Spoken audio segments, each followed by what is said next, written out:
He died, and then he lived again, in a certain multiverse.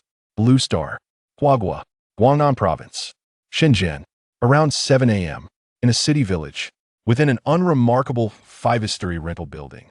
Suddenly, in a particular room on the 5th floor, a man abruptly sat up in bed. After sitting up, he swiftly crouched down. His eyes were filled with intense vigilance as he cautiously surveyed his surroundings. It was as if he were on guard against some unseen threat. Gradually, he began to sense that something was amiss. The wariness in his eyes slowly transformed into astonishment and disbelief. The lights were on here. Qin Jin, that was the name of the man, with an expression of incredulity. He slowly opened his mouth wide, his eyes widened, murmuring, "Where is this? How can this be possible? Weren't I cornered by the colliders, about to be killed? How could I appear in this place? Did someone save me? How could that be?" He gazed around the room, noting the slightly yellowed and aged walls and furniture, remnants of time's passage. Yet, the environment was not particularly dirty or chaotic. The lights were on, and a laptop on the table was operational, already in screensaver mode. "Impossible," Qin Jin whispered in disbelief. He looked at the long-lost light and the powered-in computer.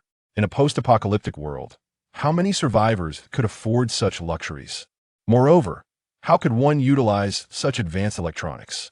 Countless thoughts flashed through Qin Jin's mind in an instant, yet no answers came to mind. 5 seconds later, as a seasoned survivor in this post-apocalyptic world, he understood the necessity of assessing the safety of his surroundings in unfamiliar territory. Otherwise, it would be quite absurd to remain oblivious to the lurking dangers. He rose gently, striving to minimize any sound. Before him, a scene that had grown increasingly familiar began to slowly overlay with the countless images replaying in his mind. The astonishment in his eyes deepened. Could this be a dream? Impossible. I'm fully awake. And will my body? Where have my injuries vanished to? Qin Jin had confirmed that the door was tightly shut, and there seemed to be nothing within the room that could inflict harm upon him. He cautiously approached the window, gliding along the wall. Peering through the window with his peripheral vision, he surveyed the scene outside. A breakfast shop below was serving steaming hot rice rolls, with several small tables occupied by patrons eagerly enjoying their meals. Nearby, a group of men and women on electric bicycles hurried past. In the background, a woman was holding the hand of a child, whose school uniform indicated he was being taken to school. Hiding behind the wall by the window, Qin Jin's body began to tremble slightly. His mind felt as though it had been packed with a bomb, ignited and set ablaze. What on earth is happening? These survivors? How could they be so relaxed in such an environment? After nearly half a minute of stunned silence, Qin Jin finally seemed to recall something. Like a soul lost in the desert for countless days, on the brink of succumbing to thirst, he beheld a verdant oasis before him, its heart graced by a crystalline lake. A flicker of fear ignited within him. Could this be but a mirage? Clutching onto a sliver of hope, he maneuvered his weary body to the nearby desk, positioning himself before the law. Tentatively, he touched the central touchpad of the notebook, dispelling the screensaver. His gaze fell upon the diminutive date displayed in the lower right corner. 2020-410. A jolt of shock surged through Qin Jin's mind, swiftly followed by a dawning realization dashed towards the restroom that lingered in his memory, gazing into the mirror at a reflection. Action that appeared far younger. At last, certainty washed over him. By heavens, he had been reborn, returning to 6 months prior to the apocalypse. Seated once more before the computer, he took several moments to fully digest this revelation. Reborn.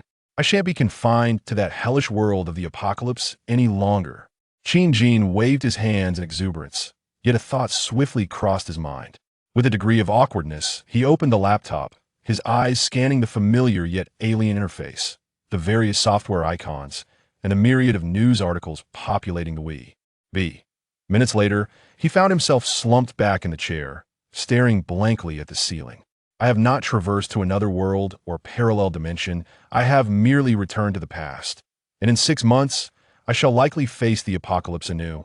Fortunately, Qin Jin possessed a resilient mental fortitude. He soon came to accept this reality. After all, compared to the infernal existence of the previous apocalypse, returning 6 months prior felt like an extraordinary stroke of fortune. He contemplated the necessity of preparing certain essentials in advance. In the aftermath of an impending apocalypse, he wished to ensure a more comfortable existence for himself and his family. This thought sparked urgency within him as he hurriedly searched his room for his mobile phone, a device that had nearly faded from his memory. At last, he found it beside his bed. After unlocking it with his fingerprint, he navigated to his contacts and dialed the number labeled Dad. Beep, beep, beep. After 3 rings, the call connected. A little over 10 minutes later, Qin Jin, with slightly reddened eyes, ended the call. His parents, situated at their home on the other side of the city, were enjoying breakfast, puzzled by their son's early call, which they assumed must pertain to something important. After exchanging pleasantries, they concluded the conversation. Having conversed with his parents, whom he had not seen for years, he felt a release of some pent-up longing. Qin Jin returned to his desk, somewhat awkwardly navigating the mobile application, and swiftly placed an order for 2 servings of pig trotter rice. Next, he procured some paper and a pen, closing his eyes to engage in a brainstorming session. At this particular juncture, he had recently left his job and had yet to secure new employment, thus enjoying a period of unencumbered freedom. After some time, he began to inscribe his thoughts on the paper. The apocalypse, survival, zombies, monsters, foes, natural disasters. To live relatively comfortably in this dystopian world alongside loved ones, 3 primary conditions must be met. 1. Food and weapons. 2. A secure shelter. 3. Companions, friends, and family. Furthermore, each of these conditions requires further subdivision into various subcategories. In a short while, the paper was filled with information, enumerating a multitude of items. Qin Jin took a deep breath, contemplating the intricate details, reminiscing about what was needed and what was lacking in that inferno. The apocalypse, heralded by the outbreak of the zombie virus, would commence 6 months hence, beginning from that fateful night known as the Night of Mutation. Subsequent survivors have attempted to compile statistics that, while not entirely precise, are likely close to the truth. On that night, at least 95% of humanity transformed into frenzied creatures, driven to savage and indiscriminately tear apart any living being. These monstrosities were impervious to pain.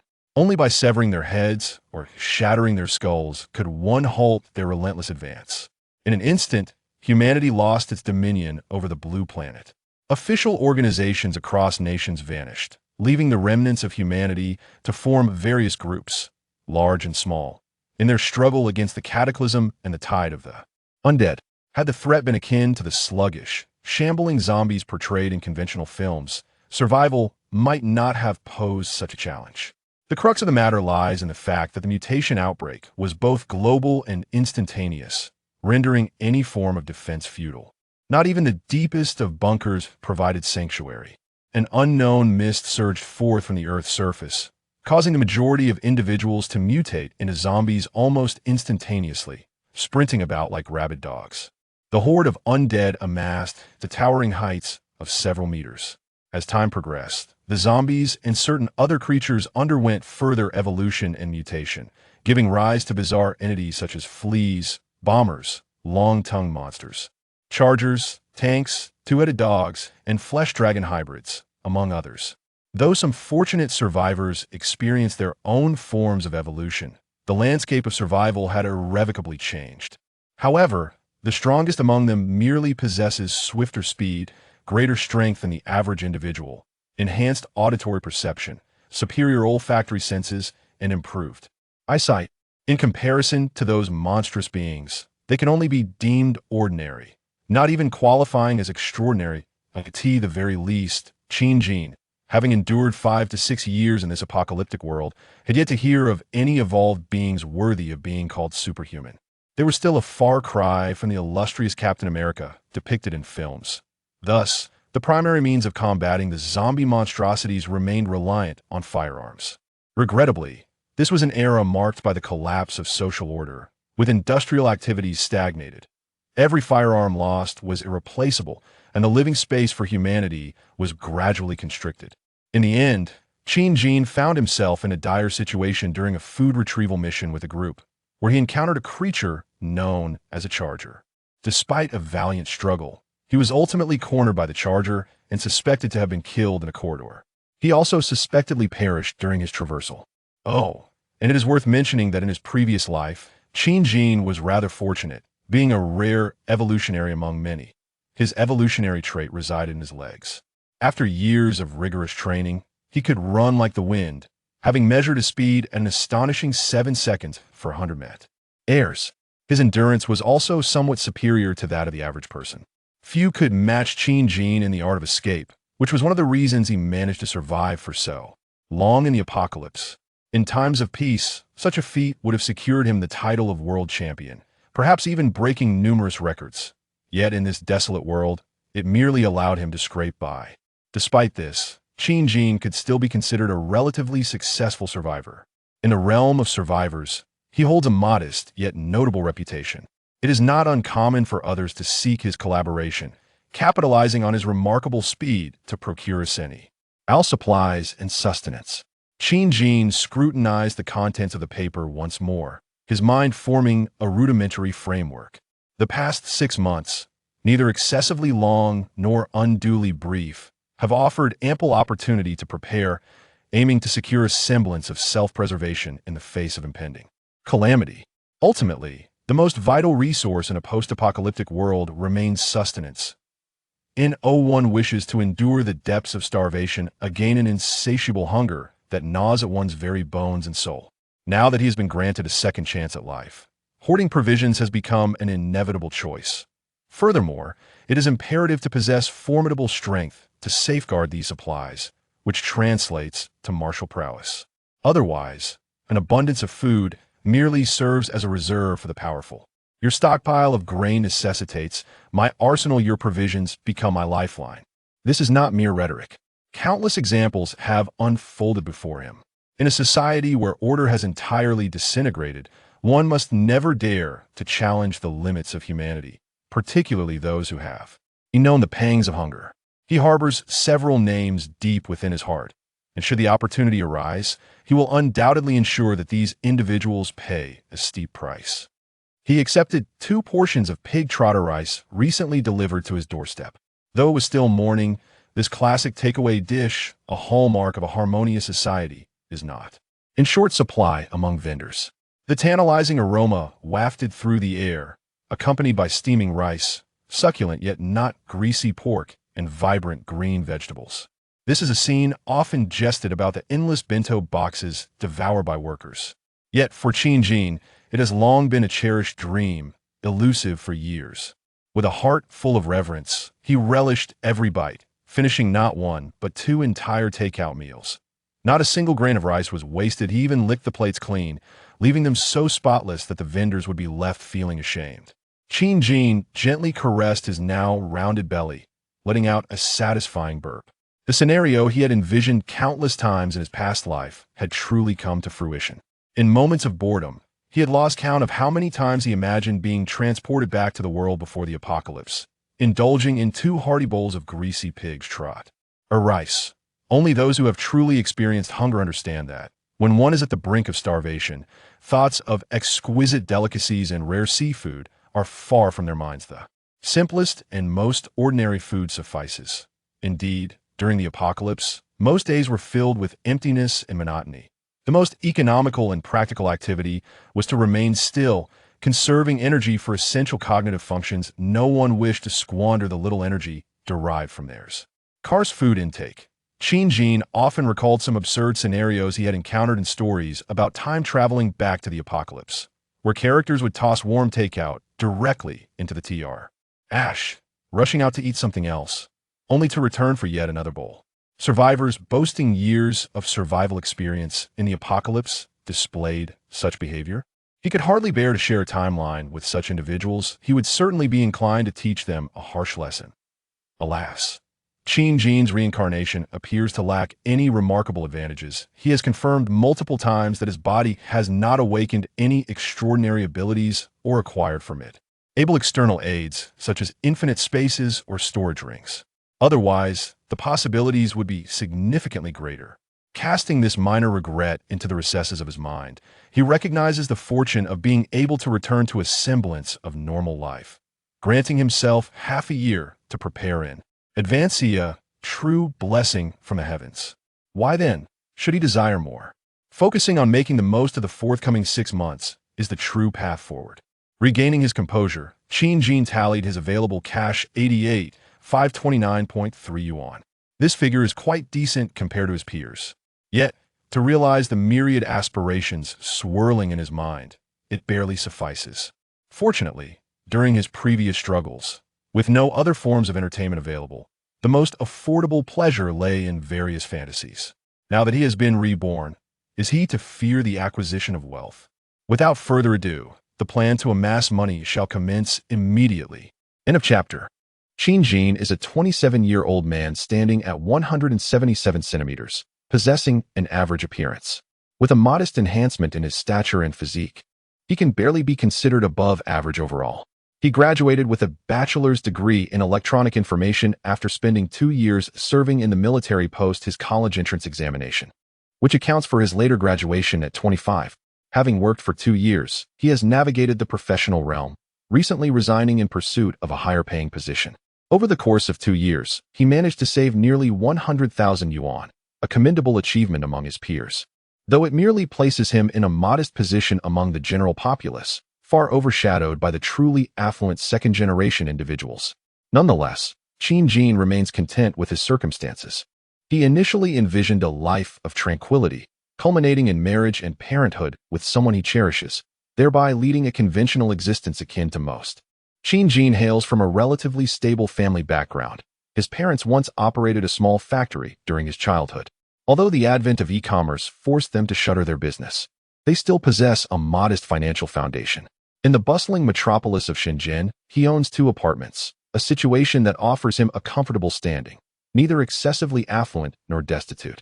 Coupled with a balanced personality and sound values, he enjoys a distinct advantage in finding a partner, particularly as he is not burdened by mortgage pressures. After graduation, he has relished the freedom of working independently, unencumbered by parental oversight, and intends to continue his pursuits for a few more years until he encounters the right woman to embark on the journey of matrimony. However, unforeseen calamities have struck, leading to the loss of loved ones and the gradual disappearance of friends, leaving him to survive in solitude.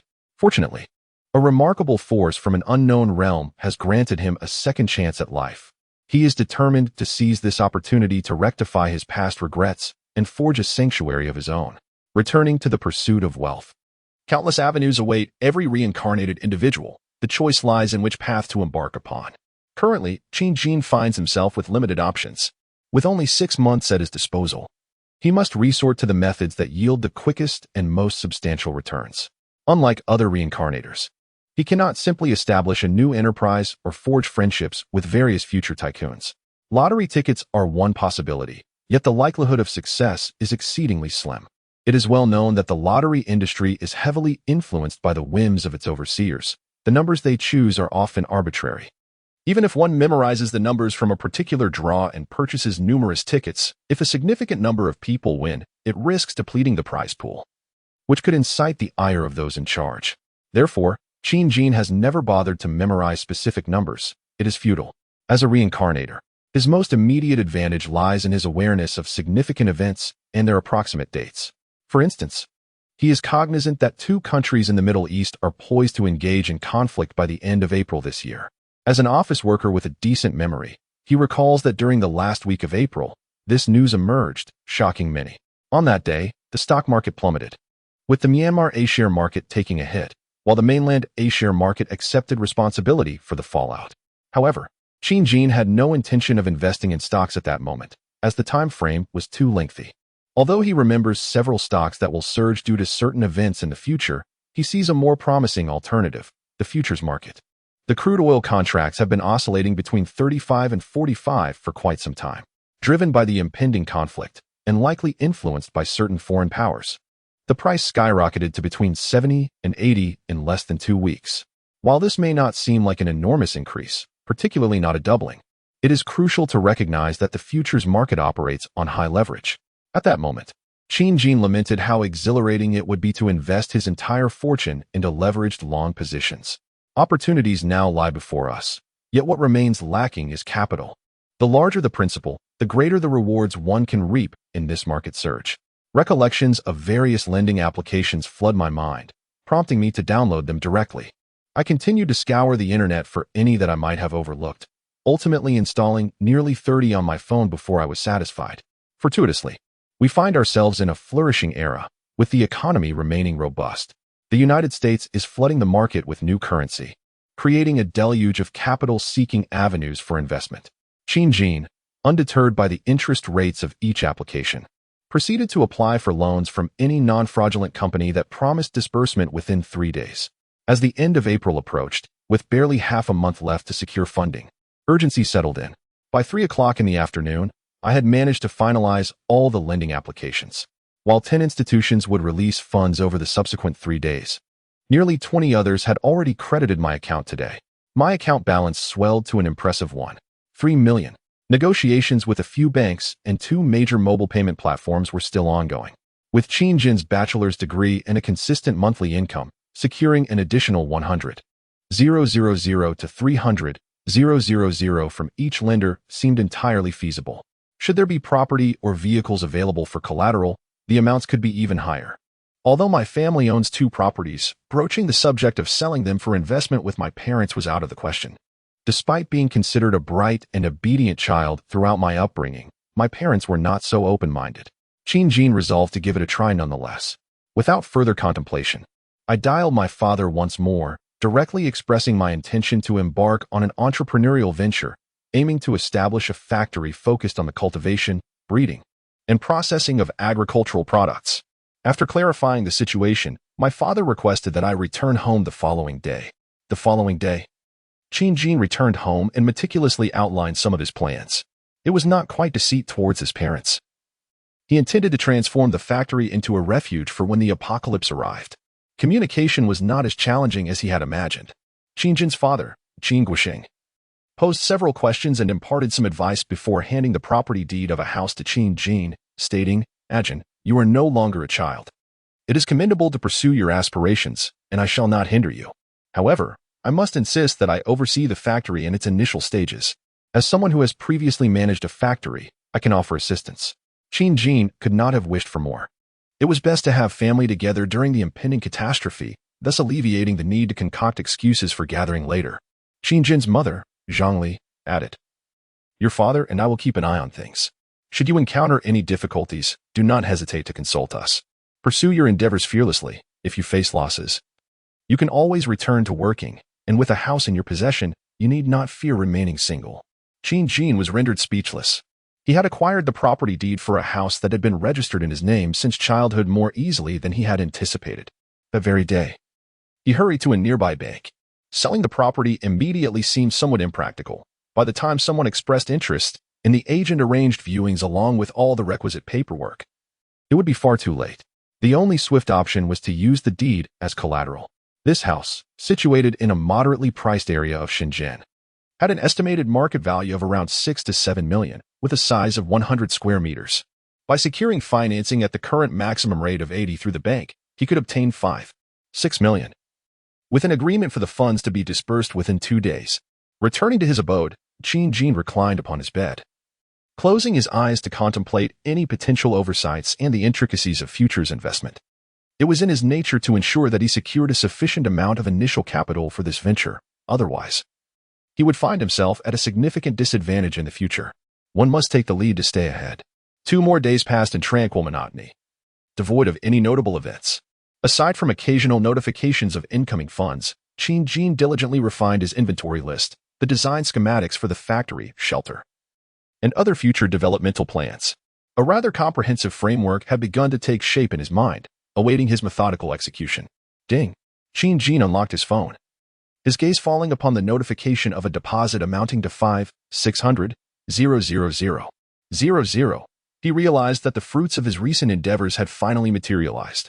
His existing savings of nearly 90,000, coupled with 1.67 million from small loan apps, with additional funds from several others also received, 1.7 million in conventional bank loans, 500,000 from 2 consumer finance companies, and a mortgage of 5.6 million, culminated in a staggering total of 9.56 million. Just a step shy of becoming a millionaire, albeit in jest. This sum represented the maximum amount he could amass, barring some predatory lending practices in the gray market. The thought of soliciting further loans from relatives and friends was untenable. He found it cumbersome and detrimental to the unfolding of subsequent plans. The date had now reached April 20th. Should history remain unchanged, a significant event was set to transpire in approximately 1 week. This period was ideally suited for establishing his futures trading account, securing substantial channels, and finalizing leverage and collateral ratios, among other pressing matters that required his attention.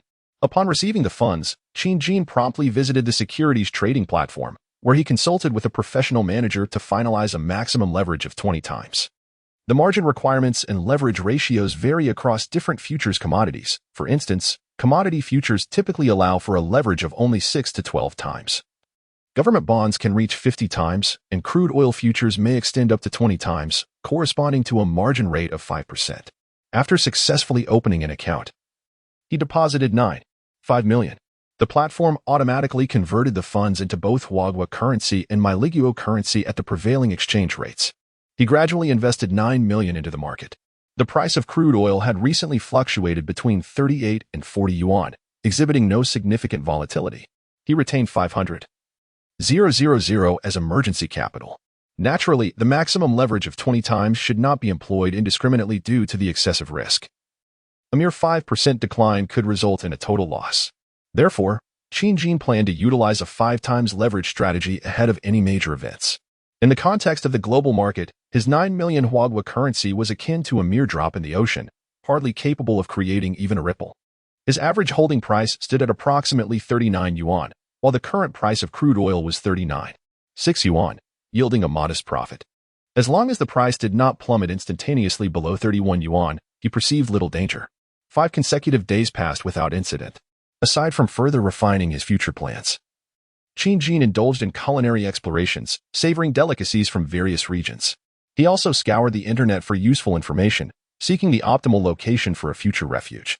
It must not be too close to bustling urban areas, where the threat of zombies would be heightened, nor too remote, which would complicate resource gathering and pose risks during natural disasters. He had also developed a general target in mind. Furthermore, he joined an apocalyptic survival group online, comprising a community of enthusiasts dedicated to surviving the end of the world. In discussions regarding how to respond to the impending apocalypse and how to thrive better than others, Qin found himself impressed, exclaiming the depth of knowledge displayed. He diligently supplemented the insights he had not previously considered. The prominent figures within the group frequently noted that this newcomer, named Qin, often posed questions that struck at the heart of the matter, as if he had truly experienced the end times. Their conversations were vibrant and engaging, consistently aligning with the central theme. On April 26th, Qin devoted an entire day to scrutinizing various news outlets. At this juncture, the price of crude oil had reached 41 yuan, surpassing his holding cost by 2 yuan, and was steadily climbing. Recognizing the opportune moment, he decided to raise his leverage to 10 times, refraining from escalating it to 20 times.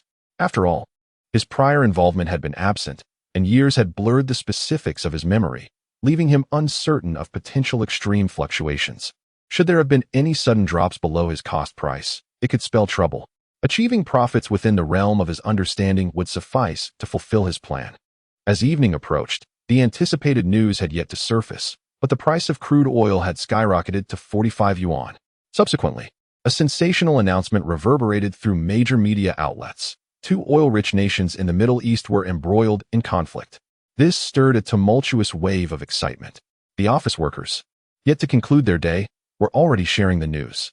Various chat groups buzzed with discussions, as the laborers, despite their modest salaries of 800 yuan, deemed it essential to possess an understanding of both celestial and terrestrial matters, as well as a grasp of historical and contemporary global affairs. Just as the weary stock investors thought they could finally recuperate from a day of losses, they were met with yet another unforeseen turmoil.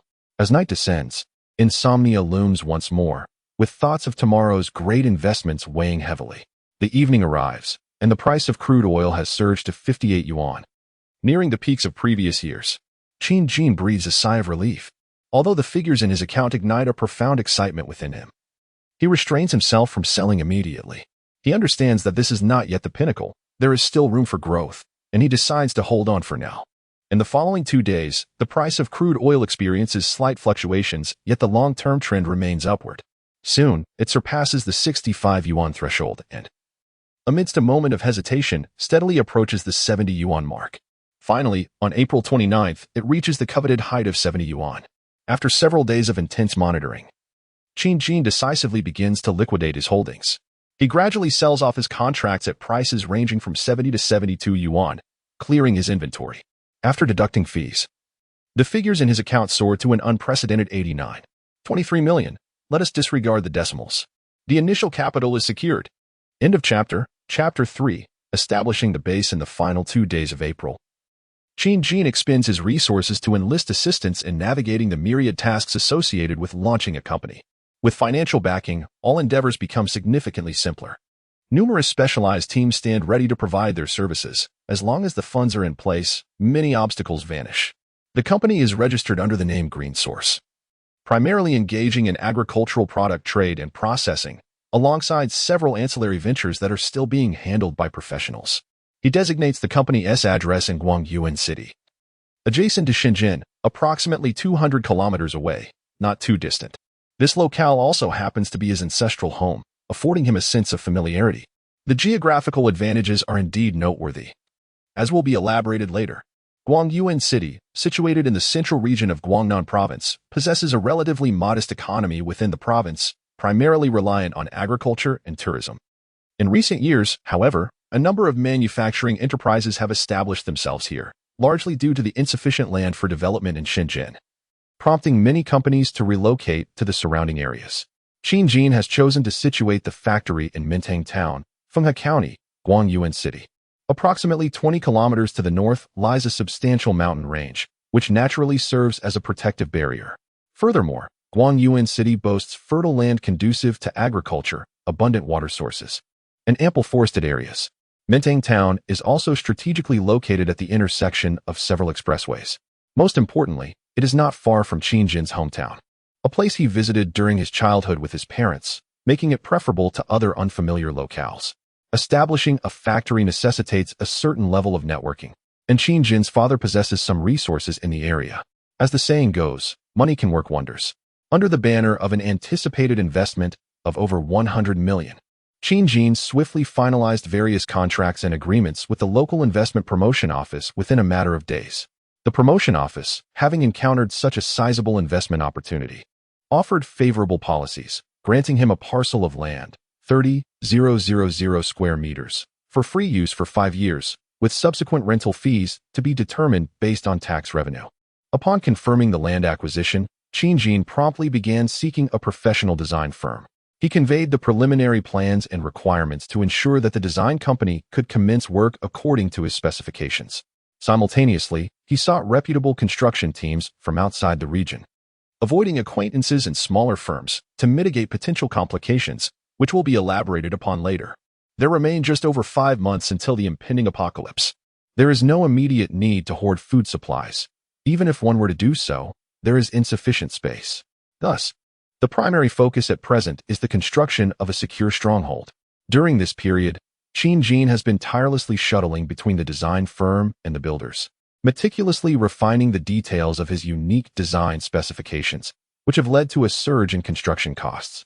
Although he possesses nearly 90 million, a significant portion must be reserved for procuring materials once the base is completed, leaving approximately 50 million available for construction. Of course, a commercial loan is already in the works, as it would be unwise to forego such an opportunity. In the future, once the company has established substantial tangible assets, a final mortgage may be arranged, though that is not a concern for the present.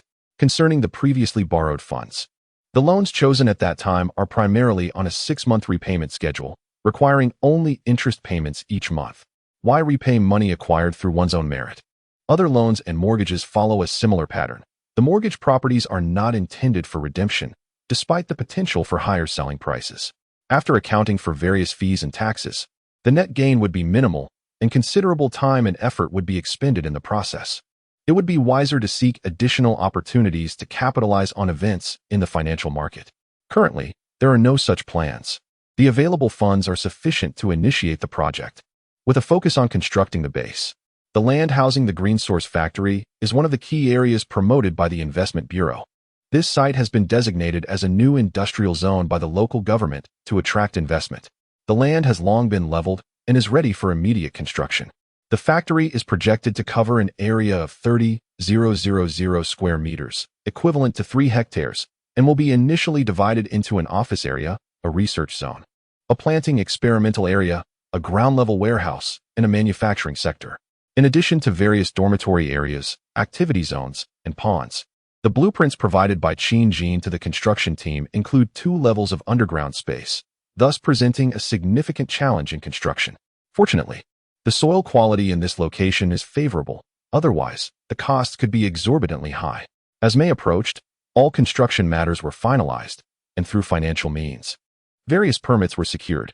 The initial tranche of 20 million was transferred into the construction team's corporate account, prompting the arrival of heavy machinery and a vigorous commencement of construction. Wearing a safety helmet, Qin oversaw the groundbreaking ceremony, where he emphasized to the construction team the necessity of maintaining both quality and quantity. The basement is a crucial component for future operations, necessitating his direct supervision. The planned total area for the first underground level is 10,000 square meters, situated not in the center of the factory, but rather at the periphery, elongated in shape. The higher sections boast a ceiling height of 4.5 to 5 meters, while the lower areas range from 3 to 3.5 meters. More than half of this space is intended for the underground cultivation of grain, with other sections earmarked for the construction of numerous storage rooms, all equipped with waterproof and moisture-proof treatments. In the future, the facility will incorporate environmental support systems, including fresh air circulation, dehumidification, and refrigeration, designed for the storage of large quantities of dried grain. To provide some context, the shelf life of ordinary rice at room temperature ranges from 1 to 3 years, influenced by the temperature and humidity of various regions. Without the aid of spatial manipulation devices, it is not necessarily advantageous to purchase large quantities of grain. One must remain cognizant of the scarcity of water and electricity in a post-apocalyptic scenario. Thus, the construction of an extensive cold storage facility is impractical unless one develops a power generation station. Consequently, the plan is to primarily acquire unprocessed paddy rice in the later stages. Processed and dehydrated rice can be stored for over a decade under moderate temperature and humidity conditions. An average adult consumes approximately half a kilogram of rice daily, amounting to roughly 100 kilograms per year. Those with larger appetites may consume between 150 to 200 kilograms. Consequently, a group of 10 individuals would collectively consume around 1 ton of rice annually, excluding side dishes. The underground level primarily serves the dual purpose of cultivation and storage of supplies. Thus, it is imperative to ensure waterproofing, moisture resistance, fire safety, ventilation, and seismic resilience, leaving no room for negligence. The space will be partitioned into several warehouses, each ranging from 50 to 100 square meters, allowing for the accumulation of substantial resources. Should any single warehouse encounter issues, the risk to others can be mitigated. Furthermore, a second subterranean level is to be constructed, excavated to a depth sufficient to withstand conventional aerial bombardments and even small-scale nuclear strikes, at least 25 meters deep. This level will cover an area of 8,000 square meters, slightly smaller than the first. It will similarly undergo protective measures, primarily designated for the storage of discrete supplies, emergency food reserves, weaponry, and specialized sealed laboratories. Prior to the apocalypse, certain weapons may be challenging to acquire, necessitating foresight and planning. Currently, the market rate for excavating soil is approximately 20 yuan per cubic meter. The land in question appears to be relatively favorable. Qin has already engaged individuals to survey the underground, revealing an absence of significant boulders, or else alternative locations would have been sought. This undertaking is colossal.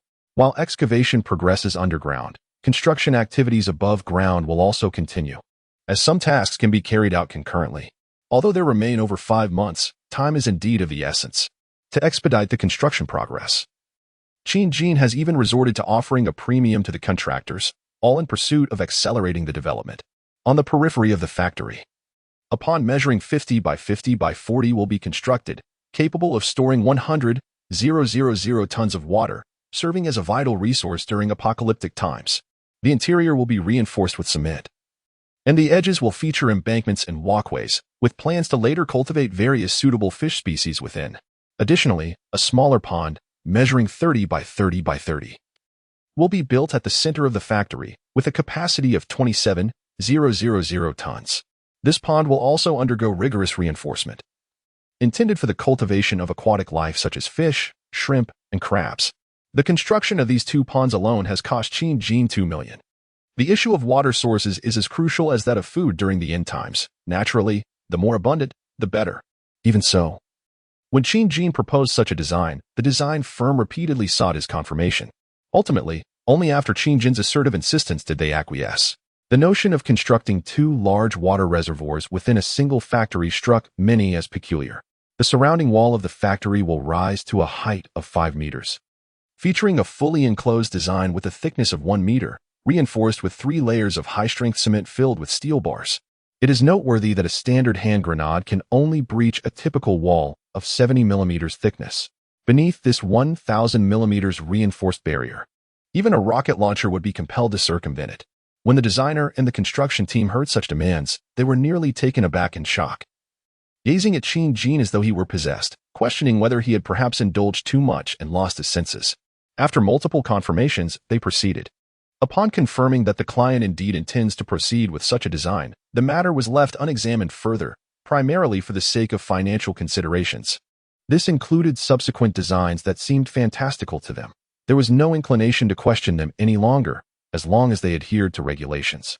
Even if the designs slightly exceeded regulatory boundaries, given that Xinjiang had established connections and the funds were secured, the decision to continue was made. Should any issues arise in the future, there would be a convenient scapegoat in the employer's original demands. Wealthy clients are regarded as deities, while those without means are treated like mere dogs, destined to return from whence they came. In the peripheral area of the factory, an underground oil depot was constructed, meticulously designed by professionals. Spanning over 1,000 square meters and standing 5 meters high, it is capable of storing at least 5,000 cubic meters, equivalent to over 5,000 tons of fuel. The interior is divided into multiple sections to facilitate the categorization of various fuel grades. In the future, a gas station can be established above ground, allowing for the direct extraction of fuel through connected pipelines, necessitating stringent fire and electrical safety measures. Additionally, there is a 3-story residential building, modest in appearance yet reinforced with special steel plates, covering an area of 200 square meters. It includes a gym, a tea room, a billiard room, and a reception area. The house also features a basement, measuring 100 square meters, which contains a relaxation area and a secret storage room that connects directly to both the first and second underground levels of the warehouse. Moreover, a clandestine passage leads to a hidden chamber deeper underground.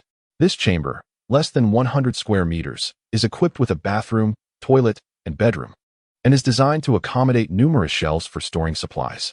Provisions for discreet ventilation, as well as electricity and water supply, have been meticulously planned. This represents the ultimate trump card, one that will remain unused unless absolutely necessary. The mere establishment of this secluded chamber has consumed nearly $3 million in funding. End of chapter. Chapter 4. The construction of the base to the atmosphere is electric, bustling with fervor. Dust swirls in the air as the construction of the base has entered full swing. Both the subterranean and surface spaces are undergoing intensive development.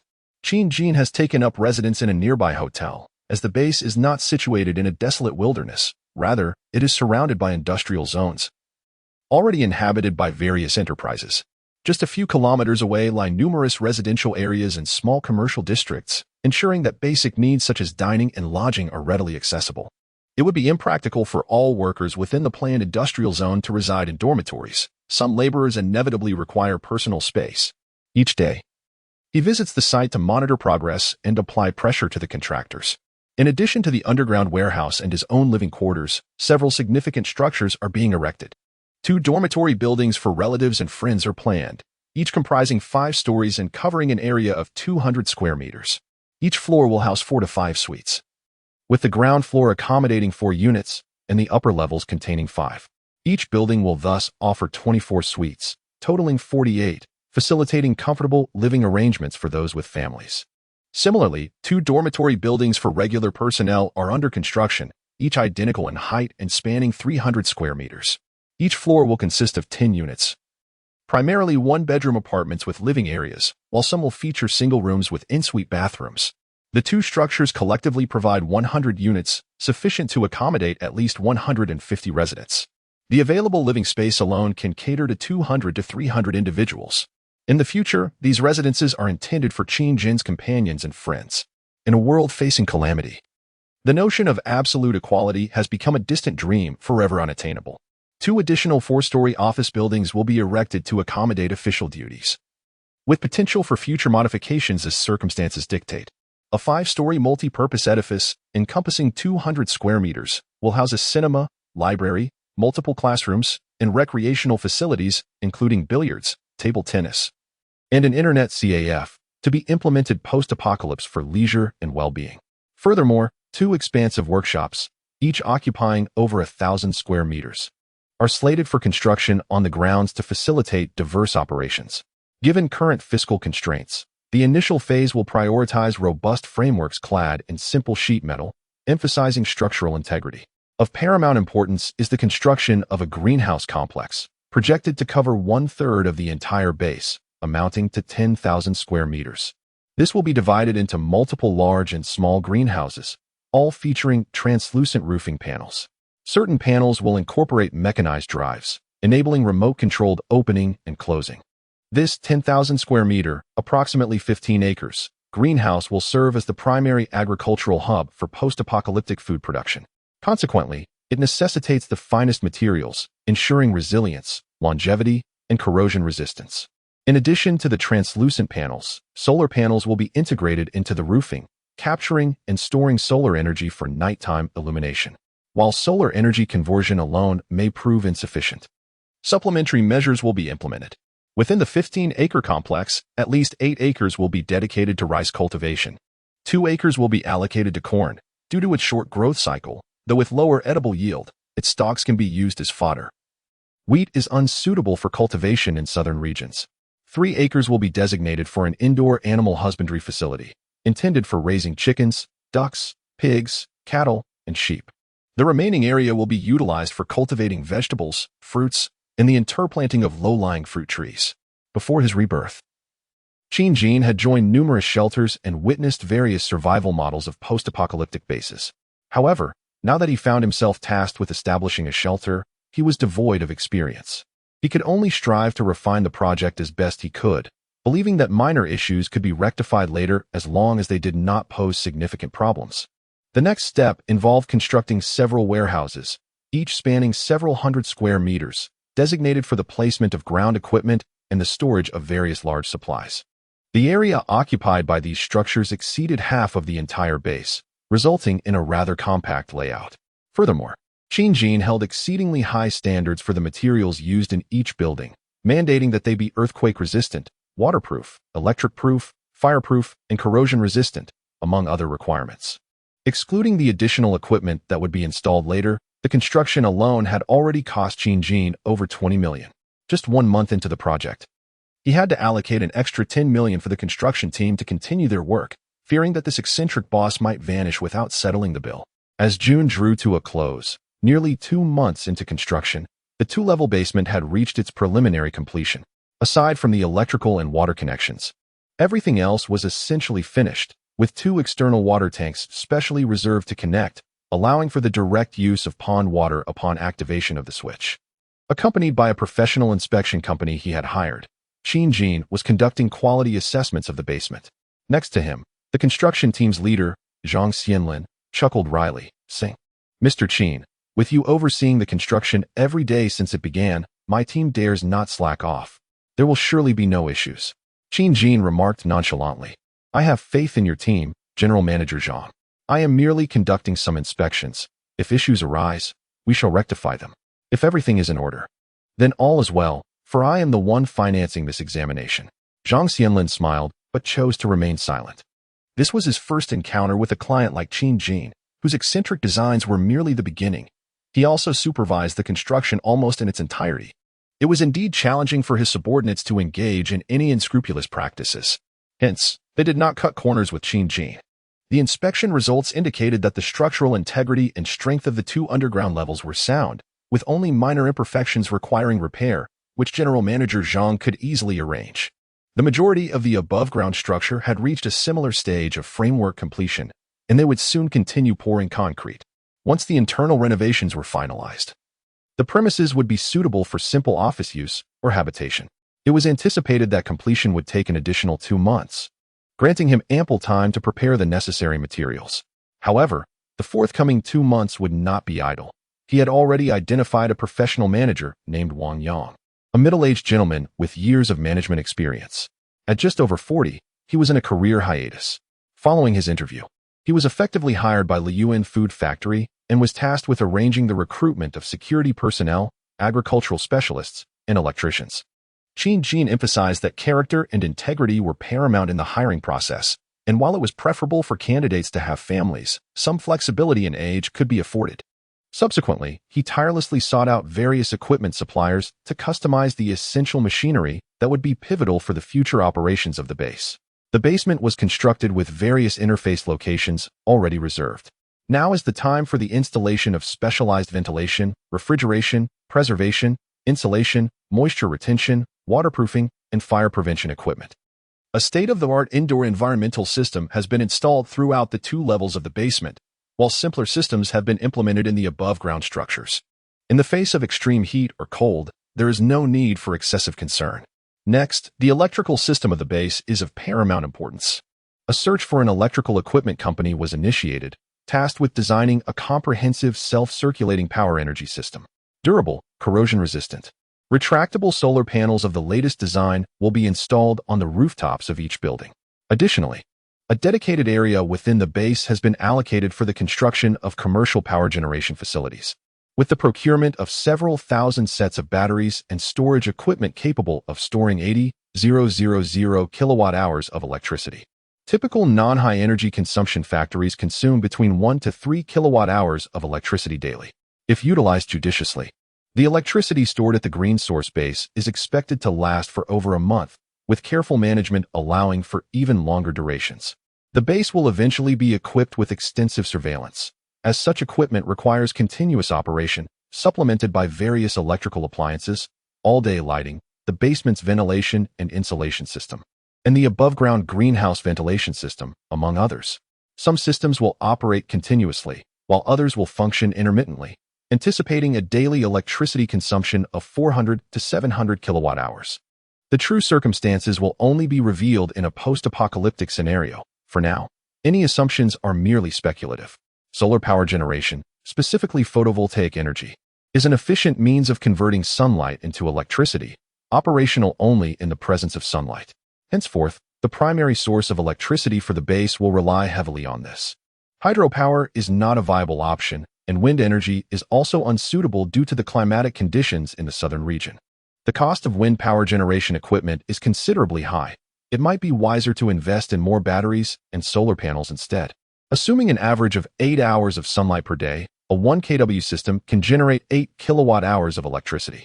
However, after accounting for the inefficiencies of batteries and inverter circuits, which yield only 80 efficiency, the actual output is approximately 6 for kilowatt-hours per day, taking into consideration sunlight and other variables.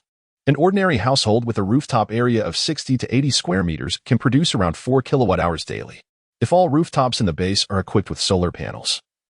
Aiming for an area coverage exceeding 10,000 square meters, the potential daily output could reach 500 kilowatt-hours. Additionally, more than 10 generators have been procured to supplement power generation through diesel when solar energy falls short. This serves as a perpetual motion machine in a post-apocalyptic scenario. The notion of harnessing power from zombies has crossed Qin Jin's mind, contemplating the creation of fixed devices such as bicycles or treadmills that convert mechanical motion into electricity.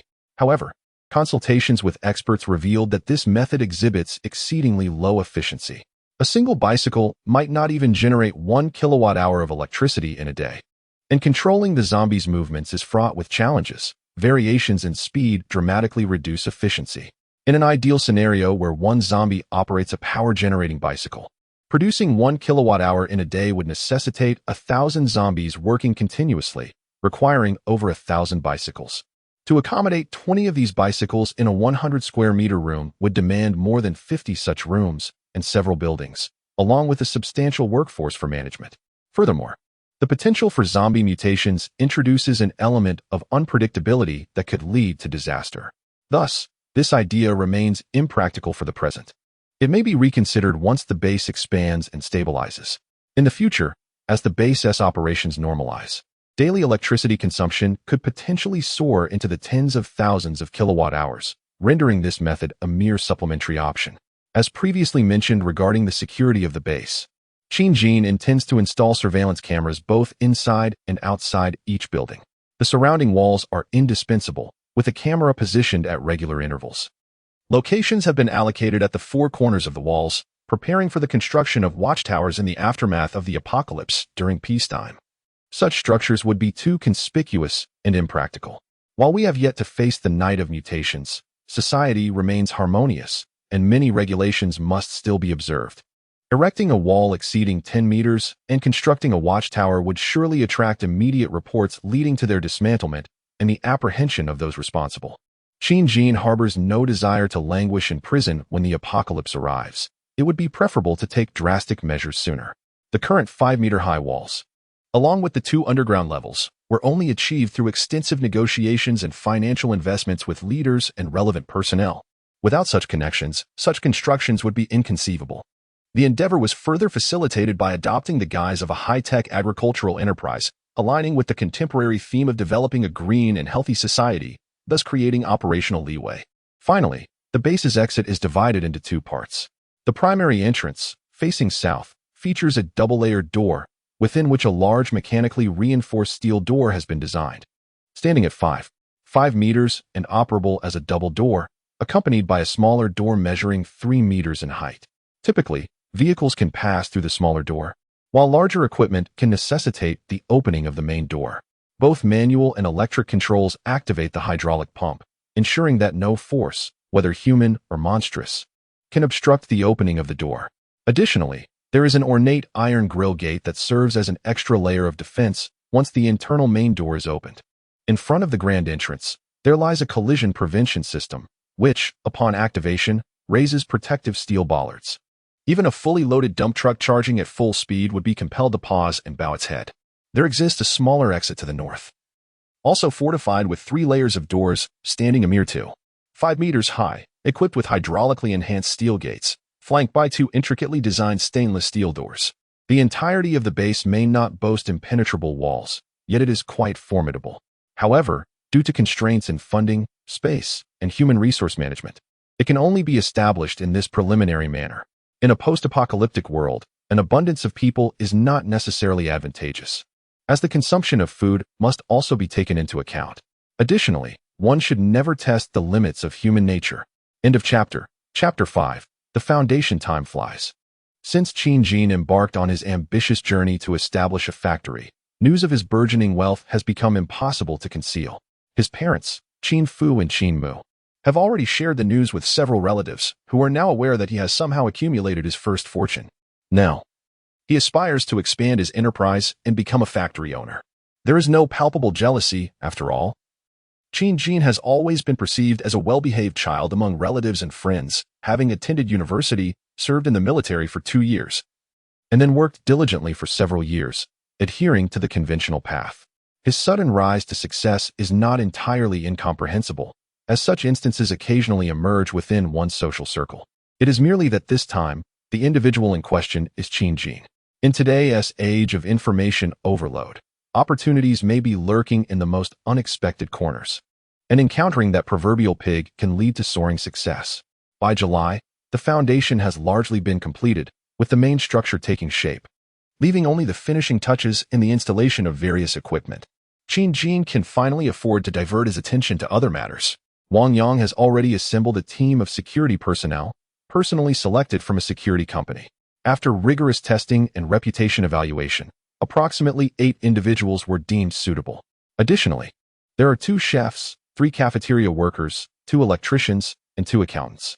Furthermore, several professors from an agricultural university will bring students for internships. These individuals will commence their duties once the base is fully prepared. Currently, they are on paid standby, and Qin can still afford their salaries for these 2 months. He has not instructed Wang Yang to recruit personnel for other production-related tasks, leaving Wang Yang perplexed regarding the future business intentions of his employer. The factory's peculiar construction is one matter, but the absence of any machinery is quite another. If it weren't for the timely salary payments and his discreet inquiries revealing that the boss's background is relatively clean, he might suspect he had inadvertently joined a nefarious organization. On this day, Qin Jin dialed a number to invite his closest childhood friend, Zhongyu, also known as Ayu.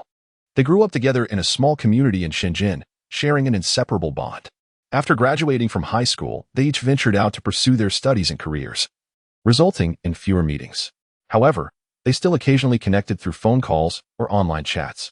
Qin Jin was aware that after graduating from university, Ayu had secured a position in the provincial capital, Yangcheng, adjacent to Shenzhen, and they had met for meals and idle chatter on several occasions. In the apocalyptic world preceding his rebirth, after the onset of the mutated knights, they had lost contact. It was likely that Ayu had either mutated early in the apocalypse or had fallen victim to a zombie attack. In such a hellish environment, searching for a friend was futile, as even locating one's parents proved impossible, let alone others. Such memories would occasionally surface when he reflected on the past. In this new life, Qin Jin resolved to lend Ayu a helping hand. As the night of mutation approached, the priority was to ensure the safety of his family while also being able to assist himself in the future. Trust was a rare commodity for him. Ayu had grown up alongside him. Their characters were familiar, and he understood the circumstances of Ayu's family, rendering him a somewhat trustworthy individual. That afternoon, Qin Jin personally made the journey to Yang City, a mere 200 kilometers from the base, taking just over 2 hours by car, to meet Ayu in a CAF. After exchanging pleasantries and catching up, Qin Jin learned that Ayu was currently employed at a small company, earning a modest monthly salary of 8,000. Without preamble, Qin Jin stated, "Ayu, come and help me. I have recently opened a factory and am in dire need of personnel. I will offer you a monthly salary of 12,000, with the possibility of a year-end bonus depending on circumstances. You need not possess any specific knowledge. I will gradually assign you tasks. All I ask is that you lend me your earnest support." Ayu was taken aback. He had not anticipated that his childhood friend sought him for employment. He was acutely aware of his own limitations and did not believe he possessed any extraordinary talents that would attract Qin Jin. During their earlier conversation, he had gathered that Qin Jin was thriving and preparing to establish a company, thus leading to this generous offer, which represented a 50 salary increase. Likely influenced by their relationship.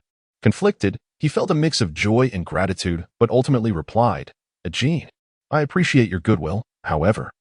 I truly fear I cannot be of any assistance to you. I worry I might hinder your progress. Perhaps you should seek someone more suitable." Despite his desire to accept, he could not allow emotions to sway his judgment, and thus he declined. Qin Jin relaxedly leaned back in his chair, took a sip of coffee, and then slowly spoke. "I do not require you to manage everything. What I truly seek is a person in whom I can place my trust. Come without hesitation. After all, we have known each other for so many years. Do we not understand each other yet? If it proves difficult, you may start with me for 6 months. Should you feel out of place by then, departing will not be a challenge for you. Ayu, I extend this invitation sincerely, not merely out of our relationship. You possess qualities that you may not even perceive, and that is precisely what I need." At this moment, Zhongyu gazed at his childhood friend, sensing an indescribable aura emanating from him, his eyes sharp, a blend of authority and sincerity. It became clear to him that Qin Jin was not jesting. With a wry smile, he replied, "Since we have reached this point, I shall not decline any further. I will return to the company tomorrow to handle the necessary procedures from now on. I shall rely on you."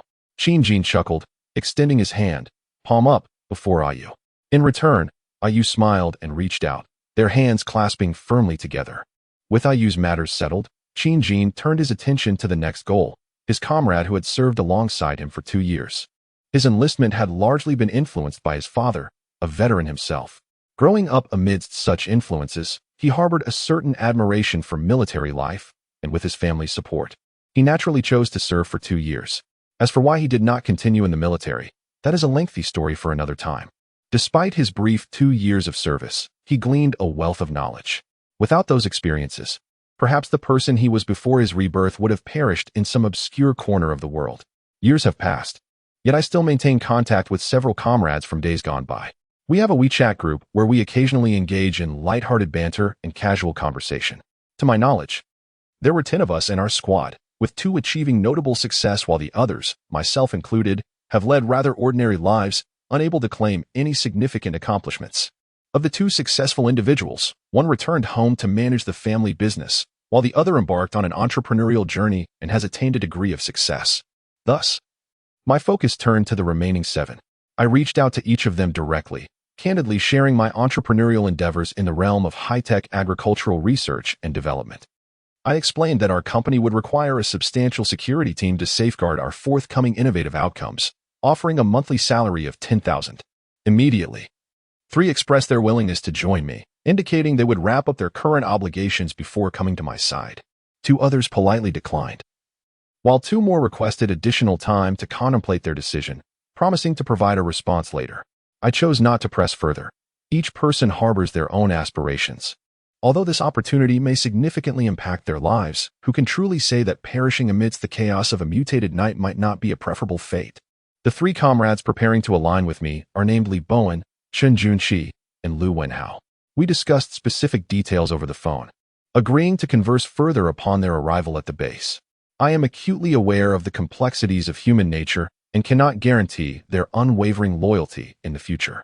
For now, however, they appear to lack better alternatives.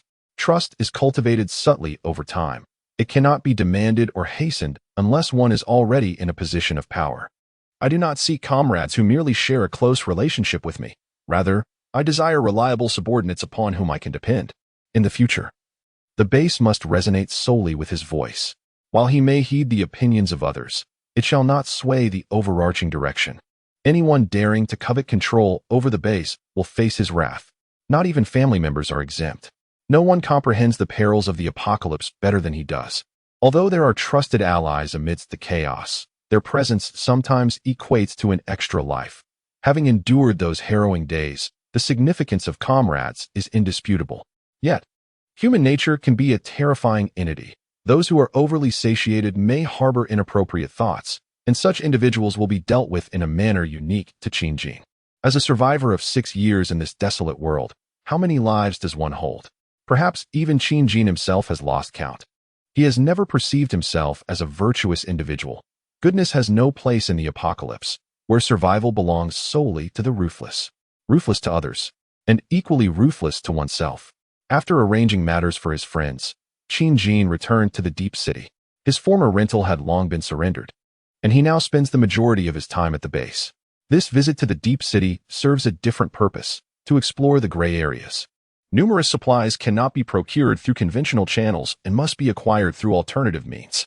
With nearly 3 months remaining before the onset of the mutated nights, the base's warehouse has begun to take shape, and certain time-consuming supplies require advanced preparation.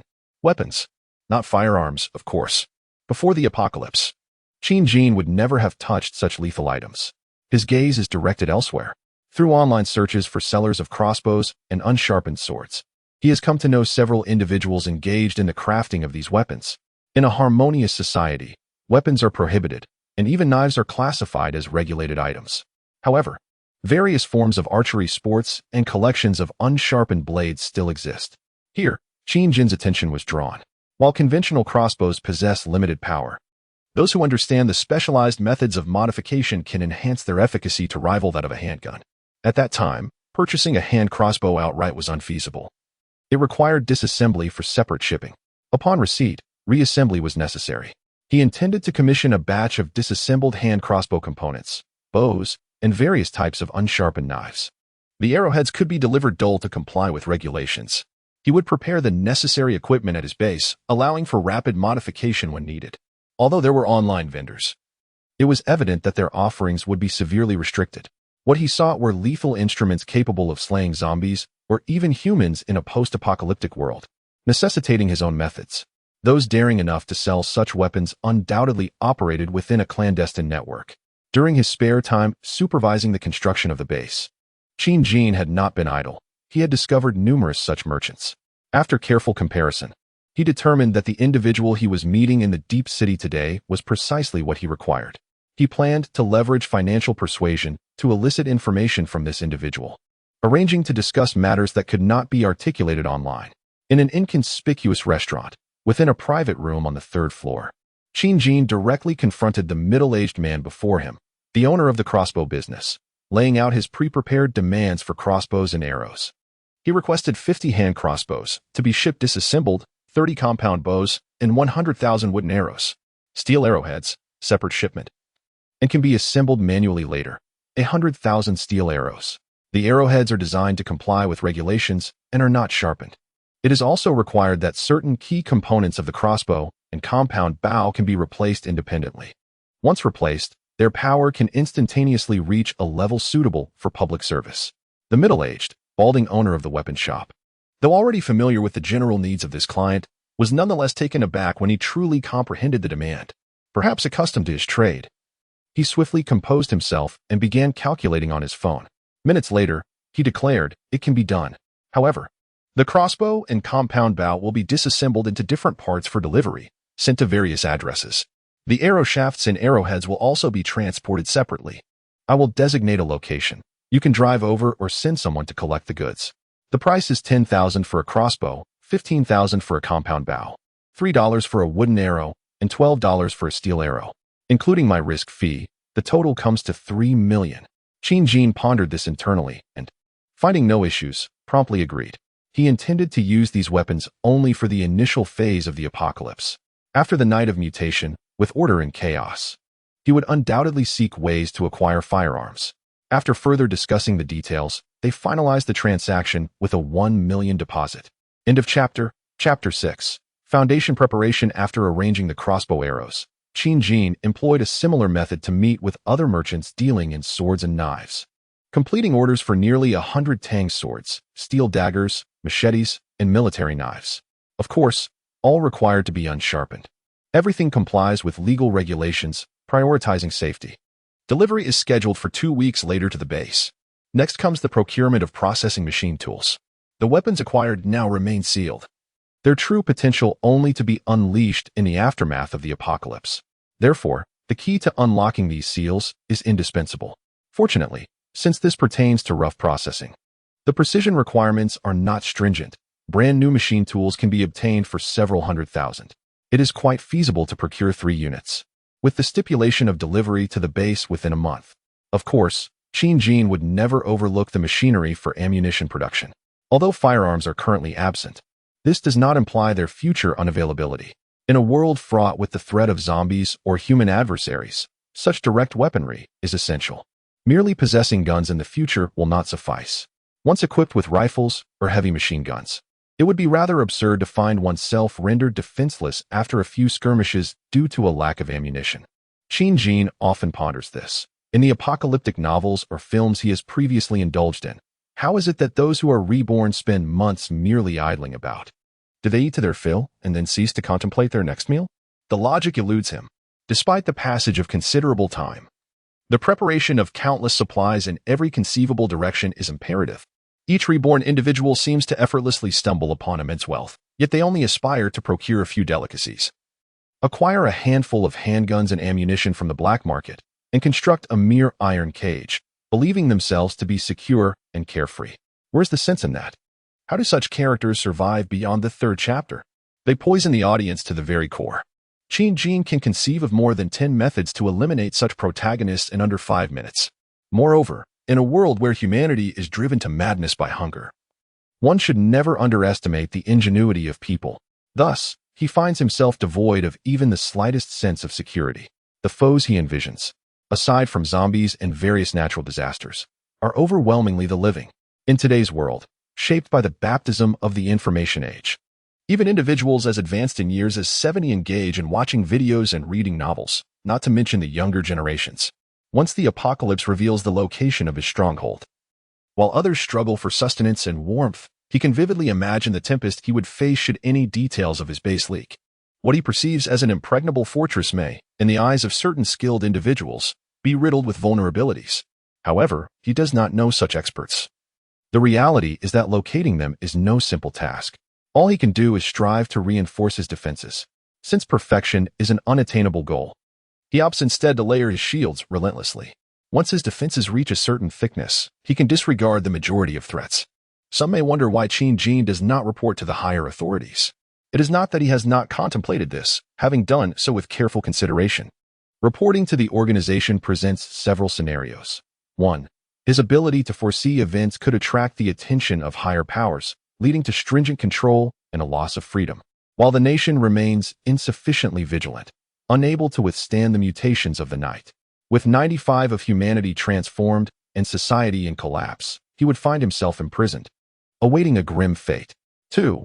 By piquing the interest of the higher powers, the nation might mount a full-scale resistance, resulting in a reduction of casualties during the night of mutations and a significant increase in survivors, potentially fostering small-scale organized resistance against the zombies. However, one must not forget that beyond the zombies lie various natural disasters. Based on what he knows, it is impossible to sustain such a large number of survivors. When calamities arrive, turning the land barren or freezing it over, the majority of humanity will ultimately perish, and he would likely remain confined, stripped of his remaining value. Upon the initial report, skepticism arose, and he faced relentless challenges from various departments, failing to capture the attention of the highest echelons. Information became stifled at some juncture, leaving him under close surveillance, even confined, in a state of despair as he awaited the impending apocalypse. His disclosures were met with disbelief, and he was branded a madman, hindering subsequent plans. Each loved one ultimately met a tragic fate, which for him represented a profound dilemma. He was merely an ordinary individual, never intending to save multitudes. Those close to him, undoubtedly, would be rescued. Others, who were agreeable and compliant, could be selectively integrated into the base for collective survival. There would be those who deemed him selfish and cold-hearted. Regrettably, his very nature of self-preservation was what enabled his survival. He harbored no expectations for others to respect or adore him. In fact, he would prefer to instill fear, as long as they did not disturb his quest for a stable existence, accompanied by those he deemed worthy. Any entity that posed a threat to him or his companions was deemed an enemy and needed to be eradicated. In the ensuing days, arrangements were made for Zhong Yu at the base, allowing him to accompany and oversee the final stages of construction while also familiarizing himself with the facility. Li Bowen and his 2 associates reported for duty, being assigned as team leaders of the security personnel. Officially, it was stated that they would subsequently oversee the safety of the base in 3 shifts, with additional security staff recruited by Wang Yang to be managed under their guidance, each leading a team of 3 to 4 individuals. Qin Jin, however, chose not to exhibit familiarity with them, insisting they address him as President Qin, revealing a more congenial demeanor only in private. He needed to establish authority in advance, but without appearing aloof. All of this was aimed at ensuring the cohesion and efficacy of the team in the challenging times ahead. Reminiscent of the years spent in the grim reality of the apocalypse, he has also joined other teams or led groups in the pursuit of survival. Ultimately, he found himself alone due to various circumstances. Divergent paths led to divergent destinies. Before boarding the vessel, one must either place their trust in his leadership or choose to part ways. There is no compulsion. What he seeks is a team that he can completely command. Once he has organized his subordinates, he continues to prepare for other matters. Through online channels, he invests in locating companies engaged in gray operations, meticulously cataloging the visible mineral resource points across the entirety of Hua Nation.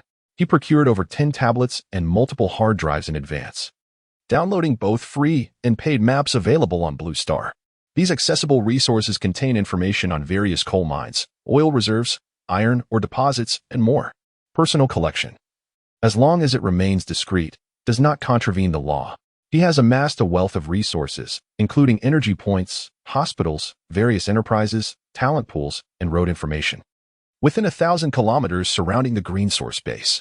In the future, these will serve as the foundation for the base's development once it is firmly established. He currently refrains from delving into sensitive areas. For now, he gathers only what the public can access, information that, before the apocalypse, would have been easily scrutinized by relevant authorities, risking accusations of espionage. Qin Jin prefers to invest extra funds to engage professionals for this task. He requires thorough documentation, ensuring that both electronic and paper formats are meticulously prepared. Additionally, he seeks information on more secure military bases. He has no intention of crossing those perilous boundaries at present. It is only hours before the onset of the mutation night, or even during its occurrence, that he plans to acquire the final, more clandestine information. The exchange of such information, of course, cannot occur solely online. It typically necessitates a myriad of intricate processes to complete a transaction, a fact that the author does not fully comprehend. To gain is my fortune, to lose is my fate. Above all, prudence is paramount. Based on the information currently available, he has ample material to ponder for an extended period. Moreover, let us not forget that he has been part of the team for 2 years, acquiring a modicum of insight into certain clandestine matters. In the future, he might consider exploring those avenues, as they may yield unexpected surprises. In addition to the aforementioned details, there exist other valuable pieces of information worth gathering. For instance, which prominent tycoons within the province have purchased helicopters or private jets. Such transactions inevitably leave traces online. By tracing their companies and residences, he could uncover prime opportunities for exploitation. A simple search reveals that due to the economic prosperity of Guang Province and its proximity to the affluent cities of Shenzhen and Guangzhou, he quickly identifies several locations within a 500-kilometer radius of Guangyuan City, including 5 points for helicopter sightseeing and transportation, 7 millionaires known to possess private helicopters, and 3 television stations with helicopters. Furthermore, there is a helicopter training base located approximately 300 to 400 kilometers away. Should fortune favor him in the post-apocalyptic world, and should a helicopter remain in situ without damage, Qin Jin may seize the opportunity.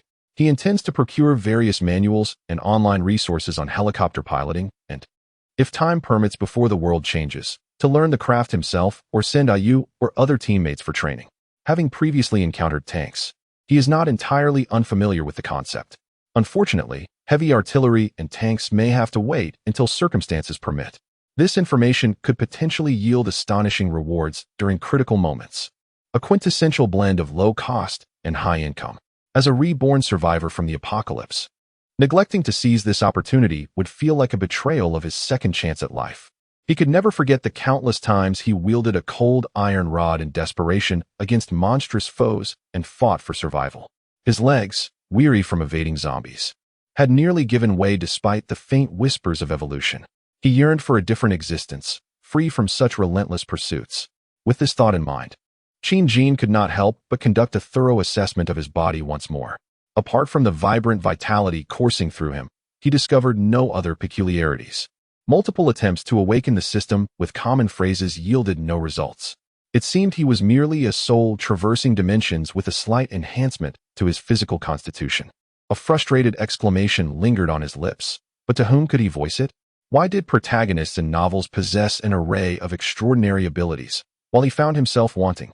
If only he had access to a storage treasure or spatial powers, the apocalypse would transform into a veritable paradise for him, teeming with 100 ingenious strategies to thrive comfortably. There would be no need for the cautiousness that presently consumed him. Moreover, he had forgotten to mention that Qin Jin had constructed a fully enclosed large-scale venue, equipped with air filtration devices. When the viral mist enveloped the globe on that fateful night of mutation, seeking refuge within this space would significantly mitigate the chances of transformation. Coupled with his other strategies devised for that evening, he was confident that the majority of the base's inhabitants would emerge unscathed, at least avoiding the grim fate of becoming zombies. Time flew swiftly, and soon it was early August. Standing alone atop the newly erected office building of the base, the highest point of the establishment, Qin Jin gazed down upon the entirety of the compound. With hands resting on the railing, he exhaled slowly, savoring the moment.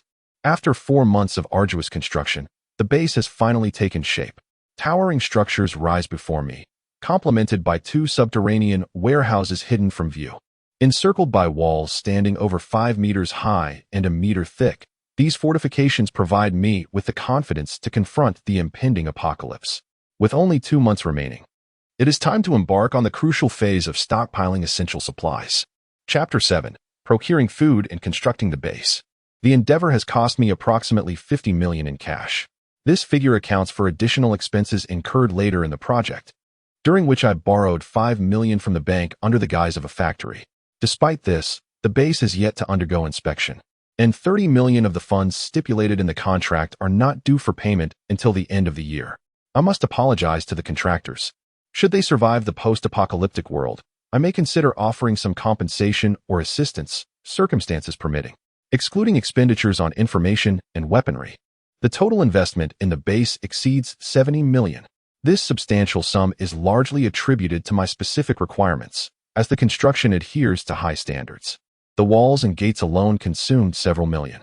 Additionally, specialized areas include a temperature-controlled underground system, greenhouse climate control, secret passageways, pond design, and independent power management system, energy storage rooms, warehouse management, and a large underground cold storage facility. Every indoor room has been equipped with air conditioning, and intriguingly, some residences feature fireplaces. Given that the factory operates within the realm of modern, high-tech agricultural practices, I specifically requested that the majority of the structures incorporate fire breaks. Each compartment can be sealed off, effectively isolating them and preventing any mutual interference. Each cultivation area has been equipped with advanced drip irrigation or irrigation systems to maximize the utilization of water resources. Although there exists a small river a few kilometers away from the base, it is advisable to refrain from using external water sources to prevent contamination and hazards. Wastewater treatment and refuse disposal have not been overlooked, as they undergo several filtration processes, with special protective measures implemented at the outlets to ensure that even rodents cannot penetrate. When the apocalypse descends and both water and electricity cease, the external supply can be severed, allowing the internal power and hydraulic cycle of the base to commence. The conservation of water resources is imperative. Originally, there was nearly 90 million in cash, of which over 50 million has been expended on construction. This left over 30 million. However, during this period, Qin Jin utilized several pieces of information he remembered to engage in the stock and futures markets, making modest investments that yielded an additional 10 million. Consequently, he now possesses nearly 50 million in cash. He directly contacted several of the largest grain and oil merchants in the surrounding cities. After obtaining their quotes and comparing them, he found the differences to be negligible and thus began placing orders. The first item was rice, the staple food for the people of both the North and South, and indeed for the majority of humanity across Blue Star, which has maintained an unassailable position. Ordinary rice can be stored for approximately 2 to 4 years under typical conditions, while aged rice remains edible albeit with a lesser taste. Deep dehydration and low-temperature environments can extend its shelf life to 4 to 6 years. However, this still falls short of Qin Jin's requirements. He has already discovered a superior method, purchasing hulled dehydrated rice directly. In a dry and cold environment, it is possible to preserve food for over a decade. The underground storage facilities and accompanying systems have been constructed specifically for this purpose. Based on consultations he has sought, this preservation method guarantees a minimum of 10 years. With proper management and occasional exposure to sunlight, it can even extend to 20 years or more. By establishing connections with wholesale grain suppliers, he has negotiated prices and quantities, placing an order for 5,000 tons of dried paddy rice and 200 tons of high-quality white rice. At the current market rate, the price per ton of rice ranges from 4,000 to 5,000 Chinese yuan, while paddy rice is slightly less expensive, at around 3,000 yuan per ton. The total expenditure amounts to approximately 16 million yuan.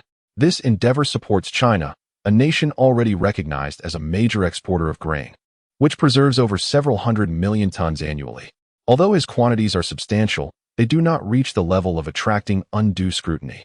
Naturally, he ensures to confirm all procurement agreements with wholesalers to avoid any pitfalls. An adult typically consumes between 1 to 1.3 pounds of rice daily. 1 kilogram of rice can yield approximately 2.5 to 3 pounds of cooked rice, translating to a daily consumption of around 0.3 kilograms for an adult, which equates to an annual intake of about 110 kilograms, or up to 150 kilograms for those with larger appetites. Thus, approximately 1 ton of grain can sustain 9 to 10 adults for an entire year.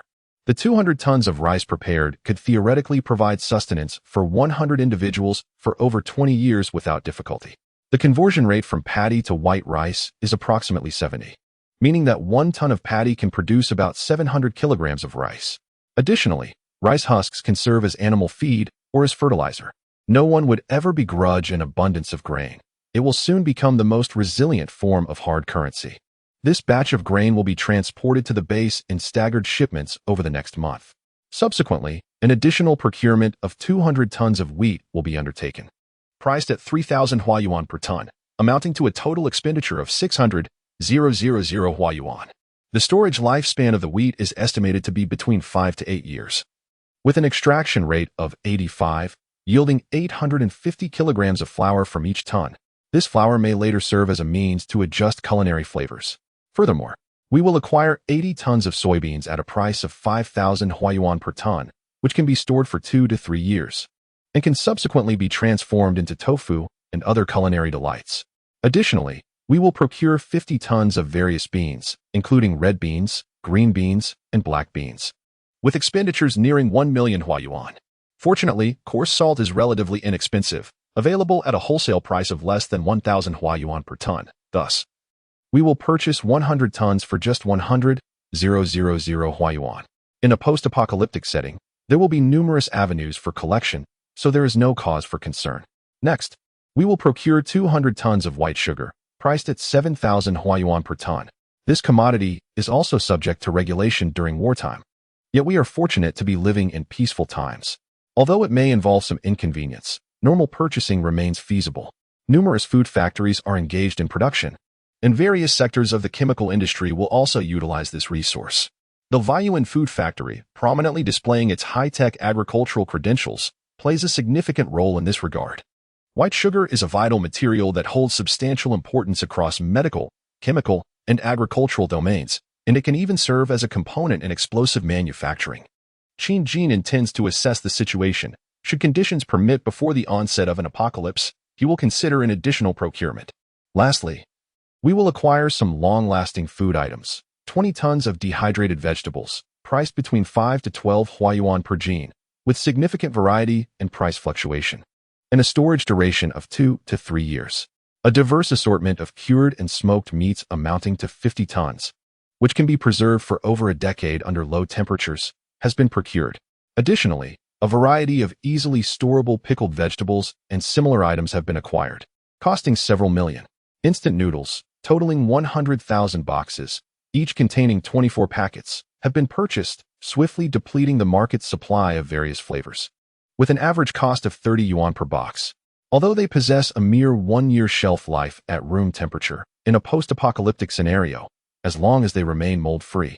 Even if moisture or pests invade, they remain consumable.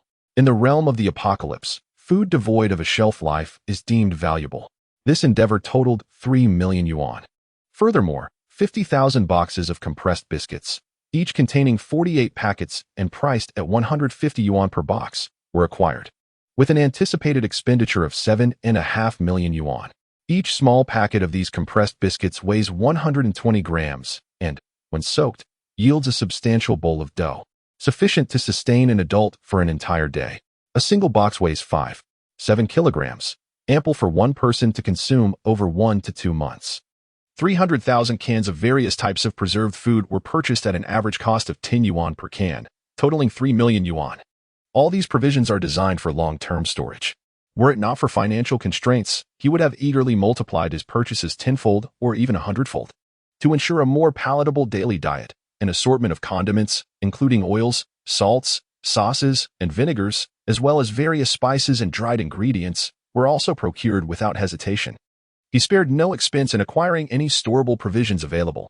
Moreover, he commissioned over 1 million portions of pre-prepared meals, boasting a shelf life of 1 to 3 years due to vacuum packaging, which can continue to be consumed as long as they remain unspoiled in the apocalypse. These meals require only simple heating or can even be poured directly over rice for consumption, making them essential rations for future missions outside the base.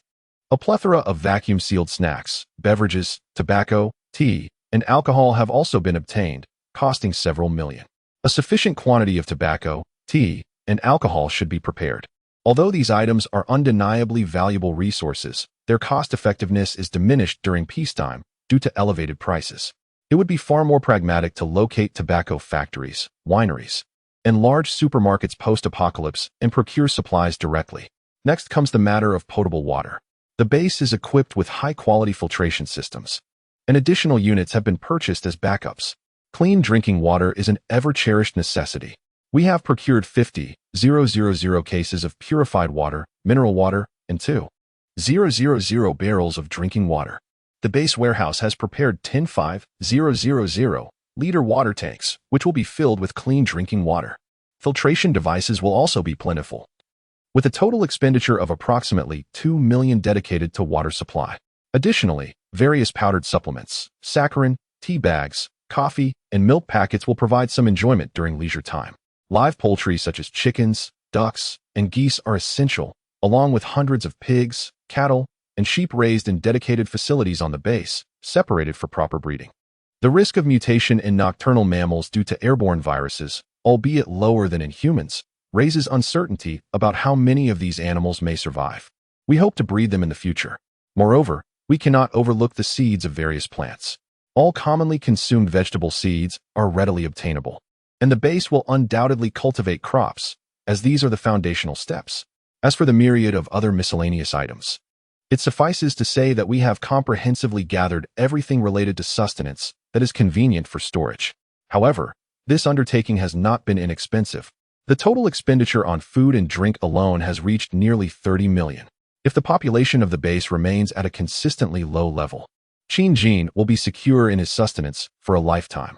Although he could not compare to the fictional prodigies who effortlessly commanded hundreds of billions in resources, his several million in supplies bestowed upon him a certain sense of happiness. End of chapter. Chapter 8. Procurement of supplies. Having secured provisions for sustenance, the next priority lay in acquiring other essential survival supplies, particularly pharmaceuticals. Such items hold an undeniably pivotal role at all times. Qin Jin engaged in extensive online and offline procurement, amassing a substantial quantity of medical supplies. A small fraction consisted of freshly dated medications, while the vast majority were selected for their lower prices as near-expiry products. Typically, these pharmaceuticals are vacuum-sealed, and a shelf life that is merely a year or several months short is negligible when faced with the uncertain future of an apocalyptic scenario. This strategy allowed him to conserve considerable funds, enabling the acquisition of a wider variety and greater quantity of goods. He reached out to prearranged pharmaceutical wholesalers and procured a vast array of commonly used medications, including cold remedies, antipyretics, anti-inflammatories, antibiotics, penicillin, antiparasitics, rheumatic drugs, neurological medications, hemostatic agents, analgesics, abortifacients, burn treatments, frostbite remedies, asthma medications, and countless others.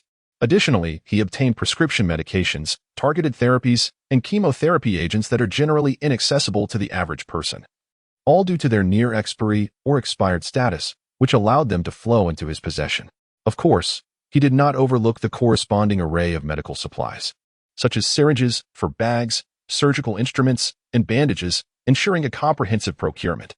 The price discrepancy was stark. A box of near-expiry medication that originally retailed for 20 yuan could be acquired for merely 2 to 5 yuan during clearance, resulting in significant savings.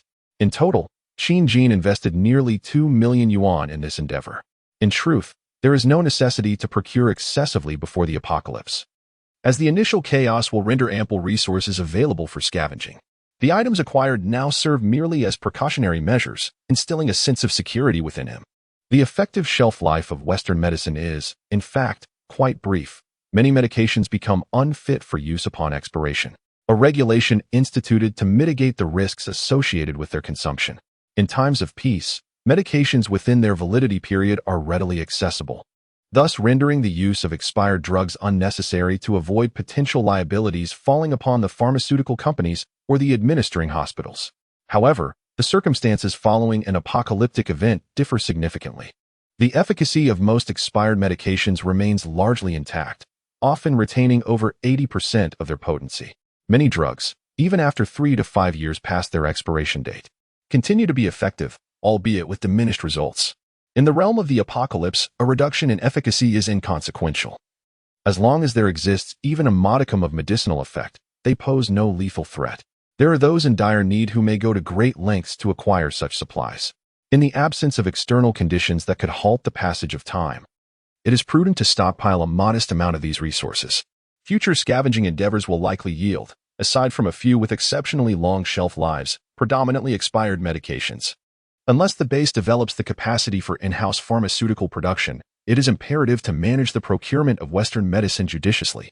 With that, Qin Jin immerses himself once more in the realm of traditional Chinese medicine for his supplies. In contrast to the fleeting shelf life of Western medicines, Chinese herbal remedies are far more resilient. Properly air-dried herbal materials, barring a few botanical varieties with a preservation span of 4 to 5 years, can be utilized for decoction as long as they remain free from mold, moisture, and pest infestations. Moreover, the longevity of woody and mineral-based medicinal materials extends even further, often exceeding a decade when stored under optimal conditions. Qin Jin directly procured a substantial quantity of various Chinese medicinal herbs, including ephedra, cinnamon twig, perilla, schizonepida, siler, Angelica dihurica, ginger, magnolia flower, cocklebur, mint, cicada slough, burdock seed, chrysanthemum, mulberry leaf, kudzu root, bupleurum, raponticum, vitex, gypsum, anamarina, among hundreds of both common and uncommon medicinal materials, covering the vast majority of ailments. All items were required to be delivered in vacuum-sealed packaging. Naturally, a variety of esteemed traditional Chinese medicine compendiums were also indispensable, with ample resources available online or in physical stores. Although their effectiveness may not be guaranteed, having such materials is certainly preferable to having none. In the future, the base will inevitably need to incorporate talents from both Western and traditional Chinese medicine. As for the execution of this plan, he already harbored a comprehensive strategy in his mind. Once the pharmaceuticals were prepared, the next step would involve acquiring various materials to enhance the safety of the base. Previously, Qin Jin had commissioned the customization of hand crossbows and compound bow accessories, along with an assortment of unsharpened knives, swords, and daggers. He now needed to continue procuring additional items such as riot shields, steel forks, specially crafted lightweight steel plates, and wire gloves. In the future, there would undoubtedly be occasions to venture outside the base in search of supplies. In the face of the ever-present threat of zombies, reliable protection is essential. The primary means by which zombies attack humans is through biting, leading to the transmission of bodily fluids. As long as the body remains free of open wounds and proper protective gear is worn to safeguard against the zombies' bites, one can maintain a relatively safe position. However, should fortune turn unfavorable and there be exposed wounds on the body, even without direct contact with zombie fluids, mere contact with the skin or nails of a zombie poses a risk of infection and mutation, for the viral concentration on a zombie's epidermis is not negligible. Most deaths are preceded by a struggle, leaving behind traces of blood either from the deceased or other sources. Each zombie is a conglomerate of the virus, with an astonishing concentration of viral particles within. In contrast to the zombies, survivors who have endured the mutations induced by the miasma have managed to persevere, albeit with only trace amounts of the virus present in their bodies. However, the concentration is not comparable upon contact with the terrifying viral concentration found in a zombie's body. Infection becomes a distinct possibility. Thus, it is imperative to avoid direct contact with the undead. Qin Jin vividly recalls the cardinal rule. In this apocalyptic world, one must steer clear of the deceased, for every individual, upon death, will inevitably undergo transformation into a zombie, whether swiftly or gradually. With every human harboring trace amounts of the virus, the failure of the immune system post-mortem allows the virus to proliferate uncontrollably, ultimately leading to mutation. Therefore, it is essential to promptly dispose of the deceased. The most straightforward method is to destroy the brain or spinal cord, rendering them immobile. If one cannot bring oneself to do so, one must simply wait to be taken away. In the early stages of the apocalypse, before zombies evolve into mutated forms, employing tactics such as the use of blast shields or steel forks combined with knives or bayonets can effectively manage small groups of zombies. Wire gloves provide a degree of protection while minimally hindering weapon usage, if the hands are well protected. Even a bite that does not come into contact with bodily fluids may still hold a significant chance of avoiding infection. Should one encounter a horde of zombies, there is no alternative but to flee for one's life. Finding refuge in a secure location with firearms allows for continued resistance. Without firearms, one must continue to escape. Some organs of the zombies, affected by the virus, may exhibit heightened strength and purity, with their senses of hearing and smell becoming acutely sensitive. The undead possess an insatiable hunger for flesh and blood.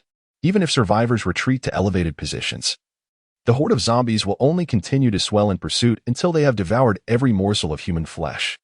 In a formidable stronghold where Qin Jin had once taken refuge, he had overheard some conjectures suggesting that zombies could be perceived as a conglomerate of single-celled organisms, unified by a singular thought: hunger. Each cell, under the influence of the virus, yearns for the sustenance of flesh and blood. Once the virus occupies various cells of its host, It manifests disparate functionalities.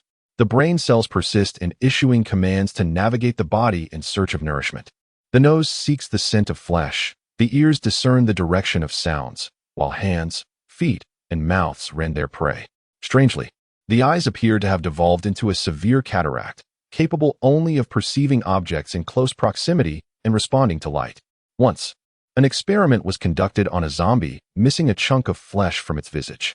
A piece of decaying flesh was cut from another zombie's limb and affixed to the first face.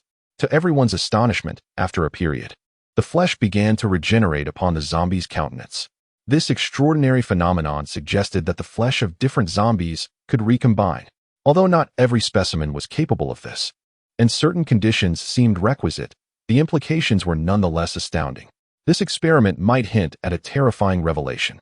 When Xinjin sought to uncover more clandestine information to pass the time, others expressed their ignorance regarding subsequent developments, leaving him uncertain whether their ignorance was genuine or a mere reluctance to divulge. Prior to his rebirth, he had wandered aimlessly, often starving, and lacked the leisure to delve into such inquiries. Should circumstances permit in the future, he mused that it might be worthwhile to pursue this enigma further, perhaps as a potential avenue for resolving the zombie crisis. In addition to basic protective gear, he had also commissioned the crafting of a steel spear made from lightweight steel. The weapon can be disassembled into 3 segments, and when assembled, it can reach a remarkable length of 20 meters, making it an excellent tool for eliminating zombies from atop a fortified wall. As the walls are destined to be raised further, exceeding 20 meters in height, there will inevitably be a need to enhance this weapon. The primary concerns lie in its weight and structural integrity. The current lightweight steel spear, measuring 10 meters, already weighs 5 kilograms. An adult can wield it for no more than an hour before fatigue sets in. The challenges will only escalate with the increased weight and strength requirements beyond 20 meters. In anticipation of a potential siege by hordes of zombies, there arises a necessity for more formidable weaponry, explosives. The most direct and efficient means of achieving this is through chemical explosives. Numerous formulas for such concoctions are readily available online, varying in potency. Combinations such as water and liquid nitrogen, cesium metal and water, potassium chlorate and sugar, potassium permanganate and brake fluid, and sodium metal with water can all yield rudimentary chemical bombs. However, Xinjin's ambitions extend beyond these basic methods. During his time in the team, he acquired knowledge of various household items that could be repurposed for bomb making. Furthermore, he procured additional materials through unconventional channels. Individually, these substances may not appear hazardous, but when combined, they transform into extremely dangerous compounds. Such materials must remain clandestine, procured discreetly through shadowy avenues. In light of his agricultural endeavors, it seems reasonable to obtain certain chemicals for pesticide formulation. These materials will not be immediately processed. Rather, they will be reserved for when the apocalyptic scenario truly unfolds, ensuring preparedness. Additionally, he remains cognizant of the various local factories capable of producing bomb-making materials, which he will prioritize after the onset of the apocalypse. Xinjin also has not overlooked the potential for toxins. Rat poison and substances like arsenic are indeed remarkably useful, particularly against adversaries. Cyanide is excessively potent and difficult to procure, so I have merely marked a few locations where these extremely toxic chemicals are present, awaiting the opportunity to revisit them post-apocalypse. Reflecting on this, I cannot help but chuckle at my own predicament. I seem to be increasingly resembling a terror-inducing figure. Yet, as I touch certain spots on my back and arms, remnants of wounds inflicted by others in my past life, I am reminded of the various individuals and events I have encountered. This rekindles my resolve. Some actions must be taken, for the sake of oneself and loved ones. If it can be avoided, that is preferable, but should anyone dare to infringe upon my territory, a swift and merciless retaliation shall ensue.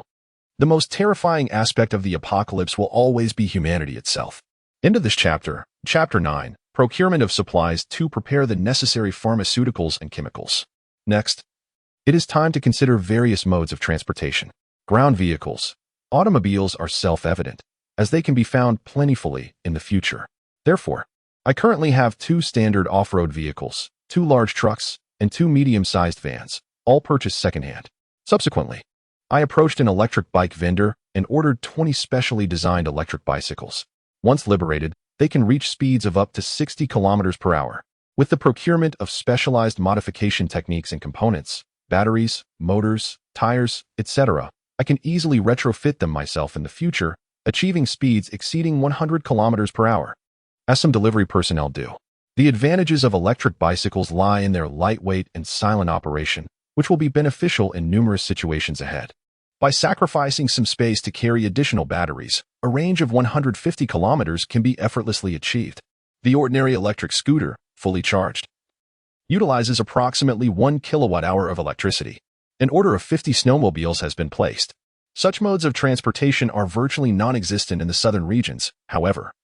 Shenzhen vividly recalls their immense utility in the frigid, desolate future. The market price for each of these machines ranges from 4,000 to 7,000, making them quite affordable. The total investment for this acquisition is merely a few $100,000. With subsequent modifications, they will serve as invaluable assets during snow-laden days. Furthermore, an order of 1,000 drones of various models has been made. The price range for these products is extensive, with the more economical options costing several hundred each, while the high-end variants can reach thousands or even tens of thousands. The less expensive drones are intended for executing disposable tasks in the future, while the premium models, with superior performance, can be utilized repeatedly. Whether to distract zombies or to carry out aerial missions, drones are indispensable, even if such devices can be scavenged after the apocalypse. Nothing provides peace of mind quite like being well prepared in advance, especially since some plans must be executed immediately upon the onset of the catastrophe. An investment exceeding $1 million has been allocated for drones alone. Shenzhen has also engaged with certain companies to custom order various devices. For instance, he has procured sound emitters capable of remote operation from 300 to 500 meters away. These robust, perforated casings house batteries that sustain sound output for 3 to 5 hours, with adjustable volume levels, totaling 500 units ordered. Additionally, numerous other specialized devices have been acquired, amounting to over $1 million in expenditure. These will undoubtedly serve as crucial lifelines in times of peril. In the realm of communication, the inventory includes commercial walkie-talkies with a range of 1 to 8 kilometers, professional walkie-talkies typically covering 3 to 10 kilometers, and military-grade models capable of reaching 50 kilometers. With a relay station, this can exceed 100 kilometers. Signal enhancement equipment and other essential devices have also been included. The military-grade equipment was acquired at a considerable expense from vendors. It may consist of outdated models or modified versions from previous units, yet it remains commendable. A direct purchase comprised 300 units of standard models, 200 units of specialized versions, and 30 units of military-grade equipment. As for specialized supplies, a variety was procured: protective clothing, raincoats, snowmobiles, anti-slip chains, assault boats, corrosion-resistant custom umbrellas, specialized ropes, grappling guns, lubricants, oil extraction equipment, sunglasses, diving gear, gas masks, night vision devices, high and low-frequency speakers, searchlights, infrared apparatus, thermal imaging devices, metal detectors, compact life detectors, and an array of sensors, among others, each in various quantities. In terms of personal necessities, an assortment of mobile phones, tablets, laptops, desktop computers, projectors, headphones, speakers, and gaming consoles were acquired in ample supply. Numerous free and paid films, music, and popular games were downloaded in advance to serve as entertainment during leisure time. The assortment of electronic entertainment devices was prepared modestly, as such items are easily found in the early stages of an apocalypse. However, internet resources require immediate attention, for once the connection is severed, all access is lost. Additionally, essential items such as flashlights, small fans, hand crank generators, hand crank fans, several rice husking machines, various battery models, and water heaters were also included in the procurement. Office supplies, including printers, paper, dehumidifiers, dryers, water filtration systems, sterilizers, and exhaust fans, were not overlooked either. Lastly, a comprehensive collection of books spanning nearly all fields, encompassing electronics, medicine, survival skills, management, technology, daily living, and cooking, was amassed and stored in the base's library. In the realm of daily necessities, a plethora of items has been procured, including paper towels, tableware, diapers, infant formula, sanitary napkins, towels, bedding sets, shoes, toothbrushes, toothpaste, quilts, kettles, flashlights, and many more. A comprehensive selection of products available in supermarkets has been gathered. In terms of apparel, a significant quantity of specialized cold-resistant clothing has been customized, encompassing both men's and women's styles, alongside universal-sized garments, rain boots, snow boots, and hats, which are equally indispensable. For culinary endeavors, various fuels have been stockpiled in the base warehouse, including gas, kerosene, solid alcohol, coal, honeycomb coal, and smokeless coal, along with firewood. Civilian heating coal is priced at 1,000 yuan per ton, and a substantial reserve of 100 tons has been acquired, amounting to over 100,000 yuan.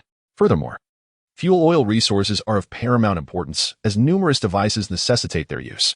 Consequently, an oil depot was specifically constructed during the initial stages of the base's establishment.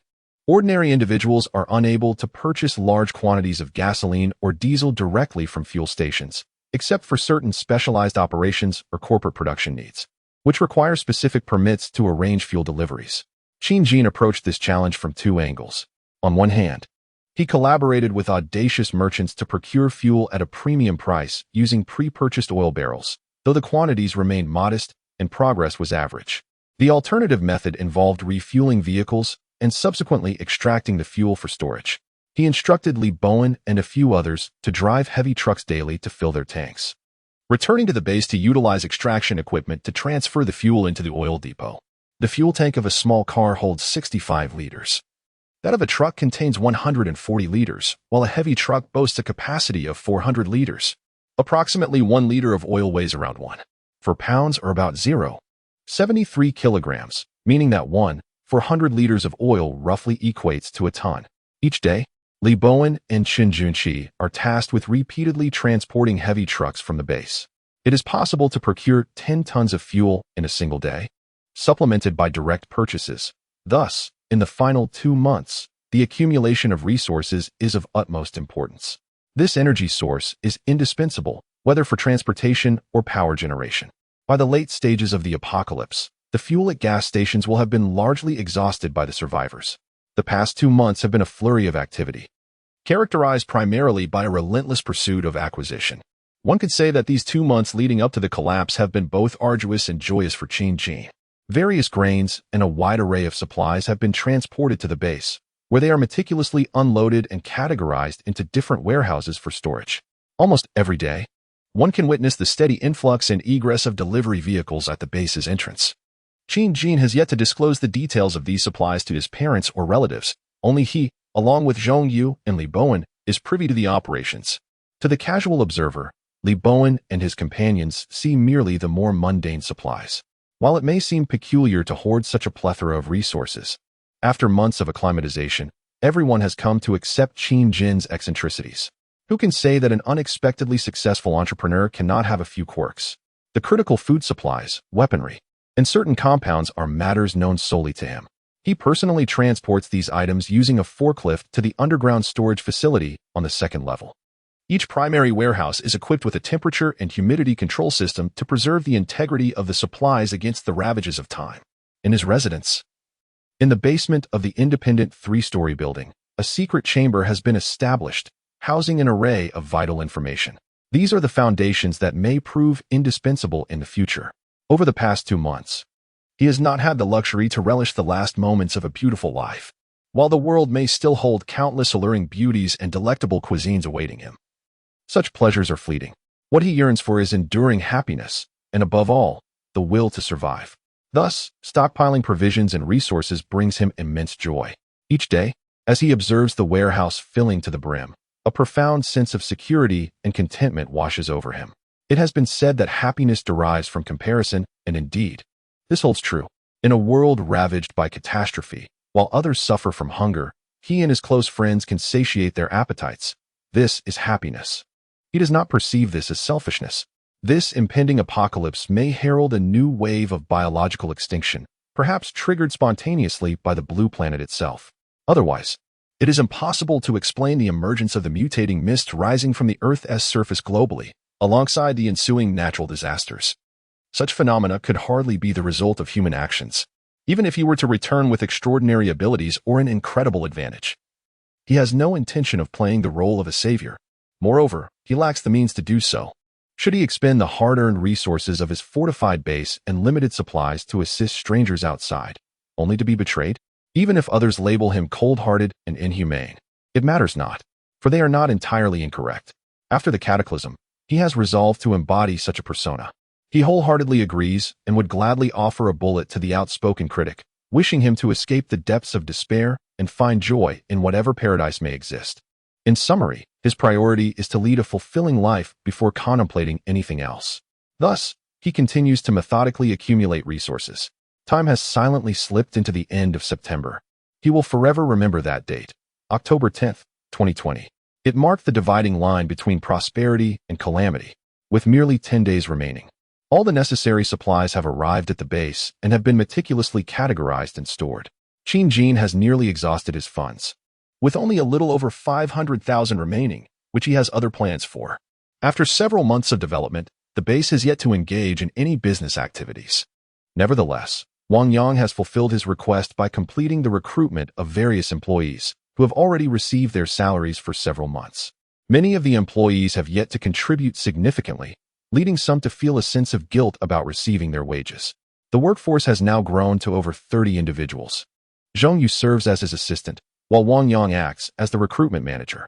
Li Bowen, Zhang Tiankai, and Chen Junqi are his subordinate security personnel, each leading a team of 4, responsible for managing various tasks assigned by him. Additionally, there are 4 agricultural specialists, 1 middle-aged expert and 3 assistants, along with chefs, electricians, financial staff, receptionists, and several others. For a company spanning tens of thousands of square meters, the staff count is quite minimal. However, he has been attentive throughout the recruitment process, dismissing those he deemed unsuitable, leaving behind a team he finds satisfactory, at least in certain respects. Furthermore, last month, one of his former comrades, who had initially expressed hesitance, contacted him again after more than a month. This individual, named Lu Wenhao, sought another opportunity, explaining that he had previously been unable to commit due to a family member's serious illness, which has since improved, prompting him to reach out once more. Having ascertained the veracity of his statement, Qin Jin extended him an opportunity to prove himself. He was to commence his duties under the supervision of Li Bowen and his associates, with the prospect of advancement contingent upon his subsequent performance. Chapter 10. The anticipated arrival September 29th. On this day, Qin Jin disseminated an announcement, conveyed through Zhong Yu, mandating the assembly of all personnel in the main conference hall of the office building. He had an important matter to declare. Before long, with the exception of the gatekeeper, the factory's employees had gradually congregated. Qin Jin entered the conference room last, proceeding directly to the head seat. He surveyed the assembled individuals, imprinting their countenances upon his memory. These individuals might, in the future, become his comrades, partners, and subordinates. The attendees, in turn, scrutinized him. Some had already interacted with him during this period, even collaborating in the transportation of various supplies. Others, due to their clerical roles or irrelevant positions, were encountering their employer for the first time. They were curious about the purpose of this enigmatic proprietor's convocation. Qin Jin, refraining from prolonging the employee's anticipation, seated himself in the principal position and proclaimed, "I extend my sincere gratitude to each of you for choosing Green Origin. I am also fortunate that we will be able to collaborate in the future. The purpose of convening you today, in addition to facilitating mutual acquaintance, is to announce that our company will commence its Golden Week holiday ahead of schedule, starting tomorrow afternoon. Furthermore, I hereby announce that, upon our return from the People's Republic of China's Golden Week holiday, our company will host a grand opening celebration. The event is scheduled for the evening of October 10th, and we hope that you will all grace us with your presence, accompanied by your relatives, to offer your felicitations. The company will bear the expenses for round-trip transportation, as well as room and board, for all employees' family members and friends." The employees erupted in astonishment, their eyes wide with disbelief as they exchanged glances, questioning whether they had misheard. What kind of boss and company is this? Is it truly so delightful? Qin Jin had anticipated this reaction. He raised his hands to calm the room, and as the noise subsided, he continued, "I have not yet finished. In addition to covering the travel expenses and accommodations for family members, we will also host various lottery draws during our grand opening ceremony that evening, featuring a plethora of prizes worth 10,000 yuan. Regular employees may bring 1 family member, while supervisors and managerial staff can bring 2, all of whom will be eligible to participate in the lottery. I warmly welcome everyone to attend and show their support. Thank you all." and I hope that together we can create even greater value for the company in the future." After concluding his address, he departed the conference room, leaving the employees to continue their jubilant discussions. Employee A exclaimed, "What kind of miraculous company is this? When I first joined, I thought I had made a mistake. Now I feel as though I've won the lottery. I must share this on my social media right away."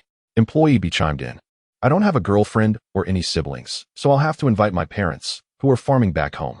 Employee C proclaimed, "I hereby declare that our boss is undoubtedly a good person and destined to become a great entrepreneur." The employees animatedly engaged in conversation, expressing their aspirations for a brighter future and the joy of the impending holiday to return home. Qin Jin returned to his office and summoned Zhongyu, saying, "You, make sure to spend quality time with your family during this holiday. After the break, return to work, and remember to bring your entire family for the grand opening celebration. I permit you to bring them all. Zhang Bowen and a few others can also bring 3 people, including Lu Wenhao. Please inform them to bring their families to celebrate. Just say it is my command. It has been a long time since I dined with your parents. The last time was back in high school. So, ensure that you bring your parents and younger brother.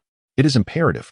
Zhongyu, though somewhat surprised by Qin Jin's arrangements and generosity, had learned over the past few months that it was unwise to contradict or speculate on his boss's intentions, even if he was once a close friend.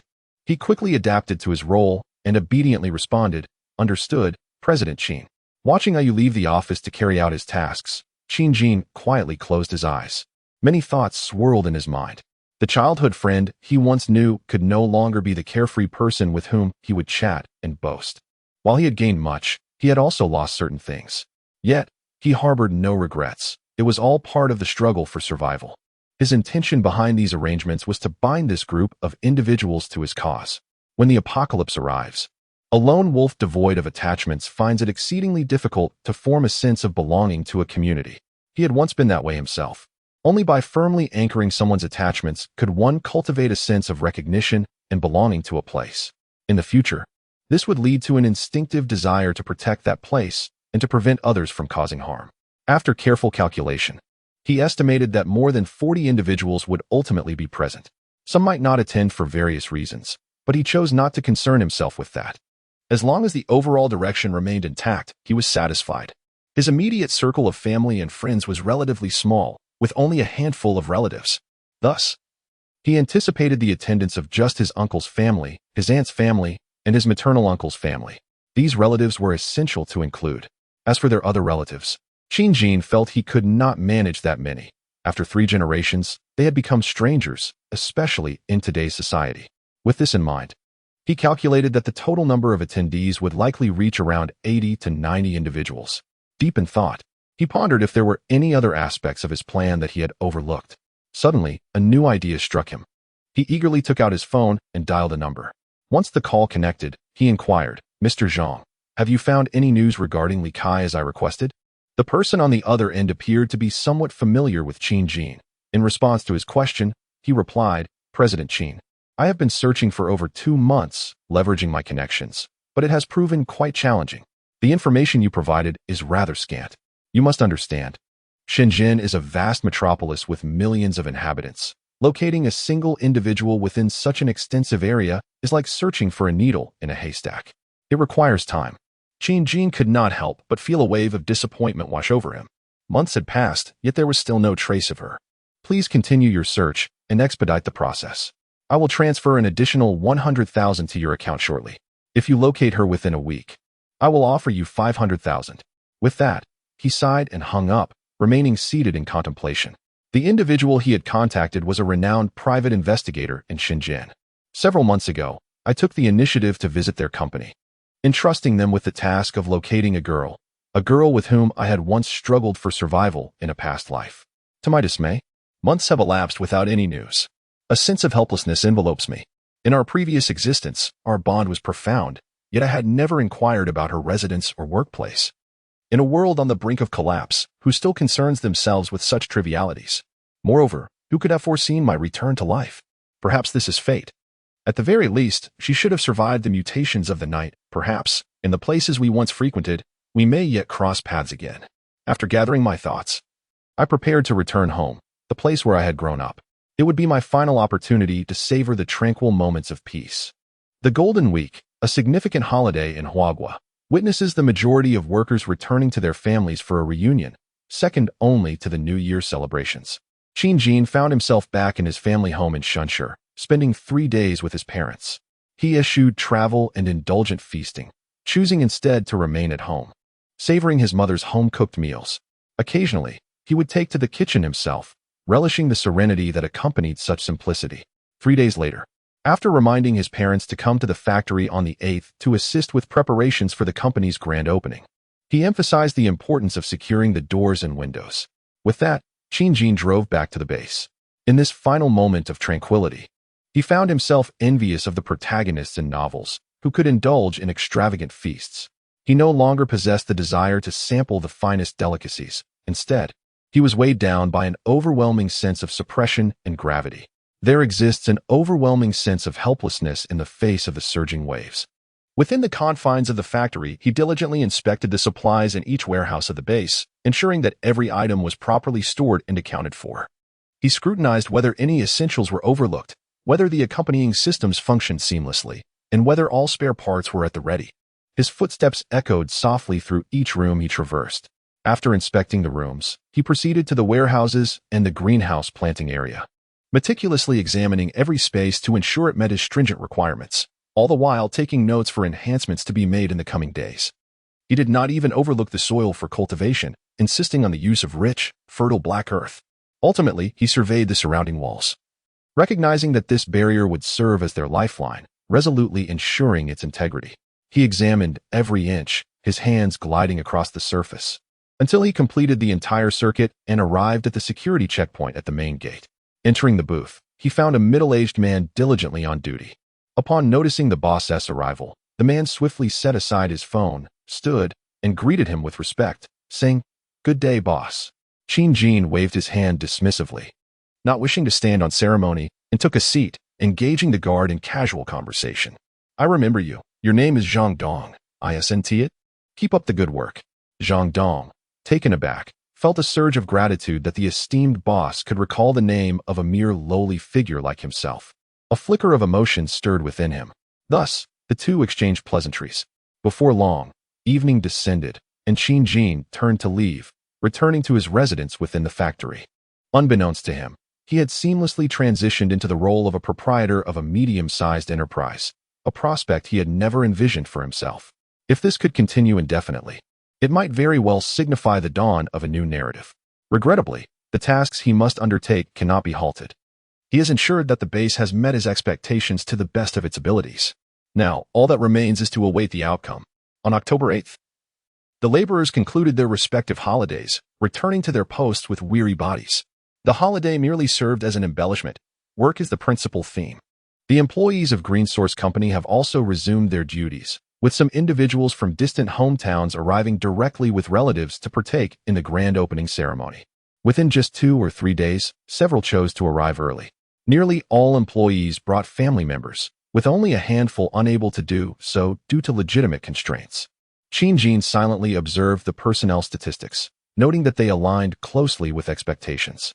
The next step involves preparations for the celebration, catering, venue decoration, speeches, and various other tasks. Not to mention numerous final arrangements from the pre-apocalyptic era. End of chapter. Chapter 11.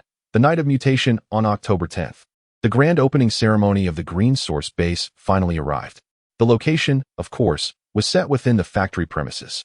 Though termed a celebration, it essentially constituted a banquet organized by the company itself. A large room was converted into a modest banquet hall, accommodating around 10 tables. Given the limited number of attendees, even 100 guests would be insufficient. In reality, 10 tables would not suffice. The morning was spent in regular operations, and by 4 p.m., employees were permitted to leave early to prepare for the evening's festivities, accompanied by their relatives. Qin Jin stood by the window of his office, gazing at the sun dipping towards the horizon. The afterglow bathed the factory in a warm golden hue, casting an enchanting light upon the buildings. His eyes were filled with a myriad of complex emotions: fear, anxiety, unease, and a flicker of excitement. His relatives had already confirmed their arrival at the base, and they were currently resting and conversing in the designated meeting room. He summoned Wang Yang, Zhongyu, and the HR director Zhao Ling to ascertain the attendance of the leader's relatives and subordinates. He issued a directive that after 6 o'clock, all security personnel and doormen were to join the banquet, with no exceptions. The dishes were to be prepared in advance and kept warm, allowing everyone to take their seats immediately, without the need for the chefs to make any preparations in the back. The factory gates would be closed to any further guests. Everyone had grown accustomed to President Qin's unconventional style. No objections were raised, and compliance was expected. As the clock struck 6, Qin Jin, still in his office, approached the window once more and opened it to gaze outside. The sun had completely set, leaving only a faint glow that stubbornly lingered, as if drawing the curtain on the arrival of night. Many had yet to notice the delicate mist rising from the ground, a mere whisper of vapor that would easily go unnoticed unless one looked closely. Upon closer inspection, one could discern a hint of purple shimmering within the mist, hidden at the intersection of the fading sunlight and encroaching darkness. Qin Jin stood by the window, fixated on this scene, relinquishing any last vestiges of hope.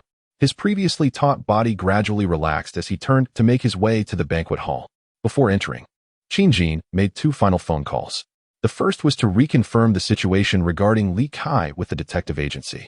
Regrettably, they had still not located her during this recent period. Thus, he could only wish her well, hoping she would navigate the trials of the mutated night and the onset of the apocalypse as successfully as in her previous life. The second call was made to a specific number. Upon connection, the caller stated, "I want the goods. Give me a card number, and I will transfer the funds immediately. Please send the information to my designated email." The response from the other end was, "Boss, you are generous. The items can be dispatched at any time, as long as the payment is received. Once this transaction is completed, I shall lay low for a while. This number will no longer be in use." There was an unspoken understanding between them. Qin Jin received a message devoid of a number, containing a string of digits. Without further contemplation, he transferred the final sum of 500,000. In less than 5 minutes, his phone notified him of an incoming email. Without glancing at it, he proceeded into the venue, where the atmosphere was bustling with voices. He located Zhong Yu and Wang Yang, confirming that everyone had arrived. Silently, he pressed the remote control nestled in his pocket.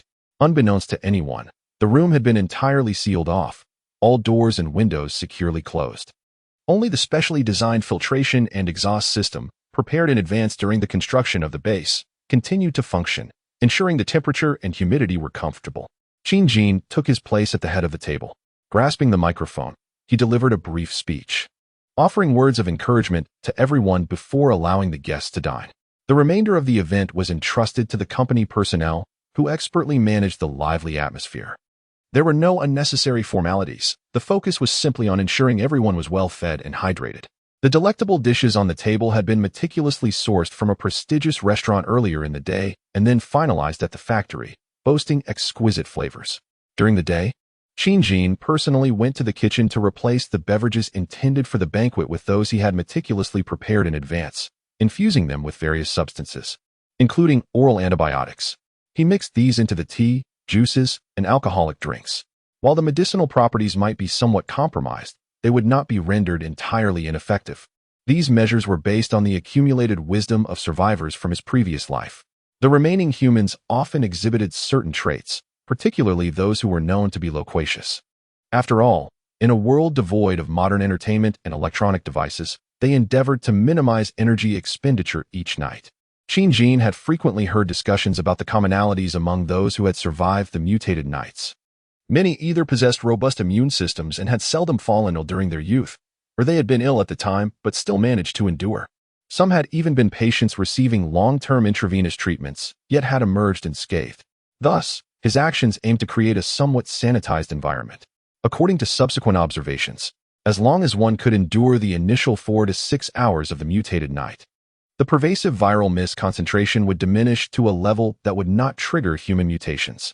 Although individuals would still carry the virus upon contact, the concentration would be exceedingly low. Only after death, when the immune system faltered, would the minuscule viral presence replicate and lead to zombification.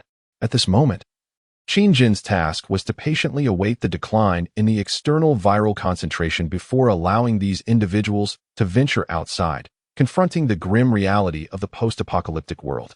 Meanwhile, seated at the same table, his father noticed his son's unease and inquired, "Ajin, what troubles you?" Jin momentarily regained his composure, casting aside his errant thoughts.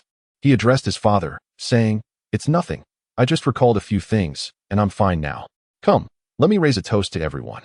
Thank you all for coming to support the factory today." With that, he rose to his feet, walked to the center of the hall, and raised his glass. Addressing all present, "I'm delighted to see everyone here. I toast to you all." In the face of their boss's toast, no one would dare to refuse. The employees promptly lifted their glasses in return, and even the family members reciprocated with understanding. Jin scanned the room and noticed that everyone within the factory had raised their glasses. He then returned to his seat, allowing the banquet to continue as he awaited the passage of time. Seeing his son act in this manner, Jin's father felt compelled to speak up. "We understand that you must be under considerable pressure to suddenly establish such an enterprise. Truth be told, we were quite astonished for a while. However, it's perfectly all right. If you encounter any issues, do not hesitate to confide in me or your uncles. We will always have your back. Although we are growing older, we still possess some connections." Jin smiled in agreement, expressing his gratitude for his father's encouragement. After a while, he rose once more, locating Zhongyu at a nearby table, and offered them a toast. He engaged in conversation with Zhong's father, whom he hadn't seen in a long time, before proceeding to toast each table in turn. Throughout this process, he also observed the guests' consumption, ensuring that everyone was adequately partaking, while keeping an eye on their physical responses. Fortunately, there were no apparent issues, and the meal progressed swiftly. By the time the clock struck 8, the evening was well underway. Jin arranged for the employees to commence a game segment, one that offered rewards. Victorious teams or individuals would receive a monetary prize. Thus, everyone was eager to participate, for who does not relish the allure of wealth? After all, he had no intention of allowing anyone to leave before midnight. A plethora of activities had been planned for later, with dozens, if not hundreds, of lottery draws set up, sufficient to occupy at least an hour or two. Ultimately, he could wield his authority as the boss to ensure no one departed. Moreover, it might not even require such an extended duration. The employees joyfully engaged in the festivities, filling the venue with laughter and cheer. Unbeknownst to them, the world outside was undergoing profound transformations. As the clock approached 6, a mist began to rise, gradually enveloping the surface of Blue Star in a delicate lavender haze. No one understood the reason behind this phenomenon, nor were they aware of the lurking dangers. Within a mere span of minutes, as online discussions regarding the mist began to surface, mutation had already commenced. Shortly after 7, darkness had fully descended. In the deep city, within a certain urban village, a residential building stood. At this hour, the workday had concluded, and those fortunate enough to finish early were dragging their weary bodies home to relish their well-deserved personal time. Huang Ting, an ordinary office worker in the deep city, had spent the day attending to clients. Due to quality issues with his company's products, he had personally gone to the client's company for repairs. After enduring several reprimands, he finally managed to appease them, leaving him utterly exhausted. He was well aware that the quality of his company's products was, quite frankly, mediocre. His role inherently involved extinguishing fires wherever they arose. Though he felt discomfort, he endured it for the sake of a rather decent salary. Which laborer is not in a similar predicament? Today marks his son's birthday, so he diligently expedited his dealings with clients, eager to leave work early. On his way home, he even purchased a cake to celebrate with his son, as a sense of ceremony is still to be cherished, even if his wife often complains about the extravagance. The thought of his son's joyful smile brings a slight upward curve to his lips. It is, after all, one of the few joys in his life. He resides on the 5th floor of a building in an urban village. The landlord, unwilling to install an elevator, makes him climb the 5 flights of stairs. Each time he gasps for breath, he grumbles about the landlord's stinginess. However, if an elevator were to be added, the rent would inevitably increase, leading him to likely seek out a cheaper, elevator-less apartment once more. His body and his words sometimes stand in opposition. Today, ascending to the 5th floor felt particularly effortless. He took 2 steps at a time and soon arrived at his doorstep. Although the hallway appeared somewhat dilapidated, it was evident that it had been tidied up adequately. Everyone is striving in the big city. Apart from a few individuals of low character, the majority aspire to maintain their small homes in a semblance of order. As usual, he took out his keys and unlocked the door to his home. To his surprise, upon entering, he found the small living room devoid of anyone. This was rather peculiar. At this hour, his wife and son should have been home already, especially since today is his son's birthday. He had previously coordinated with his wife to leave work early and bring the cake home for the celebration, and she was supposed to prepare a meal of the child's favorite dishes. In the small dining area, however, a plate of spicy salt shrimp and 2 vegetable dishes lay ready on the table. This is a dish that the child enjoys. He changed his shoes and set down his backpack, his gaze momentarily diverted. Given the modest size of their home, a simple 2-bedroom apartment, he easily overheard some commotion coming from the kitchen, where the door was slightly ajar. Was his son perhaps watching his mother prepare a meal? He approached slowly, not wanting to disturb them with a shout, wishing instead to catch a glimpse of his wife diligently tending to their household. She had sacrificed so much for their family, working tirelessly. Huang Ting deeply empathized with her struggles as a full-time homemaker. Each role bore its own burdens, yet they all aimed to nurture their little family. Perhaps when he next received a bonus, he would secretly purchase that bag she had casually mentioned as a delightful surprise for her. Thus, he made a cheerful decision. He gently pushed open the kitchen door, only to discover that the lights had not yet been turned on. Surely, energy conservation could not be practiced in such a manner? His heart ached for his wife, a truly devoted woman. He flicked on the light, expecting to see her busily preparing ingredients, but instead, he was met with a figure kneeling at the corner where the kitchen met the bathroom. The sound of splashing filled the air. What was she doing? What was that crimson liquid on the floor? Was she handling some ingredients? It seemed far too messy. As Huang Ting pondered this, he moved closer, intending to caution his wife about the slippery floor.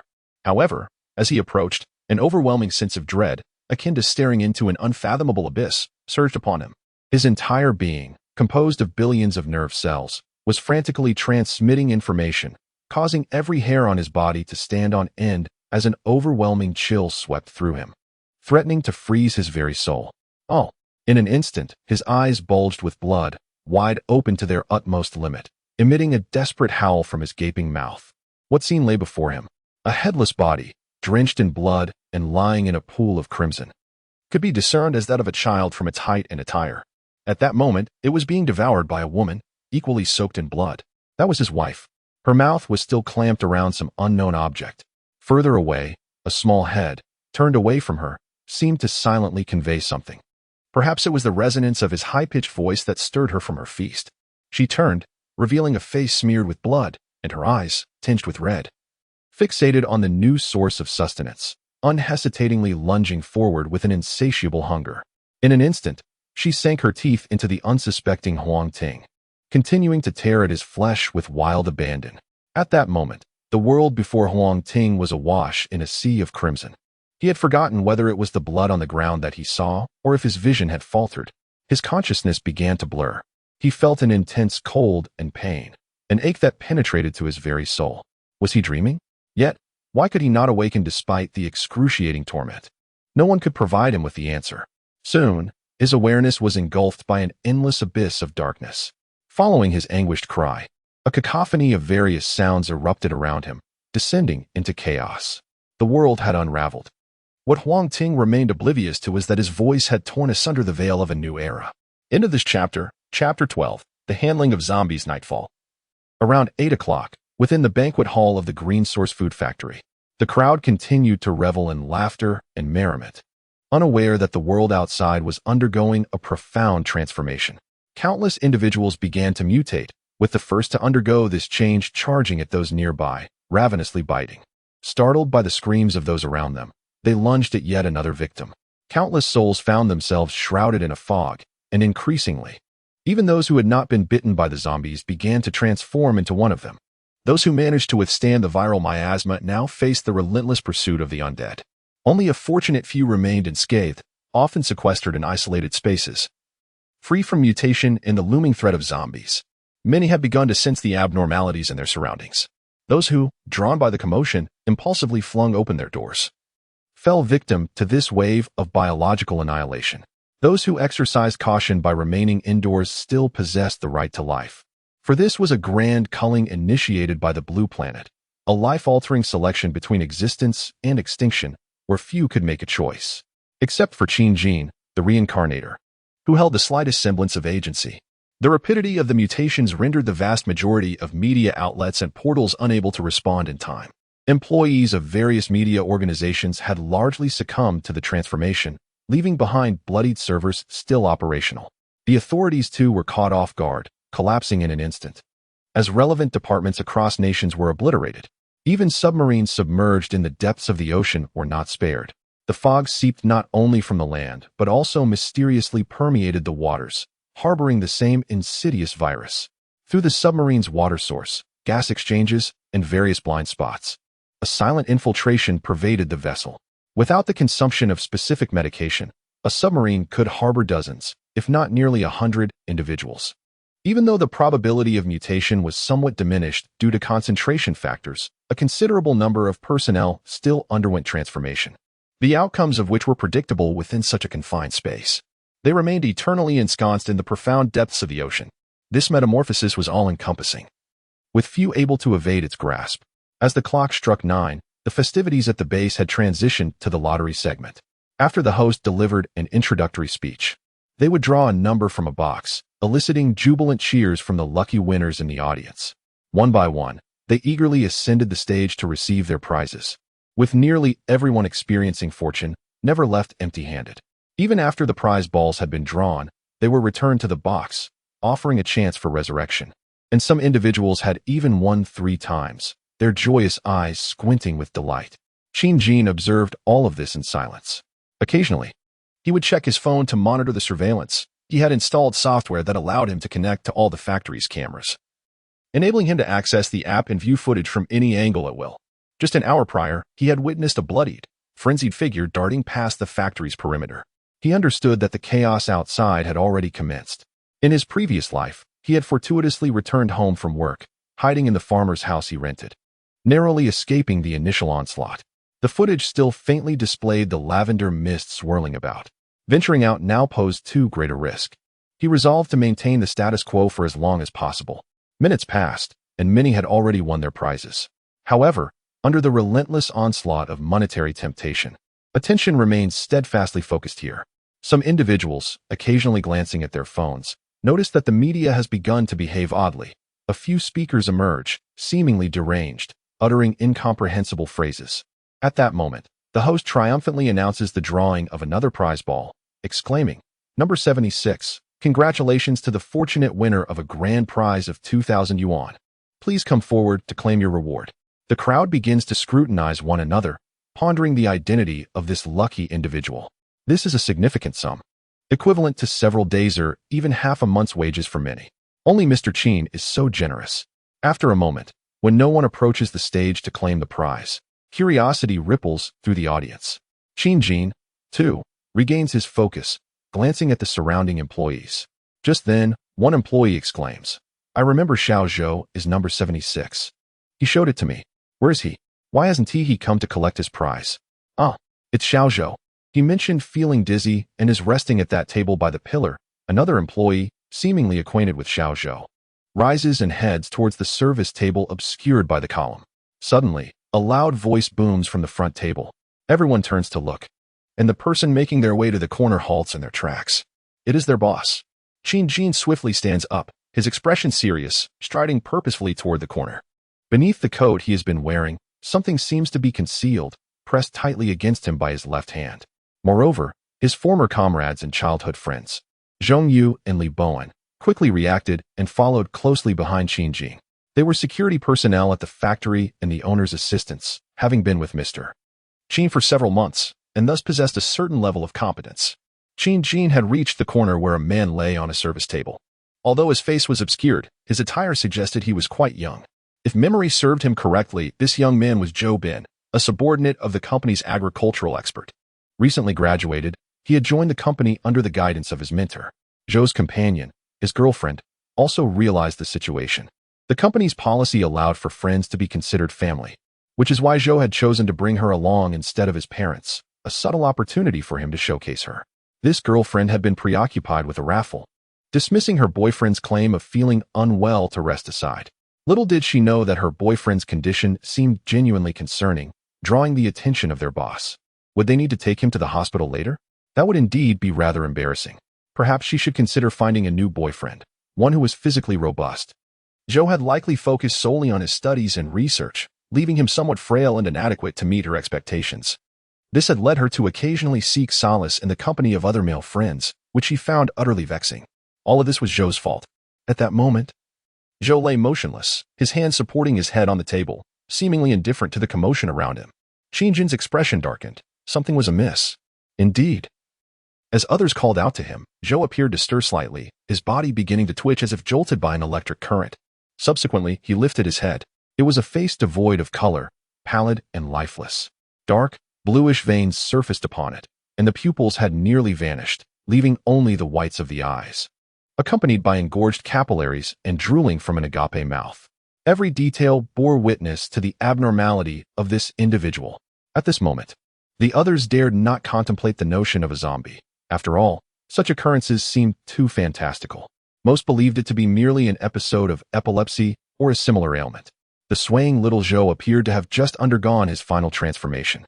Gradually, he ceased his trembling, fixating his gaze upon Qin Jin, who stood at the forefront.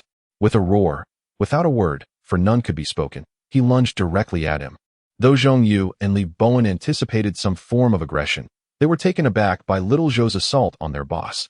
Their reactions lagged behind. However, Qin Jin, standing before them, exhibited no sign of panic. He seemed to have been prepared all along. As little Zhou charged forward, Qin Jin deftly sidestepped, swiftly extending his leg to bring Zhou crashing to the ground. In mere moments, he executed 2 grappling techniques, dislocating Zhou's arms, then pinning him down by stepping on the nape of his neck. He leaned over Zhou's back, bracing himself against any potential resistance. This newly transformed zombie posed little threat. He could subdue it without even using his hands. Capturing it alive would merely present a slight inconvenience. Within mere seconds, a frenzied individual lay subdued beneath their boss, leaving the onlookers utterly astounded. Li Bowen and others hurried over, eager to assist Qin Jin in swapping out or rescuing little Zhou, only to be halted by Qin Jin's raised hand. Regardless of the thoughts of those around him, he continued to command, "Bring me a thicker rope." Li Bowen personally rushed to retrieve a rope and immediately witnessed Qin Jin skillfully flipping over Xiao Zhou, expertly avoiding his mouth and binding him to a sturdy pillar at the edge of the arena. The onlookers stood in stunned silence, utterly astonished. Was this not an excessive response? Even if Xiao Zhou were to succumb to an episode and lash out at others, such treatment seemed unwarranted. He was directly secured to a pillar. How utterly ferocious. At this moment, Xiao Zhou was still baring his teeth, seemingly indifferent to his dislocated arm, continuing to emit low, menacing growls towards those in front of him. There was no sign of humanity left within him. Yet, it was not long before some began to comprehend the gravity of the situation. Their bodies trembled, faces pale, sweat pouring down as they widened their eyes in horror, gazing at what had once been a colleague, a zombie. In this era, inundated with countless portrayals in film and media, most, save for a few elderly individuals, recognized this creature for what it was. A zombie. No, this is impossible. Such entities, confined to the realm of cinema, could not possibly manifest in reality. Absolutely inconceivable. Some had already buried their heads in their hands, grappling with existential despair, murmuring incoherently. "Xiao Zhou, stop this. Are you pretending to be a zombie? I know you must be. Please, cease this charade. It's utterly embarrassing." Li Yin, Xiao Zhou's girlfriend, edged forward slightly, yet hesitated to approach fully. Clinging to a glimmer of hope, she inquired tentatively. She simply did not wish for her boyfriend to engage in such a base performance. While it undeniably captured the attention of others, she found the display far too ostentatious for such an occasion. On the other hand, if her boyfriend truly transforms into a zombie, as the only person he brought here, she would undoubtedly be sought after by the police for extensive questioning. How troublesome. She has other engagements tomorrow. If only she had foreseen that such an event would unfold tonight. She would never have accepted Xiao Zhou's invitation to the opening celebration of his company merely for the sake of a so-called bonus and a lavish meal. Though she had almost forgotten the joy of winning that substantial prize twice earlier, the only response she received was a low, guttural growl. Most individuals had begun to slowly retreat, and some even attempted to open the doors, hoping to escape the venue. Alas, they discovered that the doors had been firmly locked. Meanwhile, several Boulder employees were taking photographs and recording videos, eager to share their experiences on social media or various news outlets. While a tinge of fear gripped their hearts, their bodies remained resolute in their quest for attention. "President Qin, what should we do? How should we handle Xiao Zhou?" they implored. Li Bowen had already come to his senses. They had arrived just a moment later than Qin Jin, but the shock of the situation had initially caught them off guard. Now, They were seeking guidance on how to proceed. This was a zombie crisis. He truly had no idea how to manage it. It was beyond the scope of their duties. Let us refrain from any action for now. Stand guard at the doors. We must not allow anyone to leave. Also, keep a vigilant eye on the crowd for any signs of abnormal behavior. I fear there may be others who could mutate. Qin narrowed his eyes and addressed them directly. Despite implementing numerous precautionary measures, the emergence of mutations within the venue was not entirely unexpected. He had contemplated this possibility and deemed it prudent to allow others to digest the situation in advance. His primary concern now lay with his own relatives. He fervently hoped none among them would undergo such a transformation. A few days ago, he dined with relatives, where they had already added some ingredients in advance.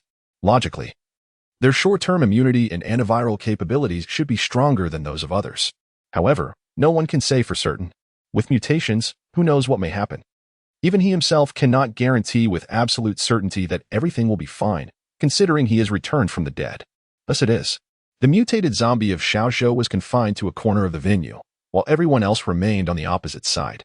No one harbored any interest in continuing the lottery game. After such a profound change, they were uncertain about what tomorrow would bring. Panic and fear engulfed the crowd. Some wished to burst through the doors and flee, but they were thwarted by the team led by Qin, who informed them that they had already reported to the authorities at that moment. Others had realized that the emergency hotline was completely unreachable and hoped that help would arrive soon. Everyone was instructed to stay put, as there might be a need for cooperation later. Unbeknownst to them, the peaceful life they once knew had already faded away. They had entered a new era, a dark age. End of this chapter, Chapter 13. This is the end times. The clock struck 9:30. Those who had witnessed Xiaozhou's transformation remained in a state of shock. They were not permitted to leave the venue, forced to remain in close proximity to the suspected zombie, Xiaozhou. The psychological pressure was immense, leading them to confide in one another to alleviate their distress. Consequently, many within the venue began to murmur softly, while others took to the internet to vent their frustrations. Soon, they discovered that the world outside had seemingly changed as well. Oh my, look what I found. My friend just posted a video in the group, claiming that there are numerous zombies around his home. Upon glancing at a message on his phone, an individual could not resist the urge to share it with those around him. Me too. Me too. I have seen numerous videos and messages about zombies surfacing online. What is going on? Has a biological crisis erupted? Others began to engage in fervent discussions. Do not be afraid. I firmly believe that the official organizations will surely suppress this. Someone knowledgeable about films remarked, the zombies depicted in movies are not formidable. They appear that way solely for the narrative's sake. In reality, once the official forces deploy their advanced weaponry, they can obliterate anything. Indeed, another agreed. Zombies are mere paper tigers. Eventually, someone will come to our rescue. Let us remain here and not panic. But I suddenly wonder if this door is sturdy enough. Should we reinforce it? A seemingly clever individual pondered aloud. Weren't you the one eager to be the first to escape? Someone beside him exposed. I am deeply concerned about my parents and younger brother at home. I only brought my husband with me. I wonder if the others have found a safe place to hide? Some women could no longer contain their tears, quietly sobbing. The atmosphere within the crowd grew chaotic. A wave of despair beginning to spread. Qin observed everything, calculating in his mind. Perhaps as a relative of the boss, his parents, along with other relatives, remained relatively composed. Zhong Yu and Li Bowen, along with several of his direct subordinates, also managed to maintain a reassuring presence, likely due to the safety of their own families. Earlier, he had distributed some weapons, such as batons and riot shields, that had been pre-stored at the venue to Zhong Yu, Li Bowen, Zhang Tiankai, and Shen Junqi, enabling their teams to act swiftly. Maintaining order throughout the venue was of utmost importance. Concealed behind him was a compact crossbow, which he had personally modified in advance. The steel bolts it discharged could effortlessly penetrate a human skull. At this moment, he was merely biding his time, allowing these individuals to gradually accept the grim reality of the apocalypse, in stark contrast to the semblance of order that still prevailed within the Green Source Base's assembly. Chaos reigned outside. Unbeknownst to the crowd, an increasing number of humans were undergoing transformation into zombies.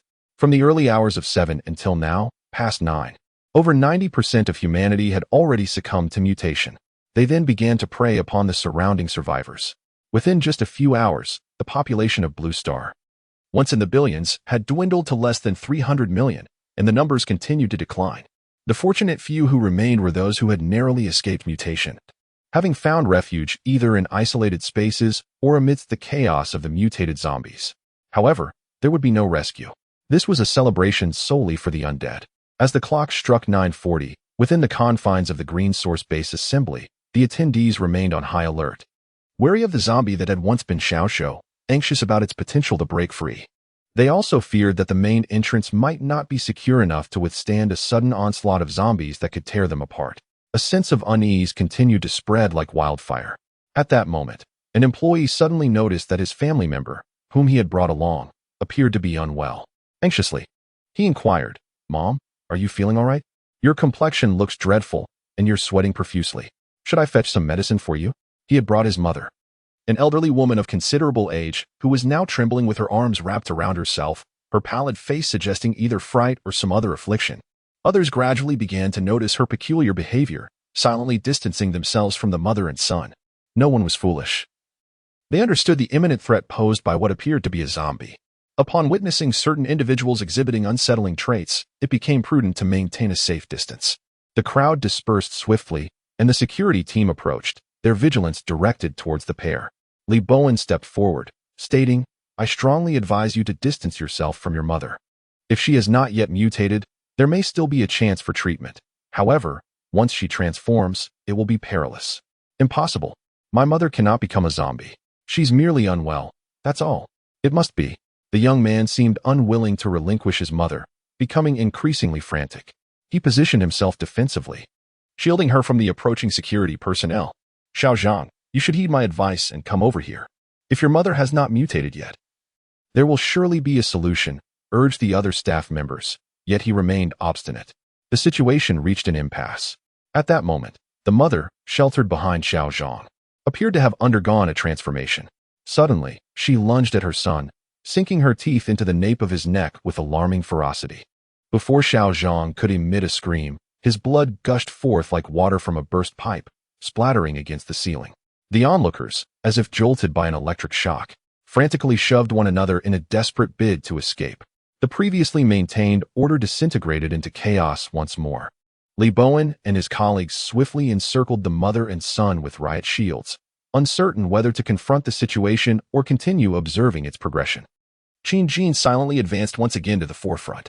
He retrieved the hand crossbow he had long concealed, deftly knocking an arrow. With an expression of calmness, he addressed his companions, Ayu, Bo Wan, Tian Kai, and Jun Qi, saying, "Remember, we are now in the apocalypse. The method of dealing with zombies is akin to that depicted in films. Simply shatter their skulls." He then pointed towards a zombie and pulled the trigger. With a speed imperceptible to the naked eye, the arrow pierced the eye socket of the freshly mutated zombie, even revealing the arrowhead protruding from the back of its head. The creature instantly collapsed, lifeless. Zhang lay on the ground, blood gushing from his neck. He trembled violently, gasping for breath with a series of wheezing sounds. Clearly on the brink of death, Qin Jin, maintaining his composure, turned to the astonished security team and said, "Once we eliminate the zombies, it stands to reason that those bitten would also succumb to infection. Observe Zhang's wound. The veins are already turning black, indicating that the virus has likely coursed rapidly through his arteries. At this juncture, we must proceed as follows." While speaking, he approached Zhang Tiankai, seized a hefty anti-riot baton, and without hesitation, struck Zhang's head with immense force. A peculiar, muffled thud echoed through the air as Zhang's skull caved in. Blood splattered against the nearby furniture, swiftly expanding the crimson stain. With a series of brutal blows, Qin Jin reduced Zhang's head to an indistinguishable mass of red and white before finally relenting. He turned to the astonished security team beside him and said, "Remember, when dealing with zombies, you must utterly destroy their heads. Do not harbor any illusions. If conditions permit, it is best to smash them thoroughly, just like this. Of course, when you strike, be mindful of the angle of blood splatter. When bringing down the weapon, ensure it faces the back of the stick, and avoid directing the 5 vulnerable spots of the head towards yourself, as they are prone to spurting blood. Should you get splattered, do not panic. As long as the blood does not touch your eyes or open wounds, you should not mutate." I learned this from the internet. This is the apocalypse. Everyone must adapt swiftly. If there is no rescue, we must save ourselves. He handed the blood-soaked baton back to Zhang Tiankai, who took it with a sense of urgency, staring at his boss as if he had seen a ghost. "That was incredibly intense. Before the team could fully digest the situation, Qin Jin returned to his relative's side. He fetched a cup of tea and a cloth to clean his hands. Just moments ago, he had noticed something peculiar. It seemed his strength had increased slightly. Although he had been an evolved being in his previous life, it had only manifested in his legs, allowing him to run faster. His arm strength had remained relatively unchanged. After delivering a few blows just now, he realized that Xiao Zhang's head had caved in rather quickly. Initially, he thought Xiao Zhang's skull was fragile. However, as he continued to strike, he felt something was amiss. It appeared his strength had indeed augmented. Otherwise, given his extensive experience surviving in his past life, he wouldn't have gotten blood on himself while smashing a skull. It felt a bit uncontrollable. Perhaps he had gained a modicum of evolution during the night of mutation? In his previous life, his leg strength had only intensified after 2 months into the apocalypse. Unable to withstand his hunger, he ventured out in search of food, only to find himself being pursued by zombies, discovering in the process that he could run with remarkable speed. This was rather impressive. If his legs continued to evolve as expected, it would be splendid if his arms could also undergo a transformation. He would then consider himself somewhat of an adept. At least he could manage a few minor zombies without much strain. However, when faced with a horde of zombies, fleeing remained the priority. Observing Qin Jin diligently clearing the area, Qin's mother snapped out of her shock and approached him, exclaiming, "Ah, Jin, how could you be so impulsive? What you just did was akin to murder, wasn't it? What if we get caught when we go outside?" Qin Jin gazed at his flustered mother in silence, while his father remained notably composed. He urged his wife to refrain from overthinking, instructing her, "What nonsense are you talking about? What Jin did was an act of justifiable self-defense. Xiao Zhang was on the brink of becoming a zombie. He acted to protect everyone." His father's reasoning found resonance among many present. Uncertain of what the future held, it was clear that Qin Jin's actions had indeed benefited the group. Given the current circumstances, why provoke the individual who theoretically held the highest status within the venue? Order was restored once more, under the weight of Qin Jin's unwavering resolve. No one dared to act recklessly. Simultaneously, everyone discreetly scrutinized those around them, fearful of another potential transformation. They needed to distance themselves quickly, otherwise, a bite could lead them to become another Xiao Zhang. Having resolved the situation, Qin Jin made his way to the security team, intent on instilling in them a sense of urgency. He impressed upon them the necessity of adopting a resolute attitude to ensure the survival of everyone present. Otherwise, their loved ones might be at risk. Information from the outside world continued to pour in via their phones and tablets. Without exception, everyone was crying out for help. The members of the team began to comprehend the gravity of the situation. The world had changed. If they continued to hesitate and falter, they might miss the uncertain rescue that may never come, and they could fall victim to the jaws of the undead before their loved ones. Even if they faced repercussions later, at least they would still be alive. If they perished now, everything would be lost. Observing the increasingly serious and piercing gazes of the team, Qin Jin realized that his words had struck a chord. He then moved to a corner of the venue and unlocked a cabinet that had remained secured. Inside, he retrieved an assortment of machetes, crossbows, and protective gear. These weapons had been acquired dull, but during the previous Golden Week holiday, he had secretly sharpened a portion and hidden them away in this venue. Having long prepared the necessary equipment for the task, now was the opportune moment. He distributed crossbows, machetes, and protective gear to his father, uncle, elder maternal uncle, Zhongyu, Li Bowen, Zhang Tiankai, Shen Junqi, and several key figures within the team. The remaining dozen security personnel and the company leaders, including Wang Yang, were also equipped with machetes and protective gear. In an instant, their combat effectiveness surged by 10, and their defense improved by 10. Those who received the weapons felt as though their nerves had been fortified after the previous harrowing encounters with the undead, yet they were still somewhat bewildered. Qin Jin surveyed the armed individuals with satisfaction and nodded approvingly. Suddenly, as if struck by a thought, he picked up 2 sets of machetes and protective gear and approached his relatives, handing them to his cousin and uncle. He said to his cousin, "Asia, you are now a grown man. You must learn to protect everyone. Take this and familiarize yourself with it." Qinsha, his cousin, felt as though he had been initiated into a special fraternity. Is that not the case? He merely came to attend his cousin's company inauguration. How could things have escalated to this extent? What an unexpected turn of events. How did I end up in survival mode? End of this chapter, Chapter 14, 2 Days of Mutant Night. The clock strikes 11 in the evening. Thankfully, ever since Xiao Zhang's mother transformed into a zombie, No one else has undergone mutation, which has offered a slight respite to both the crowd and Qin Jin. If further mutations were to occur, no one could predict if they would be next. Qin Jin is particularly concerned for his elderly grandmother, who is over 70, making her the eldest among them. Fortuitously, they have managed to hold out until past 11 without any further anomalies in the venue. During this time, Qin Jin continues to engage the security team, whom he envisions as his future combat unit, encouraging them to adapt swiftly to this new era. Little Zhou, once bound to a pillar, has grown increasingly feral and frenzied, emanating an aura of reckless aggression that would likely instill fear even in a champion boxer. Qin Jin understands that this is a consequence of the rising mist. The night of mutation marks the onset of the apocalypse, with the endless fog triggering widespread human transformations. Furthermore, once individuals become zombies, they exhibit extreme madness, contributing to the horrifying mortality rate among humanity. In the absence of mist, the zombies' mobility and frenzy are significantly diminished. If the combat capability of a zombie in normal conditions is rated at 5, under the influence of the viral fog, their strength escalates to at least 15. If not more. Those who survived in the past all knew that when the mist arose, it was imperative to stay indoors and conceal themselves. Only by hiding well could they hope for survival. In the presence of mist, the world belongs to the zombies. Fortunately, the delicate lavender mist does not linger for long. Typically, it appears only for a day or a few days, sporadically manifesting several times a year. Survivors from previous lives referred to the emergence of this purple haze as the mist of the undead, signifying a time when the skies were claimed by zombies. Qin Jin vividly recalls that fateful night of transformation, when the mist of the undead would persist for a full 2 days and nights. During this period, venturing outside was utterly forbidden. The once human Xiao Zhou, now transformed into a zombie, thrashed violently, the ropes digging painfully into his flesh. Witnessing this, the security team swiftly encircled him once more. Li Bowen exchanged a brief glance with Qin Jin before returning to Xiao Zhou's side. He grasped a machete, inhaled deeply, seemingly steeling himself for what lay ahead. Under the watchful eyes of all present, he delivered a decisive, horizontal strike to Xiao Zhou's neck.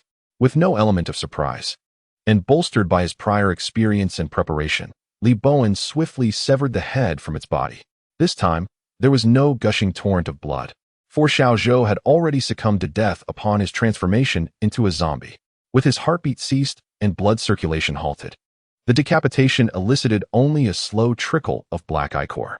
With the imminent threat within the venue neutralized, an oppressive silence enveloped the remaining individuals, who dared not utter a word. At this juncture, the situation was entirely under Qin Jin's dominion, regardless of the thoughts of others. He believed it sufficient to focus solely on fulfilling his responsibilities. Time continued to flow languidly, approaching the hour of midnight. Qin Jin was acutely aware that the moment was drawing near. According to various accounts from past lives, by 10 or 11 o'clock on the night of transformation, those destined to undergo metamorphosis had typically already done so. The remaining survivors all carry antibodies within their bodies, ensuring they will not mutate even during the ominous fog of corpses. He deliberately allowed everyone to linger for over an hour. As he approached the center of the venue, he summoned all together, indicating he had important matters to discuss. It is likely that everyone is already aware of the situation. An unknown virus has erupted outside, causing many to transform into zombies and attack the survivors, including some among us who have also mutated. For now, the immediate crisis has been averted. Previously, there were concerns about potential dangers outside the company premises, but it appears that all is well. I just checked the surveillance, and the doors of our facility are securely locked, so there are no zombies inside. As night deepens, remaining here indefinitely is not a viable option. You may all leave now. I am preparing to unlock the doors and allow everyone to exit the venue. You may return to your dormitories to rest and await further instructions. Of course, I will not hinder those who wish to leave the company now, as long as you do so under our watch and are unafraid of the zombies outside. Furthermore, I must make one thing abundantly clear. This is my company, the fruit of my labor. I can offer you the opportunity to stay here, but do not entertain any thoughts of mischief. Should I discover any such intentions, the consequences will be yours to contemplate. With that said, he paid no heed to the crowd's reactions and proceeded to the entrance. Retrieving the keys from his pocket, he unlocked the door and pushed it open. A refreshing breeze swept in, carrying the slight chill of October, awakening those within. One by one, They departed the venue with expressions of uncertainty, stepping into a future fraught with unknowns, with no one to guide them. The only individual known as Qin would not engage in conversation with them, unless they were his relatives, to whom he might offer a modicum of reassurance. The security team had long established a plan. It was imperative for someone to remain vigilant throughout the night. Personnel were assigned to monitor the main entrance and surveillance systems with unwavering attention. Moreover, those returning to their quarters needed to exercise caution. The entire factory area would be patrolled at regular intervals to prevent any unforeseen mutations from going unnoticed. This night was destined to be one of sleeplessness. Regardless of the chaos outside, the employees of Levayu & Company found it impossible to find rest. Some trembled in solitude, while others worried for their loved ones in the outside world.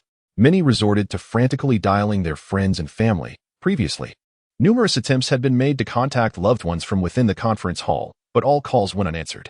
They scoured the internet for any signs of improvement or for official organizations attempting to suppress and eliminate the zombies. Regrettably, not a single official media outlet had emerged to disseminate any news. It was as if all media had vanished, leaving only a handful of individuals to post pleas for help across various online platforms, fostering an ever-deepening sense of despair. No glimmers of hope surfaced. Only a deluge of unsettling information, requests for assistance, searches for missing persons, curses, analyses, and everything imaginable, yet not a soul had witnessed the appearance of a rescue team. Regardless of other circumstances, Qin and the remaining individuals regrouped with their relatives. His family was situated in another dormitory within sight of his room. The construction of the base had taken numerous considerations into account. The dormitories for regular employees were built separately, while the quarters for his relatives were situated near his own. His quarters, in particular, were exceptionally exclusive, currently accessible only to his father and mother. After reassuring his friends and family once more, urging them to prioritize their safety and get some rest, he decided to arrange matters for them the following day. The factory grounds fell into a tranquil state once again, save for the occasional security personnel patrolling in small groups. Qin did not return to his quarters. Instead, he made his way to his office on the 5th floor. The clock was nearing 2 o'clock. He intended to rest briefly here, as there were numerous tasks to orchestrate and address come morning. The impending mutation night was set to last 2 days, and idly waiting was not an option. Although venturing outside was not feasible, there remained a multitude of preparatory tasks to undertake. The following day, at 6:30 in the morning, the dawn began to break softly. A faint lavender mist enveloped the landscape, showing no signs of thinning. On the 5th floor of the Green Source Factory's office building, Qin had already awakened some time ago. After completing a brief wash in the restroom, he felt refreshed and invigorated. He then placed a call to Zhongyu, instructing him to notify both his relatives and all security personnel, except for those essential for guarding duties, to gather, along with several company leaders. By 7 o'clock, everyone on the list, aside from a few tasked with maintaining security within the factory, had assembled in the large conference room of the office building.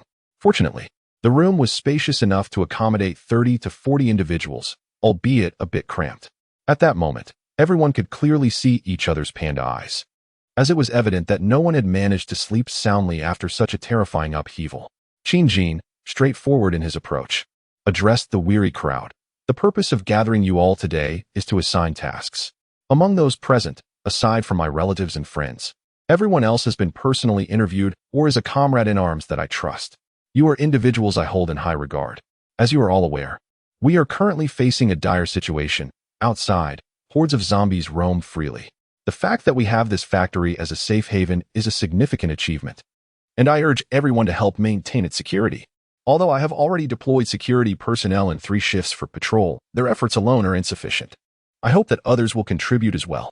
He then turned his gaze towards his relatives, saying, Father, Uncle, Big Uncle, Aunt, and Asia, I need you all to join the security team to oversee and assist in maintaining safety within the factory.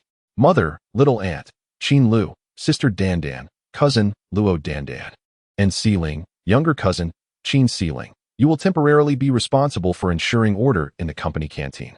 Currently, we still have a stock of food sufficient for our needs for a while, but inevitably, it will be depleted. Therefore, we must establish rules. A fixed amount of food must be consumed each day, and everyone must adhere to these guidelines. Otherwise, we will all face dire consequences. Those who jeopardize our survival will be expelled beyond these walls. Everyone understands that venturing outside now is tantamount to seeking death. Qin continued. The factory's main entrance may only be open with my consent. Not even for pleas for help or indications of rescue from outside may it be opened. Without discussing whether this individual is infected, it is also possible that they may be a malicious impersonator posing as a rescuer. Merely opening one's mouth could lead to an additional mouth to feed, thereby diminishing the rations that belong to everyone. Therefore, without my explicit consent, the door must remain closed. This is about establishing authority and asserting control over the base.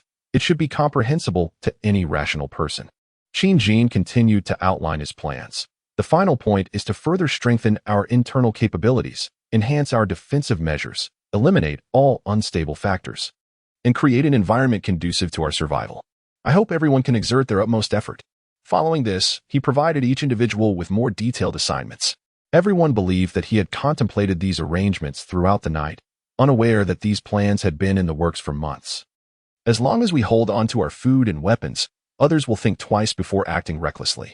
Most of those who did not arrive are relatives of the current security personnel, with only a small number being employees, essentially.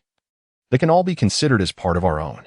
The group held a considerable degree of trust in Qin, primarily because he was the highest-ranking individual here, and his performance at the meeting last night left no room for dissent. Soon, everyone dispersed to attend to their respective tasks, particularly the managers, who needed to coordinate with their original subordinates to ensure they were informed about the current situation at the base. The entire base quickly sprang into action. End of this chapter. Chapter 15, Preparation and Reminder. After arranging for the relatives and the base administrators, the security personnel and Zhong Yu were retained. At this point, Zhong Yu had essentially become a part of the security team. Aside from the 5-member team on duty led by Zhang Tiankai, the other groups were present. These individuals have other arrangements. Without further ado, Qin directly led them to a garage within the factory where several off-road vehicles and heavy trucks were parked. The garage was quite spacious, filled with an array of vehicles. After surveying the scene, Qin turned to Li Bowen and the others, instructing them to transport the gas welding equipment. He added that there were some steel plates and wire mesh in the warehouse that should also be moved. They needed to modify these vehicles. Relying solely on the current supplies in the factory would undoubtedly be insufficient, and their arsenal was lacking as well. The fog would eventually dissipate, and they must venture outside to scavenge for resources. You will be the first group to accompany me, so please prepare yourselves. We will reinforce the vehicles. The sturdier they are, the safer we will be. I hope everyone takes this seriously. Bowen, you will henceforth serve as the combat personnel within the factory, but our current numbers are inadequate. I require you to select additional individuals from the remaining staff to bolster our ranks, aiming for a minimum of 20 combatants. A portion will remain at the base to ensure security alongside my father, while the rest will accompany us in the search for supplies. Convey this as my command. Those willing to join are welcome, while those unwilling may continue development at the base. After addressing the combat team and noting no objections, they began their work. Li Bowen also sought out the former company leaders to recruit personnel. With around 10 family members of Qin included, the combat team, along with their families, totaled over 20. Excluding the Zhong family and a few company leaders like Wang Yang and their families, approximately 30 to 40 employees and their families remained. In the endeavor to refine the combat team, it was deemed necessary to exclude certain older and younger family members, thereby selecting individuals from the remaining 50 or 60 to bolster the ranks. After issuing instructions, Qin took the initiative to modify the vehicles himself. With the fog still lingering, there were numerous tasks to accomplish over the next 2 days, necessitating prompt action. During the recruitment phase, particular attention was paid to enlisting individuals with mechanical repair skills for the security team, and now their expertise was proving invaluable. Coupled with Qin's prior knowledge, the work progressed with remarkable efficiency. By midday, 2 off-road vehicles and 2 heavy trucks had been fortified with steel mesh surrounding the windows. The windshields were also equipped with operable steel grills, while robust bumpers and guardrails, designed in advance, were welded to the front and rear. Additionally, protective welding reinforced the tires. Upon first glance, these vehicles emanated a fierce, cyberpunk aesthetic. Many members of the combat team gazed in awe, reminiscing about the cinematic spectacles of peacetime. This was indeed a manifestation of masculine romance. By the end of the morning, substantial progress had been made, and it was anticipated that with a concerted effort in the afternoon, the remaining interior protections could be finalized. Following a thorough testing and inspection, the vehicles would be ready to venture forth into the unknown. Simultaneously, there was a pressing need to address the mutated livestock. The likelihood of mutation in animals was significantly lower than that in humans, with less than half affected. However, those that had mutated had caused infections through bites, leaving only a small fraction remaining. Fortunately, the livestock had been segregated into various enclosures for effective management. Otherwise, none would have survived.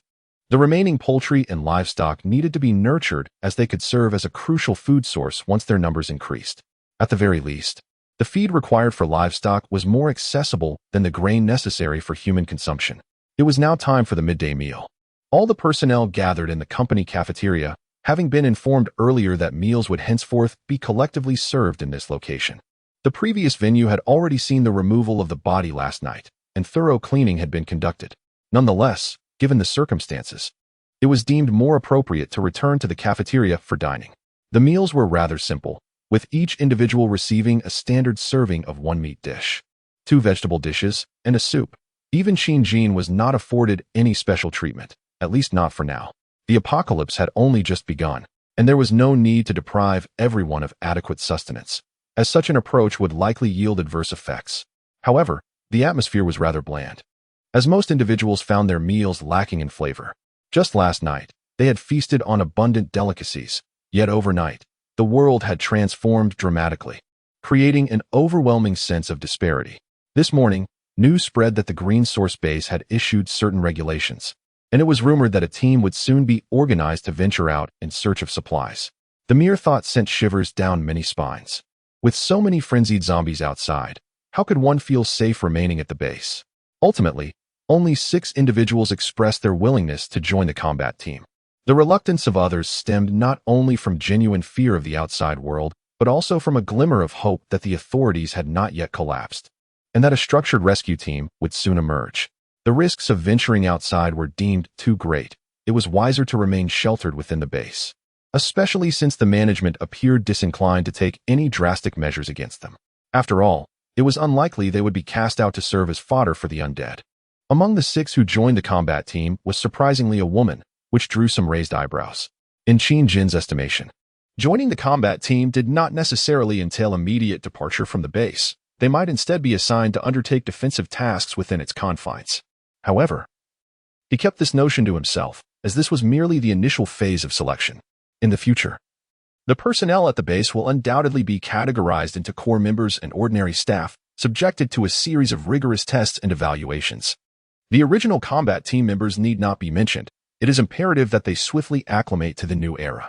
Only when they acquire the ability to independently search for resources will he find some respite. What is this ghastly fare? I have never encountered such inedible meals. Even in the name of frugality, must it be so miserly? Perhaps the situation outside will soon stabilize. Amidst the quiet clinking of cutlery, a woman's voice pierced the silence. The crowd turned to find it was Li Yan, Xiaozhou's girlfriend from the previous night. Noticing the attention she had garnered, and the lack of agreement from others, she felt a twinge of embarrassment. At a loss for words, she lowered her gaze to her meal, muttering inaudibly to herself. Li Yan, it must be said, possessed an appealing exterior. In her 20s, standing at approximately 1.6 meters, with a curvaceous figure and fashionable attire. Her beauty could be rated a 7 after makeup, as opposed to the 5 she naturally bore. It is no wonder she captivated many men, including Xiaozhou.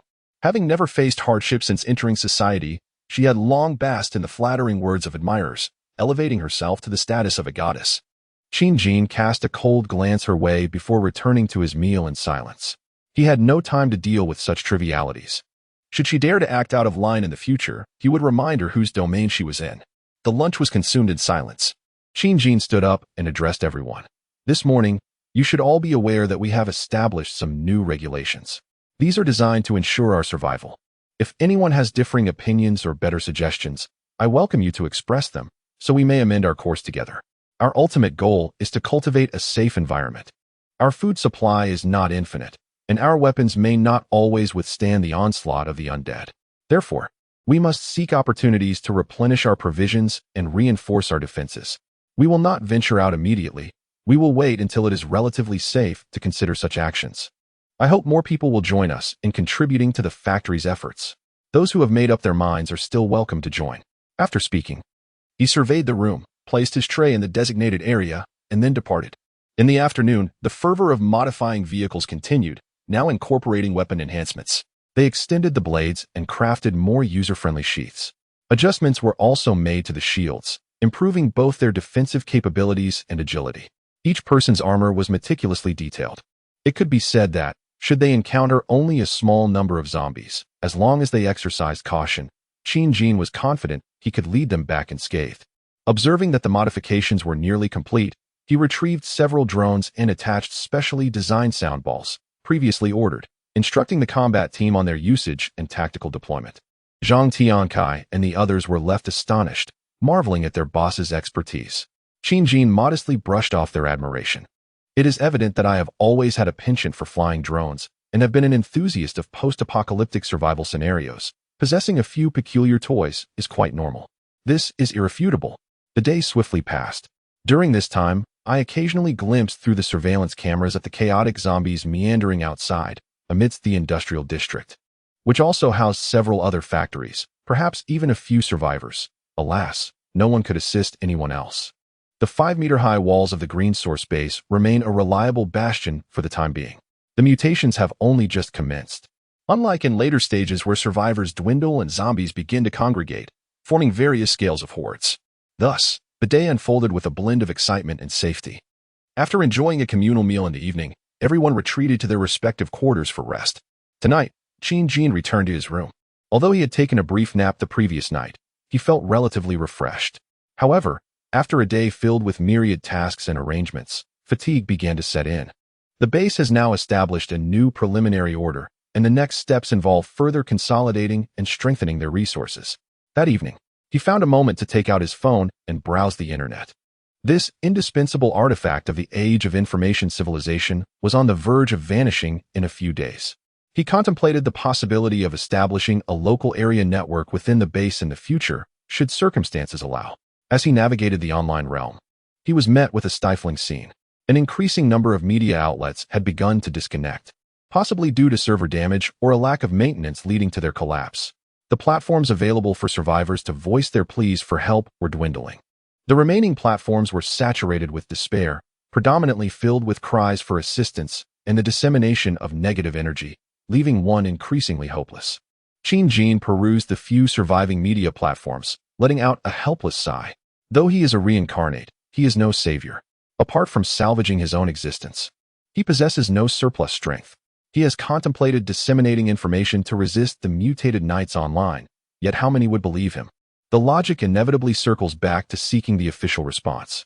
It addresses symptoms rather than root causes.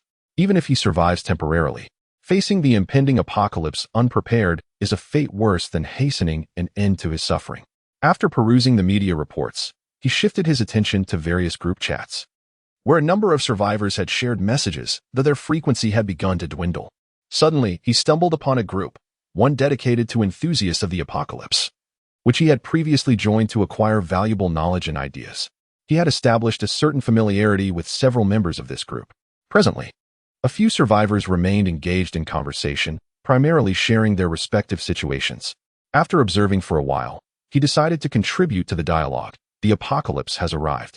I recommend that everyone, while we still have access to water and electricity, quickly store water and fully charge power banks and mobile devices, if available. Formulate a plan for food consumption, reinforce doors and windows, and refrain from venturing outside until the fog dissipates and the zombies weaken. Rescue efforts are likely to be scarce. If conditions permit, consider relocating to a more secure hideout, for the days ahead may grow increasingly arduous. Once the zombies have consumed the remaining survivors outside, remaining in the city will become even more perilous. Forward is the online alias of Qin, a name he has employed for quite some time across multiple platforms. Shortly thereafter, survivors in the group began to respond. Skywalker, I concur with your sentiments, and I urge everyone to accumulate both water and electricity expeditiously. Should the situation deteriorate and rescue efforts be delayed, one may endure without sustenance for several days. However, without water, survival becomes precarious within a mere 2 to 3 days. Yet, I am curious about the basis for your assertions regarding foggy weather diminishing the zombie strength. as well as the issue of relocating to a safer refuge. Could you elaborate further? I recall that this Skywalker is the leader of this group, and I am pleasantly surprised to find him still engaged. After pondering for a moment, he continued to contribute to the discussion. Forward, this is merely my conjecture, drawn from my extensive viewing of zombie-related films and television series, where mutations exhibit certain discernible patterns. Unless it is a man-made biological virus, or perhaps an extraterrestrial contagion or an anomaly from our planet, it appears that a global fog phenomenon is evident, leading me to dismiss the likelihood of human origin. Forward, furthermore, this leads to narrative speculation. The current zombies exhibit an alarming ferocity, far surpassing their cinematic counterparts. Given their level of activity, the depletion of their cellular energy must be significant, which seems implausible. Thus, I theorize that zombies experience cycles of heightened and diminished strength. As this situation progresses, if all the external individuals are consumed and no one remains to divert the zombies' attention, they will inevitably seek out the concealed survivors. This is merely my reasoning. I invite everyone to consider it. Skywalker, I find your arguments to possess a degree of validity. Me too, I agree. Tank, impressive. After reading the insights from the esteemed Forward, my household has already commenced the process of water and electricity accumulation. Wooden man indeed. Esteemed Forward, do you have any additional valuable insights? I am eager to take notes and learn. In a group of nearly 500 individuals, numerous survivors remained, and many were eagerly inquiring for more information about Qin. However, he had lost interest in further discussion and planned to retire early for the night, as he had much to accomplish the following day. Little did he know that within the group, a member known as Me Too was actually named Li Kai. End of this chapter. Chapter 16. Departure. The following day dawned as the sun rose, shrouded in mist, a harbinger that danger had not yet diminished. At the Green Source base, after breakfast around 7 o'clock, everyone engaged in their respective tasks. The combat personnel were occupied with testing and inspecting vehicles, familiarizing themselves with weapon modifications, preparing fuel reserves, and coordinating tactical designs. After a day of integration, a semblance of order began to emerge. The existing security team, consisting of a dozen members, fared relatively well, having become accustomed to their roles over the past few months.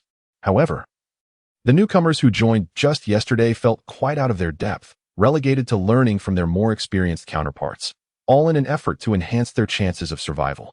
As for the remaining individuals, Qin had provided instructions the previous day. The base would not sustain those who contributed nothing. Apart from those tasked with cooking and maintaining the safety of the base, the vast majority were assigned to repair the perimeter wall, led by 3 former company managers, Wang Yang, Tang Jinming, the former sales supervisor, and Zhao Ling, the former HR supervisor. Even if some voiced dissent, they were compelled to swallow their grievances, intimidated by the authority of their boss and the recent brutal actions taken. Thus, the once polished office workers, now mere days later, found themselves transformed into laborers, a stark contrast that left them grappling with the enormity of their new reality.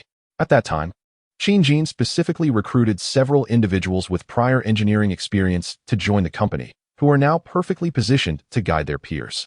Furthermore, during the construction of the base, a considerable amount of building materials was left behind, and additional supplies were stockpiled, which can temporarily suffice for the construction of the walls. His objective is to swiftly elevate the originally 5-meter high and 1-meter thick walls to a height exceeding 10 meters, with the thickness expanded to 1.5 or even 2 meters. Initially, the workers may be unfamiliar with the materials, which could slow the construction process. But as the population of the base is certain to grow, completion is merely a matter of time. His ambitions extend beyond this. Ultimately, the walls must reach a minimum height of 25 meters and a thickness of over 3 meters. This height is akin to that of a 10-story residential building, which would provide a semblance of security. One step at a time, as the apocalypse has only just commenced, many individuals struggle to adapt. It is only through experiencing danger that they will come to understand what truly offers them a sense of safety and will be compelled to act from the heart. By the afternoon, the fog visibly thinned. Qin realized that the mist was about to dissipate. In his previous life, it had lasted approximately 2 days. And this time it appeared to follow the same pattern, indicating that his foresight remained intact. Over these 2 days, he confirmed that his strength had indeed been enhanced. Previously, his one-arm strength was roughly around 50 kilograms, a standard measure for an adult male. Since the onset of the anomalous night 2 evenings prior, he tested his strength yesterday and astonishingly reached 70 kilograms. Today, upon retesting, he achieved 80 kilograms. In just 2 days, his strength had increased by an astounding 60%. Although the pace of growth appears to have decelerated, it seemingly continues to ascend, instilling a sense of anticipation regarding its ultimate potential. It is noteworthy that the world record stands at approximately 120 kilograms for a single arm and 500 kilograms for both arms combined. In his previous life, the strength of a certain individual with extraordinary capabilities was rumored to reach around 280 kilograms for one arm, while both arms could lift approximately 1,200 kilograms. He intends to equip both his home and office with fitness apparatus, as enhanced ability stems from rigorous training. In his former existence, even with inadequate nutrition, his swift legs could achieve a 100-meter dash in 7 to 8 seconds. This time, with proper nourishment and exercise, he might surpass his past feats. Even if the mutations of the survivors never reached the legendary levels of cleaving mountains or parting rivers as depicted in novels, or even fall short of the evolved zombies in later stages, the ability to run faster and possess greater strength is undeniably advantageous, enhancing the likelihood of survival. As the clock approached 5 or 6 in the evening, the fog had dissipated by 90%. It was evident that it would soon vanish entirely, and the occasional zombies wandering outside appeared to be noticeably fatigued. The previously swift and frenzied demeanor had transformed into a more leisurely pace. Qin Jin recognized that the fog was about to clear, signaling the appropriate moment to commence his plans. After dinner that evening, he convened the leaders of the combat teams, the base management, and close acquaintances, including his parents and Zhong Yu, in his office. He announced that the following day they would embark on a mission to scavenge for supplies, dividing all present into 2 teams. One comprising around 20 members of the combat team would accompany him, while the other, a defensive team of approximately 10 individuals, would remain at the base under the supervision of Qin's father and his uncle, in addition to the other staff assigned to listen. The personnel remaining at the base total over 20. Qin's father, uncle, and aunt are all equipped with crossbows and arrows, ensuring that any minor disturbances can be managed effectively, provided no major crises arise. When it comes to his son venturing outside, Qin's father maintains a more relaxed perspective compared to Qin's mother's concerns. In recent days, he has swiftly adapted to the idea that for their large group to survive longer, venturing out is inevitable. Qin Jin summoned those who would remain at the base, leaving only the members of the team who would accompany him the following day.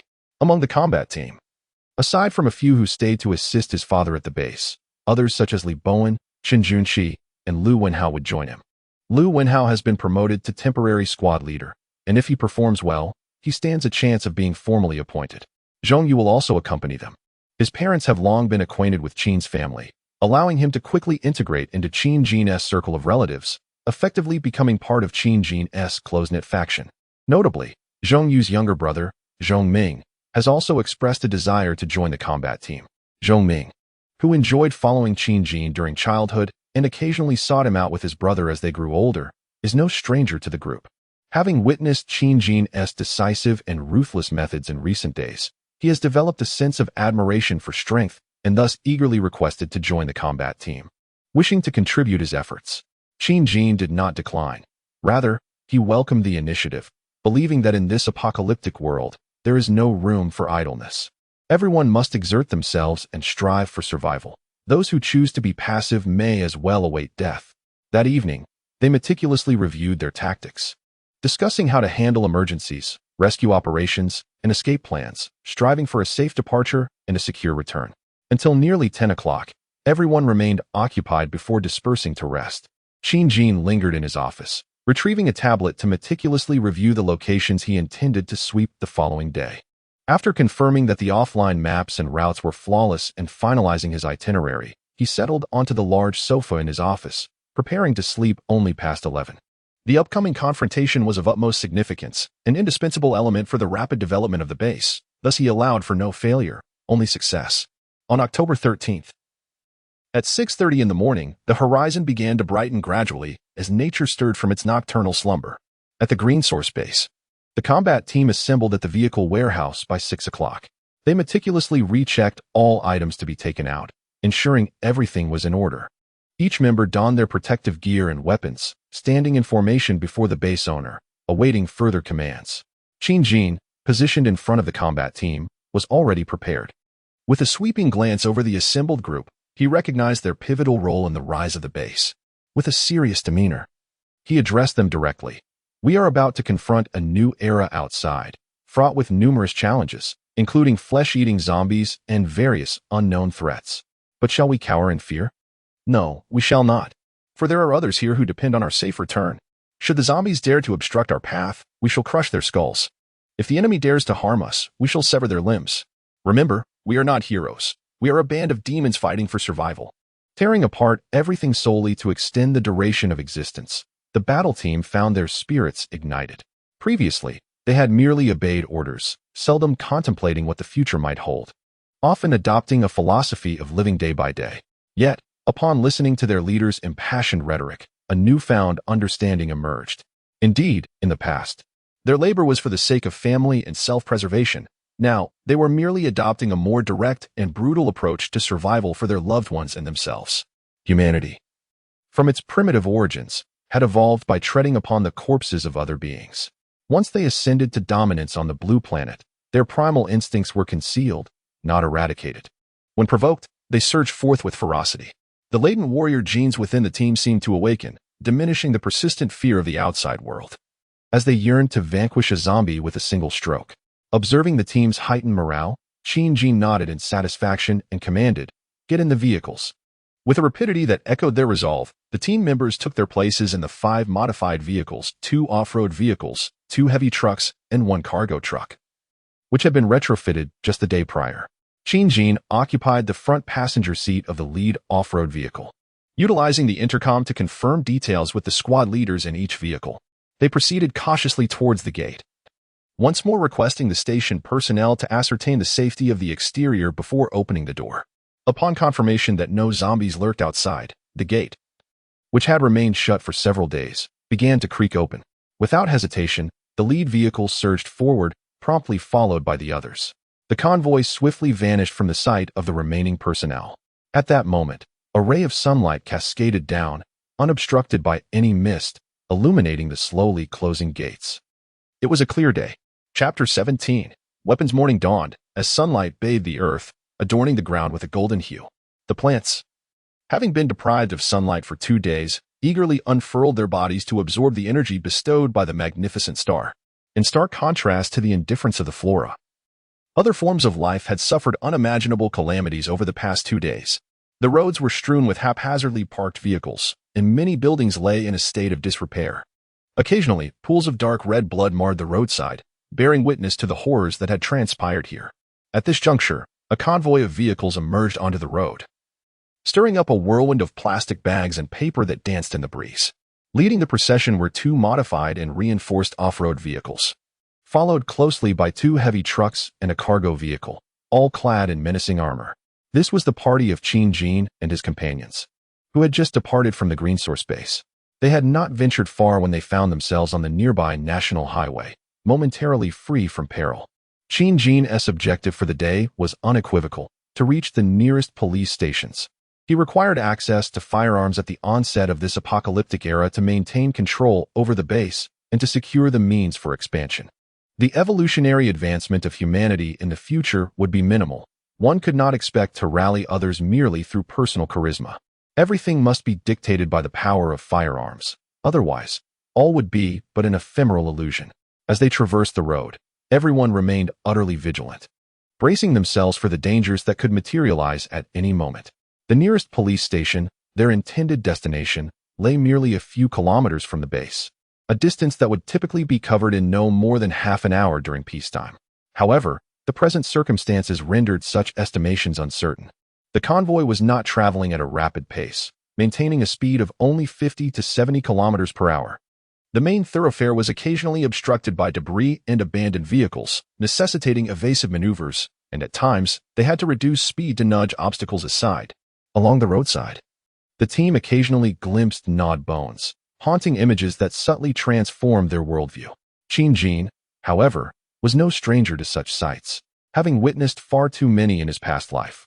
Suddenly, the driver of the lead vehicle turned to Qin and exclaimed, "President Qin, there's a zombie ahead."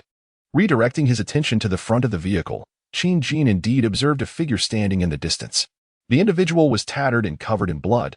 Upon closer inspection, it became apparent that the left arm was severed at the elbow, yet it stood motionless in the middle of the road, unmistakably a zombie. Attracted by the sound of the vehicles, it began to shuffle slowly toward the convoy. After merely 2 seconds of contemplation, Jin commanded the driver beside him, "Accelerate and ram it." "Understood, boss." With a roar, the lead off-road vehicle surged forward, breaking away from the others, and charged toward the zombie ahead. With a resounding crash, the solitary zombie shattered like a toppled block, its dismembered limbs flung forward, tracing graceful arcs as they soared through the air before plummeting to the ground after several meters. Jin's vehicle came to a halt, and the occupants disembarked to inspect the reinforced collision beam at the front. There was a slight deformation, yet it posed no hindrance to further use. Evidently, the modifications had proven quite effective. The vehicle then resumed its journey. Fresh blood splattered across the windshield, prompting the driver to activate the wiper fluid. After several determined sweeps, a clear patch emerged, restoring visibility. The front of the vehicle was smeared with blood, rendering it increasingly grotesque. Silence enveloped the ride as they navigated a route that, according to the navigation system, should have taken merely 24 minutes. Yet they endured nearly 40 minutes of travel. Occasional zombies appeared along the way. They skillfully evaded those they could, while those they could not avoid were mercilessly crushed beneath the wheels. Upon reaching their destination, Jin communicated via radio for the convoy to halt. The lead vehicle was drenched in blood, its collision beam severely warped, a testament to the numerous zombies encountered along the way. This was merely a lingering consequence of the recently concluded corpse fog, as the undead still harbored a residual madness. Their destination was the police station in a county town, which also encompassed Mintang town within its jurisdiction. The main gate stood wide open, with several police cars haphazardly parked around. Some vehicles bore the marks of having been scorched, now reduced to mere skeletons emitting wisps of black smoke. A handful of dismembered zombies crawled sluggishly, possibly remnants of humans who had failed to transform during the night of mutation, only to be later caught and bitten by other zombies. Now, hindered in their movements, they had yet to find a shaded refuge. In the apocalyptic world, many zombies are disfigured or covered in wounds, having initially remained untransformed only to later fall victim to their kind. Those with intact bodies are often the first to undergo mutation. Some unfortunate individuals, upon being tackled by zombies, sustain neck or brain injuries, thereby losing their chance for transformation. Others meet a grim fate, reduced to mere skeletons before they can even change. Zombies are drawn to shadowy places and, when daylight breaks, they typically seek refuge in nearby shadows. They only emerge when provoked, unlike the night when they wander freely. Thus, human survivors often choose to act during the day, avoiding nighttime excursions whenever possible. The convoy did not drive directly to the police station but opted to halt at a street corner several dozen meters away. A direct confrontation was not feasible. Only through cunning could they minimize their losses. Jin observed the surroundings for a while, quiet, with no visible zombies moving about. The area was dotted with low buildings, providing a relatively unobstructed view, suggesting that hidden zombies might be lurking within. He then activated the drone he carried, sending it soaring towards the police station. It hovered 3 meters in front of the station's entrance. Once he confirmed the position was satisfactory, he pressed another button, causing the drone's sound sphere to emit a familiar tune. "You are my little apple, no matter how I love you. It is never too much." The sound sphere was custom-made for Jin, designed to produce both high and low tones with remarkable penetrating power, capable of reaching great distances. In an instant, the atmosphere shifted. A sense of agitation arose, as if a colossal beast had been roused from slumber. The air reverberated with a cacophony of roars emanating from the surrounding edifices, overpowering even the sound of the vocalizer. In no time, a throng of zombies surged forth from various structures, hastening towards the position of the drone. Within a mere 10 seconds, the site was inundated with nearly 100 zombies. While Jin maintained a semblance of composure, the other combat team members felt their resolve wavering. This was their first encounter with such a multitude of zombies, some even darting perilously close, within a meter of their vehicle. The horde beneath the drone swelled increasingly, prompting Jin to elevate the drone to a height of 5 meters. His primary focus was the police station, which continued to spew forth zombies in a relentless stream.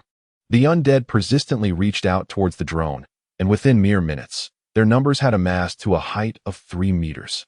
The zombies trailing behind trod upon their fallen comrades, inching upwards, only to be crushed again by those who followed, creating an ever-growing mound reminiscent of an ant colony. It was at this moment that the combat team began to grasp why their superior expressed dissatisfaction with the 5-meter-high walls of the base. The zombies truly possessed the potential to scale such heights. In stark contrast to the astonishment of his companions, Qin Jin remained unfazed. In his previous life, he had encountered such scenarios repeatedly while fending off the undead. He deftly maneuvered the drone, occasionally shifting it from side to side, causing the zombie tower to alter its trajectory. With an unstable center of gravity, one by one, the zombies tumbled down, preventing the pile from growing too high and ensuring he could continue to lure the zombies out from within the police station. The drone soared gracefully for nearly 10 minutes, and the number of zombies emerging from the police station had dwindled significantly until just 2 minutes ago, when not a single one remained. He understood that the moment had nearly arrived. He promptly handed the drone over to another skilled operator, Zhongyu, in the vehicle, instructing him to maneuver the drone to lure the horde away into the distance. They had conducted demonstrations at the base the previous day, and controlling the drone was not particularly challenging. It merely required a careful management of speed to ensure the horde did not fall behind. Before long, the swarm was successfully drawn a kilometer away. Qin Jin assigned a team member to protect Zhongyu as he continued to lead the horde further away, while keeping the radio handy to report any developments. He then commanded the remaining team members to drive the vehicle to the entrance of the police station, disembark immediately, and form a tactical formation. 2 individuals were designated to guard the vehicle and monitor the surroundings, while he took the lead into the police station. As he stepped through the threshold, a pungent scent of rust assaulted his nostrils, a telltale sign of blood. He silently surmised that this place had likely witnessed a harrowing battle. Occasional bullet holes marred the walls, and the office lobby lay in disarray, strewn with various documents and chairs. Shattered glass from the reception window littered the ground, remnants of which bore traces of still fresh blood. His gaze scanned the area, revealing no zombies nor corpses. It appeared that the undead had indeed been lured away. A slight sigh of relief escaped him, and he whispered to the team members following closely behind, "We shall divide into 3 squads to search distinct areas.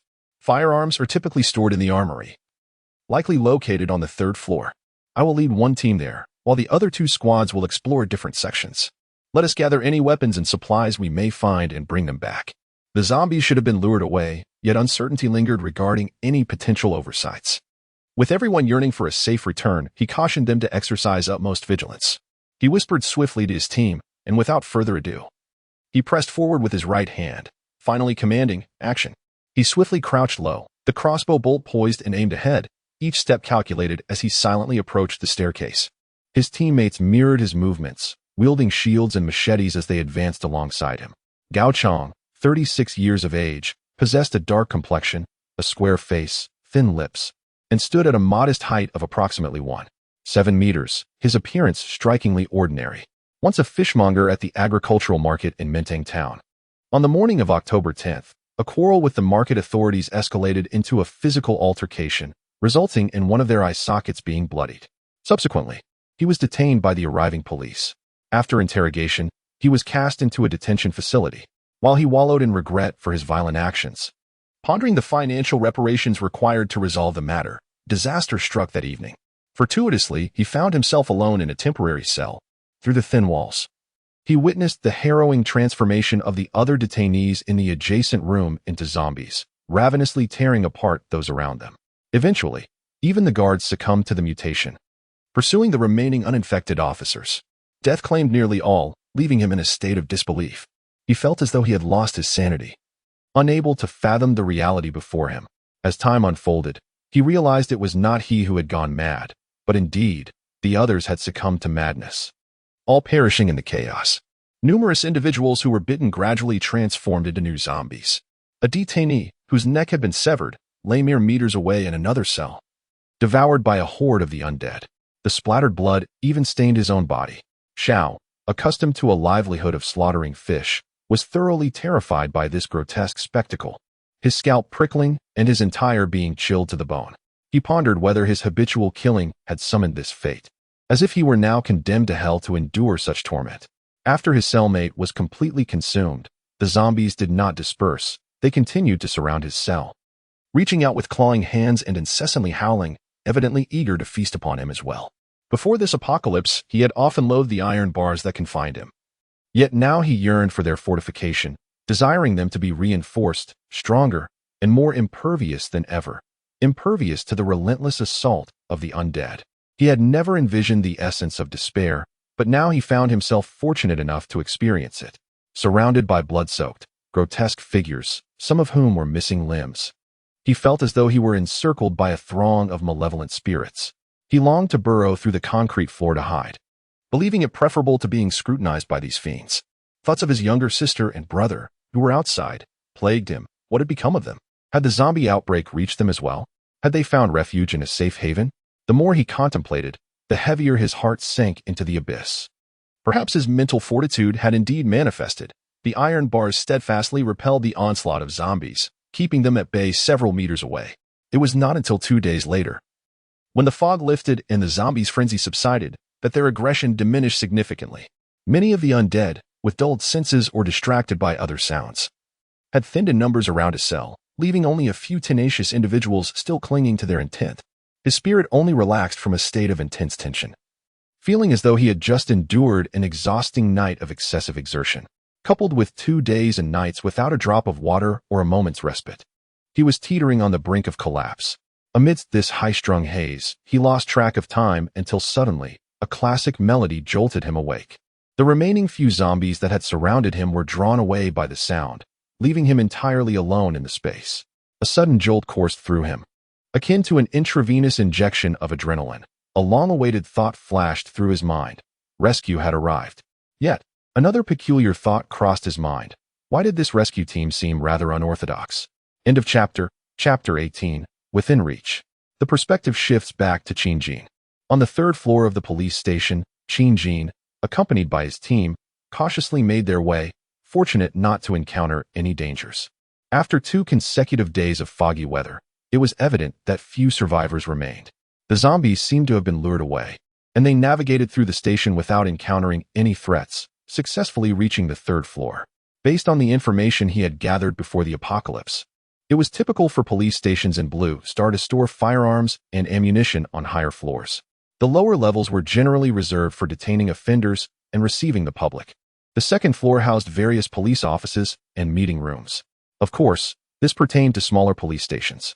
Larger precincts often boasted shooting ranges, small prisons, training grounds, and so forth. Today, the first objective brought him here, a location he had meticulously scouted prior to the collapse of civilization. He deemed it entirely reasonable, did he not? After all, having been reborn, could he not even formulate a plan for such trivial matters? It is widely acknowledged that in a post-apocalyptic world, the pursuit of firearms becomes paramount. Hence, identifying potential locations in advance is a rather straightforward endeavor. He recollects the time he first entered this establishment, where the elderly gatekeeper greeted him with warmth, and the reception staff exhibited commendable hospitality. Although he did not encounter the armory at that moment, through terrain simulations, personnel positioning, and consultations facilitated by digital currency, one could easily ascertain the approximate location of the weapons cache. Upon reaching the 3rd floor, a lengthy corridor unfolded before him, lined with numerous rooms. Most of the doors stood ajar, while a select few were closed, leaving their status uncertain, whether locked or simply unlatched. The combat team trailed behind Qin Jin, meticulously inspecting each room as they advanced cautiously. A mere glance sufficed to determine whether a room housed their target. If not, they would proceed to the next. After traversing a considerable number of rooms, their search yielded no results. Qin Jin forcefully kicked open a locked door, only to discover an innocuous, unoccupied room. A flicker of anxiety coursed through the group. It appeared their initial foray was not off to a promising start. Suddenly, Qin Jin's attention was captivated by a room he had just reached. It lay in utter disarray, stained with blood and littered with overturned documents. A substantial pool of blood marred the floor, suggesting that someone had bled out in this very spot, saturating the area with their lifeblood. His gaze fixated on a pile of tattered garments nestled in the corner of the bloodstained room. Upon confirming that the space posed no immediate danger, he hastened over. Using a crossbow bolt, he prodded the clothing and was elated to uncover a handgun, mostly concealed beneath the fabric. He had indeed spotted what appeared to be a gunstock moments earlier. At long last, he had found a weapon. Qin Jin, undeterred by the bloodstains on the pistol, picked up the clothing from the ground, and used a clean section to wipe down the firearm. Upon inspection, he confirmed it to be a common Type 64, and to his surprise, it contained 3 bullets. A slight smile graced his lips, and his brow relaxed. At last, he had made some progress. The owner of this weapon may have been valiantly resisting the zombies in their final moments, yet fell victim before exhausting the ammunition. He instructed his team to continue their search within the room. Indeed, they soon discovered a magazine beneath the table, containing an additional 7 rounds. Without hesitation, he secured the gun to his waist and exited the room, signaling his team to follow. No one among the team objected. It was only natural for the leader to claim the first firearm found. Meanwhile, the Lee Bowen squad was also scouring the first floor, which had fewer rooms. Aside from the reception hall, the area comprised a dining hall and several temporary holding cells for detainees.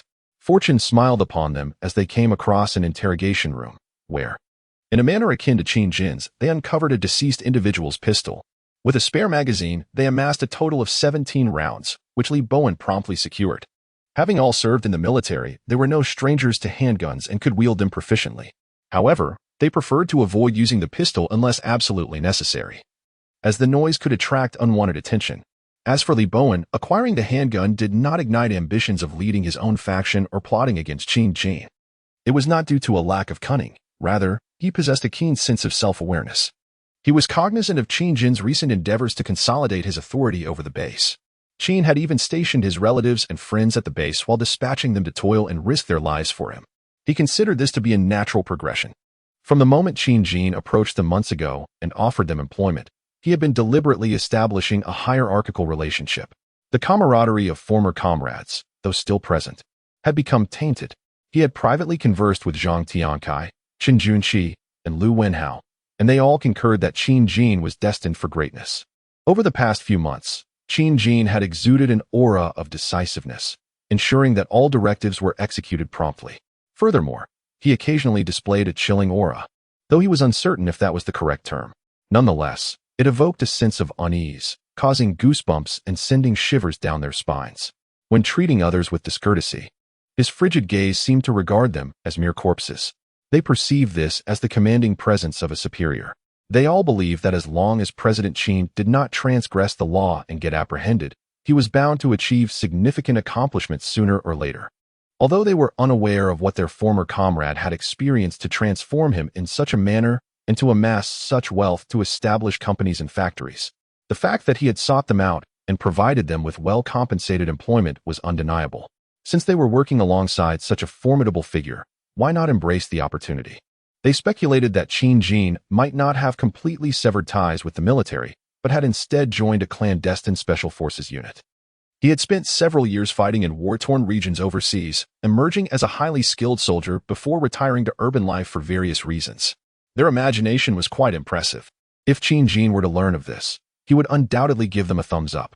As fate would have it, the apocalypse swiftly descended, unleashing zombies and mutations.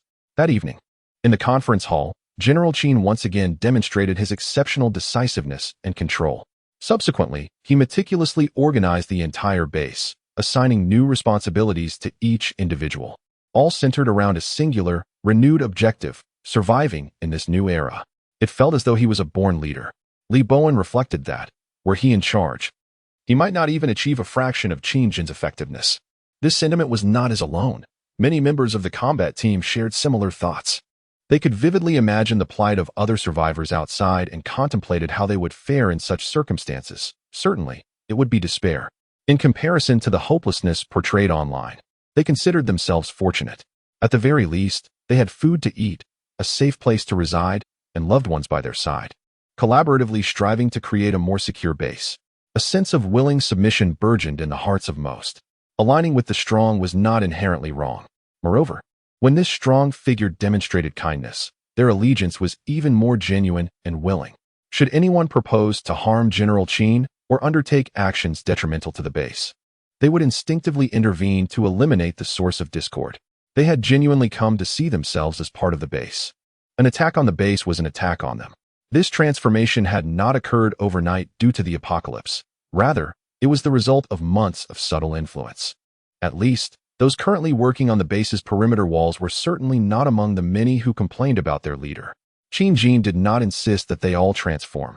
He merely required his own core strength to continue developing and expanding in the future. Qin Jin himself was scarcely aware of the impact of his habitual demeanor and actions. He merely acted according to his instincts, albeit enriched by several years of experience from a previous life, during which he had taken the lives of perhaps 100 or so individuals. Many of these reactions had become instinctual for him, unbeknownst to him, exerting a formidable influence. His presence and subconscious movements had already begun to manifest the essence of a formidable leader. What the future holds remains uncertain. Since discovering the handgun, Qin Jin had continued to explore other rooms on the third floor. Regrettably, he found no further treasures, leaving only the final room at the end of the corridor. Standing before the imposing iron door, he scrutinized its surface. Time had worn it down, revealing patches of rust in several corners. Unlike the other doors that bore signs, this one was devoid of any markings. Regardless of what lay beyond, he felt compelled to uncover it. He retrieved a wire from his pocket and skillfully set to work on the lock. This lock was of an older design, and there was no doubt about Qin Jin's unlocking prowess. Any survivor who had endured in his previous life possessed at least a modicum of lockpicking skill. Both brute force and finesse were essential. Otherwise, how could one forage for supplies when faced with an unyielding barrier? There was no way he would forfeit access to provisions. In less than a minute, with a decisive click, the door yielded to his efforts. All team members were on high alert, and as the foremost among them, Qin Jin gently pushed the door open, only to be met with a terrifying sight. A zombie clad in a police uniform lunged at him from behind the door. Anticipating the situation, Qin Jin stepped aside, delivering a swift kick to the zombie's flank, causing it to tumble to the ground. He then raised his crossbow and, with precision, shot an arrow directly into its eye socket. In an instant, the creature was rendered immobile, lying on its back, devoid of any further movement. This minor encounter posed no challenge for him. He gestured for his team members to advance and deliver a few more decisive strikes to the zombie's neck, ensuring it would not rise again. As he slowly entered the secured area, he was greeted by the sight of a small compartment. Inside were several small doors, each clearly labeled with the names of various firearms. At last, he had found what he had been searching for. Suppressing his excitement, he quickly approached one of the doors and turned the handle. It was not locked again. Upon peering inside, he discovered a cramped space adorned with his desired targets, pistols and submachine guns. His team members began to open the other small doors, revealing an array of different weapons. A palpable thrill surged through the group. Such coveted toys, eternally yearned for by men, elicited an irresistible fascination. Qin Jin instructed everyone to swiftly gather the weapons. There was no time to squander. Nearly 20 minutes had elapsed since they entered the police station, and the possibility of unforeseen complications loomed. He observed as his team members fetched bags for the firearms from behind and within the room, mentally tallying their findings. 12 Type 64 pistols, 3 M4 carbines, and 2 870 shotguns. Not a vast assortment, but still substantial, accompanied by grenades, flashbangs, and tear gas canisters.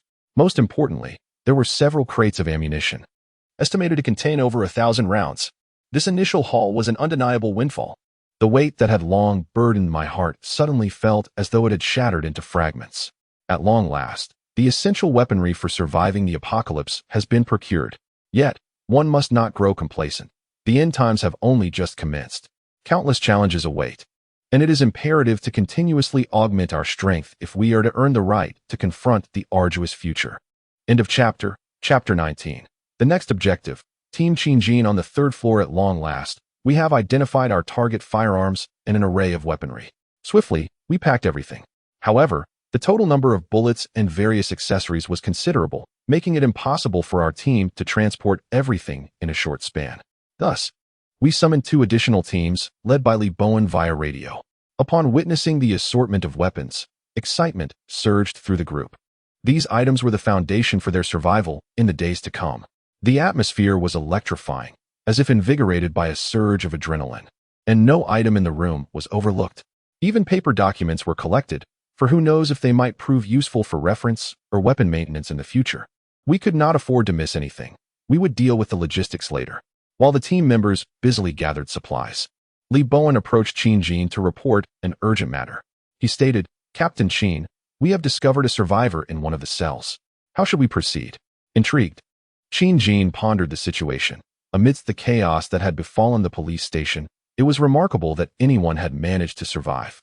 Feeling fortunate and buoyed by the recent acquisition of weaponry, he decided to investigate this survivor. Under Lee Bowen's guidance, they swiftly arrived at their destination, which housed several temporary cells. Inside, they encountered a highly agitated individual named Gao Chong. "I implore you, please save me. All I desire is to leave this place. I truly have committed no wrongdoing. I merely engaged in a scuffle and was subsequently apprehended. I am but a humble fishmonger. Please, rescue me. I feel as though I am on the brink of death." Gao Chong, upon noticing more individuals arriving, could not restrain himself from pleading for help once again. After being awakened by a chorus that diverted the zombies, a group indeed entered the police station after some time. However, these newcomers appeared indifferent to his plight, showing no intention of liberating him. They merely searched the vicinity for items and posed a few cursory questions before departing. They simply left him behind. How could they abandon him in this hellish confinement? He felt as if he were on the verge of a breakdown. Was it his unsatisfactory responses that led them to believe he was not a good person, prompting their decision not to assist him? Is this how you conduct yourselves with taxpayers' money? He wanted to file a complaint.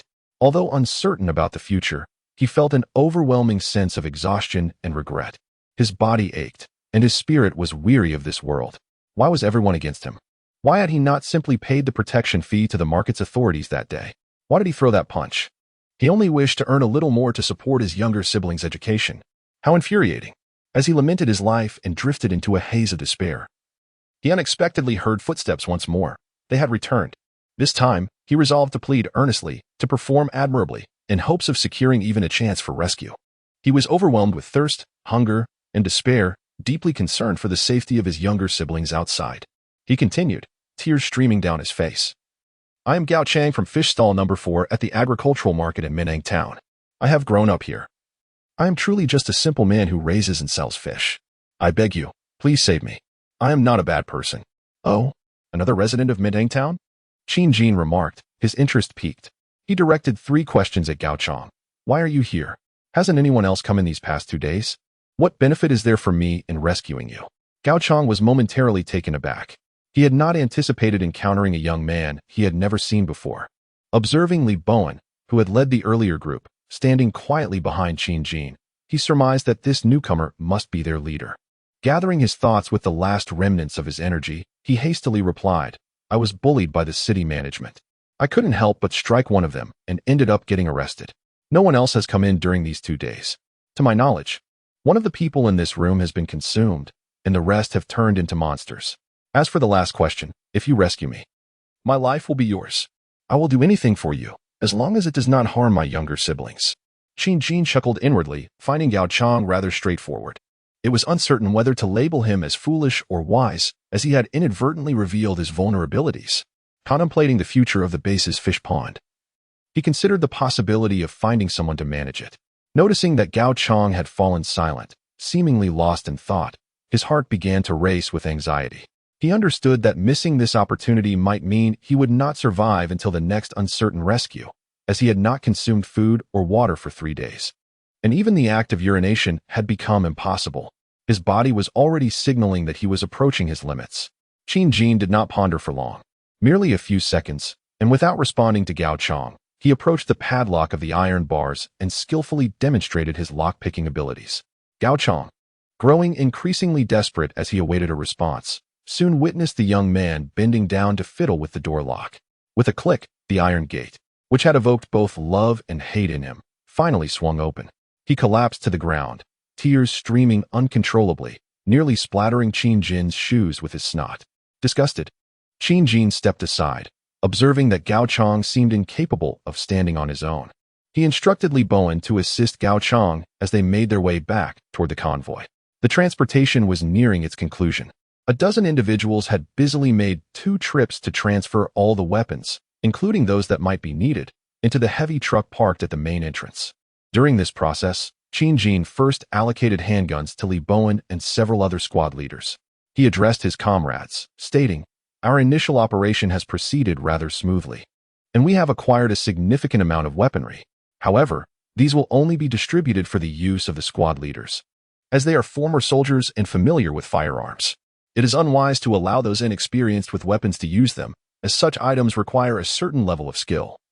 The untrained may inadvertently harm themselves or their comrades. Rest assured, upon our return to the base, we will arrange for firearms training, and in the future, everyone will undoubtedly have the opportunity to wield them. The team members who did not receive firearms expressed their understanding. It is only natural for individuals to feel a sense of reverence when first handling a gun. The inability to wield such tools can indeed pose a significant danger. Missing the mark may be trivial, yet injuring oneself or a comrade would be nothing short of absurd. Upon acquiring firearms, several squad leaders became entranced, examining and exploring them with great fascination. Such implements have perpetually been coveted playthings for men, and none would express disdain. In the past, opportunities to handle such weapons were rare during military service, as they were not possessions one could claim for an extended period. Their original crossbows had been downgraded for use by subordinates with the permission of Qin Jin. Compared to firearms, crossbows present a far lesser challenge to master.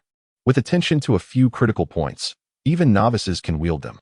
However, accuracy remains elusive and requires practice to enhance one's feel for the weapon. In a fleeting moment, the combat capabilities of the Green Source-based team experienced a remarkable enhancement. Qin Jin, himself, adorned his waist with a pristine handgun and sported a submachine gun across his chest, an acquisition he had been fortunate enough to possess in his former life. Once the ammunition was depleted, it could only serve as a makeshift club. He could not claim to be exceptionally accurate, but his skills fell within the realm of the ordinary. Nevertheless, he was confident that with ample practice, his precision would inevitably improve. Soon, they secured the supplies in this area, and the convoy reassembled along the road. During this time, Gao Chang was placed in one of the vehicles, provided with fresh water and provisions, and after consuming them, he took some much-needed rest. After being deprived for too long, his body required time to recuperate. Qin Jin communicated with Zhang Yu, who was tending to the sheep 2 kilometers away. He instructed them to locate a suitable position, deactivate the sound-emitting device, and return with the drone to regroup. Once the zombies lost their auditory targets, they typically ceased their pursuit, gradually wandering towards the nearby shade. Uncertain of how they discerned their locations, they once again nestled in different spots, awaiting the thrill of the next fortunate souls or the arrival of night to venture out in search of sustenance. Zhang Yu and the others swiftly regrouped with the drone, their spirits lifted upon realizing they had achieved their objective. The convoy departed from the base at 6:30.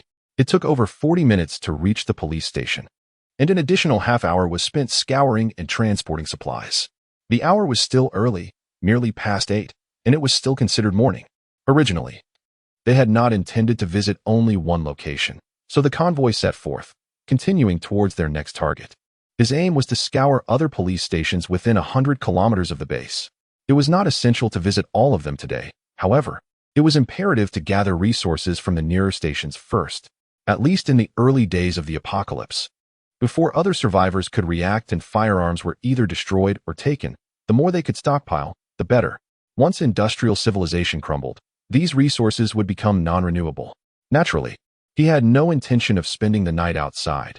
The dangers were too great, and a moment's carelessness could lead to casualties or even total annihilation. Thus, every day was meticulously planned, ensuring a round trip within the same day. Each afternoon, he would assess the distance from the base and plot a schedule, aiming to return by 3 or 4 o'clock to ensure they reached the base before nightfall. With it still being just past 8, they were undoubtedly en route to the next target. No one would ever complain about having an excess of firearms and ammunition. The convoy, led by Qin Jin's vehicle, proceeded towards another destination approximately 40 kilometers away, a police station located in the outskirts of Guangyuan City, which had drawn his interest. If it were in the urban area, one would certainly dare not venture forth, as it would be akin to courting death. With a modicum of caution, he felt confident in navigating this police station. If it proved unfeasible, he could always shift his focus to another target, as time remained plentiful. In Huagua, law enforcement agencies are stratified into various levels, with the lowest being the precincts. These may possess some firearms, yet the quantity and ammunition are undoubtedly inferior compared to those at the county level. The operation team had just engaged with a county police station, yielding satisfactory results. A step higher is the city police, which typically wields more and superior weaponry, such as the Guangyuan City Police. However, this also implies a likelihood of encountering numerous zombies in the vicinity, presenting a certain degree of peril. The highest tier, the provincial police, is currently not under consideration. Such entities are invariably situated in the most populous cities, aptly described as a dragon's den or tiger's lair. To venture into such urban centers in search of supplies is a notion best left unentertained, as one would inevitably confront hordes of millions of zombies, rendering many tactics ineffective in the face of such overwhelming numbers. The military, another system altogether, would undoubtedly have greater resources, yet they are often established in more clandestine locations. He was not yet bold enough to contemplate such places, as the distance was daunting and the potential presence of organized resistance could pose a significant threat. At the dawn of the apocalypse, the number of survivors still remained considerable. Out of a shared humanity, the desire to avoid conflict was paramount. He believed that the most prudent course of action was to focus on the nearby police stations for the time being, reserving exploration for a later opportunity. End of chapter. Chapter 20. Discontent. Just as the operation team continued their journey towards the next target, the Liuan base. Within the confines of the walls, everyone had risen. There was no opportunity for anyone to indulge in slumber, as the base had explicitly mandated that each individual contribute, unless they were genuinely unwell. The elderly were assigned lighter tasks, while the younger ones were expected to shoulder more responsibilities, consequently receiving additional provisions. A few administrators had worked tirelessly the night before to devise a detailed plan regarding the construction of the walls, which was subsequently submitted to Mr. Sheen for approval and execution. In just a few days since the apocalypse, the Green Source base had adopted an entirely new system. Breakfast consisted of a simple rice porridge accompanied by a few side dishes. Following the morning meal, the majority of the populace proceeded to repair the walls. The work hours were generally from 8 a.m. to 11:30 a.m., with a break of 5 to 10 minutes every hour and a 2-hour respite at noon, resuming from 1:30 p.m. until 5:30 p.m. The duration of work mirrored that of the previous corporate grind, albeit with a change in the nature of the tasks. For those accustomed to office life, the previous day's labor, hauling bricks, laying walls, and mixing cement, left many exhausted. Several young men and women arrived today, their bodies still aching from the exertion. Conversely, some family members of combat team members, who hailed from rural backgrounds or were accustomed to construction work, adapted remarkably well. It was often the case that the affluent, who valued their lives, seldom engaged directly in perilous combat operations. While such individuals certainly existed, their numbers were comparatively fewer. Nearly 20 personnel dedicated to safeguarding the base's security had been entrusted to a close-knit circle led by Mr. Cheen's father following Cheen's departure. The 4 corners of the base have swiftly been fortified with scaffolding, erecting 4 rudimentary watchtowers utilizing the frameworks meticulously prepared by Cheen prior to the apocalypse.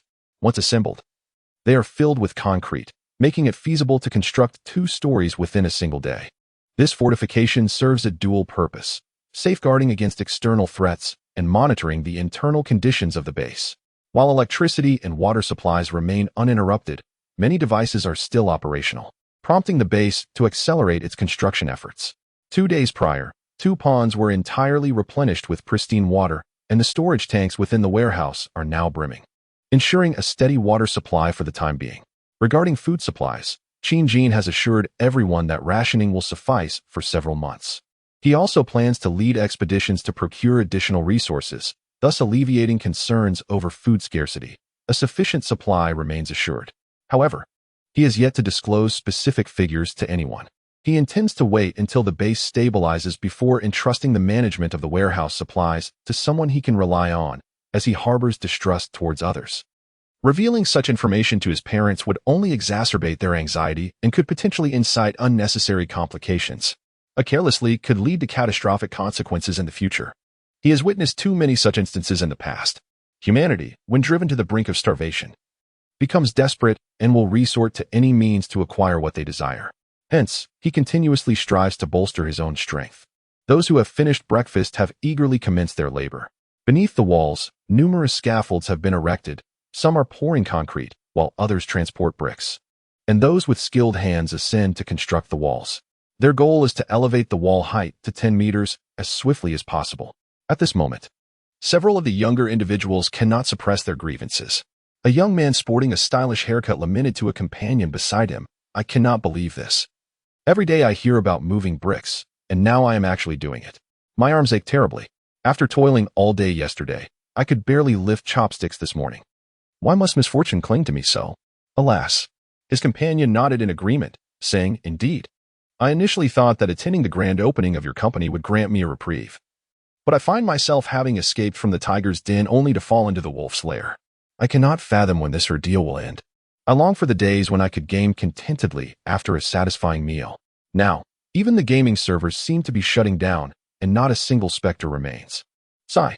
The young man who had first voiced his grievances gestured towards the overseer maintaining order and monitoring the construction, as well as the armed personnel stationed in the lookout tower.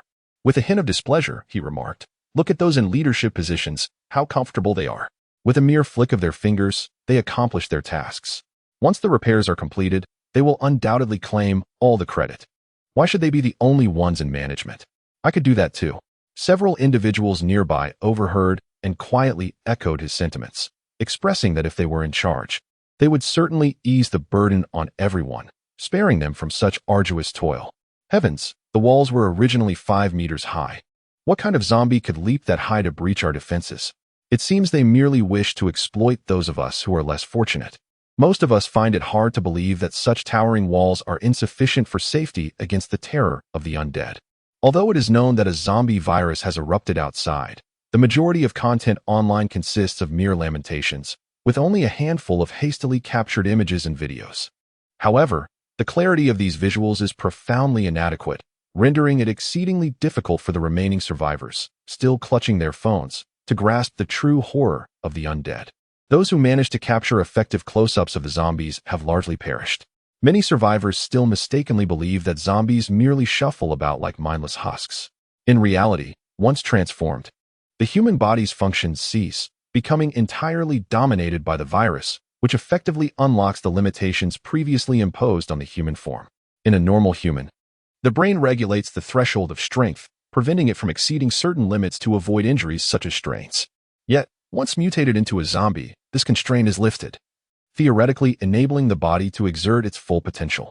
However, due to physical disfigurement and mass, most zombies do not possess the strength of an adult male, yet remain undeniably terrifying.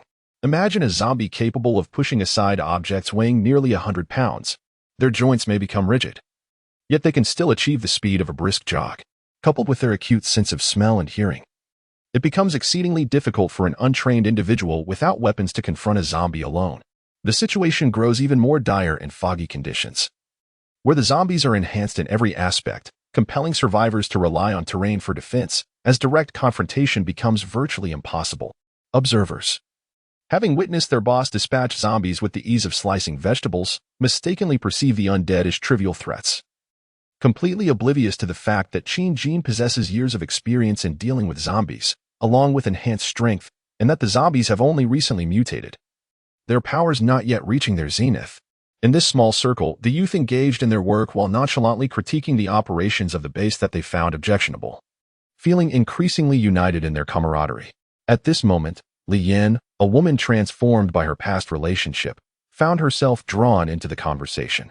She yearned for a community to express her grievances. Over the past few days, she had encountered numerous disheartening stories online from the outside world. Initially, she felt a twinge of unease and a slight sorrow from losing contact with her family, but those emotions had long since dissipated into obscurity. She discovered that others were faring far worse than she was. This realization brought her joy. The more she witnessed the misfortunes of others, the more delighted and triumphant she felt. Last night, she could no longer restrain herself and shared some conditions within the base on various media platforms, as well as on her social circle. She yearned for others to envy her.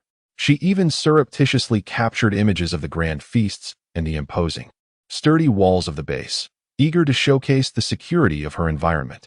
Even amidst an apocalypse, she could still indulge in comfort and luxury. She envisioned herself as an unattainable goddess in the eyes of others. There was even a former acquaintance, a woman she had never particularly liked. Such is the nature of women. Even without affection, they can still refer to one another as friends and engage in mutual comparisons. This woman was wealthier, more beautiful, and possessed a figure that surpassed her own. Often, those who previously admired Li Yan had switched their allegiances to this woman, which had caused her private frustration on multiple occasions. Now, although this rival still survived, her situation seemed rather grim, as she begged Li Yan to rescue her, willing to pay any price. "Enough already, you wretch. That is utterly impossible. Although she deceitfully claimed online to be acquainted with the leader at the base and to have the authority to direct others, these were mere fabrications born from her vanity. She feigned a commitment to sweeten the leader's ear, hoping he would soon rally a group to rescue her dear friend. This charade garnered her unprecedented flattery and adulation from her rival, which brought her immense satisfaction, allowing her to completely disregard the blisters formed from the day's labor. As she observed the admiration and pleas for help from various media, her heart swelled with exhilaration. She was enamored with this place. Yet, by daybreak, the affection she had begun to cultivate the previous day dissipated significantly. The meals were subpar, and the labor was arduous, despite spending the majority of her time idling. She had never endured such toil before. Her heels and hands were blistered, and another day of labor lay ahead. She had invested a considerable sum to maintain her hands. Furthermore, the sun had emerged today. Would her meticulously sculpted and pampered face be subjected to a day of sun exposure? How could she endure such a fate? How could she fish for compliments if her complexion darkened? A solution was imperative. Coincidentally, she overheard a group of young individuals lamenting their circumstances, and she instantly felt a sense of belonging. With her somewhat charming appearance and her well-honed social skills, adept at soothing those around her, she quickly bonded with several young men and began to critique the inequities at the green source base. A small cluster murmured together, attracting the attention of Wang Yang and Tang Jiming, who were present to oversee the work and assess the construction progress. However, they did not ponder deeply. The world had just undergone a transformation, and it was entirely understandable that employees and others had suddenly transitioned from white-collar workers to laborers.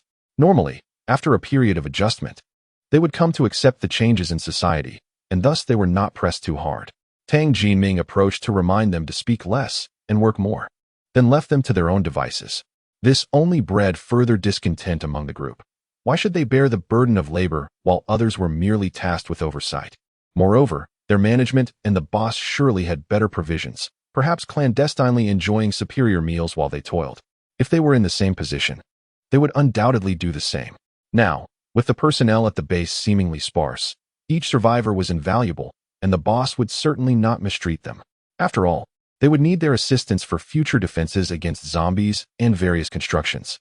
If resistance proved futile, would they not simply continue in their current plight? They would keep moving bricks, consuming the unpalatable meals, and had they not heard of the adage that the law does not punish the masses? With so many of them in uproar, even if they failed, they ought not to face any repercussions, right? Throughout the morning, this group murmured and conspired while working. They were aware that the boss had taken those purported combat personnel out to scavenge for supplies. In the morning, someone had seen them lined up and driving away. Although they were unaware of their destination, it appeared they would not return swiftly, presenting an opportune moment. Soon, a plan began to take shape amidst their whispers. They were oblivious to the potential repercussions this scheme might entail. End of chapter. Chapter 21. Is there any worth in courage? Green source base. Midday. After a long day of labor, the wall repair workers finally had the opportunity to pause and partake in a meal. Those accustomed to physical toil found the current workload manageable, and even the working hours seemed rather considerate. After all, who among the farmers had not risen at dawn, around 5 o'clock, to toil until noon before enjoying their first meal? Many migrant workers typically commenced their labor by 6 in the morning. However, some who were not accustomed to such strenuous tasks found themselves struggling. On the first day, most managed to persevere through sheer determination. Yet after a night of lactic acid buildup, the following day proved torturous, with everyone lamenting the pervasive soreness throughout their bodies. As lunchtime approached, the crowd gathered in the dining hall, forming a queue for their meals. The young group that had formed that morning naturally sat together, with Li Yin included among them. She turned to the man who had voiced his grievances earlier and lamented in an exaggerated tone. "Brother Wang, look at this. Today's lunch is just as meager and unappetizing as before. How can this possibly reflect the hard work we put in this morning? This is nothing short of exploitation. My hands are blistered, and my face has darkened from the sun. How will I face others after this? I initially thought I had some charm, which is why I had the courage to ask you to be my boyfriend. Now, I can hardly bring myself to mention it." Li Yin squinted her eyes in a futile attempt to shed tears, ultimately bending down to feign weeping, inching closer to the man beside her. "Don't cry, Yin Yin. I will advocate for you shortly," reassured the man known as Brother Wang, whose full name was Wang Minglong. Of average appearance, yet standing at an impressive height, close to 1 meter 80, He previously worked in sales at another company, where his eloquence brought him moderate success. Recently, however, he left that position in discontent after offending his superiors with his loose tongue. He has since transitioned to a new role at Li Yuan, making him a relatively recent addition to the team. During the grand opening celebration, he brought along a friend to enjoy the festivities, unaware of the impending chaos. Wang Minglong's right hand rested on Li Yan's soft back, feeling the gentle warmth of her figure. His gaze inadvertently wandered to other alluring aspects of her form. Noticing her well-rounded hips and the alluring curves that quivered with her movements, he felt a surge of heat within himself. Although he had experienced romantic relationships before, including one just a day before the world as he knew it fell apart, thoughts of his current partner, a plump 30-something woman of modest height and ample figure, dampened his enthusiasm. Despite her family's respectable background, with her father being a contractor who had provided him with considerable support, he found himself yearning for freedom from this relationship. Li Yuan's factory project was managed by her father's construction team, and through a stroke of luck, he had secured his position there. Yet, the societal emphasis on wealth kept him tethered to her, as the opinions of his family and friends back home were heavily influenced by financial status. In a world where affluence dictated respect, he felt compelled to maintain appearances, knowing that returning home in a luxurious vehicle would elevate him to the status of manager Wang. While without such trappings, he would remain merely little Wang. The father of his girlfriend has already promised him that if they marry next year, he will bestow upon him a brand new A6 as a wedding gift. The wedding will be splendid, and the customary bride price can be waived, provided he agrees to have more children, some of whom will bear his girlfriend's surname. Such pragmatic conditions have been accepted by him. For his own sake, for his family, and for society, he feels compelled to comply. However, the apocalypse arrives, erasing all the futures he had envisioned, as if fate were playing a cruel jest upon him. He loses contact with his girlfriend, his future father-in-law, and even his own family. It seems he is left utterly alone in the world. Before he has the chance to succumb to emptiness and sorrow, he immerses himself in the arduous construction of the base, exhausting himself to the point of fatigue. He recalls a saying that when God closes one door, he opens a window for someone. To his surprise, this notion appears to hold true. This morning, during a conversation with colleagues, a captivating woman named Li Yin joined their discussion, and he couldn't help but feel a surge of delight. In truth, he had been captivated by Li Yin since that fateful night of mutation. He had sat at the neighboring table to her and Xiao Zhou, envious of Xiao Zhou's fortune in having such a beautiful woman as his girlfriend. He has repeatedly envisioned the passionate moments shared between Xiao Zhou and Li Yin, and he admits to feeling a pang of jealousy. He fantasized about the joy he would experience if he could replace Xiao Zhou as Li Yan's partner. However, fate took an unexpected turn. That night, Xiao Zhou mutated into a terrifying zombie, and while fear gripped his heart, a sense of twisted satisfaction also arose within him, as he thought that if he could not have her, then neither could anyone else. Upon witnessing Xiao Zhou bound to a pillar by President Qin, one could observe that within the depths of his eyes lay not merely fear, as others perceived, but also a sense of schadenfreude that even he could not entirely comprehend. He noted that Li Yin had reverted to singleness once more. Although he could not possess her, the notion that such beauty did not belong to anyone was, in itself, quite gratifying. This unexpected pleasure managed to alleviate a significant portion of his sorrow from losing his family. Then, unexpectedly, their conversation drew Li Yan's attention, prompting him to indulge her by jesting about the base, which garnered her favorable regard. Coupled with the acknowledgement from friends and colleagues regarding his words, he felt as though he were floating on air. A desire began to burgeon deep within him, spiraling into an uncontrollable force. He yearned to possess Li Yan. He desired more. He sought a share of power within the base. He envisioned rallying his friends to form a faction loyal to President Qin, or else he would lead them in a strike. Yes, a strike. The Green Source base could not withstand a mass walkout, with individuals ceasing to work while still consuming resources. He believed that with Li Yan and the support of his friends, he had become a person of influence. He felt entitled to negotiate with President Qin. He was a man of the Wang surname. Perhaps he could establish a formidable enterprise amidst the apocalypse? The mere thought was exhilarating. Moreover, his rapport with Li Yan deepened with each conversation, thanks to her adept flattery, and it seemed they had nearly solidified their romantic connection. Surely, she was drawn to his kingly aura. Such should be the demeanor of a true man. What is life? One might ask. This is life. It is the life of the conqueror that belongs to Wang Minglong. If he were to present his demands to the base today, He was more than 80% confident of success, a product of his own imagination. That evening, Li Yan, his new girlfriend, would also stay in his dormitory, indulging in the exquisite beauty he had once only dared to dream about. His hand gently caressed her back, soothingly gliding over her delicate waist, almost brushing against her posterior. After a moment of hesitation, he refrained from proceeding further, seemingly apprehensive of the overwhelming stimulation that might ensue.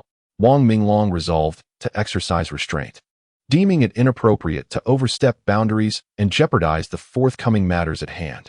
Surely, it would be far more gratifying to savor the fruits of victory later that night.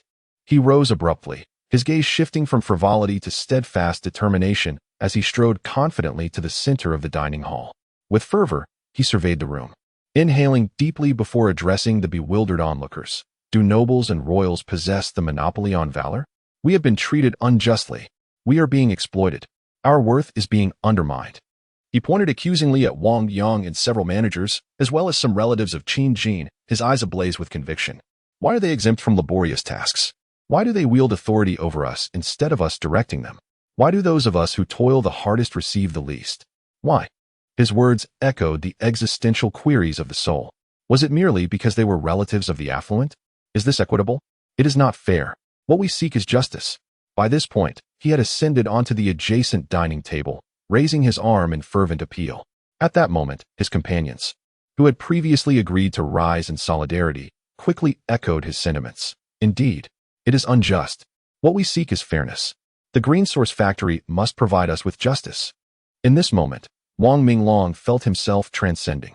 He sensed that he was radiating brilliance, piercing the eyes of the managers and relatives of the owners, striking at the very core of their malevolence.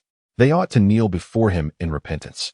He could, with great difficulty, extend forgiveness to them, provided they heed his words and follow his lead, humbly submitting to him.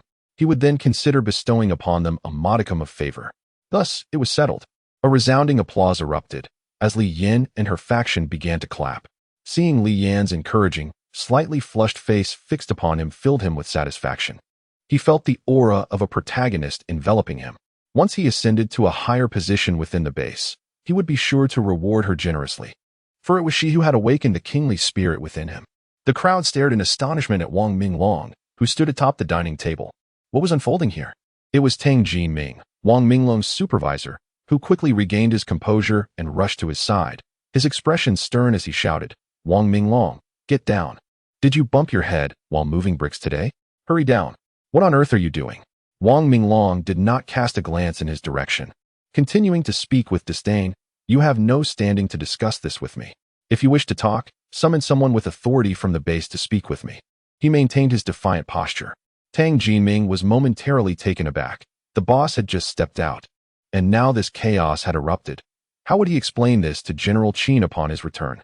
After a while, it was Qin's father who first reacted. Approaching on his own, he understood that after his son had left, he was perhaps the only one in the entire base capable of engaging in meaningful dialogue.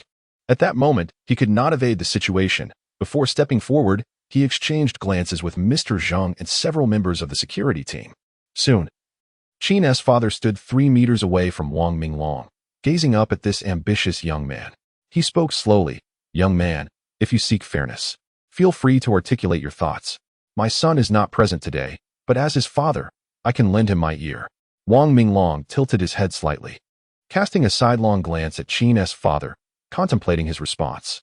He recognized this man as the father of Qin, whose influence was considerable. Currently, he seemed to be the only one in the base with any authority.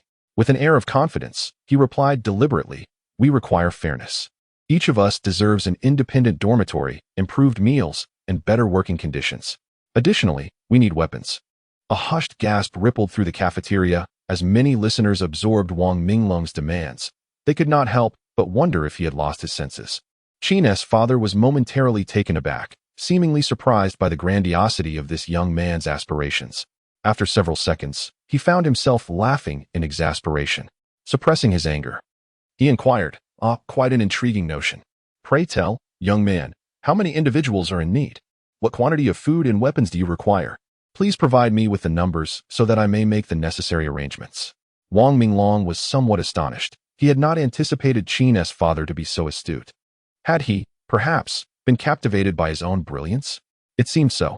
He raised his hands high, gesturing towards his faction, and proclaimed loudly to those around him, "We now number 13. We warmly welcome all who wish to join us.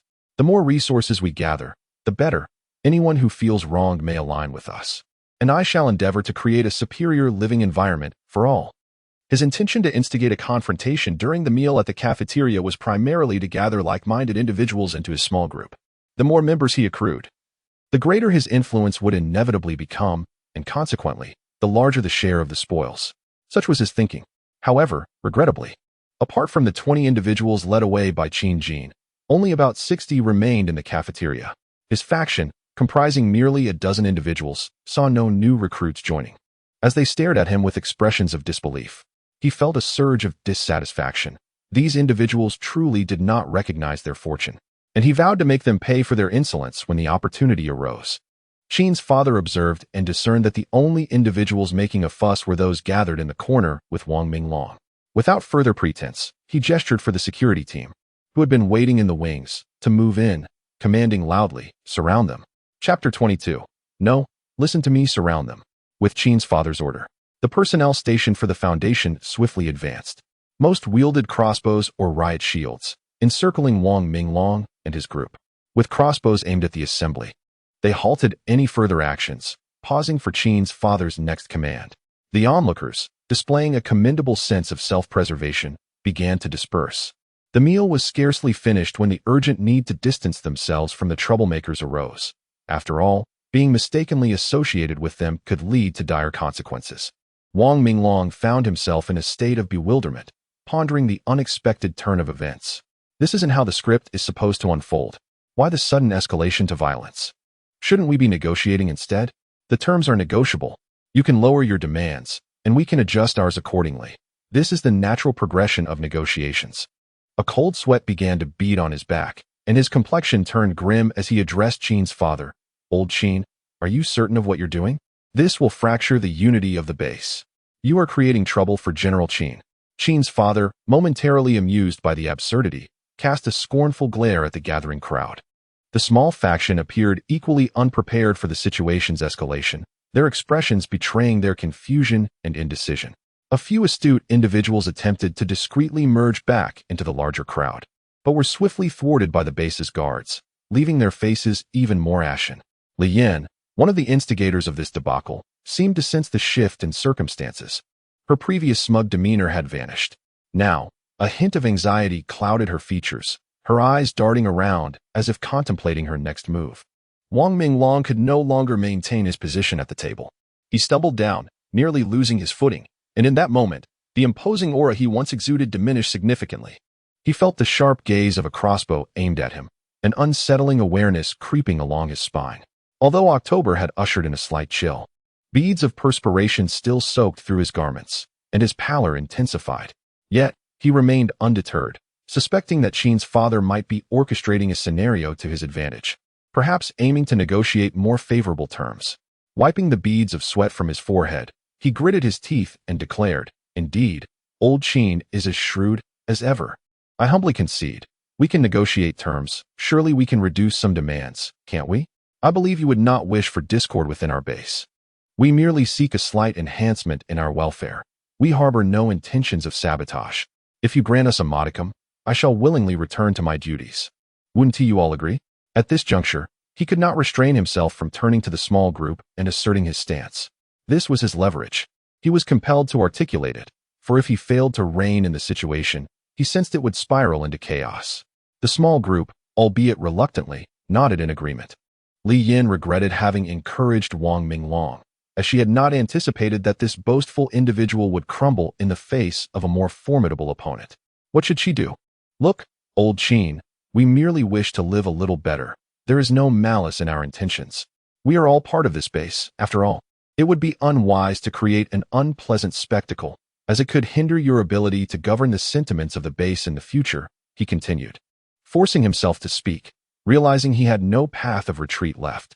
A chuckle escaped Qin's lips. He had deciphered these individuals and saw no reason to squander further time.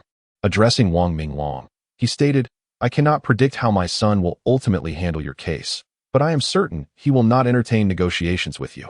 Bind them all and take them away. Those who dare to resist shall face no mercy." As the final 3 words fell, the team members resolutely accepted their orders, advancing step by step towards the group of individuals. Wang Minglong and his companions were left in a state of shock. Their intention had merely been to enhance their benefits. Yet without any negotiation, they were met with aggression. "This is not my affair. I was misled into believing that I could gain advantages by joining them. I have done nothing. Please spare me," one individual implored, his face a mask of despair. The onlookers outside displayed expressions of disdain. Just moments ago, many had watched them with a far different demeanor, and their previous expressions could not deceive anyone. No one paid heed to their pleas for mercy. It was far too late. Faced with multiple crossbows, none dared to resist. Even if they could break free from their current encirclement, how could they hope to escape the base? And if they managed to leave the base, there were still the zombies lurking outside. One by one, they resigned themselves to their fate, faces filled with despair as they surrendered, their cries for mercy falling on deaf ears, all complying to have their hands bound behind them. Wang Minglong and Li Yen were no exceptions. Among the 13 captives, 11 were men and 2 were women. At this moment, Li Yen continued to plead for her life, her pallid face betraying her fear, voice trembling as she stammered, "I am innocent. I was deceived into joining them. I do not know them at all. Please let me go. I beg you." The principal perpetrator, Wang Minglong, was rendered utterly speechless, his mind a blank canvas. The once formidable aura he exuded had dissipated entirely. As if he had aged several years in an instant, his stature diminished. It was only when his hands were bound behind him and he was escorted away from the cafeteria that he snapped back to reality. In a fit of desperation, he struggled violently, momentarily breaking free from the grip of Lu Wenhao, who was escorting him. Turning to the managers of the Qin family's base, he exclaimed, "No. Listen to me." Before he could finish, he struck Lu Wenhao, who was somewhat diminutive in stature. The principal culprit audaciously attempted to break free from his grasp, seemingly intent on launching an assault against Qin's father and his associates. Without further ado, he swung a baton, striking the assailant on the back of his head. Subsequently, he dragged the unconscious perpetrator to the holding area, not forgetting to apologize to Qin's father, saying, "I'm sorry. I wasn't vigilant enough just now." Qin's father waved his hand, instructing the dining hall attendees to resume their meals. The group settled back into their seats, silence enveloping them as they quietly consumed their unfinished food, each lost in their own thoughts. Many were unaware that Qin's father had once been a small factory owner in his youth, a man who had fought his way through the business world. How could he be intimidated by a mere handful of youngsters? In the afternoon, construction on the base's perimeter wall continued, albeit with a reduced workforce of a dozen or so, leaving the site feeling rather empty. No one questioned the whereabouts of those missing individuals, nor did anyone speculate about their fate. They understood that compliance and hard work were expected of them, at the very least. Their basic needs for food and shelter were secure, so why ponder too deeply? In truth, Qin's father had no immediate plans to deal with those individuals. He had merely confined them to an unoccupied room, assigning guards to keep watch until his son returned to address the situation. He recognized that the current leader of the base was Qin Jin. Though he was the father, he had no intentions of seizing control. He had witnessed Qin Jin meticulously construct this factory, observing his son's evolution into a leader overseeing nearly 100 individuals. Perhaps in the future, it would expand even further. Despite the company not yet yielding substantial profits, he felt an immense sense of pride. He could proudly declare to others that it was his son's enterprise. The student surpasses the master. At the inauguration ceremony, he could be described as the happiest and proudest individual in attendance. He raised his glass repeatedly to his brothers and relatives, eager to express the depth of his joy. Then, the world changed. Nevertheless, Qin Jin managed to keep the entire base, the factory, meticulously organized. Regardless of the torrential floods outside, order was maintained within.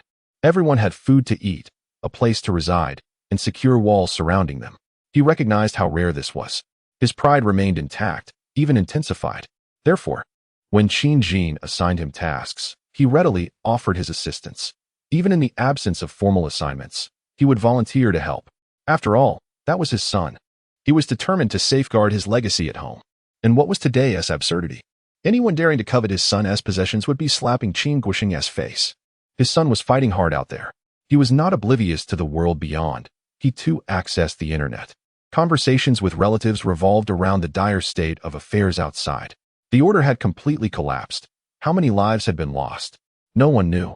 Only that it was undoubtedly a great many. They were fortunate to have such an environment. Furthermore, Qin continued to strive for a better future.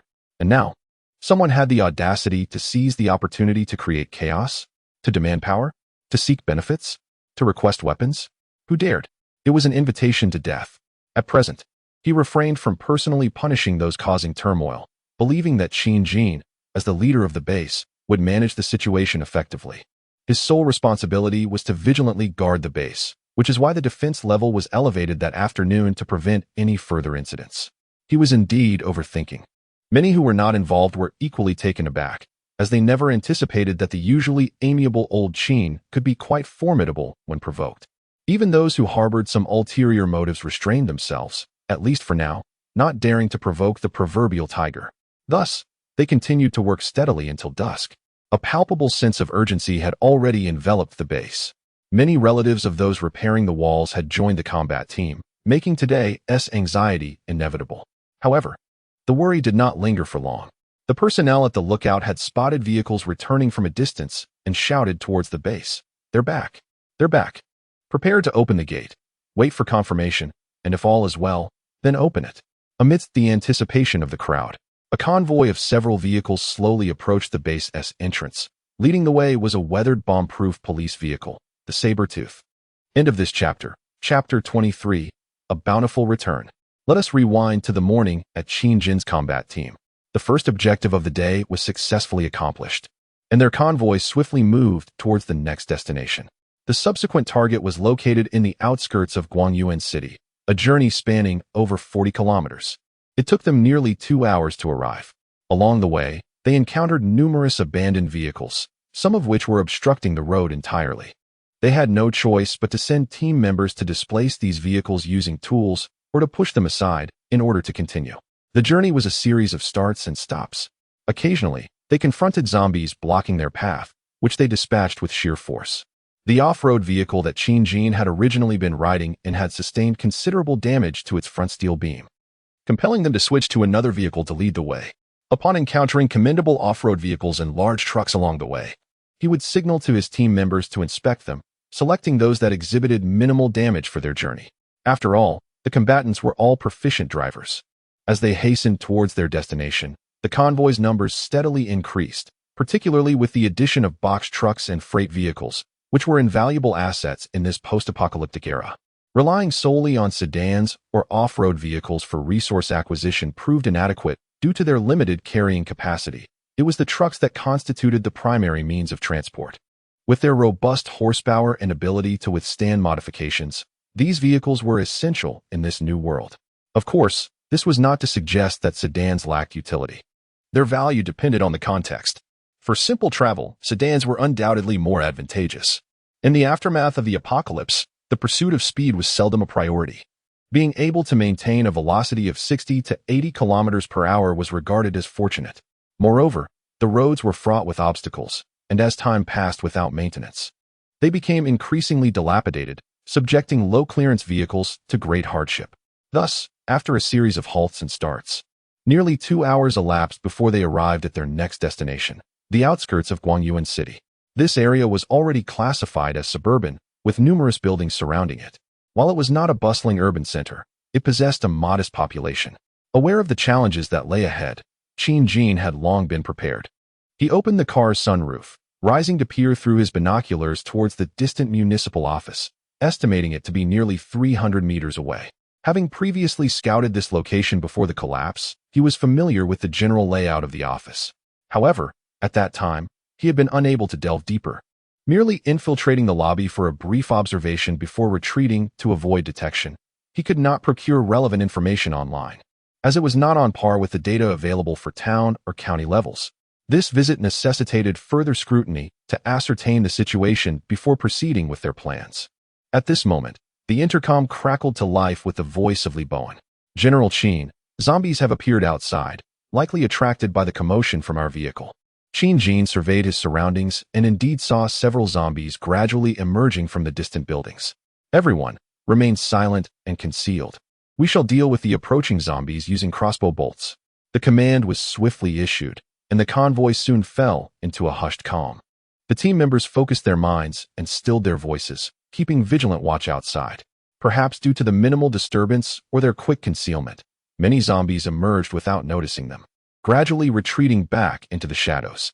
It was now past 10 o'clock in the morning, with the sun blazing overhead, and only a few zombies wandered the streets, inexplicably drawn to some unseen attraction. Newly mutated zombies possess a keen sense of smell and hearing, surpassing that of humans, yet they have not reached their full potential. According to accounts from a previous life, it is said that the heightened senses of zombies peak about a month after their mutation. With favorable winds, they can detect human scent from 100 meters away, and in a quiet environment, they can hear sounds from the same distance. Truly a nightmare.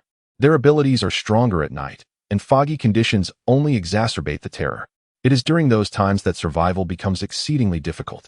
The virus strips zombies of their visual acuity while enhancing their olfactory and auditory senses, liberating them from physical constraints, rendering them even more formidable. Qin Jin's determination to venture out in search of supplies stems from this urgency. This month marks the optimal golden period. Afterward, scavenging for resources will become significantly more challenging. Assessing the surroundings for any immediate anomalies, he produced a drone equipped with a freshly charged battery and sent it soaring into the sky. His intent was to survey the overall terrain, devise an escape route, and formulate a detailed operational plan. This location is distinctly different from the previous county town. Although it is still considered the outskirts, it lies at the very heart of Guanyuan City, with a population significantly greater than before. This implies a more terrifying number of zombies, necessitating heightened caution. The drone circled the area twice, while team leaders Li Bowen, Zhang Tiankai, Chen Junqi, and Zhong Yu convened within the confines of his vehicle. Through their deliberations, a route was swiftly established, and the drone set off towards the municipal police headquarters. This headquarters is quite expansive, covering an estimated area of over 10,000 square meters, surrounded by walls and fences. There are 3 buildings in total. The tallest reaches an impressive 15 stories, while the adjacent ones stand at 5 and 7 stories respectively. At this moment, the entire precinct lay eerily silent.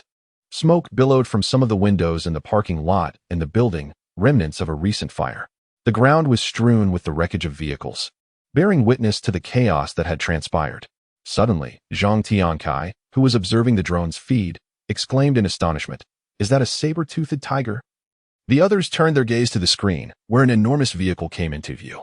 Qin Jin maneuvered the drone closer, and they all recognized it as a massive armored police vehicle, adorned with 4 large wheels, coated in sleek black paint, with reinforced windows and windshield, and equipped with several powerful searchlights atop its roof. A veritable beast, aptly nicknamed the saber-toothed tiger. The sight left them all salivating. This vehicle was an eye-catching marvel that could captivate any man, a dream toy for boys at heart. They collectively understood the urgency of retrieving it for their base. After 10 minutes of discussion, they had devised a plan. The classic kite-flying tactic remains, albeit with modifications tailored to the environment. First, the objective is to lure all the zombies from the city bureau outside, allowing a designated individual to lead them away as far as possible.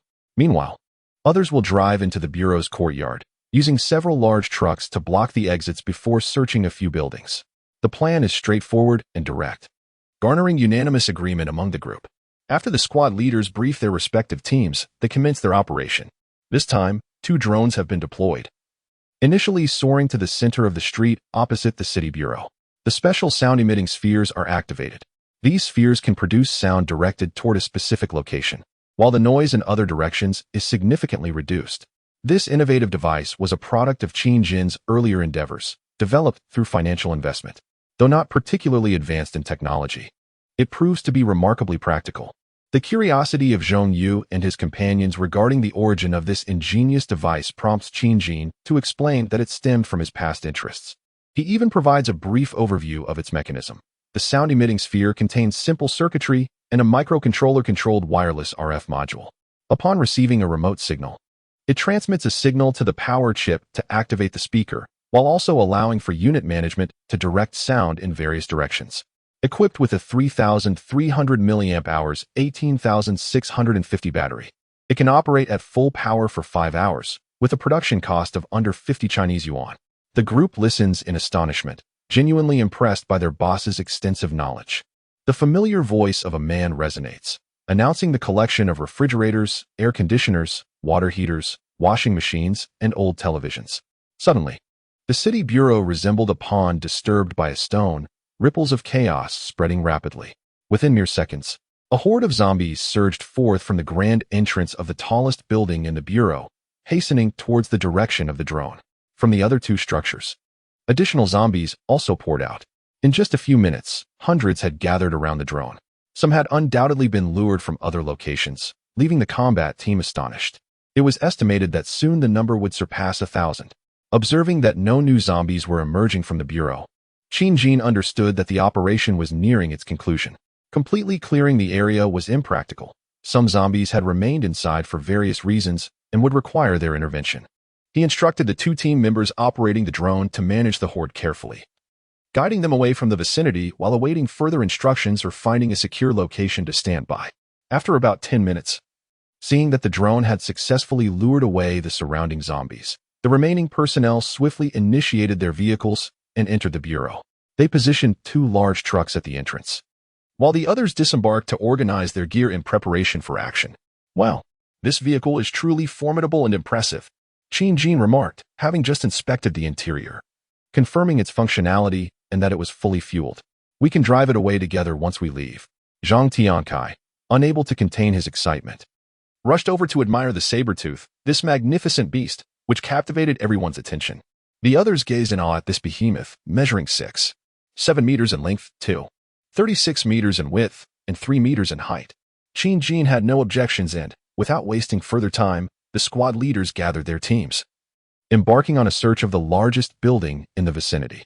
This time, the captains have all switched to handguns and submachine guns, while the team members are equipped with crossbows, and nearly each person wields a machete. Their overall strength has significantly increased compared to before. However, the area to be searched is also much larger, and no one dares to be careless. They are again divided into 3 small teams. Qin Jin leads a team with Liu Haowen, Li Bowen pairs with Zhong Yu, and Chun Junqi commands a team on his own. Upon entering the hall, they are met with a scene of utter disarray. After confirming the absence of zombies, they do not linger but swiftly disperse according to their prearranged plans. Qin Jin quickly locates the staircase. He intends to commence his search from the 3rd floor. Unaware of the weapons cache's location, he opts for a thorough, systematic search. Fortunately, it is daylight outside, and there are protective walls surrounding the area, with a team member stationed at the vehicle parking area to remain vigilant of the surroundings. Under normal circumstances, as long as the zombies within the precinct are eradicated, the area can gradually be secured. Once the team adopts a combat stance, they proceed in silence, moving with purpose. The mutation event occurred at night, and by then, the municipal police headquarters in Guanyuan City had already closed for the day, leaving only a few employees behind, mainly those working overtime or on night shifts, along with some citizens who were present for various reasons. When the outbreak began, the location could not withstand the onslaught and was soon overrun by the burgeoning horde of zombies. At this moment, the building is eerily quiet.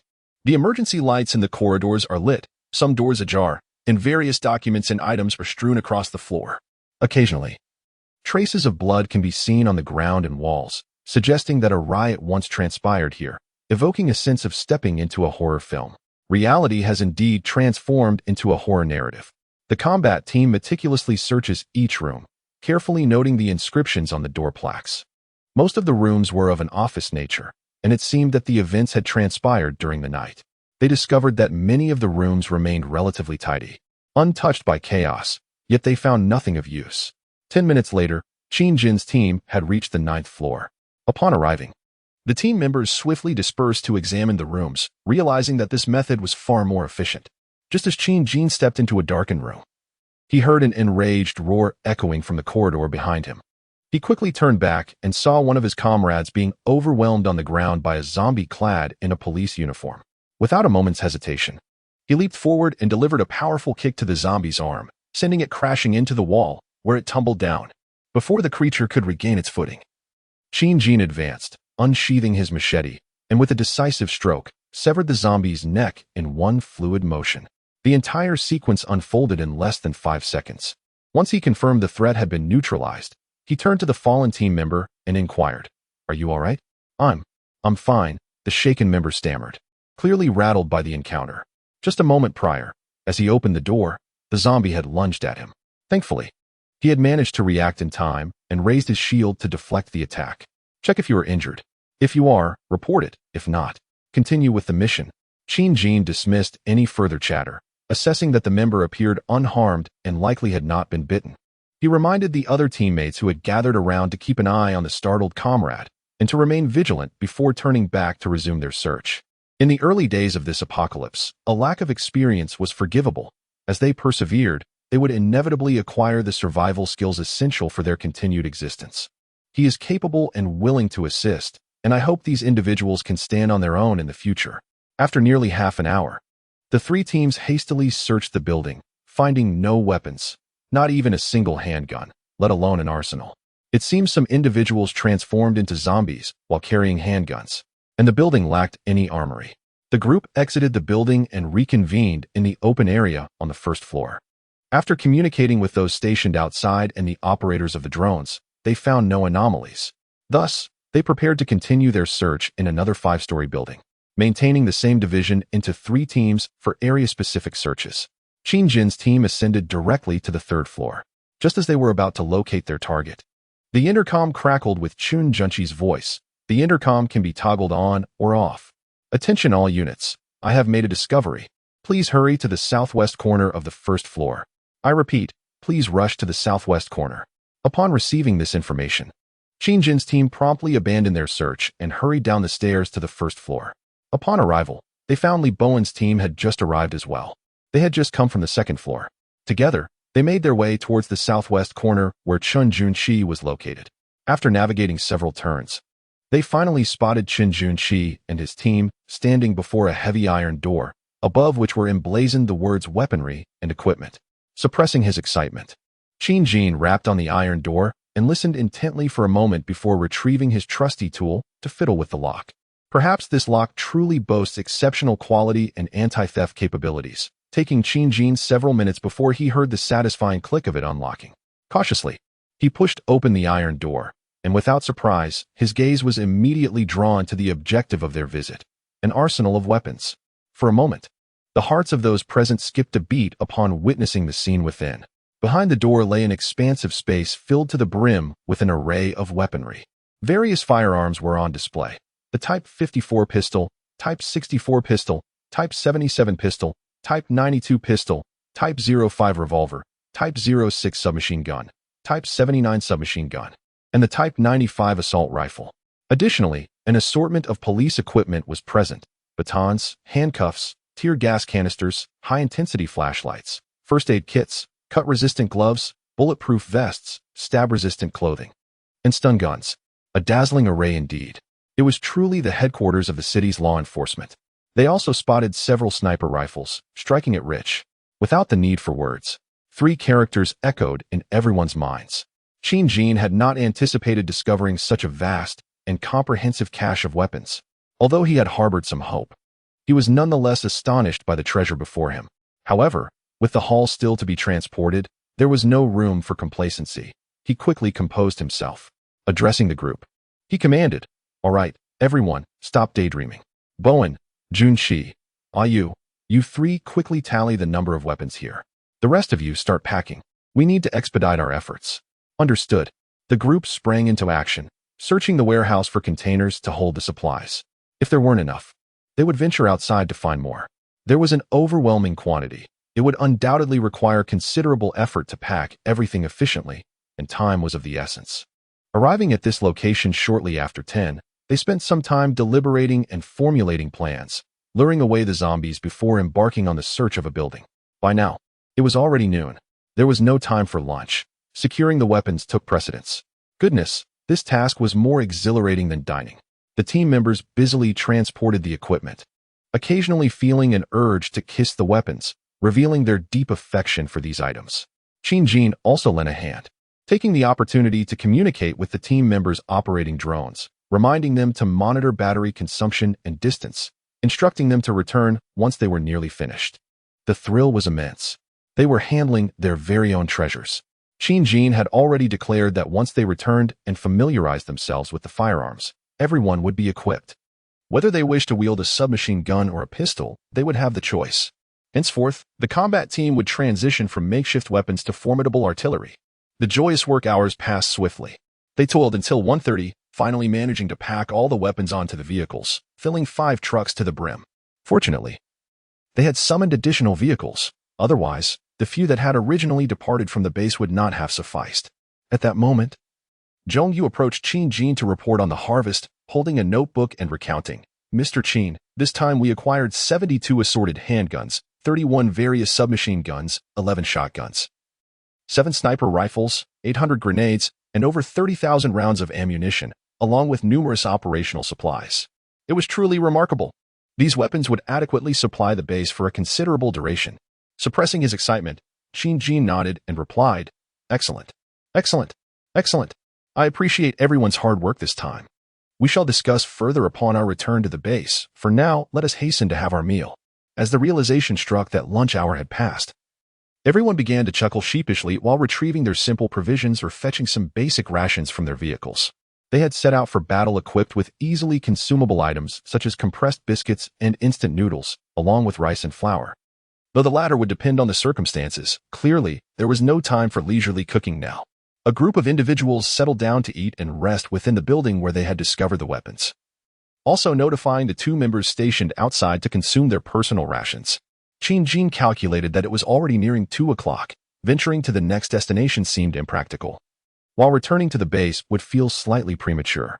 Given that the base was approximately an hour and a half away, it made more sense to thoroughly scour the city bureau instead. It was reasonable to assume that there was an employee cafeteria within, as well as some stored supplies. After conferring with several squad leaders, unanimous consent was swiftly obtained. They decided to continue their operations after lunch, aiming to search for and transport any remaining supplies from the premises. With a time limit set to 1 hour, they swiftly organized into 3 teams and proceeded. Indeed, they soon discovered the cafeteria, where they procured several hundred pounds of rice and flour. Additionally, they collected various oils, salts, sauces, and some fresh vegetables and meats that had not spoiled, packing everything without hesitation. They also did not overlook appealing supplies within the building, such as medical kits, cigarettes, and snacks, seizing every opportunity as it was all essentially free for the taking. They would gather as much as possible within the allotted time. By 3 o'clock, the search concluded.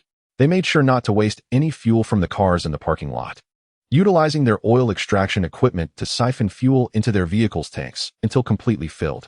The crowd was wearied, having toiled since dawn. Had it not been for the exhilaration in their hearts, they would have long succumbed to exhaustion. Qin Jin observed that his team was prepared and communicated with the herding crew to ensure they distanced themselves from the flock and returned to their ranks. He also set the 2 trucks blocking the entrance into motion. Without hesitation, he took his seat in the fully fueled Sabertooth. The deep roar of the engine reverberated as all vehicles ignited into life. At this moment, the team members were too fatigued to consider that their actions might attract the undead. Even if they did notice, they could hardly keep pace. The Sabertooth led the convoy onto the highway, followed in succession by the other vehicles. The herding crew returned from nearby, and in an instant, the caravan swelled to 15 vehicles, doubling their initial count. With a thunderous roar, all vehicles accelerated, laden with supplies, embarking on the journey home. End of chapter 24. Throw it out. In the evening at the Green Source base, the gate personnel were momentarily stunned. They gazed at the lengthy procession ahead, unsure of how to report to Qin's father. Wasn't it only 5 vehicles that had left? How had the count now swelled to over 10? And what of that imposing armored vehicle at the front? Were the occupants truly from our Green Source base? Could they possibly be an official rescue team? As the gatekeeper grappled with these uncertainties, Qin Jin, peering out from the Sabertooth, shouted to the guards, "It's me. Open the gate and let us in." Upon recognizing Qin, the guards finally believed that the returning individuals were indeed from the Green Source base, and without further inquiry, they swiftly opened the gate. Qin Jin and his team of combatants swiftly drove into the base. "Hurry, close the gate," he urged the guards as the convoy entered. With a thunderous sound, the massive gate finally shut, allowing Qin Jin to exhale in relief. However, a series of eerie growls echoed from outside, growing increasingly numerous. It was at this moment that the guards realized a horde of zombies had followed closely behind the convoy. Fortunately, the team had safely entered the base, leaving the undead stranded outside. After filling their vehicles with supplies from the city bureau, they had set off to return around 3 o'clock. To their dismay, the journey back was fraught with numerous blockages.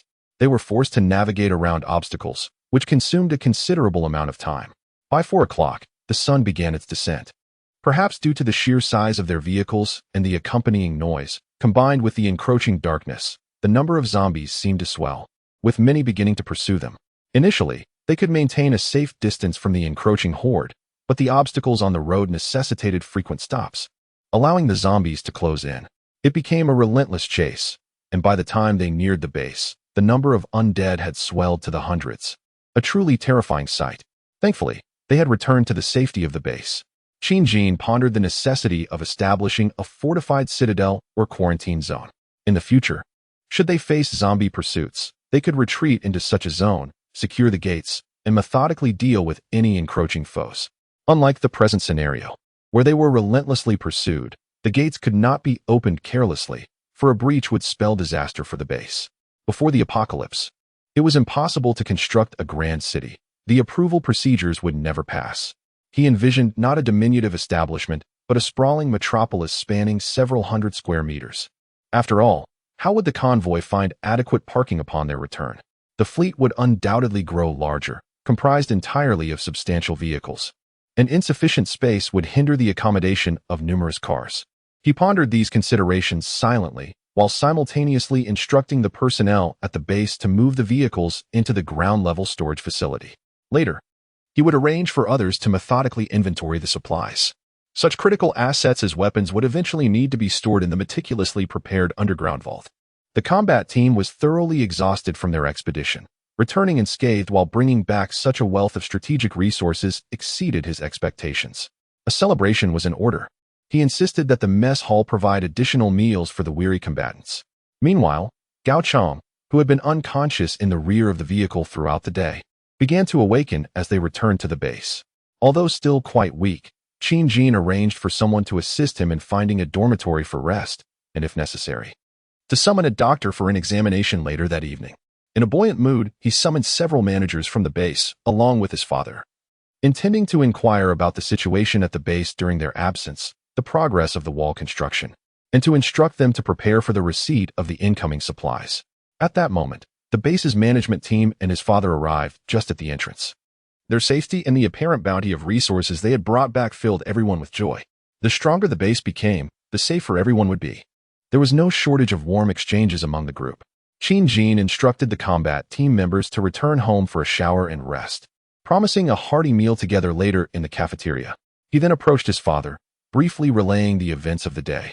He intended to inform his parents about a portion of the base's material reserves, preparing them for the future. As the supplies increased, he recognized that he could not manage everything alone and would require assistance. After succinctly detailing his outing, he inquired about the situation at the base. "Father, how is the construction of the walls progressing today?" Qin's father replied, "I was just about to tell you. The progress on the wall construction is satisfactory. It commenced yesterday, and most workers are still getting accustomed, which slowed the pace. Today, despite a minor issue, those who became familiar with the task worked more efficiently. We anticipate that within a few days, the walls will be completed and elevated to 10 meters. Several lookout towers have already been erected, and today we completed the pouring of concrete.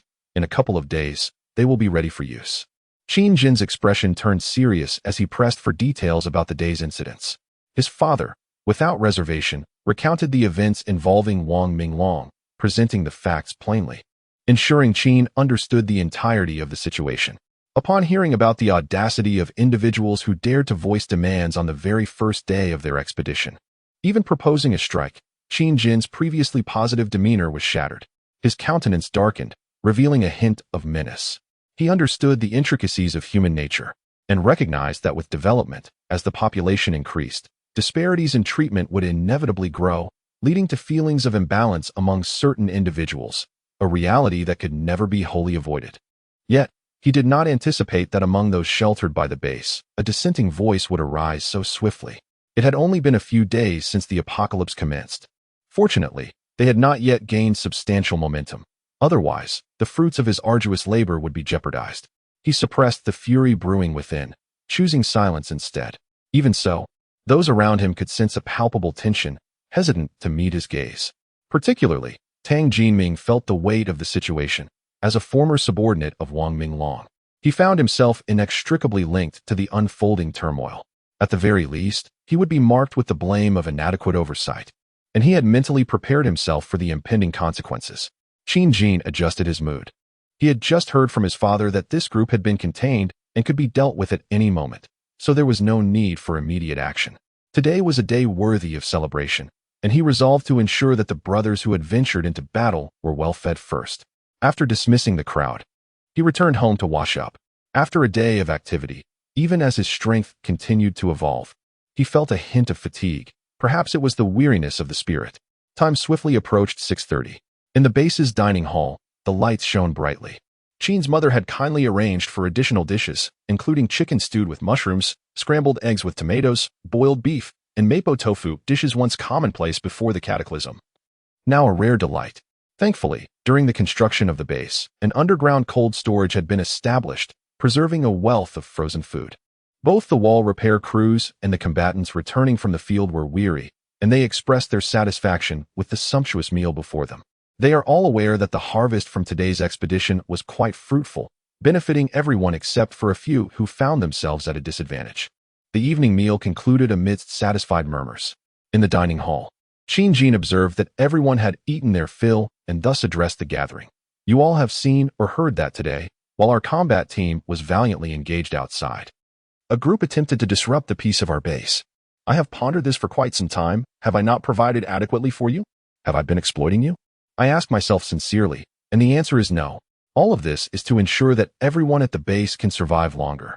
You may inquire with those who ventured out today about the current state of affairs outside.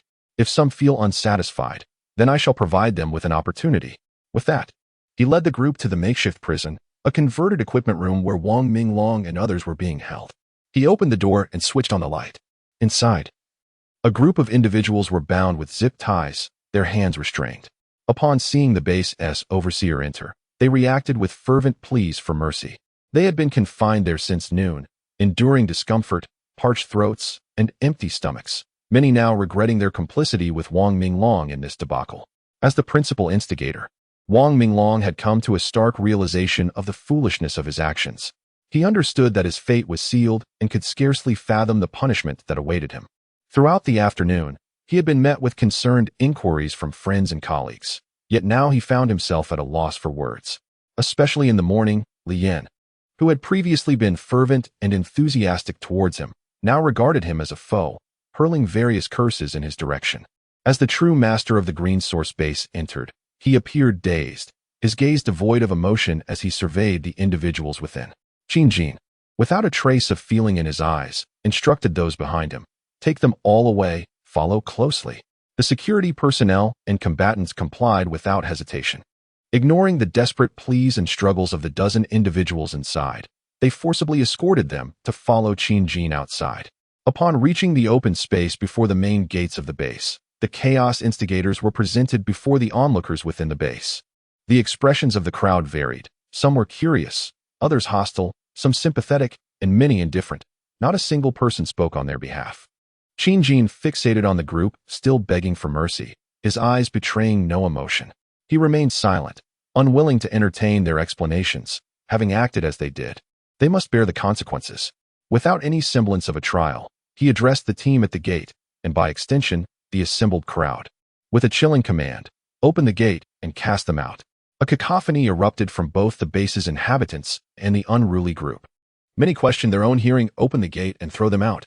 Qin Jin had previously coordinated with the sentinels at the gate, instructing them to be vigilant for any zombies outside. If none were present, the gate would be opened. Should zombies appear, they were to create a diversion elsewhere along the wall. At this juncture, he needed to ensure the gate remained clear. With a subtle gesture, the gatekeeper signaled, and the small door at the side of the main gate gradually creaked open, revealing the world beyond. In the distance, faintly, some streetlights still flickered, casting an eerie glow, reminiscent of a gaping maw ready to devour. A hint of dissatisfaction emerged among us as we voiced our concerns. Were we to be cast out? Left to meet our demise? Boss Qin, please spare me. I truly did not intend this. I was deceived by that man surnamed Wang. I am willing to endure less. I will mend the walls daily. I will work for you. Truly. Please, boss. Have mercy on me. I implore you. Sobs filled the air as many succumbed to despair. They had meticulously calculated every outcome, never anticipating the brutal punishment that awaited them upon the return of their leader, Qin. This was a sentence of death. Boss Qin, I have no ties to them. I do not know them. I am innocent. I am willing to serve you. Do with me as you will. Please spare me. Li Yin, too, was in shambles, her cries resonating with heart-wrenching agony. Tears streamed down her face, though they were born of sheer terror.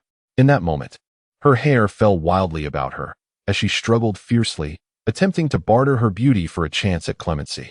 Unfortunately, Qin Jin remained utterly unmoved by her plight. Not only did he find no merit in her self-proclaimed goddess-like beauty, but she was also a traitor to his base. The combat team, having weathered a day of trials, had undergone a transformation in mindset, now fully adhering to their leader's commands. They began to push these individuals step by step towards the exit. Hurry, lest their cries attract the zombies, Qin Jin urged, his expression devoid of emotion. Before long, all 13 were unceremoniously cast outside the gates of the base. With a clang, the previously ajar side door of reinforced metal slammed shut, disregarding the cries and headbutts of those left outside. He surveyed everyone in the base, his expression unchanged. As if the recent events bore no relation to him, he clapped his hands and addressed the assembly. Disperse. Those with tasks, attend to your duties. Those without, return to rest. With that, he led the way out, indifferent to the stunned onlookers. It was only after he had departed that some began to react, releasing chilling gasps and exchanging bewildered glances, unsure of what to do. He just killed them all. How ruthless Qin is. Back in his office, Qin Jin settled into his executive chair, gazing out the window, coldly contemplating the future development of the base. The lives that were about to be extinguished due to his command seemed to fade from his mind. At that moment, he did not concern himself with the thoughts of those beneath him. Gathering this group had merely been a matter of convenience. Establishing a company necessitated manpower, and survival in this apocalyptic world required a certain number of hands. Thus, he had brought along so many to endure the night of mutations. However, he had not anticipated that this was merely the beginning, and that someone would dare to provoke him. It was then he felt justified in their eradication. In this desolate world, human life held little value. Survivors could be found easily beyond the walls. As long as there was food and a safe haven, many would strive to join the Green Source base, even at great risk. In Qin Jin's mind, apart from his parents, everyone else in the base was expendable. With his increasingly formidable skills and years of experience from a previous life, he believed he could survive anywhere with his parents, even without the resources he had prepared. Life would simply be less comfortable. He hoped that the people in the base would learn to be more perceptive in the future. End of chapter. Chapter 25. Water and power outage. Nightfall envelopes the Green Source base as a throng of individuals desperately hurl themselves against the gates. Their voices resonate with a cacophony of pleas, curses, and expressions of regret, epitomizing the essence of despair and remorse. Soon enough, their fervent display attracts an audience. A horde of zombies lumbers toward them from the distance. The sight sends those who spot the undead into a frenzied panic, causing them to flee in every direction to escape the impending peril, including Li Yin. Yet, their hands are bound behind them, severely limiting their movements and speed. A few remain rooted to the spot, seemingly paralyzed by fear or surrendering to their hopelessness. In an instant, blood stains the ground before the base's gates. Meanwhile, in his office, Qin Jin seizes a moment to summon his parents, informing them of the supplies stored at the base and entrusting them with a spare key.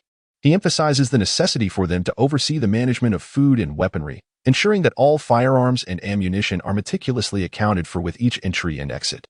They must maintain detailed records, delegating trustworthy individuals to assist, yet retaining control over critical aspects. Furthermore, the security level of the base will be elevated, beginning tomorrow. Armed personnel will be on duty. Initially, only the most reliable individuals will be equipped with firearms, while others will continue to utilize crossbows or batons. Qin's parents are taken aback, astonished that their son has prepared such an abundance of provisions and various supplies, sufficient to sustain the inhabitants of the base for an extended period. They understood that such secrets must never be divulged to anyone. The fewer who are privy to them, the better. Their son trusted them, and they were resolute in safeguarding these confidences for his sake. After instructing the parents to make their own arrangements, he ventured to the warehouse to inquire about the quantities of various supplies discovered that day. At this moment, a dozen vehicles had nearly completed unloading their cargo. Zhong Yu and Wang Yang were engaged in counting and inventorying the items when they noticed Qin Jin approaching and promptly halted their tasks to inquire about his purpose. Qin Jin waved his hand dismissively and addressed them, stating, "I merely came to check if you have finished the inventory. If not, please proceed without regard for me." Wang Yang responded, "Mr. Qin, we have organized most of the items. The quantities have just been tabulated, and we are currently cross-referencing with Zhong Yu. Your timing is fortuitous. Let me provide you with a brief report." He continued, "In total, we have recovered 84 handguns, 31 submachine guns, 12 shotguns, 7 sniper rifles, 821 grenades, 120 flashbangs, 98 tear gas canisters, 112 stun grenades, and over 35,000 assorted rounds of ammunition. Additionally, there are other police weapons, 600 pounds of food, and various supplies." Qin Jin listened with satisfaction, nodding his approval. He smiled at the two of them and said, "Excellent. Please have the items classified and organized. My parents will be bringing personnel to assist with the storage shortly." The two acknowledged his request. That evening at 9 o'clock, Qin Jin established a new regulation mandating that all supplies obtained during outings must first be submitted to the base's warehouse. Exceptions were made for non-strategic items that could be retained as personal possessions, while strategic supplies included food, weapons, and useful development materials, among others. Simultaneously, in terms of personal weaponry, it is imperative that each individual returns and submits their arms to the designated location, prohibiting any private possession. Failure to comply will result in severe penalties. Within the confines of the base, only the defensive personnel and select administrators are permitted to bear arms. This measure is crucial to mitigate the likelihood of unrest in the future. Even if some individuals harbor discontent, they must suppress their feelings. In the aftermath of the apocalypse, human rights have become a mere illusion. Might now dictates morality. Key areas of the Green Source base are under the control of Qin Jin, and no one dares to voice dissent. Capitalizing on the recent purge of dissenters, the new regulations are being smoothly implemented. Even without this incident, such measures would have been necessary, yet many harbored grievances. However, the current climate has shifted. Everyone recognizes that the proprietor is fortifying his grip on the base, and, to some extent, this is regarded as justified.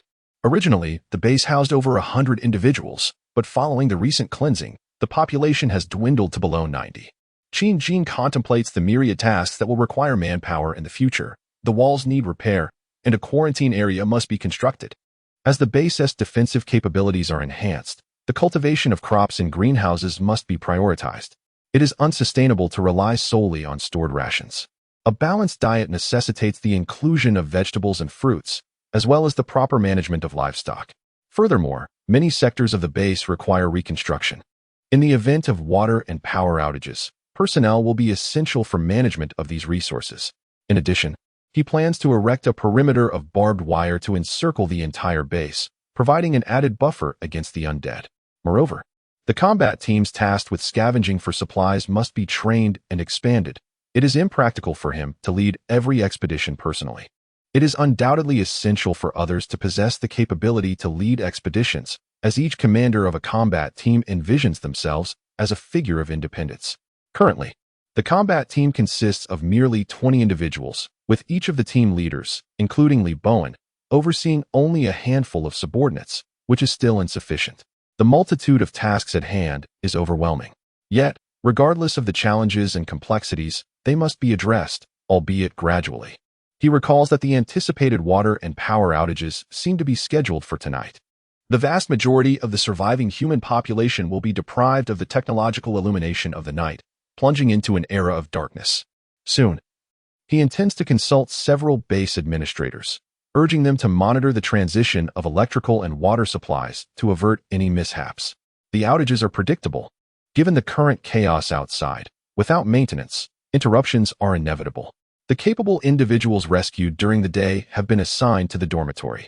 After a significant period of rest, they are now feeling considerably better and are beginning to familiarize themselves with the various regulations of the base. Tomorrow, they plan to join others in repairing the perimeter wall. The entire base remains in a state of urgent activity, with the damaged external armor of vehicles from earlier expeditions undergoing prompt repairs and modifications. Drawing from prior experience, the work is now proceeding at a much swifter pace. Tomorrow's endeavors will not simply conclude after a day of modest achievements.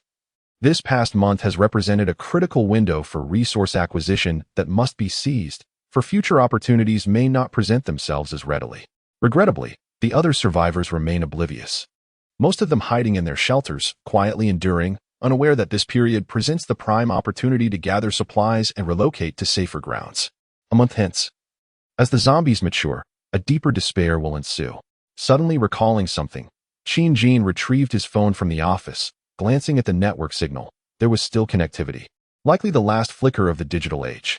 He logged into the survival enthusiast group and posted a message. Forward, the apocalypse has persisted for several days. I've observed that after the fog dissipated, the zombies have become less frenzied, their aggression significantly diminished, and their mobility weakened. Those remaining in the city should seize this chance to relocate their means of survival. As soon as Jean dispatched his message, responses flooded in.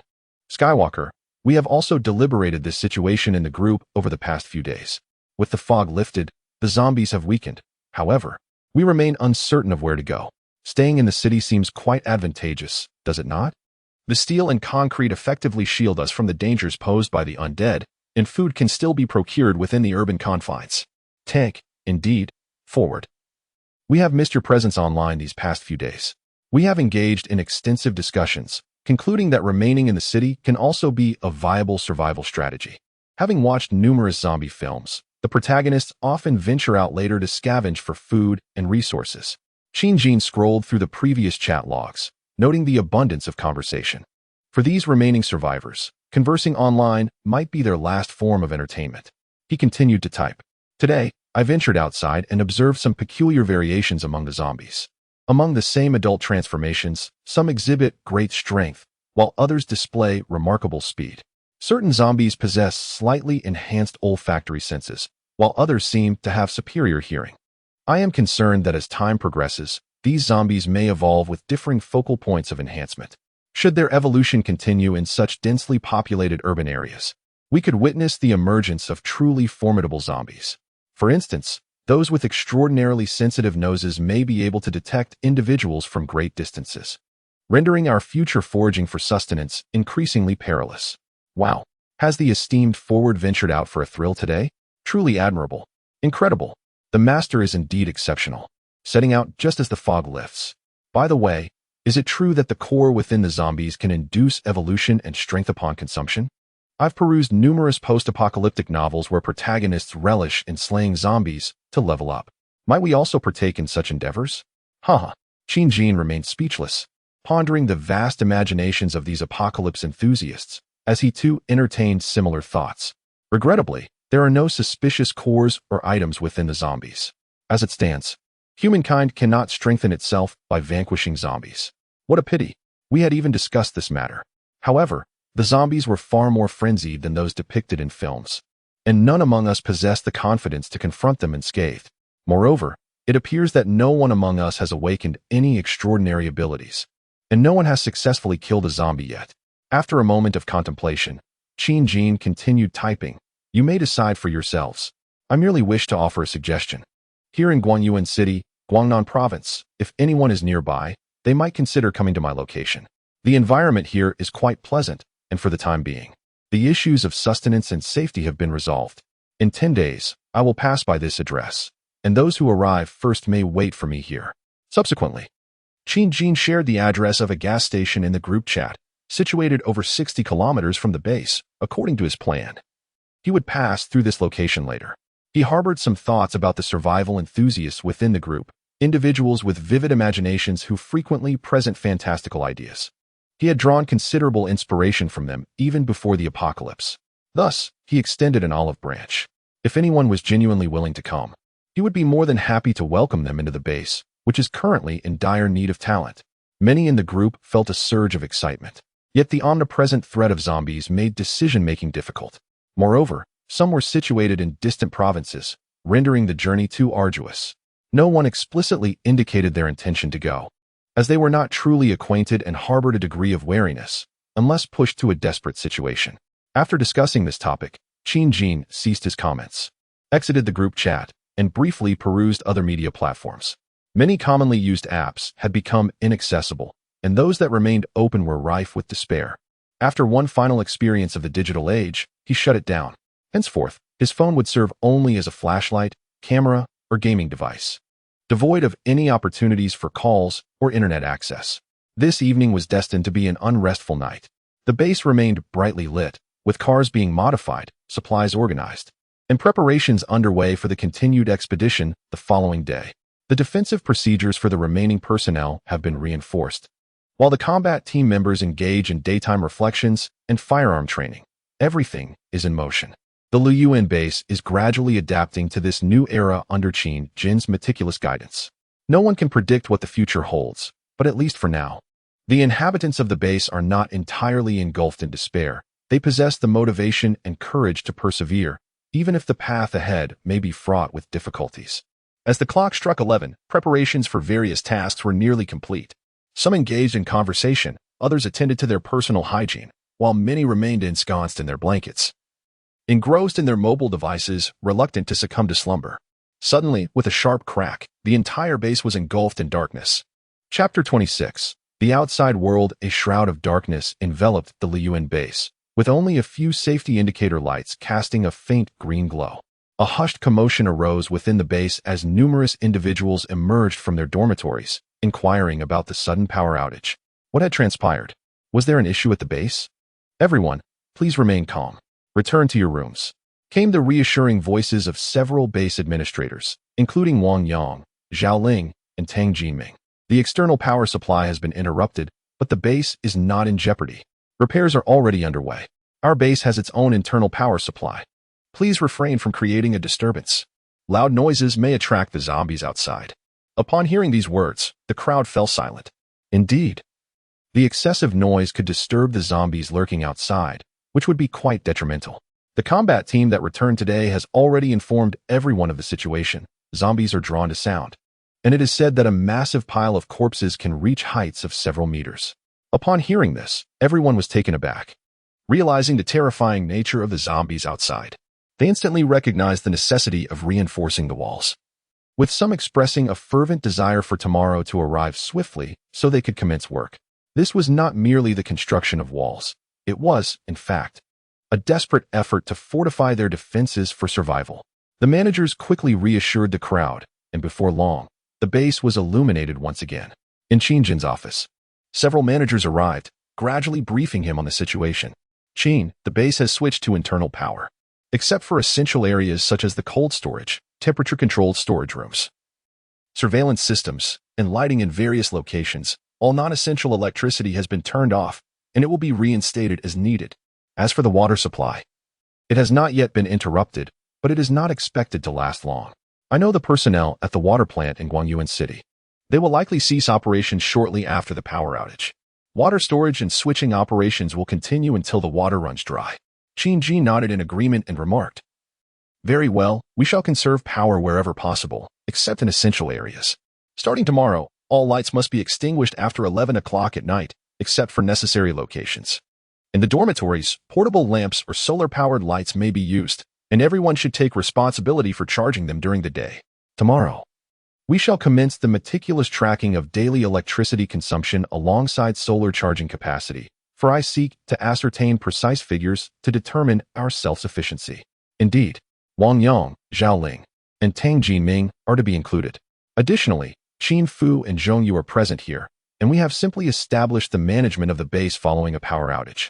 That evening, Tang Jinming humbly offered an introspection to Qin Jin, who had initially contemplated dismissing him, thereby granting him another opportunity. He was cautioned that any further missteps would necessitate repairing the perimeter wall, thus allowing him to tenuously retain his position as one of the base's administrators. Subsequently, they were each dismissed to rest. Qin Jin chose to remain on the office sofa that night, as he had been exceedingly busy lately, with numerous planned details requiring refinement. Remaining in the office would enable him to address work matters promptly, enhancing efficiency. He was grateful that during construction, he had opted for a more spacious and comfortable office, which now served as both a workspace and a resting place. He also contemplated placing some basic fitness equipment here in the future, allowing for exercise at any moment, thereby facilitating a swifter evolution of strength and agility. As he mused, he felt a tingling sensation occasionally coursing through his feet, an invigorating feeling that intensified, affirming his belief that the abilities of his previous life had not been lost and were manifesting even more rapidly. It appeared that his rebirth was not devoid of advantage. At the very least, his physical constitution surpassed that of an ordinary individual. He eagerly anticipated the prospect of continuous enhancement and pondered what he might ultimately become. As time progressed, the base gradually succumbed to rest. In the external world, in the provincial capital of Guangnan, Yangqing, within a luxurious district, lies a villa. A young man, holding his phone to illuminate his path, cautiously approached the window, gazing out at the enveloping darkness of the city, and sighed softly. Has the power finally gone out? With a resigned huff, he turned and collapsed onto the expansive 3-meter bed behind him. The plush mattress embraced his form as he rested his hands behind his head, allowing his mind to wander aimlessly. His name was Li Su. At 29 years of age, he fancied himself an idle vagabond, though in reality, he was a privileged scion. His parents were engaged in business and often absent from home, leaving him to reside in an affluent district of Yangqing. Their residence was a standalone villa, and after the outbreak of the mutation night, he had remained unscathed in his room, avoiding both transformation and the bite of the undead, thus narrowly escaping disaster. He was an enthusiast of apocalyptic survival games and wilderness survival, frequently indulging in the acquisition of various gadgets, and had even attempted to create content as an outdoor survival vlogger. Regrettably, his efforts did not gain traction, leading him to abandon that pursuit. However, he did establish several groups dedicated to apocalypse survival and wilderness skills, adopting the online moniker Skywalker. Indeed, he was the very administrator of the survival group led by Qin Jin, Skywalker. 3 days had elapsed since the night of the mutation, and relying on a stash of snacks and beverages he had kept in his room, he had managed to endure thus far.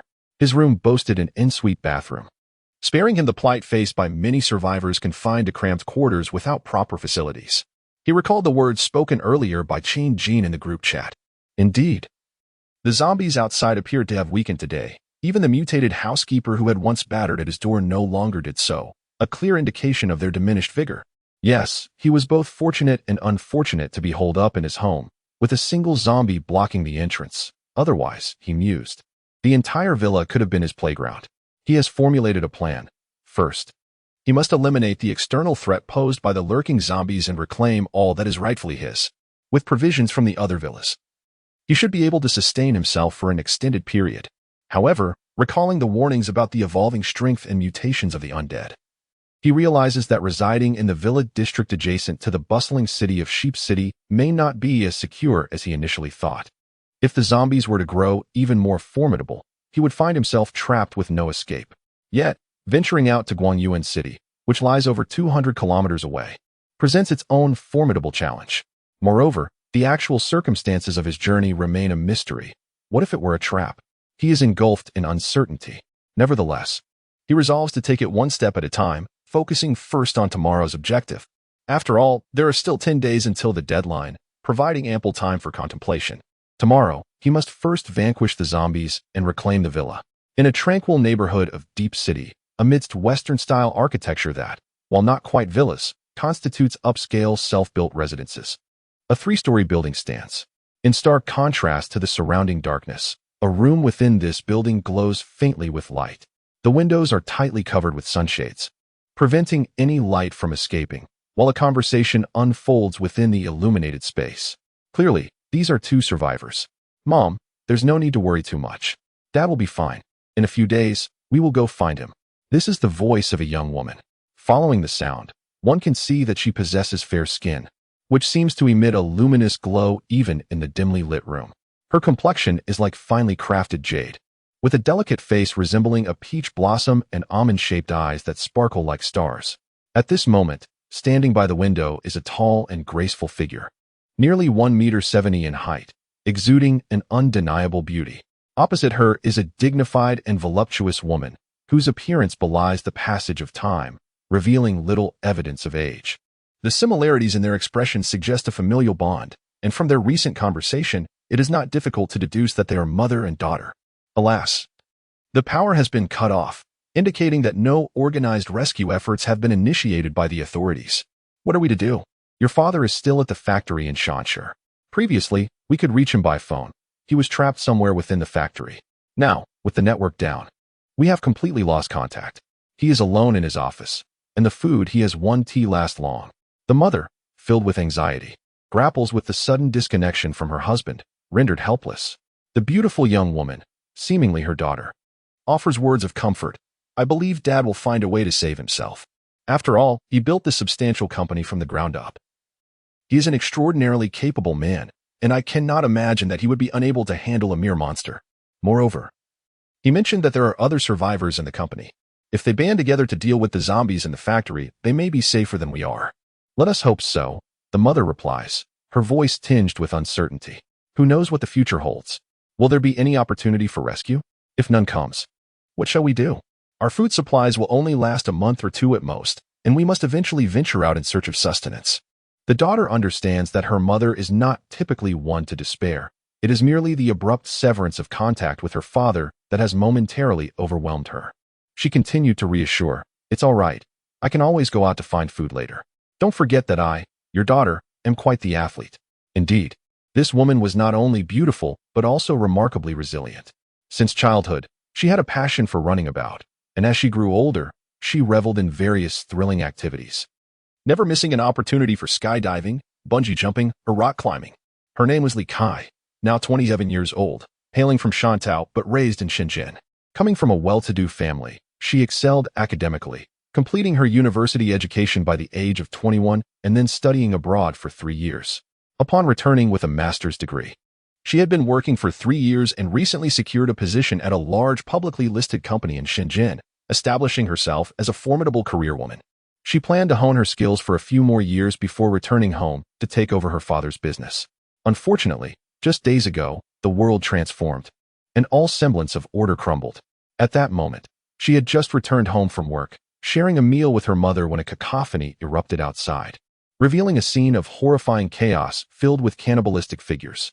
With her familiarity with films and a penchant for outdoor adventure sports, she quickly deduced that they were zombies. Wasting no time, she promptly secured the doors and windows, instructing her mother to follow her and remain silent while she cautiously observed the unfolding events outside. This observation, coupled with the disquieting news from the internet, indicated that the once tranquil life she knew was now a distant memory, replaced by an impending unknown terror. During this period, she occasionally engaged in discussions within a survival group she had unknowingly joined, learning various survival strategies from others. Now her home is well stocked with water, and all rechargeable devices are fully charged, allowing for the use of small lamps during power outages. Additionally, there remains a considerable supply of rice and other grains, ensuring that the two of them can manage for a month or two without issue. Unfortunately, her father is not by her side. He happened to be at the factory in Shropshire that day, attending to matters, and has been stranded there since. Though the internet connection has not yet been severed, communication is sporadic, and she has learned that conditions at her father's location are dire. Most of the factory workers have transformed into zombies, and he is among a few survivors holed up in a designated area. Days have passed without any sign of rescue, and given the prevailing information online, the survivors have largely lost hope for any immediate assistance. Sighing, she wishes for the best. The beautiful woman sets aside her worries, determined not to further darken the atmosphere for the two of them. Typically composed, she had momentarily lost her poise but quickly regained her equilibrium. Life must go on. Li Kai, witnessing this, felt a temporary relief. She had been comforting her mother while masking her own anxiety, grappling with a sense of uncertainty about the future. What can ordinary people do in such an environment? She recalled the words of a man from the survival group in the Apocalyptic forum. Are the zombies truly becoming stronger? Will they be overwhelmed in the densely populated deep city? The thought sent chills down her spine. Is that safe haven he spoke of where sustenance is not a concern truly a reality? Moreover, the address he provided happens to lie along the route from Deep City to Shropshire, a journey she had made with her father to the factory. Recalling a time they had even filled up at that very gas station, a multitude of thoughts flickered through her mind. In the future, perhaps. End of this chapter, Chapter 27, continuing the journey. The following day, at 6:30 in the morning, The faint rays of sunlight dispelled the darkness surrounding the green source base, bestowing light upon the world once more. Within the confines of the base, preparations were underway for another expedition to search for supplies. The combat team members adeptly inspected their weapons and equipment, as well as the various food supplies and tools aboard their vehicles. These items were essential for survival and warranted the utmost diligence. Qin Jin would once again lead the team today. Yesterday, Zhang Tiankai had assisted with defense at the base, while today, Qin Junqi would take over. And Zhang Tiankai would join the expedition. The team remained divided into 4 small squads, totaling around 10 individuals. Aside from a few newcomers who were slightly anxious about their first outing, the others who had previously ventured out exhibited a sense of calm. After all, with Commander Qin present, many of them had also transitioned from machetes to firearms. The captain issued a command that, unless in emergencies where they received orders, handguns were to remain holstered. Most encounters with zombies and other dangers would be dealt with using machetes and crossbows. This was primarily to avoid attracting more zombies with the noise of gunfire, necessitating discretion in their use. They carried their handguns with them, and even if they remained unused, their mere presence provided a sense of satisfaction. Such items should never be underestimated. Even when not deployed, they served as a formidable deterrent. While venturing out, encounters would not be limited to zombies, but could also involve other humans. In the face of those with ill intentions, these weapons would be invaluable. Soon, everyone completed their checks. 7 modified vehicles stood at the entrance, an increase of 2 from the previous day. It was evident that having modified vehicles instilled a greater sense of security. Despite the multitude of vehicles outside, they remain unmodified, relying on the protective barriers of the few front-running cars. Of course, when a suitable vehicle is encountered, it will surely be salvaged. Leading the charge is none other than the formidable Sabertooth, which had previously left everyone in awe yesterday. Following a brutal modification, it now boasts a full-body steel mesh enclosure and reinforced collision beams at both ends. Most importantly, a colossal steel spike has been affixed to the front, ensuring that any zombies in its path are obliterated like mere tofu. This is undoubtedly a miraculous vehicle for clearing roads. Observing the now even more imposing convoy, Qin Jin gestured for everyone to board. The gatekeepers utilized prearranged sound devices to lure the zombies away from the entrance. The massive gate gradually opened, allowing the convoy to exit smoothly before closing behind them. With a thunderous roar, the Sabertooth's engine roared to life, propelling the convoy away from the base. Qin's own look. Just a short distance down the road, the driver of the Sabertooth, Zhongyu, pointed ahead at the zombies drawn in by the sound of the vehicles. Among them were some familiar faces, including Wang Minglong and Li Yan. The leader of yesterday's resistance alliance was now missing his right arm, his bindings gone, and his clothes tattered. He bore numerous bite wounds, with a large chunk of flesh torn from his left cheek, exposing his teeth. His eyes, pale and bloodied, held a lifeless gray hue as he limped towards the convoy, feebly waving his remaining left arm. As for the other individual, Li Yan, who had been the object of his desire just yesterday, a portion of her scalp was missing, exposing the skull beneath. Had it not been for the few bites on her face, she would have been almost unrecognizable. Her hands, bound behind her, bore numerous gnaw marks, revealing patches of bone, while her lower half was stained and soiled with blood, and her upper garments were entirely absent. Only one of her once ample breasts remained, and even that was marred by bite marks, faintly exposing the artificial implant beneath. As she jogged alongside Li Yan, it swayed precariously, as if it might fall at any moment. Qin Jin's expression was devoid of emotion as he inclined his head forward. Zhongyu understood the cue and pressed down hard on the accelerator once more. The saber-toothed tiger roared, charging toward the horde of zombies at nearly 100 yards per hour. The sound of thuds echoed as the vehicle, akin to a bowling ball, smashed through every zombie in its path. They were truly obliterated. Limbs and severed arms were violently scattered in all directions. No zombie could retain its form before such a beast. The few remaining were either knocked away or crushed beneath the advancing convoy, leaving a gruesome tableau of blood and flesh in their wake. In just a few days of this apocalyptic existence, these individuals had been transformed by Qin Jin into merciless killers. Some may still grapple with the psychological toll, yet they forced themselves to adapt to this brutal reality. They were all chosen, fully aware that survival necessitated the extermination of the undead. Those unable to accept the new rules of this world had rendered themselves worthless. The convoy continued its advance, the ground strewn with blood and entrails seemingly serving as the answer. Only those who recognized the changing times would qualify to persist in existence. It was harsh, yet it reflected the current state of the world. Today's objective remained focused on acquiring weapons. The first destination was a police station located 50 kilometers away in another county. With the current strength and level of coordination of the combat team, overcoming challenges is hardly a formidable task. In this regard, an abundance of weaponry is undeniably advantageous. Food supplies are presently ample, thus, it is prudent to concentrate our efforts on thoroughly scavenging all police stations within 100 kilometers of the base. Within the base, just past 7 o'clock, all personnel have risen for the day. At 7:30, breakfast is served in the dining hall, and punctuality is strictly enforced. The primary task for today remains the fortification of the perimeter walls. Aside from those assigned to security duty, nearly everyone is present, including relatives of Qin Jin and other management personnel, all treated with equal regard. Even Qin's parents, who are not on duty, occasionally lend a hand, further solidifying the sense of unity among the group. Yesterday's handling of the Resistance Alliance left some individuals feeling uneasy, perceiving Qin Jin's actions as excessively ruthless. However, upon hearing accounts from the combat team regarding external conditions, coupled with various photographs and videos shared from their mobile devices, they have come to realize how precious the lifestyle maintained at Green Source Base truly is. Understanding that the reinforcement of the walls is for their own safety and that of others, everyone has dedicated themselves to their tasks with renewed vigor today. After 2 days of labor, experience has accumulated, resulting in a significant acceleration of construction progress. Today, Gao Chong joined others for an early meal, and afterward, he proceeded to assist in the wall construction. As he gazed upon the towering wall, now reaching a height of 7 meters and exhibiting considerable thickness, he was left in awe. When had he ever encountered such an imposing structure? Was this not once a prison? Had he not conversed with those nearby, he would have doubted his sanity, for he learned that this locale was merely a food processing plant in its former life. The level of security here is astonishing.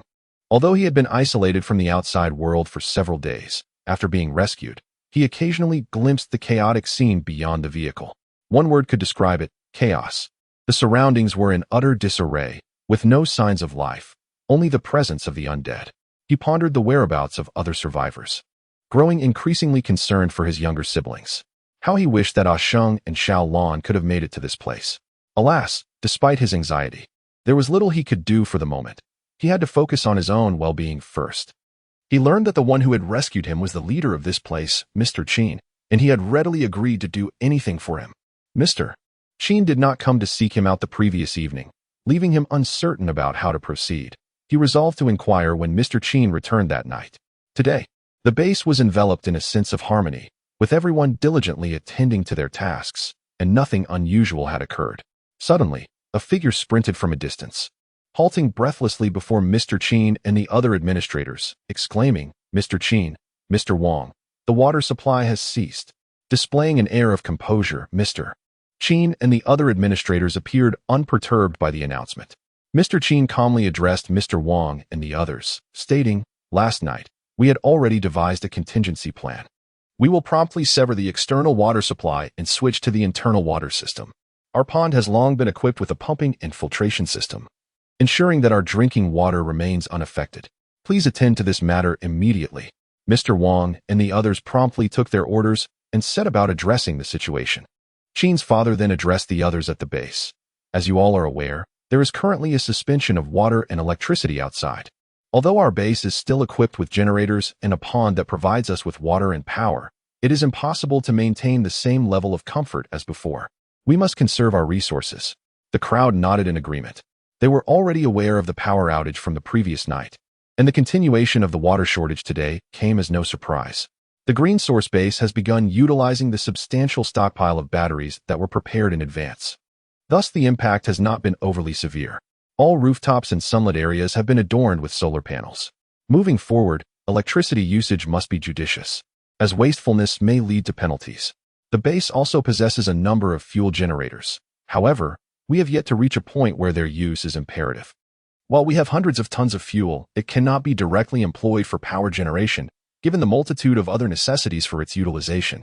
Furthermore, the noise generated by the generators poses a significant issue, as it may attract an increasing number of zombies to the perimeter of the base. The management has already devised a plan to allocate additional personnel to use spears to directly eliminate the zombies drawn to the walls. Prior to the apocalypse, Qin had prepared numerous assembly spears and mobile climbing ladders, facilitating ease of access to the walls for defensive measures. Initially, it was thought that the zombie presence outside the base walls would remain minimal for the time being. However, yesterday, the return of the boss nearly jeopardized the situation. Should the combat team return with zombies in tow, it would indeed spell trouble. The quarantine area cannot be constructed in the short term, and it is imperative to establish a barbed wire isolation zone within the base swiftly.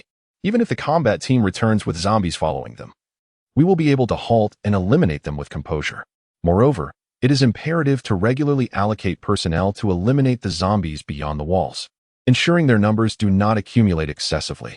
There are many tasks at hand, so today we shall first raise the walls to a height of 8 meters. Tomorrow, we shall designate some individuals to address other matters. At noon, 70 kilometers south of the base, a convoy of 11 vehicles traverses a highway. Leading the procession is a modified riot police vehicle belonging to the combat team of the Green Source base.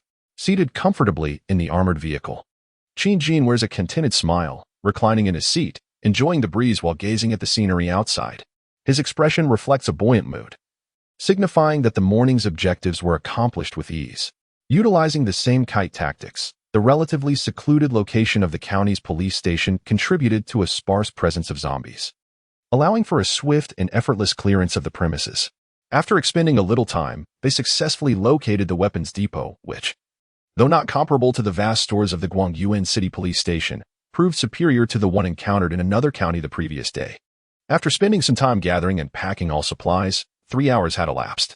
At this moment, they are en route to yet another county's police station. As Qin Jin checks the time, he notes that it is nearly noon. He picks up the walkie-talkie and announces, "Attention all teams, park nearby and, once safety is confirmed, prepare for lunch." Soon, the group halts their vehicles on the highway. After ensuring the surroundings pose no threat, they retrieve various food items to enjoy for their midday meal. During lunch, several team leaders, including Li Bowen, gather around to inquire about Qin Jin's thoughts on the next target. As Qin Jin consumed his instant noodles, he addressed a few individuals. "Our next objective is the in-county police station, located 60 kilometers from the base. At our current pace, we should arrive around 1 o'clock after finishing our meal, allowing for a return trip of 2.5 hours. This means we can spend approximately 2.5 hours there. If we hurry, that should be sufficient." Li Bowen, reflecting instinctively, responded. They had grown adept at their tasks. Upon arriving at their destination, they would select a suitable location to set up their kites. Subsequently, they would proceed to clear the area, gather supplies, and efficiently load them onto their vehicle. If necessary, they would prioritize seizing weapons, temporarily overlooking less critical items. "Once the brothers have eaten their fill, we shall continue our journey," Qin Jin instructed. He harbored an idea in his mind. The base would eventually implement a points system, where those who contributed significantly could exchange their points for supplies or other privileges. This would motivate the personnel to engage in productive endeavors. The specifics of this plan were extensive, and he intended to refine it further before its announcement. The time for such a revelation had not yet arrived. In his vision, the Green Source base would evolve into a miniature society. Chapter 28. Survivors. Just past 1 o'clock in the afternoon, sunlight bathed the earth. It was now mid-October, and the air had grown slightly cool, yet it could not diminish the warmth emanating from the sun. After the combat team finished their meal, they resumed their journey and approached the vicinity of the in-county police station. Perhaps due to the splendid weather, no zombies were visible near the police station. They may have retreated into the shadows elsewhere. Upon the arrival of the convoy at their destination, they lingered near the police station, keenly observing the surroundings. Qin Jin employed a drone for surveillance and soon noticed an anomaly. Zhong Yu, who was also watching the scene, seemed to sense something amiss. He remarked to Qin Jin, "Mr. Qin, it's rather peculiar that all the doors of this police station are tightly shut. This will make it quite challenging to lure the zombies out later." "Want it?" Qin Jin had observed the same unsettling detail. The main building of the police station in county had all its entrances firmly closed. Although there were signs of chaos at the entrance and nearby, the situation appeared significantly better than at several previous stations. Perhaps this endeavor would not be as straightforward as anticipated. Qin Jin muttered to himself, opting not to clarify the confusion for Zhongyu. He continued his reconnaissance of the area, establishing a retreat route, and directed the team members operating the other drones to commence the task of attracting the zombies. "We need to lure all the surrounding zombies away before we venture closer," he instructed. The seasoned team members, having honed their skills through numerous previous operations, swiftly elevated the drone to an optimal position. After activating the sound device, within mere minutes, hundreds of zombies began to congregate beneath the drone. It wasn't until over 10 minutes had passed, with no new zombies joining the throng, that the swarm was successfully guided away to a distant location. "Boss, not a single zombie has emerged from the police station," Lee Bowen reported, having also detected the anomaly.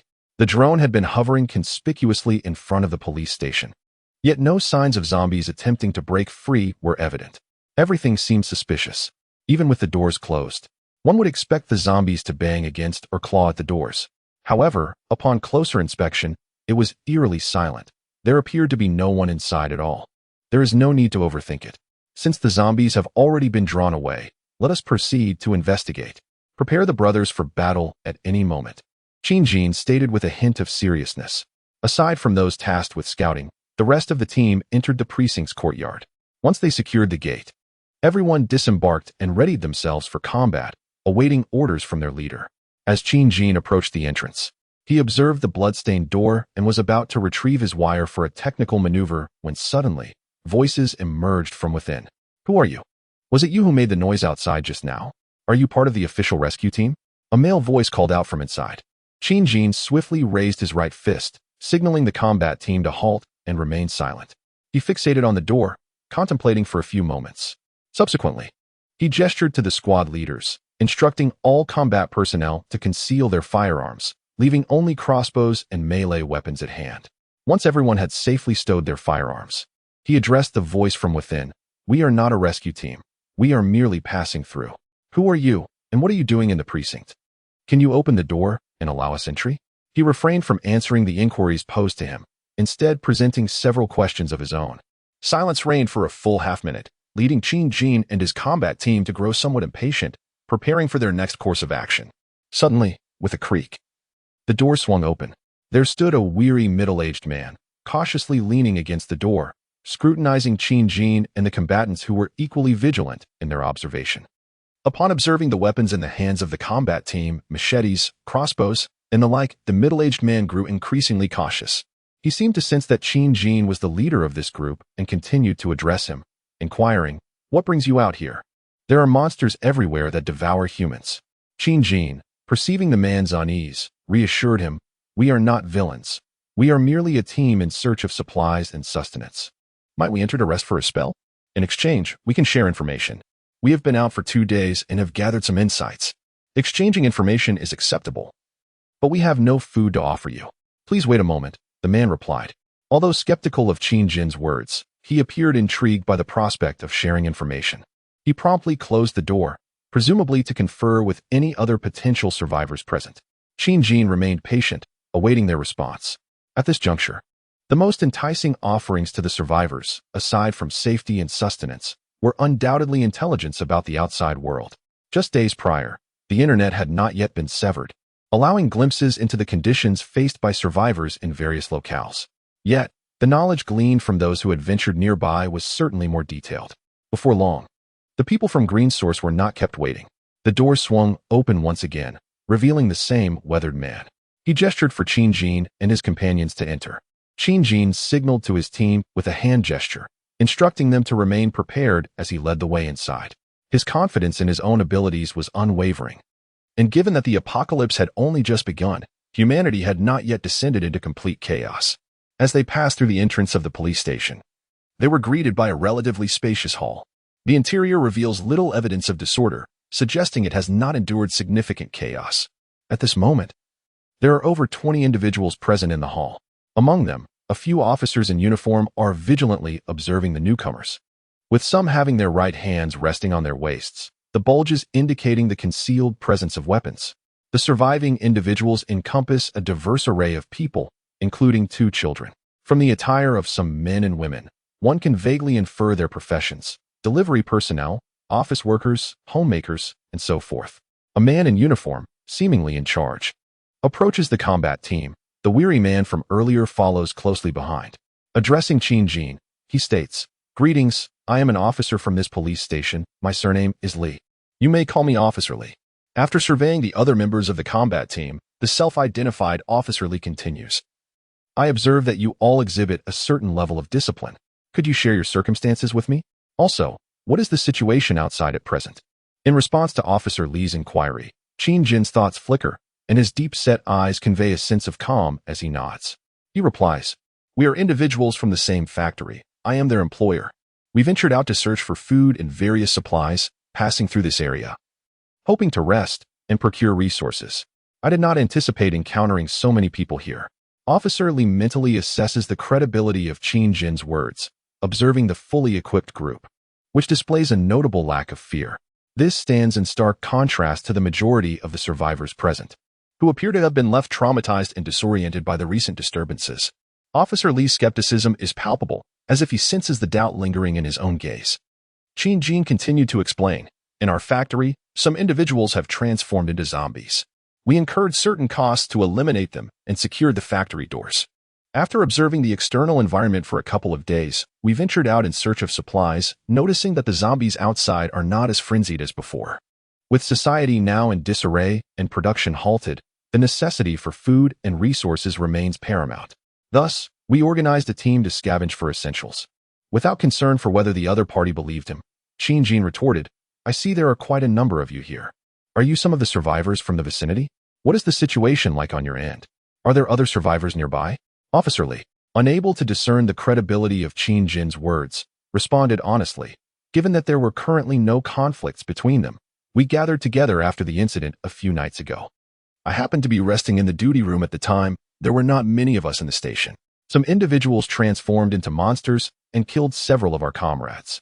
Later, a few of us hid in a room, and the monsters were lured away by the commotion outside the police station. After securing the doors and windows, we have remained here since. These individuals have gradually joined us at the station. Indeed, the situation here was not far removed from what Qin Jin had envisioned. Having grasped the general circumstances, he refrained from further unnecessary dialogue and addressed Officer Lee.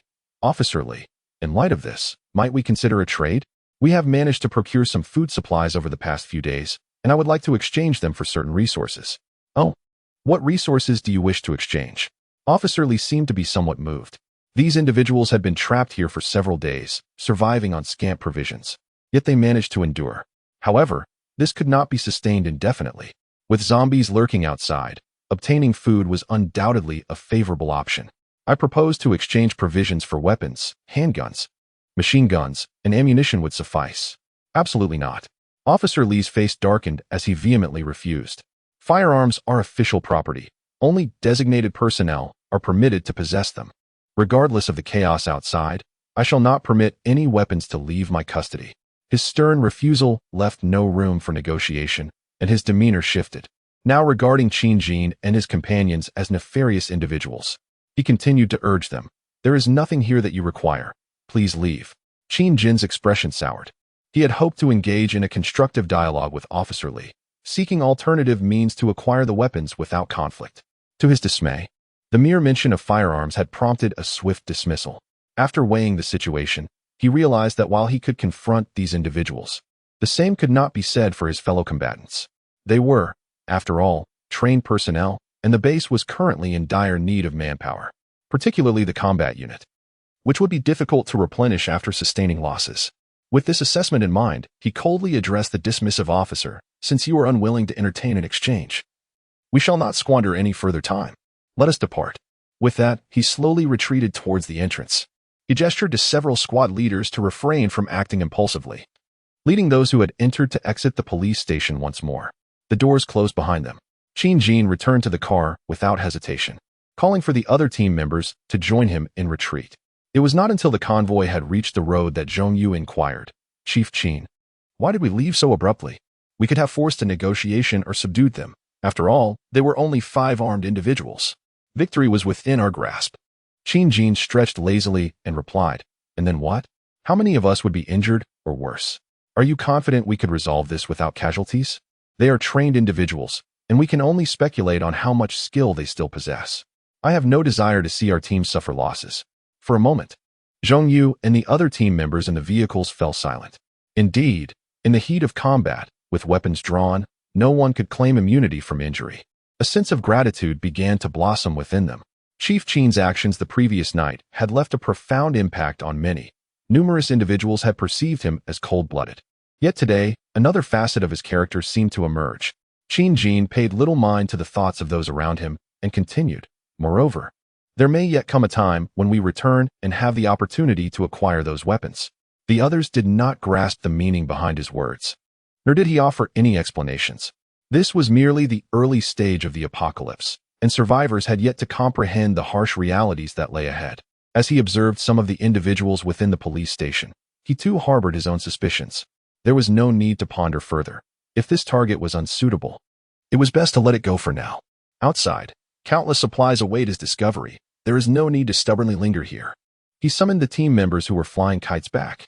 The combat unit steered towards the direction of the base. It was still early, and he intended to visit a particular place where he had set his sights on obtaining certain items. Chapter 29. The chemical plant having departed from the police station in County, Qin Jin and his companions continued their journey to the next destination. The distance was not far, approximately 30 kilometers. Under normal circumstances, they would arrive in less than an hour. Initially, this location was not a priority, as it was anticipated that considerable time would be spent in County, with the remaining time allocated for returning to the base. However, circumstances had changed. They had not delayed much in County, and it was only just past 1 o'clock. They would reach the next location by a little after 2. From there, returning to the base would be even closer, merely a little over 20 kilometers, requiring less than an hour. The vehicles of the combat unit traveled steadily. After picking up a few more vehicles in the morning, the convoy once again surpassed a 2-digit count. This time, their destination was a chemical plant located near Mineng Town. Built in a relatively secluded outskirts, likely due to pollution concerns associated with its industrial nature. Qin Jin had long inquired about this factory, which primarily produced various chemical products. This was precisely where he aimed to go. The plant had a significant production of nitric acid, which could be utilized to manufacture nitroglycerin, trinitrotoluene, and nitrocellulose, among other powerful explosives. Furthermore, there was a substantial stock of gunpowder available. Before the apocalypse, he had already invested in gathering information about various chemical plants within several hundred kilometers of the base. He was well acquainted with their operations. He had also accumulated some chemicals, allowing him to produce explosives in small batches, though large-scale storage was unfeasible. The nature of factories varies. One must tread carefully, lest they be summoned for a chat over tea. On this occasion, as I returned, I fortuitously passed by this location and decided to scout the area. It would be prudent to assess whether there are any items that could be conveniently transported back to the base. With firearms at hand, it is imperative that we also secure more potent explosives. Even the production of ammunition necessitates gunpowder. The team swiftly approached the vicinity of the chemical plant. Perhaps due to its suburban setting, the surrounding area appeared desolate, with only a few low-rise residential buildings visible from a distance. This particular chemical factory was enclosed by a wall, which appeared to be slightly over 2 meters high. The premises were expansive, featuring a variety of structures. At this juncture, without deploying drones for reconnaissance, signs of disarray within the factory grounds were already discernible. Li Bowen sought out Qin Jin and inquired, "Mr. Qin, should we not first deploy the drones for surveillance?" Qin Jin replied, "Indeed, let us release the drones for a thorough inspection. If we encounter any zombies, we shall draw them away before proceeding with our search." Swiftly, the drones ascended into the factory's domain. The view became clearer. Several vehicles and buildings exhibited signs of chaos, with some gates ajar and faint traces of dark red blood visible on the ground. Undoubtedly, zombies had roamed this area, perhaps due to adherence to safety regulations. Despite the outbreak, there appeared to have been no fires or similar catastrophes. Given the plethora of chemicals present, such incidents could have led to far graver disasters. As the reconnaissance neared completion, the sound-emitting spheres beneath the drones activated. A burst of raucous music reverberated through the factory, instantly stirring commotion within. Numerous zombies clad in blue work uniforms emerged from various structures, hastily converging towards the source of the sound. At that time, during the night of the mutation, the factory was likely operating overtime, with a considerable number of personnel on site. Following the onset of the anomaly, the majority of them met with misfortune. Within just a few brief minutes, hundreds of zombies emerged. Among them were several clad in white work uniforms alongside those in ordinary attire. These individuals may have been management or higher-ups, now transformed into members of the undead horde. Moments later, no new zombies appeared. Team member Xiaolu, adeptly maneuvering the drone, skillfully directed the horde towards the open factory gates, intending to lure them further away. Previously a regular employee at Green Source, he joined the combat team following the catastrophe. His prior hobby of flying drones endowed him with ample experience, leading to his repeated assignment to execute kite missions. With numerous successful kite operations under his belt, he had garnered considerable praise from Qin Jin and other team members for his flawless execution in diverting zombies over the past few days. Soon, the horde was led away from the factory area, traversing the main road into the distance. It remained uncertain where they would ultimately be drawn, potentially limited by the drone's operational range. The combat team adeptly guided all vehicles into the factory compound, securely barricading the sole entrance before disembarking to maintain vigilance. Qin Jin surveyed his surroundings. This facility was significantly larger than Green Source.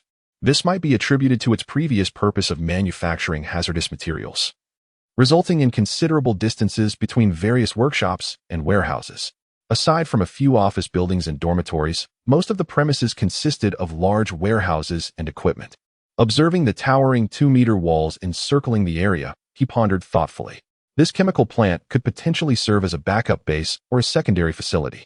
Its location lay in Meishan Town, adjacent to Mentang Town. Approximately 20 kilometers from the Green Source base, it takes about half an hour to reach it under normal circumstances. With the initial construction of a perimeter wall, the defensive capabilities are reasonably adequate. Various chemical products will undoubtedly become essential resources for future development. However, despite its advantages, this location can only serve as a secondary base and cannot supplant the primary position of Green Source. The inability to cultivate food here, coupled with the wall's excessive length and insufficient height, makes it challenging to elevate it to a satisfactory level. Additionally, the quality of the soil and the availability of water present significant issues. It is crucial to recognize that the future holds not only the threat of a zombie crisis, but also various natural disasters. Food cannot be sown directly in this environment. To develop this site, an enormous workforce would be required, which inevitably brings us back to the issue of food supply. For the time being, it is best to regard this as a resource point and reevaluate the situation later on. This time, Qin Jin did not lead a team to tackle the zombies or search for supplies. Instead, he remained with his cousin, Qin Jia, who was tasked with guarding the vehicles and observing the surroundings in an open area of the factory. As the leader of Green Source, it is unnecessary for him to charge into battle every time. He must occasionally allow others the opportunity to showcase their abilities. The combat team members were divided into smaller units, each led by their respective team leaders, who proceeded to search the office building. There might be some preserved documents containing valuable information regarding the types of chemicals present in the factory, daily production rates, and personnel details. While Qin Jin stayed with Qin Jia in the factory area, he surveyed the surrounding buildings, pondering whether they contained the items he sought. At that moment, seeing only his elder cousin nearby, Qin Jia hesitated before asking, "Brother, do you think this world will ever return to its former state?" It is only in the absence of others that he dares to address Qin Jin as brother, a tacit understanding shared among them. Qin Jin, coming back to his senses, gazed at his cousin, taken aback by the question posed. After a moment of contemplation, he replied to Qin Jia, "I am uncertain if it is possible to revert to our former selves. However, it is highly improbable. Those who have transformed into zombies, as well as those who have perished, cannot return. Even if we were to eradicate all the zombies, humanity would still be left with but a handful." The light in Qin Jia's eyes dimmed. Indeed, those individuals would not return. Classmates, friends, colleagues, and even distant relatives seemed to have lost the chance for reunion. He had pondered these thoughts before, yet, the more he reflected, the more daunting it became. Today, alone with his cousin, whom he regarded as an unparalleled figure, he recalled how, in his youth, this cousin had been commendable, not quite the prodigy of other families, yet still a role model in the eyes of their parents. After graduation, he maintained a respectable trajectory, but since the beginning of this year, things had taken a remarkable turn. Out of nowhere, he acquired a substantial fortune and established a vast company. Moreover, in the aftermath of the recent catastrophe, as the factory owner, he managed the entire establishment with remarkable efficiency, ensuring that everyone could endure in a relatively stable environment. Those who resisted were dealt with swiftly and decisively. The once humble factory had transformed into a beacon of hope for survival. Now, it boasted an ever-growing arsenal of weaponry. Many had begun to shed their despair regarding the future. It could be said that his cousin had emerged as a leader in the hearts of many, earning their sincere respect and allegiance. Qin Jin vaguely sensed the thoughts of his relatives and friends. Many, despite having once shared a close bond with him, no longer dared to display such familiarity in public, addressing him merely as President Qin. It was only in private that they occasionally reverted to more personal forms of address. He felt little impact from this change. By nature, he was a solitary individual. Aside from those he truly cared for, he had little interest in the opinions of others, provided they did not provoke him. He patted Qin Zhou on the shoulder, offering a reassuring smile. Do not be so pessimistic. We are still alive, after all, and things will only get better. Trust in your brother. Observing his cousin's smile, Qin Zhou felt a weight lift from his heart. Indeed, it was sufficient to continue walking alongside his cousin. As they engaged in casual conversation, a voice crackled through the walkie-talkie. It was Zhang Tiankai's voice. President Qin, if possible, please come to the third floor. We have discovered several survivors in a room who might possess information about this chemical plant. Upon hearing this, Qin Jin's interest was piqued. If there were individuals familiar with the location, that would be fortuitous. After bidding farewell to Qin Zhou, he hastened to the designated area. The office building of the chemical plant was singular. He entered, located the staircase, and descended to the third floor. There, he found a team member awaiting him, who guided him to the location mentioned by Zhang Tiankai. The room they entered was relatively lavishly decorated and was crowded with people from both Zhang Tiankai's and Lu Wenhao's teams.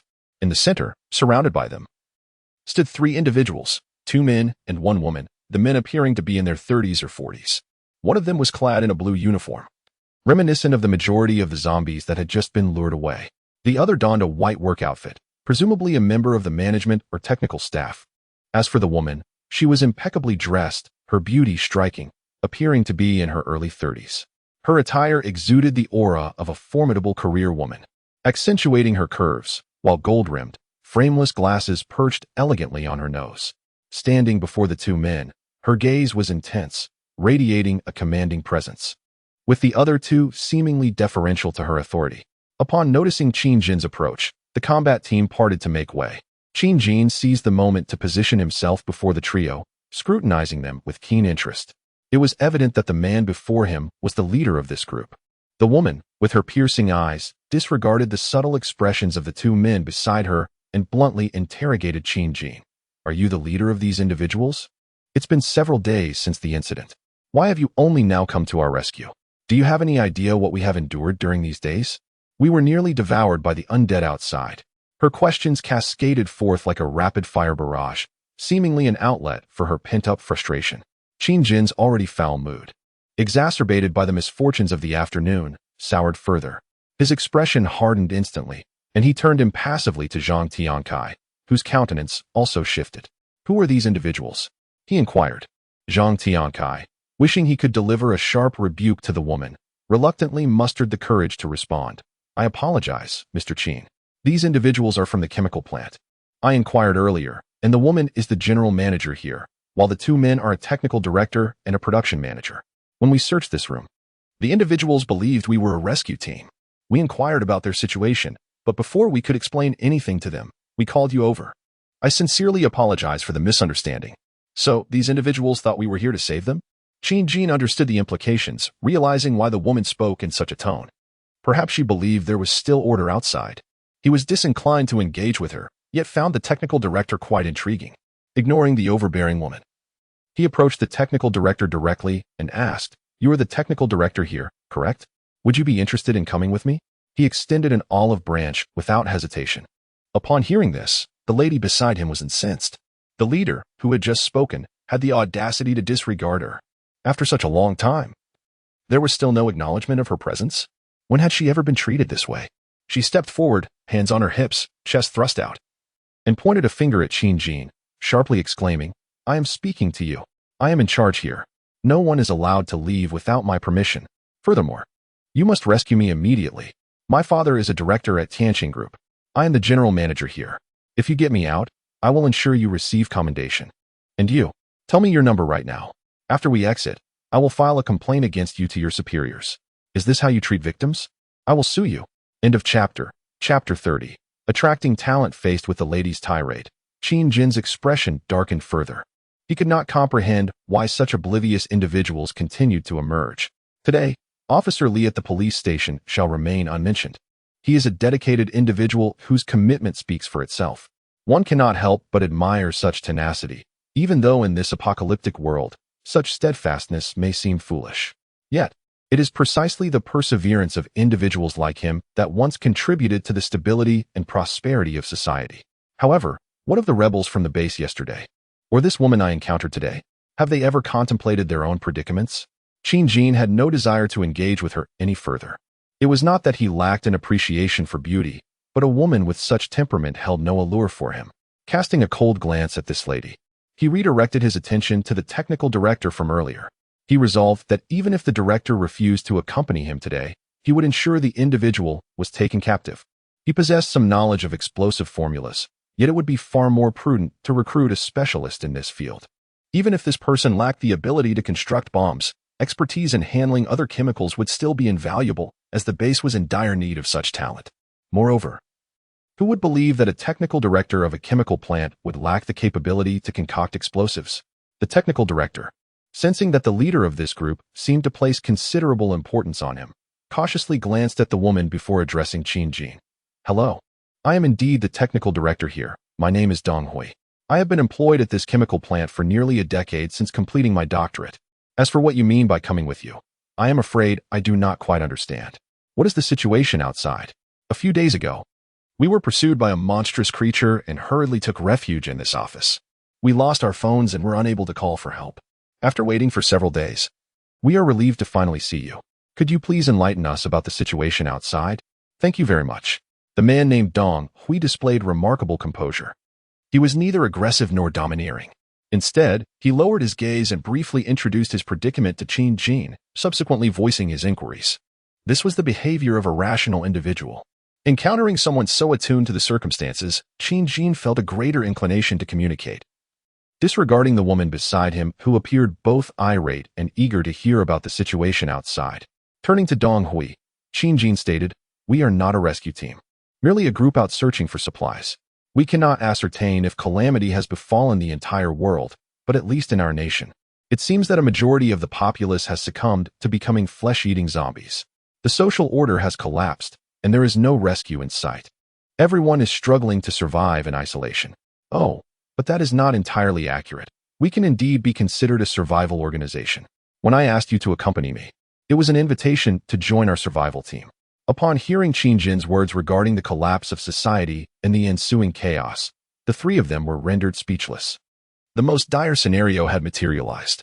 Although they had contemplated such a possibility, they had dared not entertain it fully. For how could such a formidable species as humanity possibly be obliterated overnight? It seemed inconceivable. Was the man before them fabricating this tale? The armed individuals surrounding him, coupled with the recent events, hinted at a grim reality, one that many were reluctant to accept. Despite the disbelief of several individuals, Qin Jin continued addressing Dong Hui. The outside world has been devastated. Come to our base where we have a safe haven, food, and medicine. Everyone is striving to survive. At that moment, Dong Hui, a technician, was overwhelmed with turmoil. The once stable society had crumbled, and he might never see his relatives and friends again. In a state of disarray, he found it difficult to respond to Qin Jin's invitation immediately. However, another man, a factory manager, reacted more swiftly than Dong Hui. Perhaps sensing that Qin Jin had not extended an invitation to him, he eagerly introduced himself. "Greetings, leader. My name is Wang Bin, and I have worked here for over a decade. I possess extensive management experience. Please take me with you. I am willing to do anything."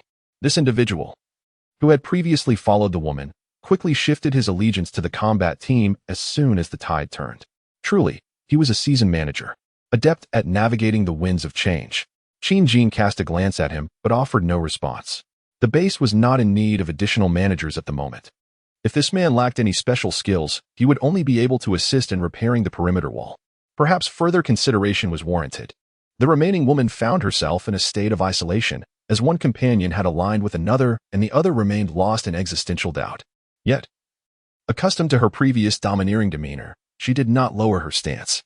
She was the daughter of the Tiansheng Group's chairman, a high-achieving graduate, the company's general manager, and a formidable figure in the workplace. Countless suitors had once pursued her, so she was unaccustomed to such neglect and disregard. She was contemplating ways to compel this group of individuals to serve her obediently, ideally guiding her to locate her father and other relatives. Once she secured a reliable background, even if the external order were to collapse, she still aspired to live comfortably. The man named Wang Bin, observing Qin Jin's indifference to his self-recommendation, grew increasingly anxious. He feared that this group would indeed abandon him. Having been trapped in this room for several days, he had subsisted on mere water and snacks, which were now depleted. If no one came to rescue them, their fate would be dire. He hastily pondered what leverage he could present to enhance his value. In an instant, as if possessed by a detective spirit, he realized that this group must have come for something other than food. The only possibility was that they had set their sights on something within the chemical plant. The realization struck him like a revelation. He quickly addressed Qin Jin again. I am aware of all the types of chemicals in this plant, their quantities, daily production rates, storage methods, and transportation processes. I can assist you in managing these materials. Qin Jin, who had previously dismissed him, suddenly turned his attention towards him. A smile crept into Qin Jin's heart. This man was indeed clever. In such a brief span, he had discerned the purpose of their visit. No wonder he had risen to a managerial position. Possessing such keen observational skills. Finding this individual intriguing, Qin Jin's brows relaxed. For the first time today, he felt the pleasure of conversing with someone who could engage him. With his assistance, it was possible that some chemicals could be transported back to the green source base, requiring his help alongside that of the technician for storage and transportation. So, why not offer him a position? He addressed the man named Wang Bin, saying, very well, please elaborate on the chemical substances present here, their quantities, as well as the methods of transportation and storage. You are now a member of our base. Wang Bin felt an overwhelming joy surge within him, and he promptly agreed. Even leaning towards the combat team members, seemingly considering himself one of them, much to the amusement and exasperation of onlookers. At that moment, the woman grew frantic. Seeing Wang Bin, who typically bowed to her every whim, so readily defect to the enemy's camp, she felt as if her heart might burst with indignation. Furthermore, what had she just heard? These individuals were actually targeting the factory's assets? That was unacceptable. She immediately shrieked, no one is allowed to touch anything here. This is private property. It belongs to me. Do you have no regard for the law? You are nothing but thieves. And you, Wang Bin, as a member of the company's management, how dare you betray the company's interests? Colluding with outsiders and engaging in such treachery, do you not fear retribution from my father and headquarters? At that moment, her expression became somewhat distorted, abandoning her usual composure as she chastised her former subordinate. To her surprise, Wang Bin did not dare to retort, lowering his gaze to avoid her stare. As if her words held a certain power over him, Qin Jin began to understand that this woman must have possessed significant influence or a formidable background before the apocalypse. Otherwise, how could such a captivating woman have spent several days in a room with two robust men without any incident? It appeared that her connections instilled a sense of caution in others. It remains uncertain how long this trepidation can endure. Observing Wang Bin's silence in response to her words, the woman, filled with ire, turned her attention to another man, stating, Dong Hui, you must understand who has afforded you the opportunity to remain here for so long. It is my father. Without the assistance of my family, how could a mere peasant like you ascend to such heights? And what about your parents? Who was it that funded their medical treatment in the past? Without our support, they would have long perished like beggars on the streets. This remark seemed to awaken Dong Hui, as he abruptly lifted his gaze, his eyes fixed fiercely upon the woman, gritting his teeth as he exclaimed, Guoqing, I have had enough. I know you look down upon me, but you cannot insult my parents. After addressing the woman named Guoqing, Dong Hui approached Qin Jin and said, I can join your ranks, but will you assist me in searching for my parents? Regardless of their fate, I only seek one answer. If you can provide me with hope, I am willing to dedicate my lifelong knowledge to your cause. Qin Jin, gazing into the man's eyes, discerned a spirit of resilience and determination. It was clear that such a person could not be easily deceived, nor did he intend to mislead him. He replied, certainly. As long as you commit to your duties, our members will make a point to look out for the relatives and friends of our own during their outings. Furthermore, conditions permitting, we will initiate efforts to locate your loved ones. Very well, I shall join you. Should you require anything from here, I can assist in procuring it.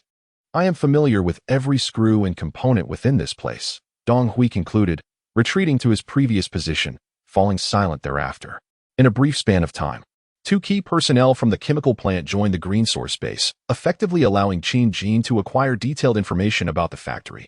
This exemplifies the efficiency of those who discern the shifting tides. After recognizing the circumstances, aligning with them emerged as the most prudent choice. They had just witnessed through the window the zombies being lured away, accompanied by their formidable weaponry, confirming the strength of these individuals. The remaining woman, named Guqing, realized that the tide had turned, and the factory had become a bargaining chip for her subordinates who had defected. She understood that she had no leverage over these people, who were unimpressed by her substantial background. The thought of surrendering to them was inconceivable. A woman of her stature was accustomed to being in command and could not endure a life of subservience. To be reduced to mere plaything among many was a fate she would rather not face. She was astute, having successfully managed such a large facility. Her earlier display was both habitual and a strategic attempt to assert some control, hoping to secure a position in negotiations. Now, it was evident to her that these individuals, particularly the one in charge, were not swayed by her tactics. With her mind racing, she found herself with only one path left to take. With tears welling in her eyes, Guqing addressed Wang Bin and Dong Hui, saying, "I do not ask you to take me with you. But for the sake of our years of collaboration, I implore you to assist me by providing a vehicle so that I may leave on my own." End of chapter. Chapter 31. Ignorance of fate. Please, give me a vehicle. I shall depart on my own. Guqing made a request to her two former subordinates. You may take whatever you wish from this factory, but considering it was once my family's property, I merely hope to exchange it for an opportunity to leave. I wish to journey to Yanqing to find my family. The latter part of this statement was addressed to Qin, who noted her shift from a domineering tone to one of earnest supplication. Qin raised an eyebrow, surprised that this woman chose to depart alone after witnessing her two subordinates align themselves with him. He was acutely aware of the peril inherent in such a decision. The notion of a woman embarking on a journey to Yanqing in search of her kin was fraught with danger. Not only did he question the survival of her relatives, but the journey itself was perilous enough to be deemed almost fatal. However, when considering her perspective, if she wished to join the base, it was not merely a matter of his consent. Even if she were to endure the costs of joining, he could envision the kind of torment she would face. Reduced to a mere plaything or food in a world so unforgiving to a woman without support. Clearly, she was not as naive as she initially appeared. It is true that one should never underestimate others. He hesitated to grant her request, as he had no intention of sheltering her. Her earlier demeanor had irked him, but now he sensed a deeper layer to her character. If she chose to venture out and risk her life, it would serve both their interests well. He glanced at the two new recruits, raising an eyebrow to invite them to make a decision. Offering a favor to them could be beneficial, ensuring their loyalty to the base in the future. He anticipated they would recognize the reality of the situation. This woman would not be welcomed into their ranks. Dong Hui and Wang Bin exchanged a glance, seemingly engaging in silent communication. Ultimately, Dong Hui stepped forward and said, "Esteemed sir, may we request an opportunity for our general manager to depart?" "Thank you." As he anticipated, the two men interceded on behalf of their former superior. Perhaps settling years of camaraderie, intertwined with unspoken sentiments. "Very well. I shall provide you with a vehicle. We noticed several cars parked downstairs.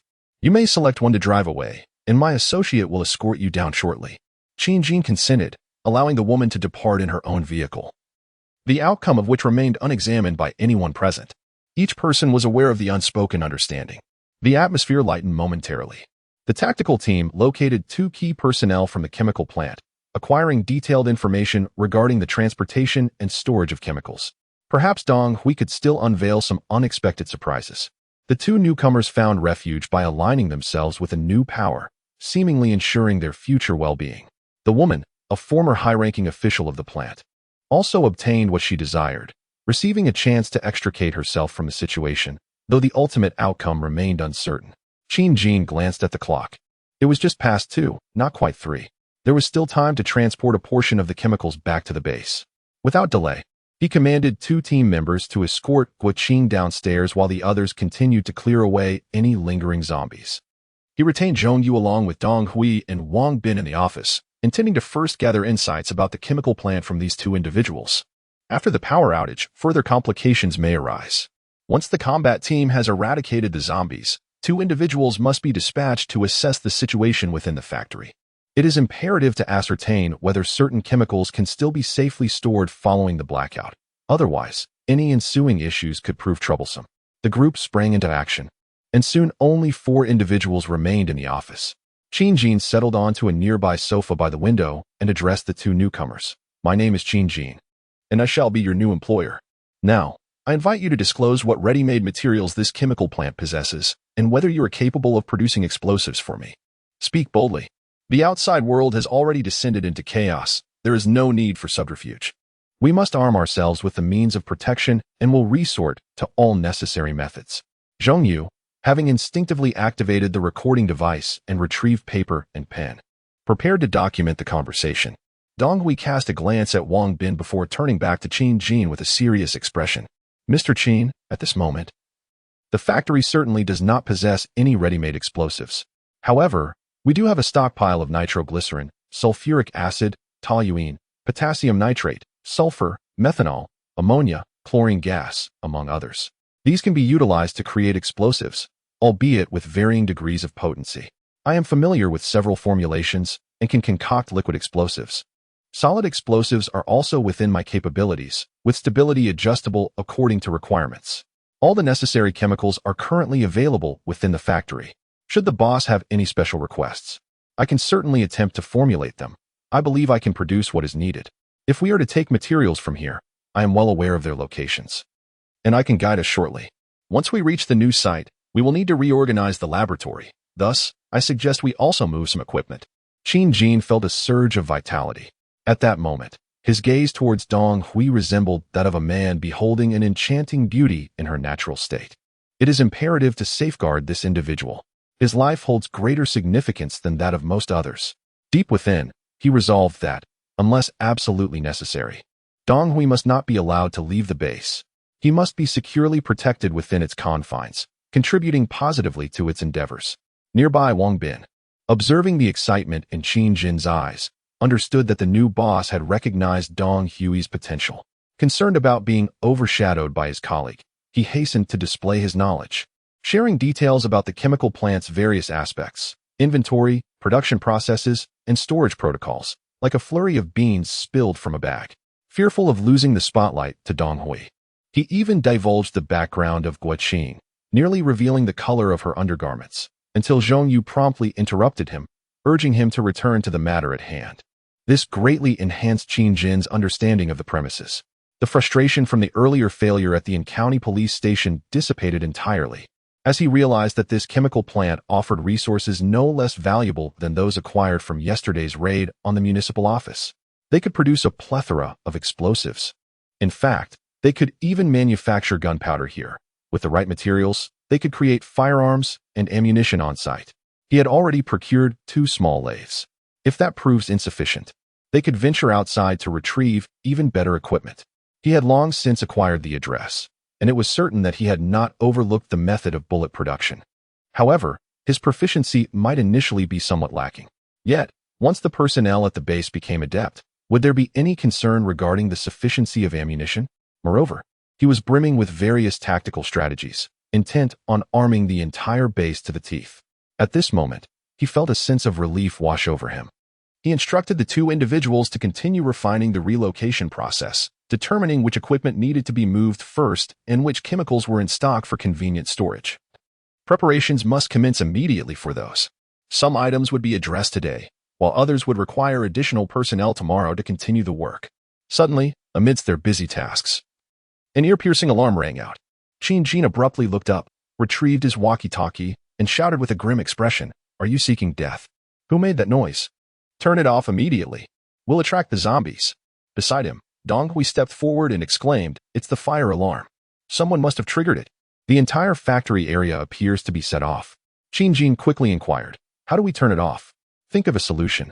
Wang Bin, sweating profusely, interjected, "The power is out. Going to the security room to shut off the main valve is likely futile. We need to reset each alarm manually." This was disastrous. Numerous buildings within the chemical plant were equipped with several fire alarms, which would take considerable time to deactivate, and the zombies would surely be drawn to the noise. Without any delay, Qin swiftly commanded through the walkie-talkie to the individuals before him, "Everyone, Immediately take Dong Hui and Wang Bin to locate the fire alarms and find a way to silence them. Send 2 others to barricade the main entrance. Keep an eye on the zombies outside and be ready for combat at all times. All individuals who received the command acted swiftly. Everyone was acutely aware of the perilous situation. The shrill alarm echoed ominously, potentially luring distant zombies closer. President Qin, the team escorting the woman below, reported a situation. That woman made an excuse to use the restroom, and soon after, trouble ensued. Now, her whereabouts are unknown. Li Bowen's voice crackled through the intercom. Was it that woman? A surge of inexplicable fury ignited within Qin Jin, the murderous intent almost tangible, causing the intercom to crumple in his grip. Suddenly, a resounding crash reverberated from outside. Qin Jin darted to the window, just in time to witness an off-road vehicle speeding out of the chemical plant's gates. The sight of a fallen iron gate spoke volumes. The vehicle had barreled through and was poised to escape. Damn it! Despite his usually composed demeanor, Qin Jin could not suppress an expletive. Grasping the intercom once more, he roared with a fierce expression, "Lu Qin, immediately intercept the off-road vehicle heading in your direction. Try to capture it alive. If that fails, eliminate them. She must not escape." Understood. Thanks to the professional intercom prepared before the apocalypse, the communication range extended several kilometers. Lu, who was flying a drone in the distance, could still receive the signal. He wasted no time, relinquishing control of the drone to hover and broadcast, then drove swiftly towards the chemical plant. Given the factory's remote location, there were few exit routes. This path was essential, and interception was certainly feasible. Still in the office, Qin Jin continued to issue orders. Quickly arrange for someone to drive down and block the main gate. If the zombies approach, the wall will be our first line of defense. Everyone sprang into action, and after giving his orders, Qin Jin led a few individuals outside, some to silence the alarms, others to barricade the doors, and some to prepare weapons. All were diligently preparing for the impending threat of the undead. "President Qin, zombies have already appeared," came the urgent voice of Lu Wenhao over the intercom. "Prepare your weapons. We may need to use firearms." "How long until the alarms are silenced?" Qin Jin inquired. At that moment, Li Bowen was coordinating a group, escorting Dong Hui and Wang Bin, as they attempted to shut down the main alarm system, but found it ineffective and were now systematically silencing the alarms. Wang Bin's voice crackled over the intercom. "There are 9 buildings in the chemical plant, each with 1 or 2 fire alarms. We only have 6 personnel available, and it will take at least 5 minutes to silence them all." The operational team consisted of 16 members, 2 of whom were stationed outside as lookouts. Within the chemical plant, there were 14 team members. And in addition to the 2 new recruits, 4 were dispatched to assist in silencing the alarms. Thus, with Qin Jin's 10 personnel fortifying the main gate, he commanded, "Send 4 more to silence the alarms. It must be done within 3 minutes." "Understood," responded Zhongyu, who promptly took 4 individuals and departed the team. No guidance was necessary. The piercing sound of the alarms indicated the source of the noise to all. Meanwhile, outside the chemical plant, dozens of zombies had already gathered. Although the previous drone had lured the zombies away from the chemical plant, there were still other factories, buildings, and residential areas in the vicinity. The piercing wail of the alarm bell, in this apocalyptic world of blackouts, can indeed resonate over a distance exceeding 1 kilometer. The earliest attracted zombies are already clawing at the barricaded trucks and vans. Numerous undead are reaching out from the walls and fences, eager to seize the combatants before them, yearning to feast upon their flesh and blood. For those hindered by the walls, blades can be employed. For those out of reach, firearms should suffice. Aim for their heads. Show no mercy. Secure your helmets and be wary of blood splatter. Qin Jin bellowed, brandishing his long knife. He lunged forward and pierced the skull of a zombie clinging to the wall. The other combatants swiftly drew their weapons, launching an assault on the undead. And in an instant, a gruesome spectacle unfolded. Chapter 32. Crisis averted in front of the chemical plant's entrance. Qin Jin led several team members in a frenzied slaughter of the encroaching zombies. In less than a minute, dozens, if not nearly 100, of the undead lay lifeless at the gate. Yet, the crisis remained unresolved, for new waves of zombies continued to surge toward them from the distance. Qin Jin paused to survey the scene. The wall stood at a mere height of approximately 2.5 meters. In certain areas, the corpses of the slain zombies had begun to pile up, toppling over one another. However, a greater number of zombies behind them were stepping upon these fallen bodies, desperately attempting to breach the defenses. This exemplifies the peril of insufficient wall height. An adult, standing between 1.6 to 1.8 meters tall, can easily reach over 2 meters with their arms raised. If a zombie were to grasp the edge of the wall, it could very well ascend. It is crucial to remember that these zombies, having been liberated from their physical constraints by the virus, possess formidable strength, even in daylight or when not shrouded in mist. This is not the typical feeble zombie film where two individuals merely bang on iron railings to create noise and divert the undead, preventing them from clustering together. It is imperative to guard against the possibility of zombies crawling beneath the cars blocking the doors. One must strike them down without hesitation. Qin Jin calmly issued orders and was the first to retreat, wielding a machete to strike the railings, producing a resounding clatter that drew numerous zombies towards the source of the sound. Initially, the pile of corpses, which had been accumulating, suddenly dispersed. The other two team members, inspired by his actions, also retreated to strike the railings, creating noise to alleviate the pressure while occasionally dispatching any encroaching zombies. At that moment, the pressure significantly decreased. However, Qin Jin remained vigilant, fully aware that the alarm must ultimately be silenced. Otherwise, an overwhelming horde of zombies would inevitably breach their defenses. Time was of the essence for Dong Hui and his team. Meanwhile, the focus shifted to Xiao Lu. After maneuvering the drone in a stationary hover, he and another team member drove swiftly towards the base, keeping a keen eye for any suspicious vehicles. According to Qin, a four-wheel drive had escaped from the chemical plant. Cautiously observing as they drove, they traveled over a kilometer when, lo and behold, a vehicle approached. Xiao Lu squinted carefully and confirmed it was indeed an off-road vehicle, marked by signs of a collision. Realizing they had located their target, he wasted no time and pressed the accelerator, hurtling towards the oncoming vehicle with the intent of a mutual demise. Through the windshield of the rugged vehicle, a woman could be faintly seen. It was Guiqing, the general manager of the chemical plant. At that moment, she was somewhat dazed. Having just stirred up a bit of trouble for a group of individuals at the factory, she had not ventured far when, in her excitement, she was unexpectedly confronted by a car that seemed to come barreling toward her recklessly. With no other option, she instinctively slammed on the brakes. The piercing sound of screeching tires echoed through the air. Xiao Lu, noticing the other party's sudden stop, released the accelerator and pressed down on the brake himself.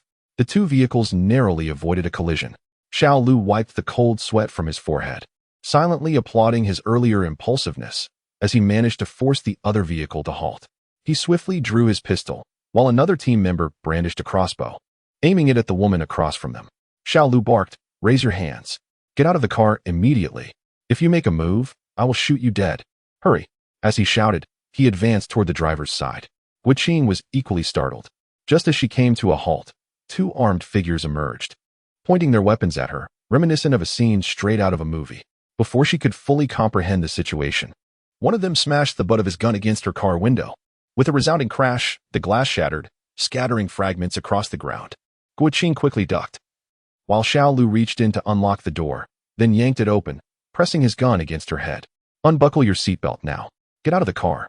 At that moment, he resembled a ruthless villain. If it were peacetime and a director had witnessed this, he would undoubtedly have been whisked away for a film role. "Please, don't do this. I have money at home.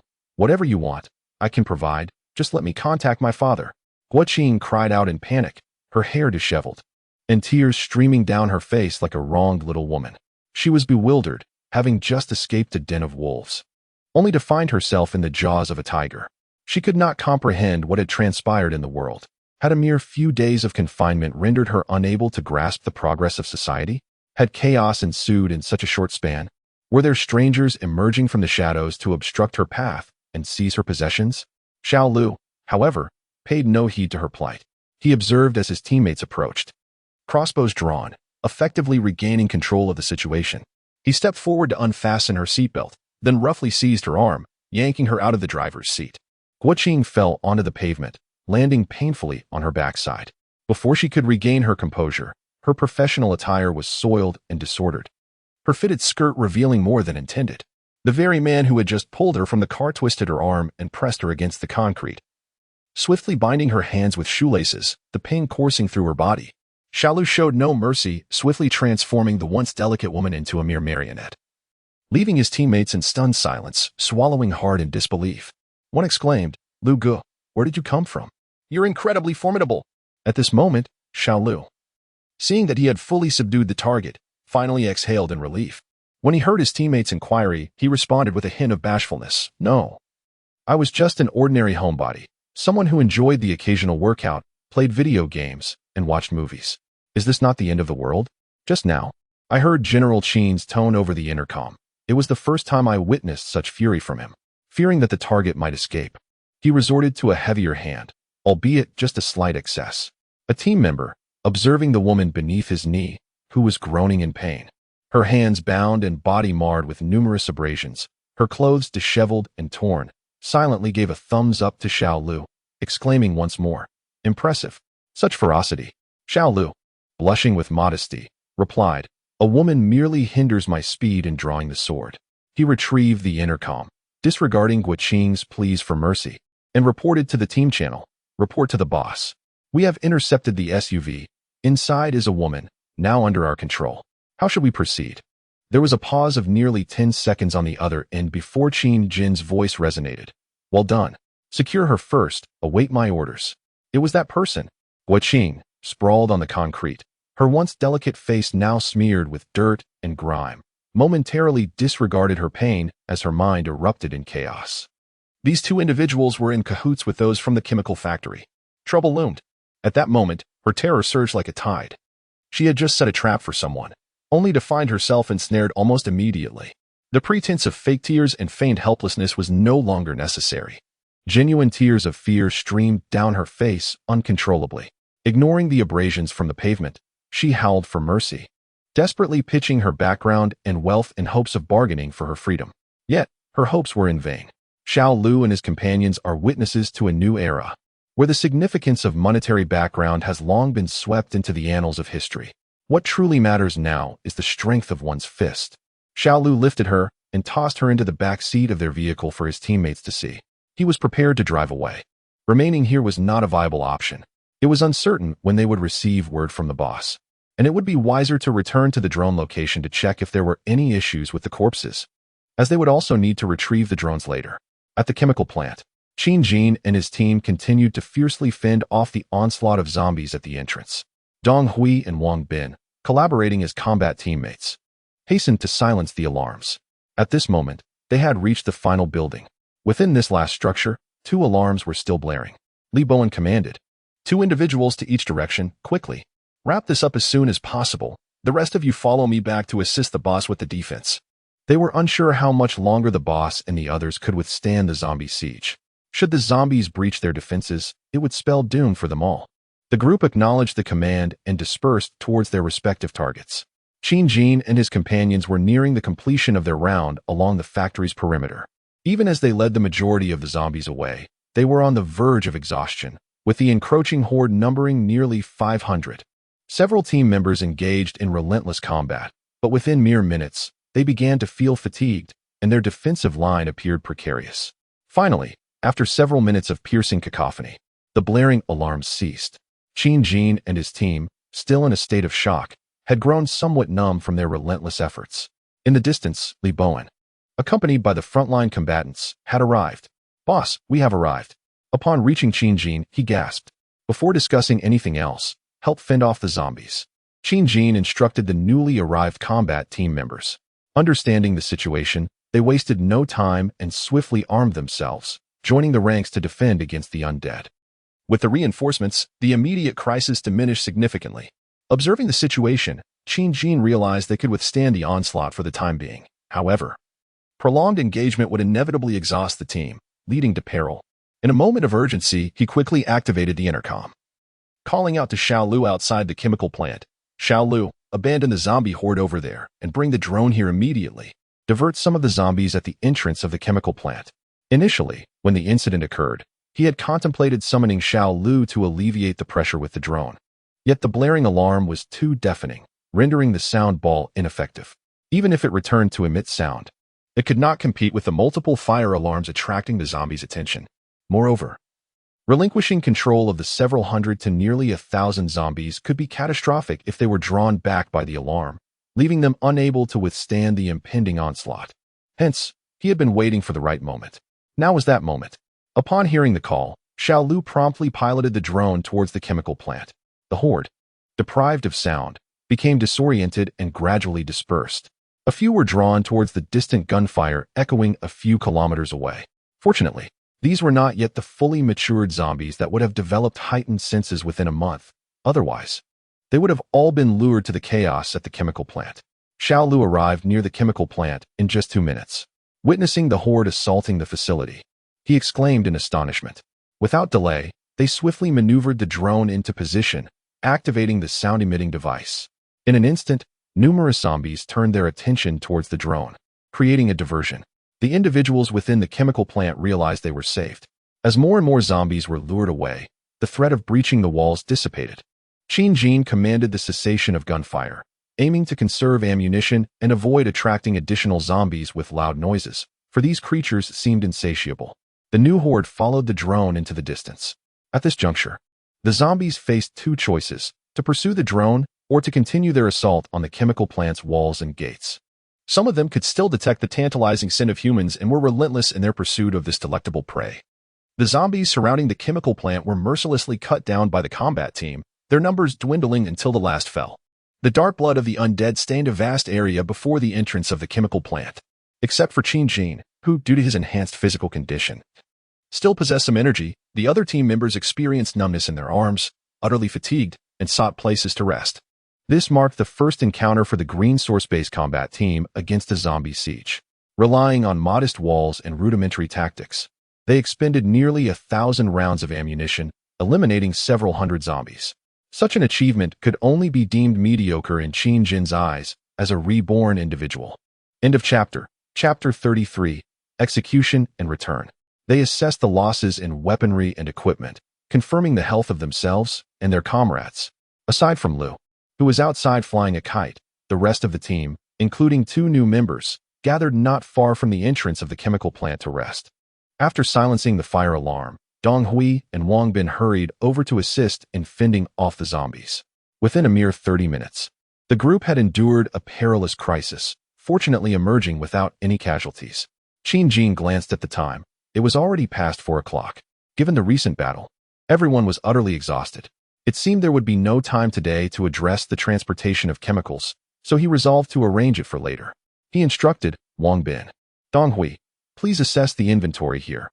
We won't have time to move anything today. We'll return another day. Bo Wen Hao, take your team to inspect the protective measures at the chemical plant. We cannot allow zombies to enter after we leave. The rest of you, gather your belongings. We will depart for the base in 10 minutes. The group dispersed to fulfill their tasks. Qin Jin then retrieved his walkie-talkie and said, "Xiao Lu, lead the horde away for a bit, then return with that woman. We will meet at the intersection outside the chemical plant in 15 minutes." A response came promptly. Time passed swiftly, and the others who had completed their tasks returned to assemble with the convoy. After confirming that nothing was left behind, the combat team re-entered their vehicles and drove out of the chemical plant. Due to the damaged main entrance, the combatants had to bring in a truck found within the plant to barricade the entrance, preventing any zombies from wandering inside. The issue of survivors entering was temporarily set aside. In such a remote chemical plant, if there were still survivors, there was little that could be done. The convoy, consisting of more than 10 vehicles, embarked on the road once more. Perhaps the zombies had been lured away by the sound of the kite. For during the defensive battle at the chemical factory, there had been no encounter with even a single undead creature. They successfully arrived at the designated intersection agreed upon with Xiao Lu. At that moment, Xiao Lu was already waiting at the crossroads in an off-road vehicle. And upon seeing the convoy approach, he hastily regrouped. After coming to a halt, he disregarded Guiqing, who was still struggling, and forcefully pulled her from the back seat, bringing her before Qin Jin and the team of combatants. "Boss, the woman you requested is here." At this juncture, Guiqing's hands were bound behind her back, and her previously immaculate attire now appeared soiled from the struggle during her capture. Her high heels had vanished, and her stockings were torn in multiple places. The once delicate features of her face were marred with dirt, and her hair was disheveled, rendering her unrecognizable from the formidable woman she had once been. Despite her pitiable state, the gazes directed at her by the onlookers were devoid of any compassion. Only coldness prevailed. This included Dong Hui and Wang Bin. For this woman had nearly brought about their demise. Had they not swiftly silenced the alarm and utilized the chemical factory's walls to fend off the zombie invasion, it is likely that few of them would have survived. Guoqing was acutely aware of the gravity of her actions, and the punishment she would face at the hands of this group was beyond her imagination. Yet, she refused to relinquish hope. Addressing the leader, Qin Jin, she retorted, "Boss, I merely heard the alarm ringing, and fearing the approach of the monsters, I hurriedly left and accidentally damaged the door. The reason for the alarm is not my concern." Qin Jin harbored an intense aversion towards this woman. Upon entering the office earlier, she was met with an air of arrogance, and subsequently fell victim to a deceitful scheme. He believed that unless he were to lose his senses, he could never trust her again. Presently, he felt no inclination to engage in conversation with her, instead continuing to cast a cold, unyielding gaze at Guoqing. Sensing the futility of breaking through his defenses, Guoqing turned her hopes once more to her old acquaintances. With tears welling in her eyes, she implored Dong Hui and Wang Bin, "I truly did not intend for any of this. Please convey to them that it is all a misunderstanding. Considering our long-standing relationship, and the kindness my father has shown you in the past." In response to her feeble justifications, Dong Hui turned his face away, unwilling to engage in further discourse. Wang Bin, more diplomatic in nature, wore a troubled expression as he replied, "Gua, I am afraid I cannot assist you. Your actions have indeed been quite inappropriate." Frustration welled up within Guoqing. Those who had once flattered her had now turned against her without hesitation. Were it not for her current predicament, she would have ensured they faced consequences for their betrayal. Yet she failed to realize that her previous conduct had indirectly led to the downfall of her former colleagues. No one offered her a sympathetic glance. Seeing that time was of the essence, Qin Jin noted that there were still 20 kilometers to the base, and should any delays arise, returning before nightfall would become a troublesome endeavor. Hence, he resolved to depart without further ado. Under the scrutiny of all present, he approached Guoqing alone, stirring curiosity about how the boss would choose to handle the situation with this woman.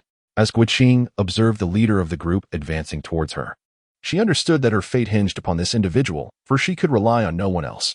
At this moment, she resolved to unveil her final strategy. Whispering to the man who had approached her, "I can be your woman. You may do with me as you please. I implore you, take me in. I possess ample experience and can assist you in managing affairs." Indeed, Guoqing's ultimate compromise was to submit to becoming this gang leader's woman. At the very least, this way, she would be a possession of one man, rather than a mere object for a multitude. This cunning plan had emerged after her prolonged struggle while being confined in the vehicle. If she could serve this man well, perhaps there would be a chance for her to gain some power, ensuring her existence would not be too dismal. She had already envisioned how to captivate this man, whom she had previously regarded with disdain. Convinced that it would not be long before he succumbed to her charms, she had always held confidence in her allure. As Guoqing uttered these words, she twisted her body, squeezing her thighs clad in torn stockings, pressing her hands behind her to accentuate her ample bosom. Her face a mask of shameful submission, inciting a heightened desire to conquer. She was adept at showcasing her femininity. Had it been an ordinary individual, the temptation to draw a weapon would have been irresistible, and a fierce struggle would likely have ensued. Alas, in response to her elaborate preparation, the man opposite her, Qin Jin, remained unfazed, casually remarking, "Are you finished? Then let us be on our way." In a flash, his right hand grasped the machete at his waist, executing a swift thrust, the blade glinting ominously. With that, he sheathed the weapon and turned back toward the vehicle. What just transpired? Everyone was momentarily bewildered. Suddenly, Guoqing felt a chilling sensation at her throat. Others also noticed a thin red line appearing on Guoqing's throat. With a sudden spurt, warm blood gushed forth, splattering the cement pavement before her, staining it crimson within a 2-meter radius. It was at this moment that Guoqing finally registered the situation. She attempted to cover her neck with her hands, seemingly trying to stem the flow of blood, but her hands were bound, rendering her efforts futile. She could only gaze upward, her throat emitting a series of choking sounds. For a moment, she was bewildered. Had she been struck?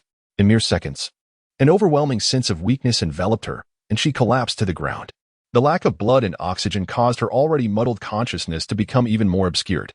All she could faintly grasp was the notion that she was on the brink of death. In her final moments, a thought flickered through her mind. Is this what it feels like to die? Subsequently, her awareness plunged into a boundless darkness. Blood sprayed forth as if it were of no consequence, saturating Guoqing in a pool of crimson. Qin Jin had already approached the saber-toothed tiger vehicle. Noticing that others seemed still in a daze, he furrowed his brow and could not help but call out, "Let us go." We're in a hurry to get home. At that, the others awakened as if from a dream. Wow, the boss is incredible. Isn't. A swift strike to the throat. Such lightning-fast movements.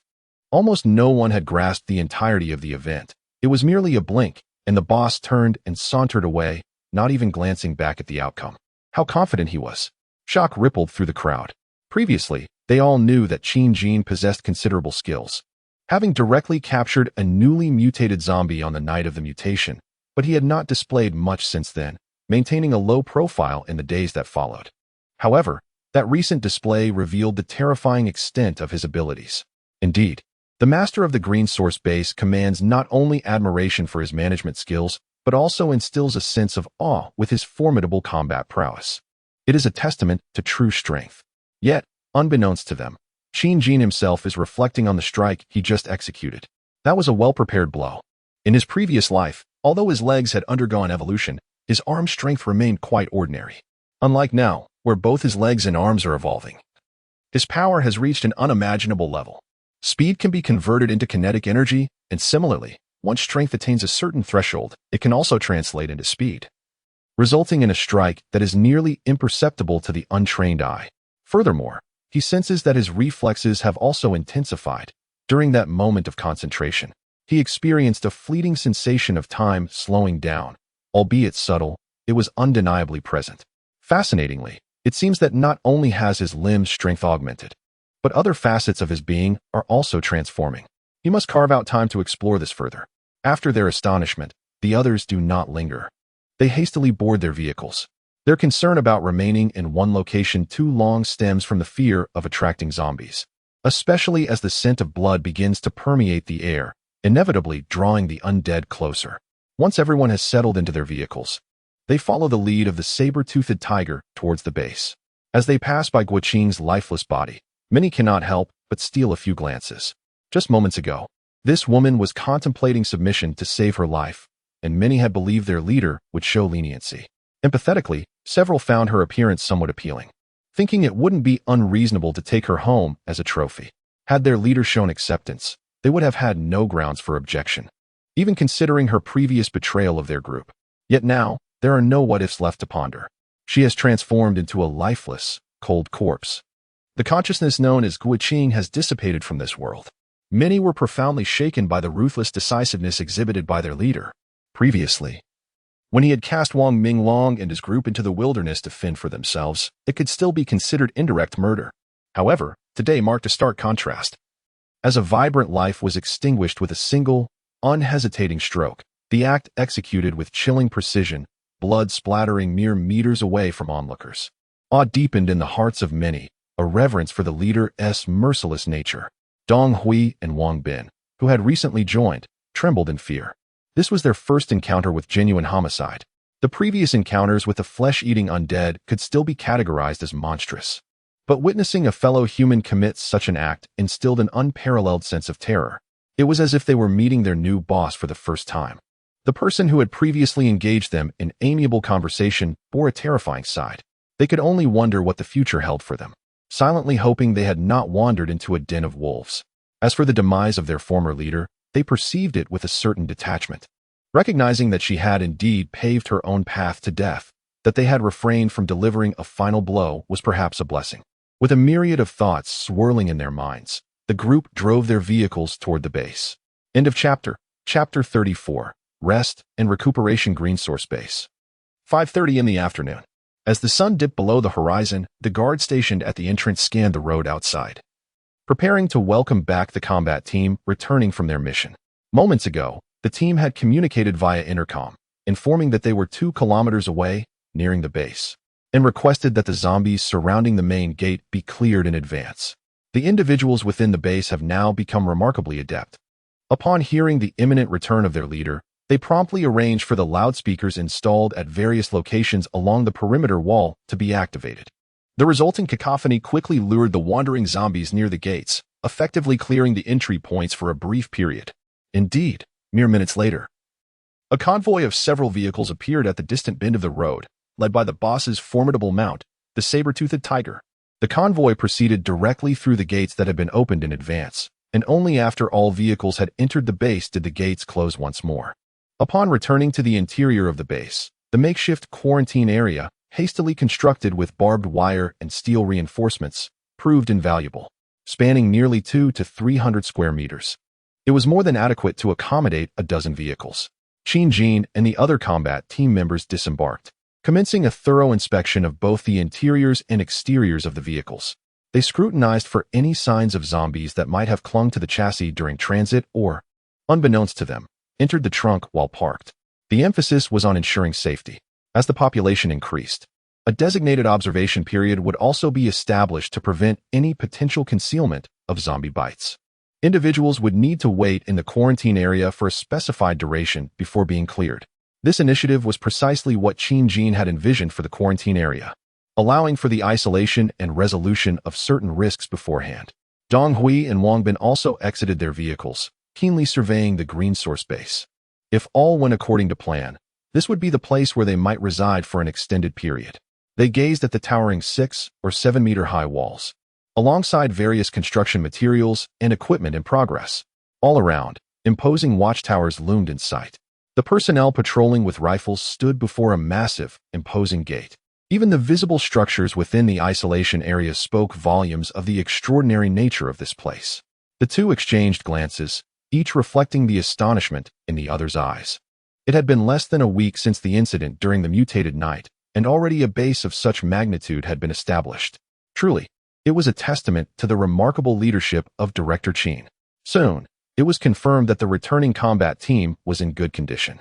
The iron gate was opened, allowing the personnel to proceed with their vehicles towards the warehouse for unloading and transport preparations. Drawing from yesterday's experience, Qin's father had arranged for adequate manpower early on. As soon as the combat team returned, individuals were ready to manage the supply of vehicles and prepare for inventory and storage. Qin Jin instructed several team leaders, including Li Bowen, that after they freshened up and had dinner, a review meeting regarding the day's operations would be held in the conference room of the office building. He then dispersed the combat team. Subsequently, he briefed Qin's father and several administrators on the status of today's resource collection, noting it was somewhat less than yesterday's haul, urging them to manage the supplies effectively. He also instructed Wang Yang to assist the two newcomers with their accommodation before returning to his modest abode for a shower and rest. Today had been yet another long day, and despite his superhuman stamina, he felt a tinge of fatigue. In the small quarters of his home, in the second-floor shower room, steam rose in the air. As the de facto leader of the base, he relished the privilege of unlimited hot water. After a refreshing wash, the weariness dissipated. Gazing into the mirror, he admired his strong, upright physique, and the muscles in his arms and legs, gradually becoming more pronounced, filled him with a sense of power. One should immerse oneself in the experience of that concentrated mental state, as if the very mist of perception slows down. It is indeed confirmed as an evolutionary acceleration of neural reflexes. However, it appears that this state cannot be sustained for extended periods. One can only maintain such focus for a few fleeting seconds. Prolonged engagement leads to dizziness, necessitating a swift departure from the condition. It seems that this state can only be employed occasionally and cannot be adopted as a norm, leaving one uncertain about the potential for further enhancement in the future. After completing personal hygiene, it is time for the communal meal at the base. Dinner is served in the collective dining hall from 6:30 to 7 o'clock p.m.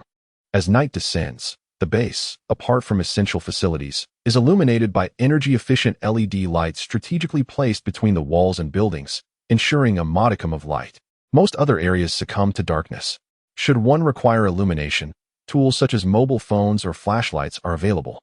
During the day, devices can be charged via solar energy or at designated charging stations within the base. Presently, the infrastructure does not support electricity in every dormitory, as solar power generation is limited and the demand for electricity is high. Only with future advancements may it be possible to gradually restore the former state of unlimited electricity. Water usage is also restricted. Each dormitory is equipped with an IC card system established prior to the apocalypse for recharging hot water. Currently, cold water has ceased, and each individual is allocated a single IC card, providing a fixed weekly quota of 0.3 cubic meters, 300 liters, for bathing, washing, and toilet use. Daily showers are unfeasible. However, a quick wipe down and occasional toilet visits suffice. It is important to note that this allocation pertains solely to private water usage within the dormitory. The base also offers communal drinking water stations and public restrooms, which are designated as free areas and are managed by staff. When personal quotas have been exhausted, one must still resort to public restrooms. Otherwise, one risks clogging the private facilities, causing discomfort for oneself. Numerous aspects of daily life are gradually transforming to adapt to this new era.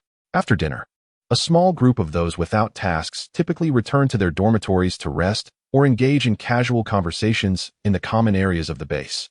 In the initial stages of this apocalyptic world, many find it challenging to transition from the information age back to a more primitive existence. Those with assignments must attend to vehicle modifications and maintenance, oversee the upkeep and reconstruction of base facilities, and compile daily production summaries. As night falls, the Green Source base remains in a state of bustling activity. In the conference room of the office building, Qin occupies the prominent position at the head of the table, with all other combat team members present. After a period of regrouping, everyone has regained much of their vigor and now awaits the supervisor to address them. Qin begins with a straightforward approach. Those who did not venture out today are likely aware that we encountered numerous challenges, yet we also gleaned some valuable insights, both in terms of resources and combat experience. Here, I would like to highlight the areas where our handling was inadequate today, with the hope that we can all learn and grow together. First and foremost, our interaction with the survivors at the in-county police station was our inaugural encounter, and consequently, we lacked the necessary experience. Our decision to infiltrate their stronghold was, in hindsight, unwise, as we were unprepared for the fact that they too possessed firearms. Given the potential for crossfire, which could result in casualties, we ultimately opted to withdraw. In the event of a similar situation arising in the future, we ought to first ascertain the internal circumstances before making a decision, or alternatively, lure the opposing party out. Both options are far superior to relinquishing control. Furthermore, regarding the incident at the chemical plant, we failed to monitor a woman harboring resentment towards us, thereby affording her the opportunity to isolate herself and create disturbances. Fortunately, we have resolved this issue this time, but what of the next? Perhaps some individuals may not return. Henceforth, we must be resolute and unyielding, regardless of the excuses presented by others. We must maintain vigilance at all times, even to the extent of observing their most private moments. We cannot afford to avert our gaze, even for an instant. Our lives are our own, yet the lives of others rest in our hands as well. Within the conference room, silence enveloped the crowd, each person silently committing these lessons to memory. Particularly, the two team members who had previously been tasked with watching over Guiqing lowered their heads, too ashamed to meet anyone's gaze. Their thin skins had permitted a single remark from the adversary to lead them astray, resulting in the incident's occurrence. Moreover, during our confrontation with the zombies, our combat team exhibited numerous deficiencies. For instance, the drones were left with Lu Qing, Xiao Lu, and once the fire alarm ceased, those within the chemical plant had no additional drones to divert some of the zombies, a significant oversight. As your employer, I acknowledge my share of the responsibility for various matters. Yet it is imperative that I cannot be solely relied upon to devise and prepare comprehensive battle plans. My hope is for each of you to cultivate an independent capability for survival in the wilderness. Let it be reiterated, our lives must be firmly grasped in our own hands. Zhong Yu, Li Bowen, Zhang Tiankai, Chen Junqi, and Lu Wenhao, as the 5 captains. You must strive to surpass others in both effort and excellence. Shortly, everyone will have the opportunity to express their thoughts here. Where there are deficiencies, let us collectively rectify them. If we wish to thrive in this new era, we must fortify ourselves. Indeed, to prolong our existence, there is no alternative to becoming stronger. Relying on the charity of others is futile. Even in the times of peace, it was challenging, let alone in the present circumstances. Thus, the over 20 team members present sincerely voiced their opinions, collaboratively refining strategies to navigate the new world. Qin felt a sense of relief as he observed this. This was the team he had envisioned. Once they continue to grow and acquire the capability to stand independently, he could perhaps ease his burdens. He did not linger for long, allowing the team to proceed while he departed the conference room. As the leader, he had numerous other matters to attend to: the progress of the base's construction, the living conditions of the personnel, inventory assessments, and the base's defenses, among others. This included addressing the shortcomings he had observed in the isolation zones upon his return. Hence, being a leader is not as simple as it seems. It does not suffice to merely sit and await the actions of subordinates. Such an approach is a path to ruin, leading either to marginalization or inevitable collapse. Just as Qin Jin exited the office building, he noticed an individual who appeared to have been waiting for him at the entrance. The person spotted him and hurried forward, maintaining a cautious distance of nearly 2 meters, and said, "Hello, Mr. Qin, I am Gao Chong, the person who returned yesterday." As the individual approached, Qin Jin immediately recognized him. Curiously, he inquired, "I remember you. Do tell, is there something you wish to discuss?" Gao Chong collected his thoughts and articulated the sentiments he had long prepared. "I have come to express my gratitude for your rescue, Mr. Qin, and to explore any opportunities where I might be of service to you."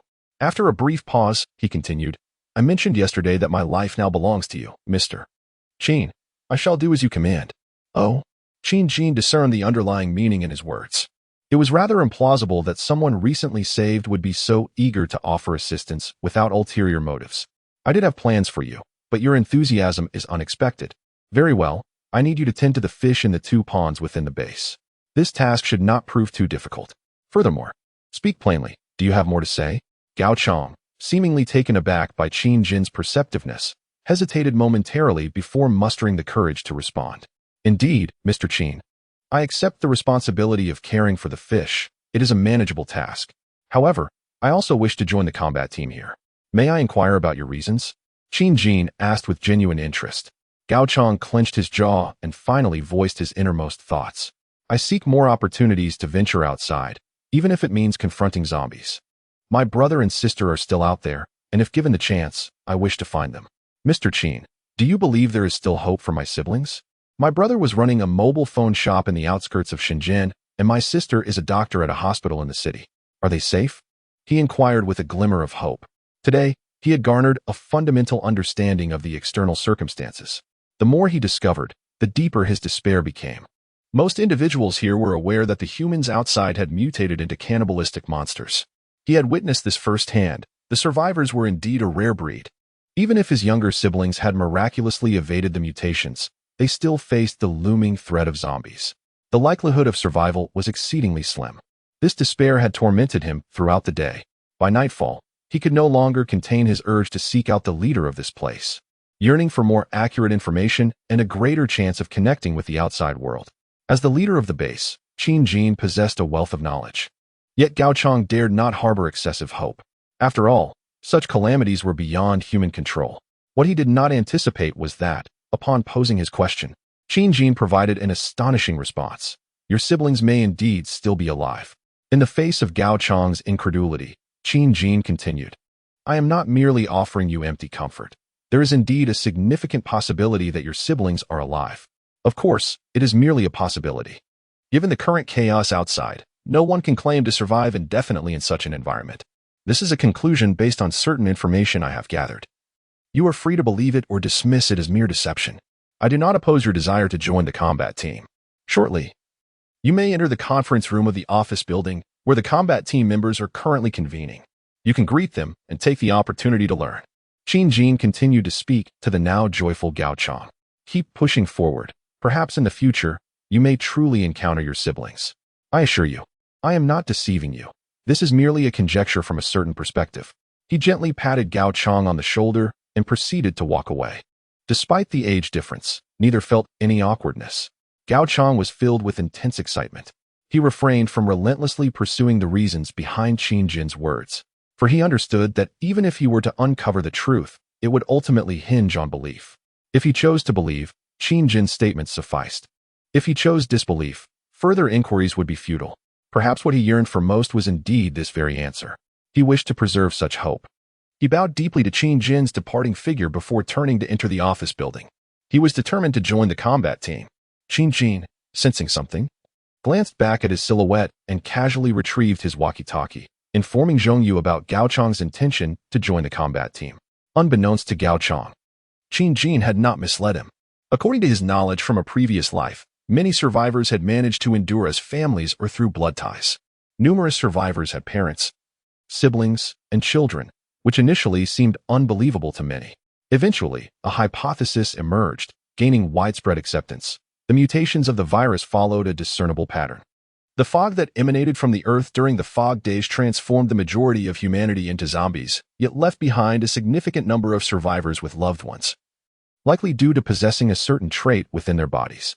The genetic lineage of a shared ancestry tends to be more closely related, evident in the fact that many survivors have familial ties. The virus is orchestrating a process of natural selection among humanity. In previous times, no one had thoroughly investigated the unique traits possessed by survivors that enable them to endure. There remains no definitive conclusion regarding the genetic advantages that these survivors hold over those who perished. Nevertheless, such speculation has garnered widespread support. Who would not wish to consider themselves the chosen one? Some view the emergence of evolved beings as evidence of this phenomenon. Humanity has never envisioned attaining such prowess in any specific domain. However, the ratio of evolved individuals is exceedingly low, rendering the predominance of ordinary people in reality logically inconsistent. In the latter stages of the previous era, natural disasters continued to unfold, catastrophes that transcended human imagination, far beyond anything achievable by meteorological weaponry or similar means. There are claims that the apocalypse was orchestrated by extraterrestrial beings, who unleashed viruses and created disasters with the intent to annihilate humanity. This theory has also garnered considerable agreement. Numerous perspectives abound. During times of scarcity in the previous era, the most trivial activity for the living was to engage in idle chatter and boastfulness. The most prevalent assertion was that the apocalypse stemmed from Blue Planet's self-formatting mechanism, which sought to eliminate humanity, perceived as a parasitic virus on its surface. This resulted in the spontaneous formation of extinction-inducing mists and various terrifying disasters. While these events signify catastrophe for humanity, they are inconsequential to the planet itself. In times of peace, humanity relentlessly exploited resources, engaged in deforestation, and waged wars, even resorting to nuclear devastation. They constructed magnificent edifices that altered the landscape. Perhaps such actions incited the ire of the planet itself, should Blue Planet indeed possess consciousness. No one knows, nor can anyone verify. According to Qin Jin, he lived for 6 years in his past life, during which he gained a broad perspective and traveled extensively, venturing to both the southern and northern regions. Relying on his inherently adept skills, decent intelligence, and the abilities bestowed by his evolution as a leg variant, he evaded disasters and zombies, wandering in search of sustenance. Occasionally, he found himself at various survivor bases, engaging with numerous individuals. Those aware of his identity as an evolved being dared not offend him lightly and were keen to forge connections with him. Thus, he gathered more information than many others. He firmly believed in the notion that this apocalypse was a self-formatting of Blue Star. Although his parents were lost to him, he had managed to locate his cousin Qin Zhe and his family, who were still alive. Given the odds, this was nothing short of astonishing. Consequently, he held hope that his elder brother Gao Chong and sister-in-law might still be surviving somewhere, not intentionally deceiving Gao Chong into serving him. As for whether they had fallen prey to zombies, that remained uncertain. In this post-apocalyptic world, having surviving relatives initially felt like a blessing. However, as the days dragged on and food became scarce, it transformed into a sorrowful reality. All he could do was to diligently build the green source base, ensuring that his people could survive to the fullest extent. As for the ultimate outcome, no one could provide him with answers, and he too was in pursuit of this very truth. That evening, in the staff dormitory, after Dong Hui and Wang Bin entered the base, they had become acquainted with the rules and regulations under Wang Yang's guidance. They dined together in the cafeteria that night, learning about many aspects of their new environment. At this moment, the two of them were resting in the dormitory, in stark contrast to their previous existence in the chemical factory, where Guo Qing's office served as a refuge from the relentless onslaught of zombies. They now find themselves in a vastly improved situation. They had endured nights on the cold floor, subsisting on fishbowl water and meager rations of snacks that Guo Qing had left behind, barely managing one meal a day, leaving them emaciated and famished. In just a few days, they had become intimately acquainted with the pangs of hunger and the gnawing anxiety that accompanied it. Now, encased within high walls and resting upon proper beds, with sentinels patrolling the perimeter around the clock, a profound sense of security enveloped them. The death of their former leader, Guo Qing, had become an unspoken truth, a reality none dared to revisit. Their singular desire was simply to survive. It was nothing short of astonishing that such a formidable establishment had emerged in a matter of days. A flicker of hope ignited within them for the future. And look, even President Qin dines with us in the evenings. Wang Bin remarked to his bunkmate, Dong Hui.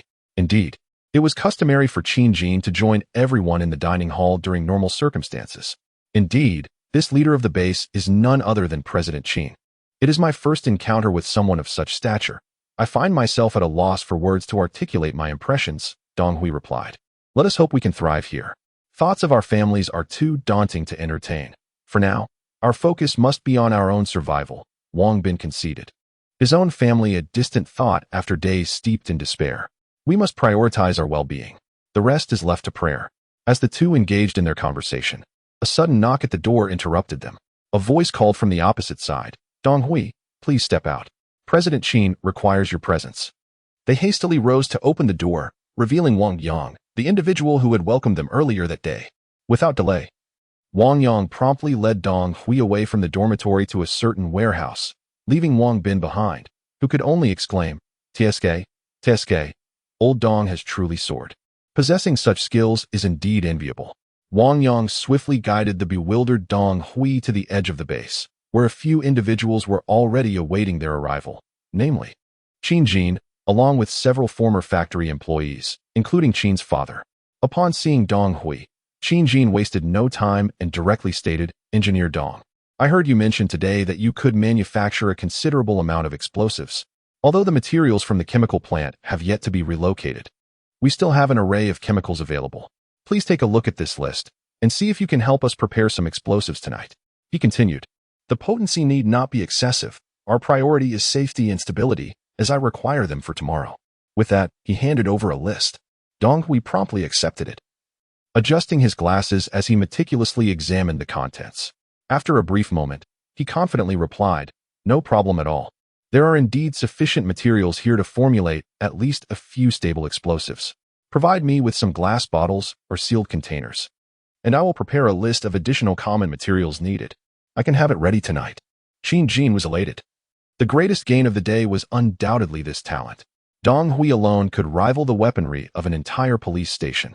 With a grand gesture, he assigned those who had been patiently waiting alongside Qin's father, individuals with some knowledge of chemistry, to assist Dong Hui in his task. The warehouse is strategically positioned at the periphery of the base, distanced from both residential and agricultural areas. As long as no major accidents occur, it suffices. Naturally, he has also advised Dong Hui and his team to exercise caution, lest they meet with fatal mishaps. This site will henceforth be designated as a confidential unit of the base. Under Qin's explanation, his father has come to appreciate Dong Hui's significance. Consequently, personnel will be assigned to monitor and safeguard this location. Starting tomorrow, there will be no need for him to repair the city walls. His sole focus will be on advancing research here. Furthermore, he plans to retrieve research equipment from the chemical plant and other external locations for Dong Hui's use. If utilized effectively, this individual could become a formidable asset. Nevertheless, vigilance remains paramount. After addressing matters concerning Dong Hui, he must prepare for tomorrow's expedition. He intends to divide the combat teams. Currently, there are 5 squads, each comprising 5 members following recent reinforcements. Most of these individuals possess prior experience in the field, and the squad leaders, cultivated since before the apocalypse, have shown remarkable progress in light of recent trials. Each of these leaders has emerged as a veritable elite in their own right. Notably, Zhang Yu, once an ordinary office worker, has undergone a profound transformation since being recruited by Qin Jin a few months prior. He has undergone extensive training alongside Li Bowen and has been imbued with a wealth of new ideas. It would not be an exaggeration to describe his evolution as a complete metamorphosis. No one could discern his previous identity as a mere laborer. Tomorrow, the teams will be separated. Qin Jin will lead 3 squads to continue the search for remaining weapons in the police station, while the other 2 squads will assist base personnel in transporting supplies from the chemical plant. The chemical plant has already been somewhat cleared, marking it not as a first-time expedition. Therefore, the difficulty is not high, and there is no need for an extensive number of combat personnel. Considering it is the first time taking others from the base out, 2 small teams of combatants have been dispatched for assistance. As familiarity grows, perhaps even a single team will suffice, or even the absence of combatants for assistance may be feasible. Individuals within the base also require training. It is unfeasible for combatants to always serve as escorts. In his view, everyone possesses the capability to slay zombies. As the community develops and expands, The demand for resources will inevitably increase. Currently, the walls of the base are being constructed at a height of 1 meter per day, nearing 8 or 9 meters. It is anticipated that within a few days, the initial target of 12 meters will be achieved, at which point additional personnel can be liberated to attend to various other tasks. End of chapter. Chapter 36. Neighbors in the early morning at Green Source Base. The residents have become accustomed to their new way of life. By 6 o'clock, as dawn breaks, most individuals are already awake, with the combat teams having prepared themselves well in advance. Qin Jin leads Li Bowen, Zhang Tiankai, and Zhong Yu's small teams to continue their search for other police stations. Chen Junqi and Lu Wenhao's team, accompanied by 10 others, including Wang Bin, embark with a total of 7 trucks to retrieve supplies from the chemical plant. The group divides into 2 paths. Meanwhile, the base remains vigilant. Qin's father and other administrators are diligently working on the construction of walls and other facilities, striving to elevate the walls expediently, as this is vital for everyone's safety. A contingent has been dispatched today to transport materials from the chemical plant, but this does not impede the speed of the wall construction. After several days of labor, everyone has begun to adapt to this physical work, having gained considerable understanding of the techniques and essentials involved. In a subtle manner, the pace of construction has accelerated, ensuring that the overall speed of building has not diminished. The base is bustling with activity, continuing to develop in accordance with the established plans. 3 kilometers away from the Green Source Base, within the same industrial zone, stands a sizable factory. In one of the office buildings, on the 7th floor, a group of individuals gathers near the window, their eyes fixed on the distance. They observe the Green Source combat team that has just passed by on the road. One tall, lean man with a scruffy beard speaks up, "Boss, that convoy has been out for a full 3 days." A stout man, missing a segment of his brow, with a dark, brooding gaze, continues to fixate on the retreating convoy without turning his head, replying, "Ensure they are monitored closely when they return this afternoon. Ascertain their lair and identify their affiliations." "Understood, boss." The room is spacious yet dimly lit, illuminated by the beams of several flashlights. Inside, an assortment of sofas and tables is arranged in a circle, appearing somewhat disjointed as if hastily assembled. Apart from the group by the window, others occupy the sofas, some smoking and sipping on what seems to be alcoholic beverages. The air is thick with smoke, creating a murky atmosphere. Scattered across the central table are remnants of snacks, empty bottles, and various food scraps, suggesting a recent gathering. A few individuals, appearing as if they have just awakened, rub their eyes sleepily, murmuring indistinctly to one another.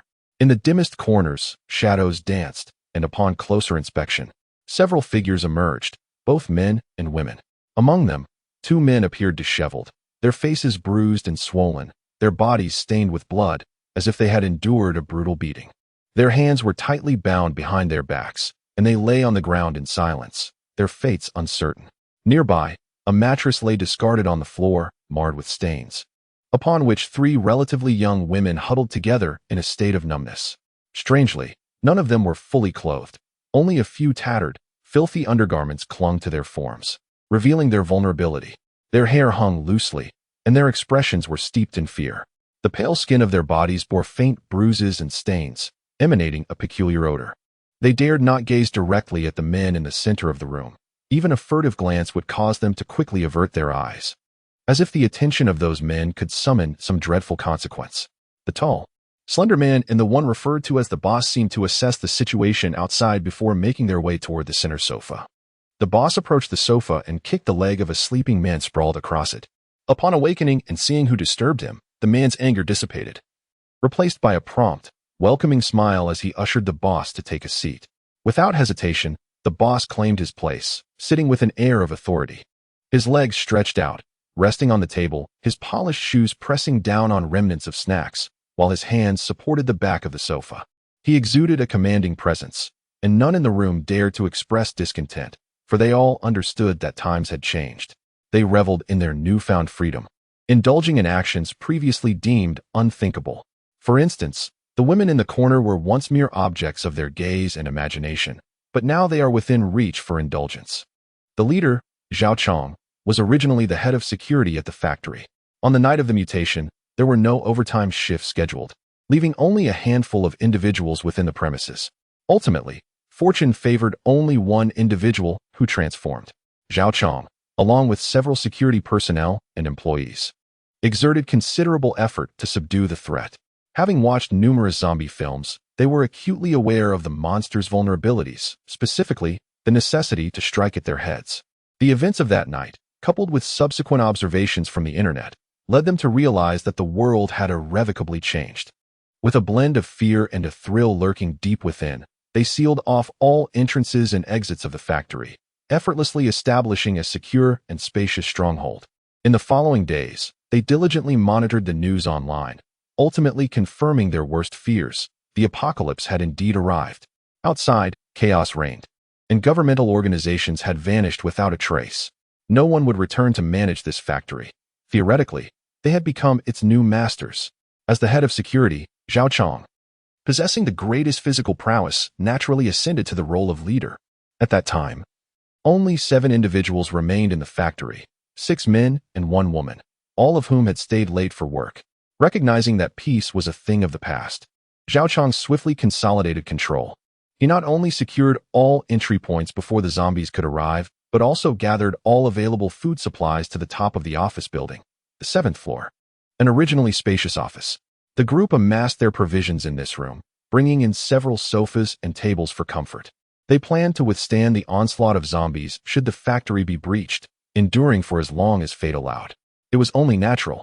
Among a few men of questionable character, whose dark desires festered unchecked, the sole woman present could not escape her grim destiny.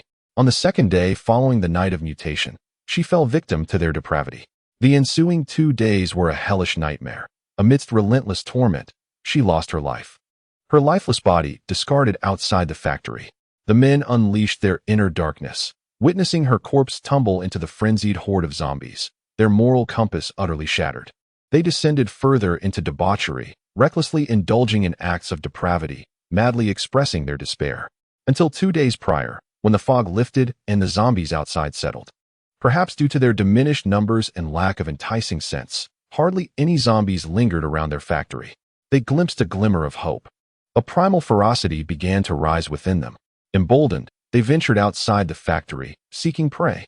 They possessed some knowledge of tactics, creating sounds to distract the zombies and targeting their vulnerabilities. Fortuitously, they encountered few large groups of zombies, managing to roam freely in their vehicle, dispatching a handful of the undead without significant peril. Their audacity grew. Soon, they ventured several kilometers from the factory in search of supplies and prey. Arriving at a residential area, a few survivors, initially hiding in nearby buildings, mistook them for a rescue team. They were amused for having just committed heinous acts. These men were ironically perceived as good Samaritans. They discreetly lured the small group of survivors, consisting of 5 individuals, downwards and discovered, to their astonishment, 3 young women among them. Zhao Chong and his companions were overwhelmed with joy. This small collective was coaxed back to the factory, where their true intentions were revealed. Under the menace of iron rods and knives, they swiftly subdued a few of the women, while the 2 men, after a brief struggle, surrendered without further resistance. The subsequent events unfolded predictably.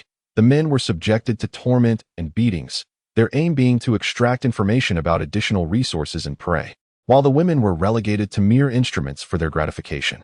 They had never envisioned that life could be so indulgent. Previously, they had relied solely on traditional craftsmanship, and had even been too timid to spend money at entertainment establishments. They had existed like stray dogs on the streets, with no woman ever casting them a glance. They were acutely aware of their status as the most abject failures in society, subsisting on meager wages, quietly inhaling the air around them. However, the new societal order, albeit somewhat perilous, was undeniably comfortable. Over the past couple of days, they had engaged in bouts of hedonistic excess. The previous night culminated in a wild revelry that only concluded as dawn approached. Had they not been preoccupied with fresh targets, they might have continued their festivities even longer. Indeed, just the night before, they had observed individuals entering and exiting the green source base. They had discovered that other factions were also active in the vicinity. A few vehicles had departed in the morning, with an increase in numbers by nightfall, leading them to surmise that these individuals were likely returning laden with spoils. They felt a pang of envy and resolved to probe the depths of this new force. If it proved to be an easy target, they would not hesitate to eliminate them and seize their supplies. Conversely, if it appeared formidable, They could consider either aligning themselves or keeping their distance. They believe that others will behave similarly to themselves. When desires can be expressed without restraint, no one can withstand the temptation. Zhao Cheng is not foolish. He observes that this group possesses more than 10 vehicles, indicating that their numbers must be even greater. At present, he is not a match for them. Thus, he seeks to bolster his own ranks, hoping that if the opportunity arises, he might absorb this faction, ensuring a bounty of food and women. Today, he intends to venture out in search of supplies, and perhaps also to find like-minded individuals to strengthen his power. He has become somewhat infatuated with authority. Even with his current meager influence, the mere thought of commanding a throng of followers in the future fills him with exhilaration. Unfortunately, the small group of survivors he previously rescued included 2 men who stubbornly refused to work alongside them, igniting his fury. A group of them unleashed their wrath upon those 2, striking them mercilessly. In this apocalyptic world, these 2 still dared to maintain their pretentiousness. Their anger intensified. Over the past few days, they have tormented these men to the brink of despair, yet still, they refuse to join. They have now given up, planning to confine them to a room to fend for themselves, and perhaps one day use them as bait for zombies. He cast a cold, menacing glance at his companions, spat onto the floor, and bellowed, "Get up. We have work to do. All you do is eat and indulge." The others merely chuckled, unfazed. As they had grown accustomed to such brutishness, they left one person to guard the home while the women were retied. Only one watchful eye was necessary. Others drove their vehicles out for hunting. At the Green Source base, little did they know that someone had already set their sights on this place. Everyone was still diligently constructing the walls. Yesterday, the combat team returned, having heard about the ordeal of resisting the zombies. They had been besieged at the chemical plant, relying on the towering 2-meter-high walls for defense, managing to eliminate hundreds of zombies. The process was fraught with danger, but fortunately, they managed to turn the tide. Now, their own 8-meter walls were nearly reaching the height of 3 stories. Yet, no one deemed it excessive. They continued to labor tirelessly on the construction. There was no room for laziness or cutting corners, as anyone caught slacking would face reprimands from their peers. Such negligence was seen as a disregard for everyone's lives. The community now regarded the base's walls as their lifeline. At a certain section of the wall, Chin's father, donning a safety helmet, directed a group assembling a particular device. He was also jotting down notes on a piece of paper, recording something unknown. The device had begun to take shape. It featured a wheeled, movable base that extended a ladder-like structure, secured atop the wall, with an iron basket capable of accommodating more than 5 people. It resembled an extending ladder from a fire truck. Additionally, there was a conveyor belt for transporting supplies, allowing items from below to be lifted effortlessly. This apparatus served a significant purpose, specifically designed for attacking zombies directly from the wall.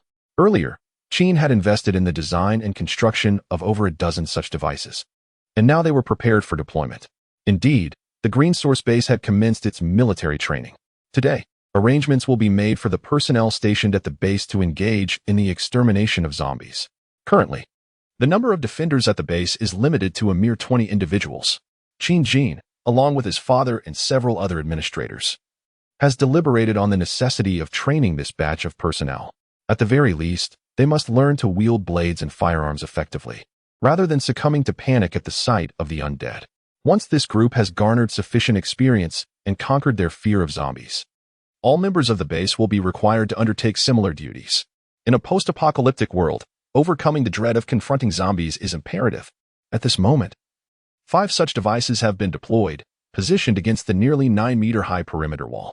Each ladder supports an individual who has ascended to the iron basket at the top, securely fastened by a rope around their waist, with a lock attached to the basket to prevent any sudden mishaps or the risk of being dragged down by a zombie seizing their firearm. As the leader of the base, Qin's father is the first to ascend. He does not intend to remain behind, relying on others for protection. As one of the base's administrators, he feels compelled to lead by example. Each individual in the basket is equipped with a specially designed retractable firearm, weighing 6 kilograms. Currently adjusted to a length of nearly 10 meters, capable of reaching the ground below. A number of zombies have begun to appear beneath the wall, drawn by the sounds of construction within the base. Even the towering wall cannot entirely muffle the noise, and with an increased human presence, the scent of flesh becomes more pronounced. Although the zombies' sense of smell may not yet be at its peak, they can certainly detect some traces. At this moment, the 5 individuals in the basket exhibit signs of tension. This is their inaugural encounter with zombie extermination. To many, the distinction between zombies and humans is not easily perceived. Possessing the same appearance, the act of slaying zombies evokes a disconcerting illusion akin to taking a human life. Thus, in the early days of the apocalypse, many were paralyzed by their conscience and succumbed to the relentless predators. The present objective is to transcend such psychological barriers. Taking a deep breath, Father Chin shouted emphatically, "They are no longer human. For ourselves, for our families, strike. Kill." Chapter 37, Proactive Elimination Strike. Father Chin bellowed. He forcefully thrust his steel lance downward, aiming directly at the cranium of a middle-aged zombie. The impact was precise. Although the lance struck the zombie's head, it failed to penetrate its vital point, merely tearing away a significant portion of flesh from its face. The sight was grotesque. Its right cheek was split open, decayed flesh dangling, even exposing the jawbone. Yet, the creature remained oblivious, howling and reaching out in a futile attempt to drag Father Chin down from the wall. Quickly, Father Chin withdrew his lance to evade the zombie's grasp, recalling the essential training principle. Regardless of the outcome, the weapon must be retracted immediately after an attack. The lance hung suspended, still 3 to 4 meters above the zombie's head. Seizing what seemed to be an opportunity, Father Chin took aim once more and, with renewed determination, plunged the lance downwards into the creature's eye socket. This time, his aim was far more accurate, and the zombie quickly lost its momentum, collapsing lifelessly. Father Chin swiftly extracted the lance, raising it triumphantly. This marked the first zombie to fall by his hand. A subtle sigh of relief escaped him, though his hands trembled slightly. Observing Chin's father in action, the surrounding individuals adjusted their focus and unleashed their own assaults. In a fleeting moment, the zombies below began to suffer the onslaught from the green source base. The fortunate ones were merely left with grievous wounds, while the unfortunate met their demise, struck down and trampled by their fellow undead. Nearly 3 minutes elapsed before the group managed to eradicate the dozen or so zombies encircling them, an effort lacking in efficiency. Given that this was their inaugural slaughter, a test of their mental fortitude, the outcome was deemed acceptable. The 5 who had completed their task descended the ladder to rest, subsequently replaced by another quintet. This time, Wang Yang ascended, and even Zhao Ling, the female manager, joined the fray.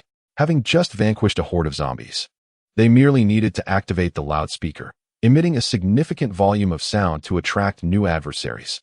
Within 2 minutes of Wang Yang broadcasting, nearly 20 additional zombies congregated beneath the wall. This time, no words of encouragement were necessary.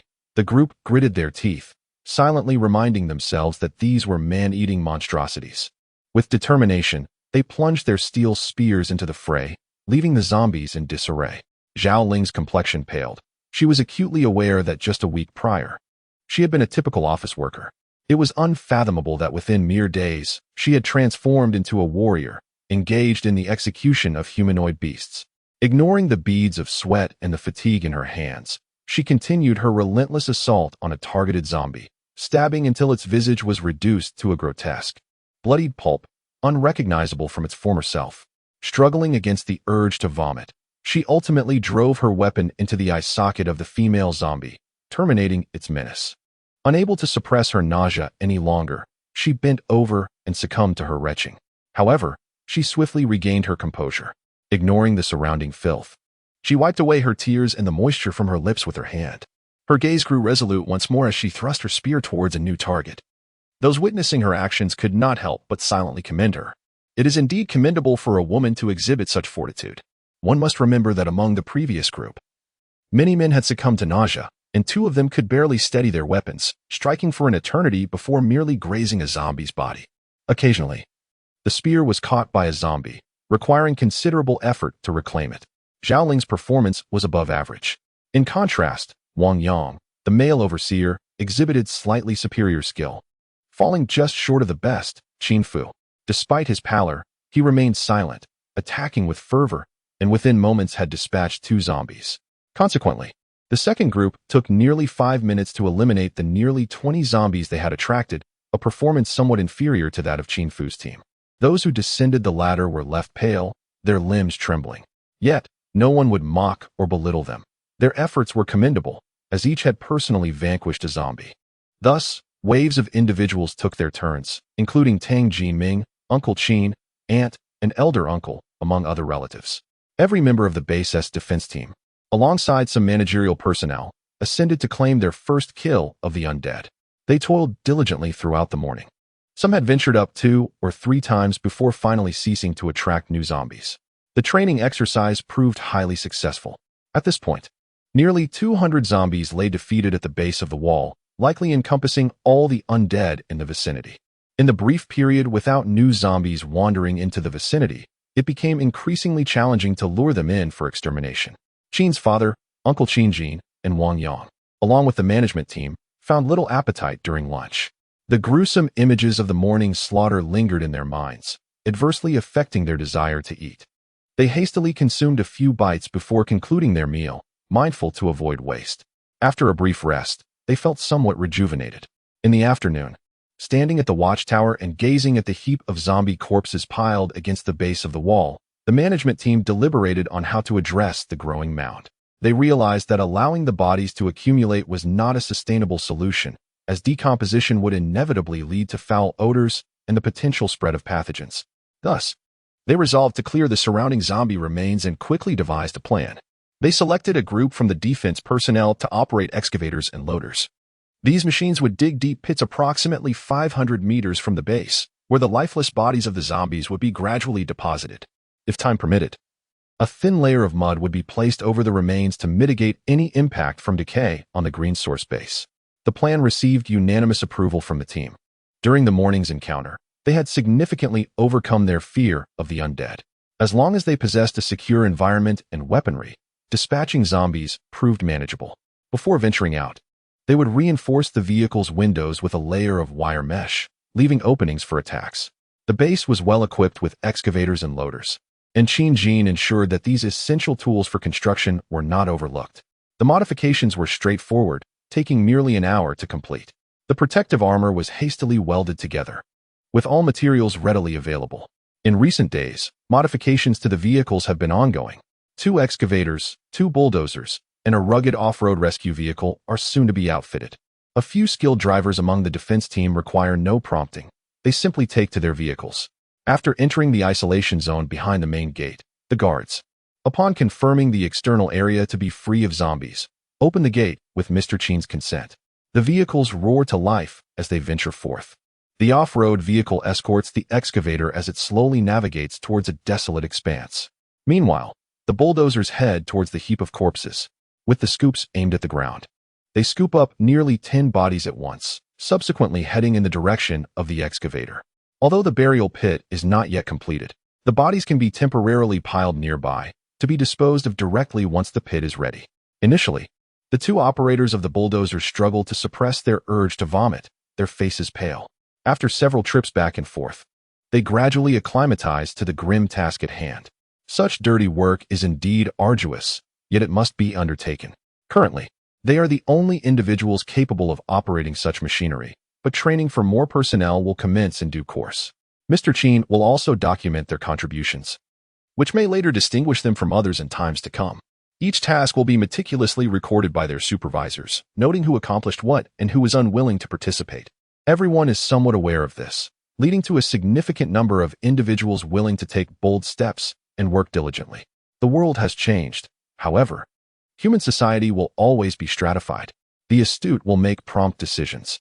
Observing the orderly proceedings from the watchtower, Qin's father and the other administrators nodded in silent approval. In merely a week, their base had begun to acclimatize to this new world. They had conducted a preliminary sweep around the perimeter, eliminating a horde of zombies, thereby enhancing the safety of returning combat teams while simultaneously providing training for those stationed at the base. This was a precaution against the day they might be besieged by a larger number of the undead, rendering them incapable of mounting a counterattack. After a busy afternoon, by around 4 o'clock, they encountered 2 zombies that had likely been lured by the noise of machinery, swiftly dispatching them without incident. Ultimately, they managed to clear nearly 200 corpses from beneath the base's walls. The shovel used for the task returned to the quarantine zone, stained with blood, and was promptly washed down with a hose. The individuals involved faced no issues and were allowed to re-enter the base. The bloodstains beneath the walls were concealed with a mixture of lime and sand, ensuring that those inside the base would be spared the foul odors. Upon their return, the group received verbal commendations from the administrators, with their contributions duly noted. That evening, the meals would be increased in portion, allowing them to share any excess with friends and family. The administrators continued to refine the reward system, promising improvements in the future.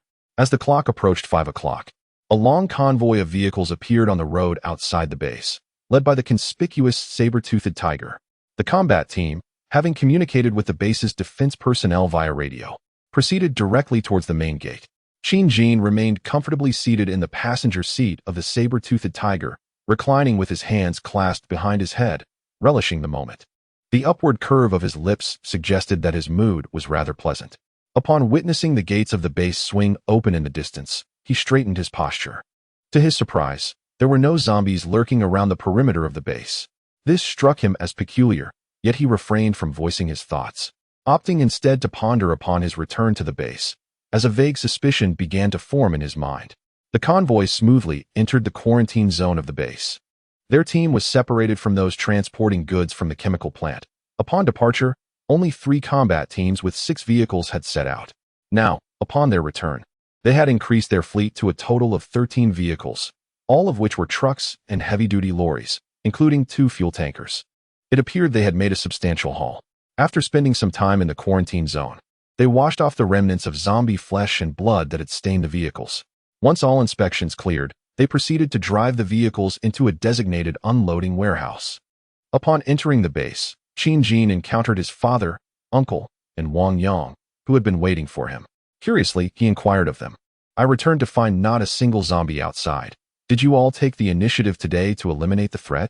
Wang Yang glanced at Qin Jin's father, noting that he was prepared to have him explain, and did not delay. With a smile, he replied, "Indeed, Mr. Qin. Today, we ascended the walls using a ladder and employed our prepared steel spears to dispatch the zombies, eliminating nearly 200 throughout the morning. In the afternoon, we modified some utility vehicles to bury the corpses we had slain in pits, ensuring that the surrounding area is currently devoid of zombies, at least for the time being." Applause resounded. "Well done, well done. You all have performed admirably." Qin Jin's spirits soared as he clapped his hands in applause for the individuals at the base. He was taken aback that they had accomplished such feats in his absence. Even though he had his suspicions, he never anticipated they would truly achieve it, and to a degree even surpassing his expectations. Previously, he had mentioned this matter briefly. After all, it was merely a reflection of Commander Qin's adept leadership, and we were simply following his directives. Wang Yang, still smiling, modestly remarked, "It is not my doing. This is the collective effort of everyone. Each person has contributed to the extermination of the zombies, particularly those comrades who ventured out in the afternoon to dispose of the bodies. They are the true heroes." Qin Fu, with a smile, humbly deflected the praise. As the father of the leader, he had no desire to hoard accolades. For him, it was far more meaningful to share the credit with others. Indeed, we must ensure that these individuals receive due rewards. Our base must implement both penalties and rewards to inspire the enthusiasm of every member. Qin Jin concurred. End of this chapter. Chapter 38. Covetousness within the base. Qin Jin was thoroughly pleased after hearing about the handling of the zombies today. His resolve to establish his own influence was further solidified. This place would become his steadfast support. Subsequently, he succinctly briefed Qin Fu and the others about their endeavors and achievements from the day. Our outing proved quite fruitful. During our morning trip to the police station, we encountered little danger and reached our destination in just an hour, successfully acquiring all the weapons inside. We then swiftly transitioned to another police station, where we similarly fared well, collecting weapons from 2 police stations within the morning. In the afternoon, we swiftly proceeded to the next police station, where, with a stroke of fortune, we acquired the items we sought. Thus far, we have scoured all the major police stations within a 50-mile radius. What remains are merely some village-level precincts. In the near future, we shall divide into smaller teams, each with reduced personnel, to search not only for weapons but also for essential supplies such as medicine, food, fuel, and other resources. Today, our team members gained considerable experience. In the afternoon, they found themselves besieged by a horde of several dozen zombies surrounding our vehicle. Utilizing the vehicle's defenses, they successfully dispatched the threat, emerging as seasoned warriors. Under the guidance of each squad leader, they are now better equipped to survive. Indeed, The combat unit led by Qin Jin had a stroke of good fortune today. Not only did they acquire the anticipated weapons, but they also successfully repelled and countered the zombie ambush. Noticing the absence of additional zombies, he was inspired to take the opportunity to hone their skills. Otherwise, they would have simply accelerated out of the encirclement. The kills were all part of the plan. The total number of firearms and ammunition obtained today nearly rivals that gathered from the Guangyuan City Bureau. It is no wonder Qin Jin returned in such high spirits. Within just a week of the apocalypse, we have already secured a substantial arsenal. This will serve as our assurance for survival in the days to come. Once we tally our findings this evening, he will begin organizing shooting practice for the personnel, striving to ensure that all armed members possess a degree of accuracy. This way, whether confronting humans or zombies, we will significantly enhance our chances of survival. Now, to check the time. Today, another team ventured to the chemical plant to transport supplies, and they should be returning shortly. Let us rewind time a bit. As Qin Jin's team approached the vicinity of the base, they remained oblivious to a distant electric vehicle trailing behind them. The exterior of this electric car was encrusted with dust, suggesting it had been stationary for quite some time. Consequently, they paid no heed as they passed by. It was only after the last vehicle had driven away that the electric car activated and began to follow at a considerable distance, alternating between speeds. Without a careful observation, it was nearly impossible to discern that they were being pursued. Inside the vehicle sat 4 individuals, including Zhao Chong and his companions, who had spotted them earlier in the morning. At this moment, they trailed the convoy of combat vehicles, hesitant to draw closer, opting instead for a distant observation. Zhao Chong, chewing on a beetle nut he had inexplicably procured, muttered indistinctly, "Damn it, this group has acquired several more vehicles. I wonder what treasures they have discovered. We are all survivors. Shouldn't they share some with us?" Despite his words, he dared not pursue them. It wasn't until they witnessed the Green Source Combat Team's convoy nearing the base and entering through the open gates that they remained wide-eyed, mouths agape for an indeterminate time. Damn, damn, damn. Gazing at the towering walls, which loomed higher than 3 stories, Zhao Chong and his companions were astonished. These people certainly know how to find a location. How could I have never noticed such a place before? I can live to an old age without fearing the undead. It is imperative that we seize this opportunity. At the very least, we must become part of this endeavor. Zhao Chong and his companions had fiery determination in their eyes. Indeed, in their perspective, the towering walls, nearly 10 meters high, represented an impregnable fortress against the zombies. As long as they had ample supplies of food and could capture a few women, they envisioned a life of unimaginable joy, far removed from their current existence of mere survival, where each day was a gamble. They recognized that enjoying today could very well lead to death at the hands of the undead tomorrow. The moment they laid eyes on the Green Source base, their resolve was solidified. They had to possess this place. Boss, quickly, hide. Another convoy is approaching. Just as Zhao Chong was articulating his grand aspirations, a tall, lean man from the morning hurriedly tugged at his sleeve, urging him to lower his head as though a ferocious beast was about to emerge from outside. Zhao Chong's head was pressed down, his daydream interrupted, and he was on the verge of expressing his irritation. However, he soon heard the thunderous roar of vehicles and stifled his voice. Hastily lowering his body away from the window, he covered himself with the previously used clothing to enhance his concealment and dared to steal a glance outside. To his astonishment, another convoy was rolling in, a formidable assembly of over a dozen large trucks and lorries. Luckily, they had been lying low by the roadside during their earlier surveillance. The lead vehicle of this convoy passed by their position without stopping, likely perceiving their vehicle as nothing more than a mere abandoned relic. Each vehicle in the convoy was shrouded with waterproof tarpaulin, obscuring its contents. Even so, it filled Zhao Chong and his companions with awe. They speculated that it contained treasures they coveted. Indeed, their assumptions were correct. The convoy was comprised of individuals associated with the forces within the towering walls. It was indeed Wang Bin, Chen Junxi, Lu Haowen, and others returning from the chemical factory. Once they had all entered the confines of the high walls and the gate closed behind them, Zhao Chong and his companions dared to rise again. "Damn it!"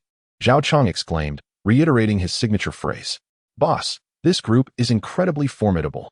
The tall, lean man beside him gazed intently at the distant Green Source base, his eyes wide with awe as he unconsciously murmured, "Knock." Zhao Chong struck the tall man's head forcefully, spitting as he shouted, "Damn it, do you really need to say that? Do you think I am blind? Let us go home first. Boss, are we just going to back down and let them be? The tall man asked cautiously, cradling his head. Damn it, let them be? How could that be possible? We'll return and strategize.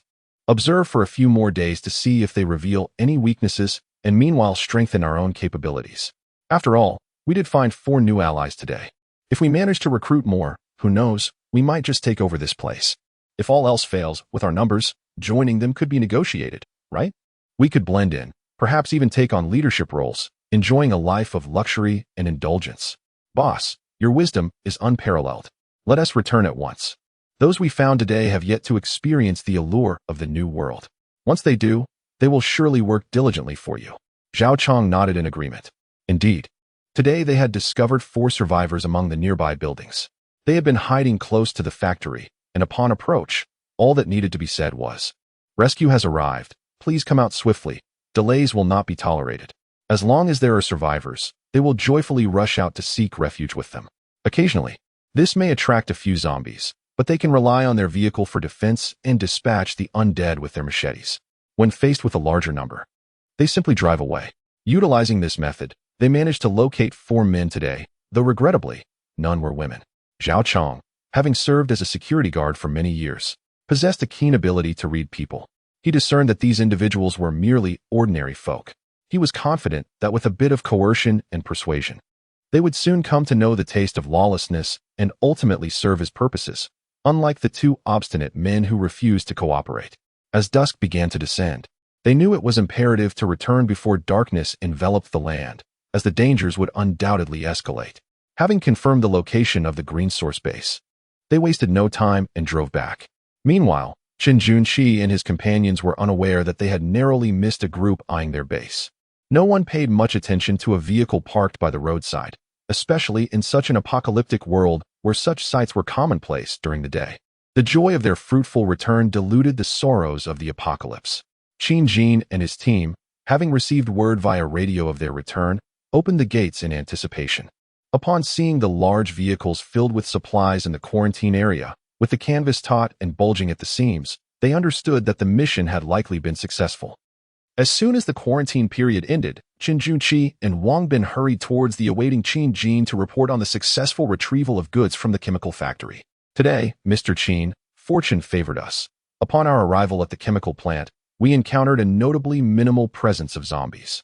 The vehicles parked at the entrance remained largely unchanged.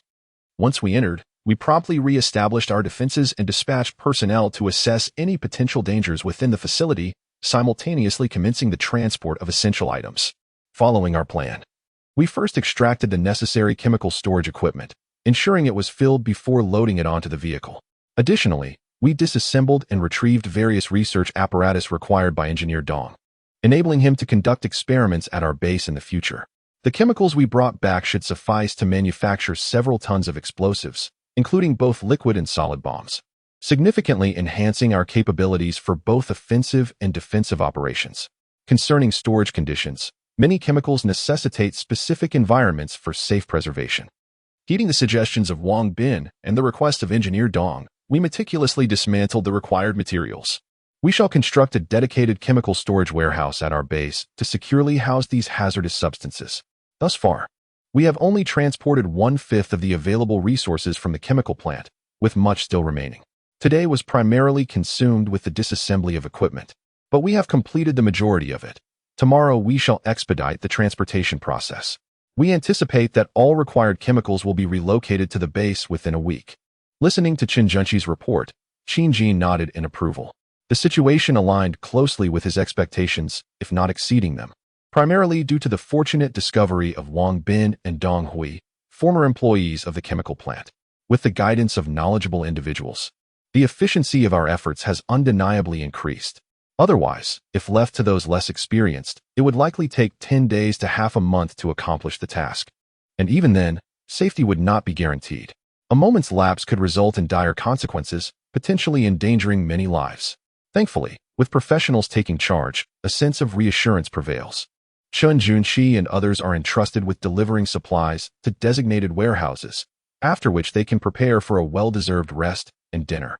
Today has been another bustling day. However, the overall gains have been substantial. The personnel within the base have acquired significant combat experience, while those who ventured outside returned with bountiful rewards. This evening, he plans to enhance the meal offerings in the dining hall to generously reward everyone. The green source base is steadily flourishing according to his vision. As he reflects on the numerous calamities that lie ahead, an indomitable spirit ignites within him. Let them come. We at Green Source shall stride forward undeterred. Chapter 39, New Objectives Evening. Green Source Dining Hall. The base personnel are enjoying their dinner. Tonight, an array of meat dishes has been added, allowing everyone to indulge in a long-awaited feast. Among them, several individuals who undertook the hazardous mission outside the base today are also rewarded with extra rations. Like the combat team members, their portion sizes have increased, and they are afforded the privilege of choosing a beverage. This is, of course, a one-time treat. Choices abound: cola, coffee, tea, beer, everything one could desire. These provisions were prepared before the onset of the apocalypse, and now, serving them occasionally as a reward feels quite delightful. After the meal, most individuals without tasks depart, satisfied and ready to rest. Those with ongoing duties take a moment to relax with toothpicks before resuming their busy schedules. The Green Source Base continues its relentless activities into the night. The inspection and modification of vehicles, the statistics and storage of newly acquired materials, and the progress of base construction all demand considerable effort. It is imperative to accomplish as much as possible before this golden search period concludes. At the base office building, Qin stood before his window and opened it. A refreshing breeze swept through, and the temperature had already dipped below 20 degrees Celsius. He could not forget how difficult the first winter had been in his previous life. Even in the southern region, the temperature could plummet to an astonishing degree. Hence, it is essential to gather as many supplies as possible during this period, allowing for a reduction in outdoor excursions once winter arrives. The base's wall has been constructed to over 9 meters, with the first target of 12 meters expected to be completed in a few days. At that point, personnel will be reassigned to other tasks. The defensive staff at the base performed admirably today. Everyone succeeded in their initial zombie kills. At the very least, they will no longer find themselves unsteady with their weapons when confronting the undead. There will be further opportunities to ensure that others at the base, who have yet to participate, are also engaged in zombie hunting. The only exceptions are the elderly who are too frail to undertake such endeavors. Currently, there are no children at the base, with the youngest being Qin Jin's 19-year-old cousin, Zhang Jingqiu, having just completed her final year of high school. She entered university less than a month ago, only to find herself in a post-apocalyptic world. In his plans, even his cousin, though not yet 20, must learn to eliminate zombies independently. In this era, one cannot rely on others for protection. Self-preservation is the ultimate doctrine. The base is home to 3 elderly individuals, each over the age of 60, who are relatives of the team members, including Qin Jin's own grandmother. At the time, Qin Jin permitted the family members of employees to attend the opening ceremony without imposing restrictions, merely allocating a certain number of spots. Employees were free to choose their companions. This has resulted in a current scenario predominantly composed of young and middle-aged individuals at the Green Source Base. He does not dismiss the presence of children or the elderly. Indeed, his current resources could sufficiently support them. Should he encounter suitable individuals in the future, he would not object to allowing them to bring their families, provided they possess the requisite skills needed by the base. In the evening, he made a trip to Dong Hui's location to reconfirm the materials retrieved from the chemical plant that could be utilized to manufacture numerous explosives. However, this endeavor requires a certain amount of time, as both the stability and potency of the bombs must be carefully considered. Dong Hui still needs to make some adjustments and conduct experiments, as he has never actually crafted explosives before. Such activities are not typically permissible during peacetime.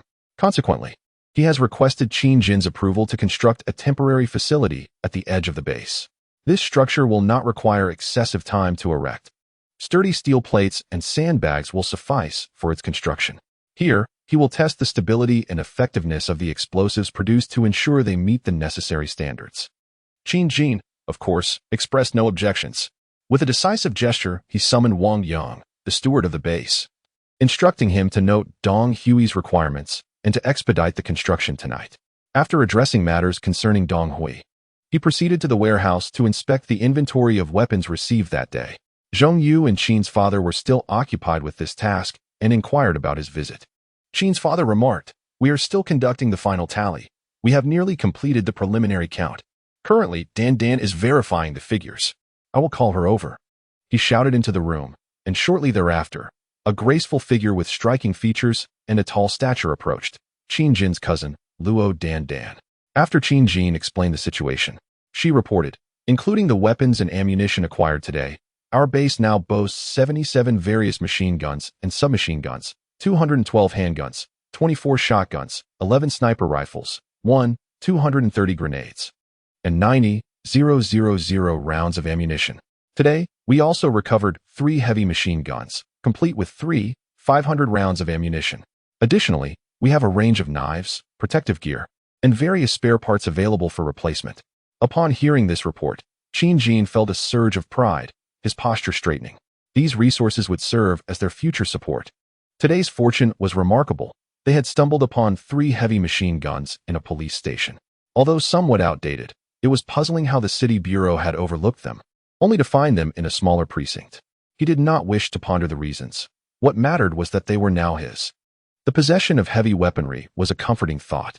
Preparations needed to commence. The combat team and the base's defense personnel should practice their marksmanship. While they had acquired a considerable arsenal, ammunition was not infinite. 90,000 rounds may seem substantial, yet several intense encounters could deplete it rapidly. For instance, when dealing with zombies, a shot to the head was essential. Bullets aimed at their bodies were nearly ineffective. An individual unaccustomed to firearms, even at a distance of 10 meters, might struggle to strike a single target with an entire magazine, let alone aim for a critical area such as the head. Only through rigorous training can one enhance their accuracy. Presently, the limited supply of ammunition constrains individuals from engaging in boundless practice. Thus, they must resort to a blend of theoretical knowledge and practical application to elevate their skills with minimal expenditure. Once the essential tasks related to the perimeter and the base are completed, the issue of ammunition will need to be addressed. He possesses a modest stockpile of brass and gunpowder, and he has preemptively invested in the necessary manufacturing techniques. All that remains is to allocate personnel to commence production. His cousin, Luo Dan, who is a year older, was previously a formidable professional in one of the nation's top 500 companies, known for her exceptional work capabilities. He has summoned her to assist Qin's father with some critical resource inventory tasks. Having grown up together, they share a strong bond, making her a trustworthy ally.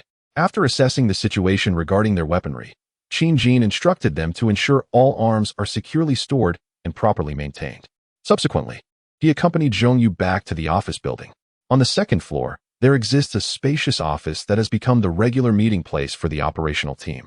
Adjacent to it is an even larger training room, facilitating both physical conditioning and tactical combat practice. At 9 o'clock in the evening, the operational team had yet to disperse for rest. They were engaged in a thorough debriefing of the day's combat missions, identifying deficiencies to amend and optimize their strategies. After 2 outings, one today and another yesterday, it can be said that each member of the operational team has faced and dispatched multiple zombies. They now encounter zombies with a sense of composure, undeterred by the prospect of a solitary confrontation, significantly enhancing their survival rate while scavenging for supplies. They navigate through various structures, never knowing whether a zombie might leap forth upon opening the next door. Several squad leaders, former soldiers, have surpassed their peers considerably due to the rigorous training over the past 6 months. Fully equipped, they can now effortlessly handle 1 or 2 zombies on their own.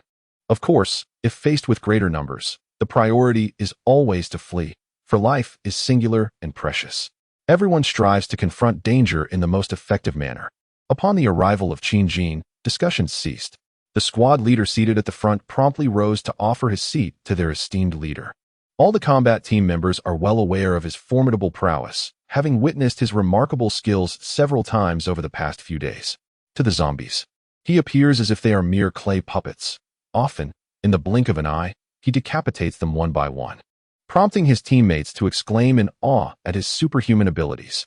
Qin Jin takes this all in stride. In his past life, he often acted as a lone wolf, having dispatched countless zombies.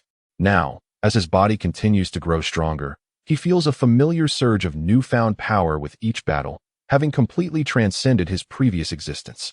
He wonders what heights he may reach in the future. Intent on not delaying the combat team for long, he approaches to outline tomorrow's new mission. The larger police precincts surrounding the base have already been thoroughly explored, and the remaining smaller stations likely possess minimal weaponry. Sending troops there would yield a low cost effectiveness.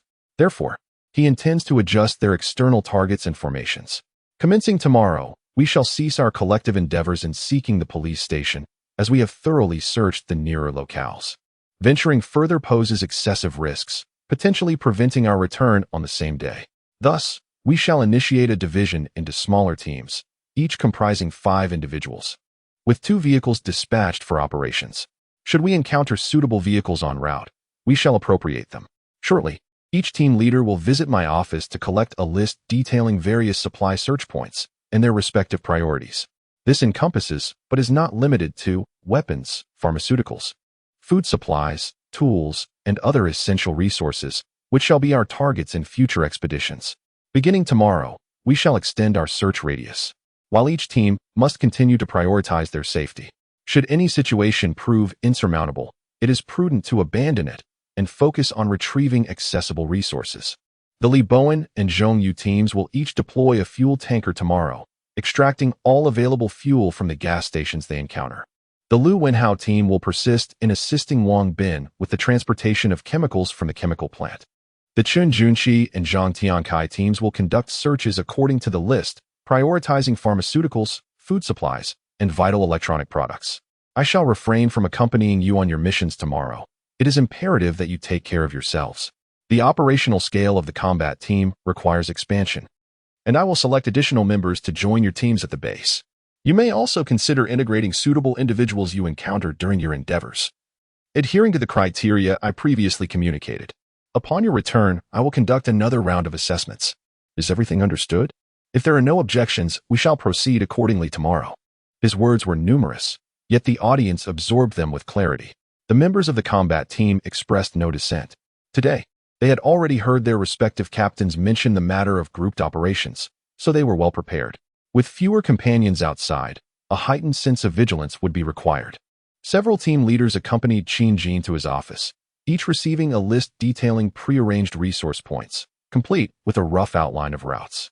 He addressed the leaders, stating, "You are the commanders of our base's external operations, and your performance over the past few days has been commendable. You are all my brothers, and I will remember the contributions you have made to the base.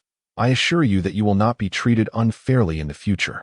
I also hope that you take good care of yourselves. When you venture outside, prioritize your lives. Once lost, nothing remains." He patted each of them on the shoulder in turn and then saw them out. Once again, he was left alone in the office, reclining in his chair and stretching luxuriously. At last, he had successfully prepared the combat team for independent missions. The next step was to foster their continued growth. With winter approaching, he had many tasks ahead. He would not forget that once the nearly month-long zombie gestation period concluded, a calamity would soon follow. In early to mid-November, an exceptionally terrifying acid rain would descend upon the globe, sparing no corner of the earth. He had heard about this in his past life. Following the acid rain, corrosive acid mist would emerge, leading to the erosion and destruction of the majority of the national grain reserves, leaving food exposed.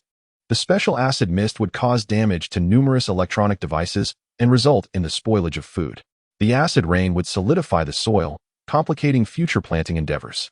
Apart from a handful of resilient plants, the majority of flora and fauna are destined to perish before and after the onset of winter. In the short term, those who survive will be compelled to scavenge for remnants of food within the confines of abandoned buildings. As time progresses, the search for sustenance becomes increasingly arduous due to dwindling supplies. In the ensuing days marked by relentless calamities, the cultivation of food will prove exceedingly challenging. Only a select few tenacious, edible plants that can adapt to the new environment will barely suffice to stave off hunger.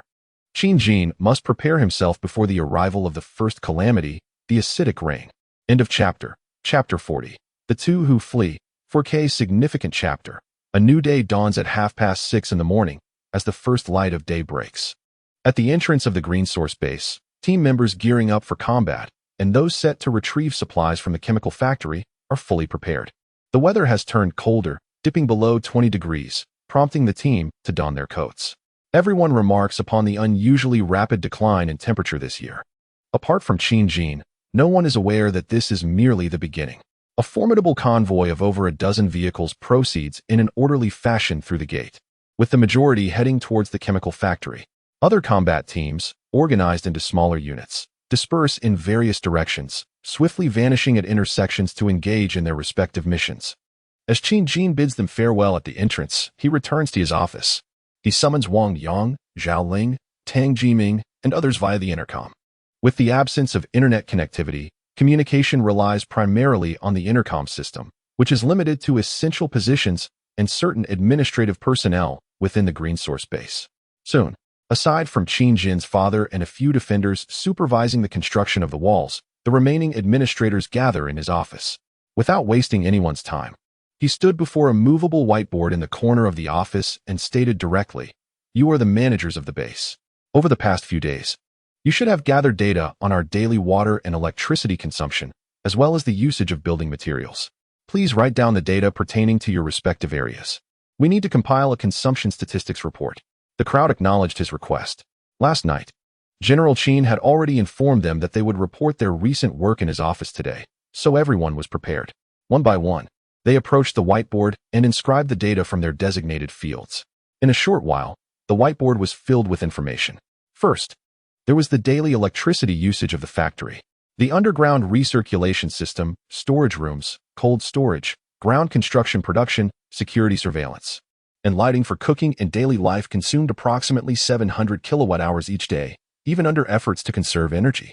Regarding power generation, solar photovoltaic panels were installed on the rooftops of all buildings and some open areas within the base.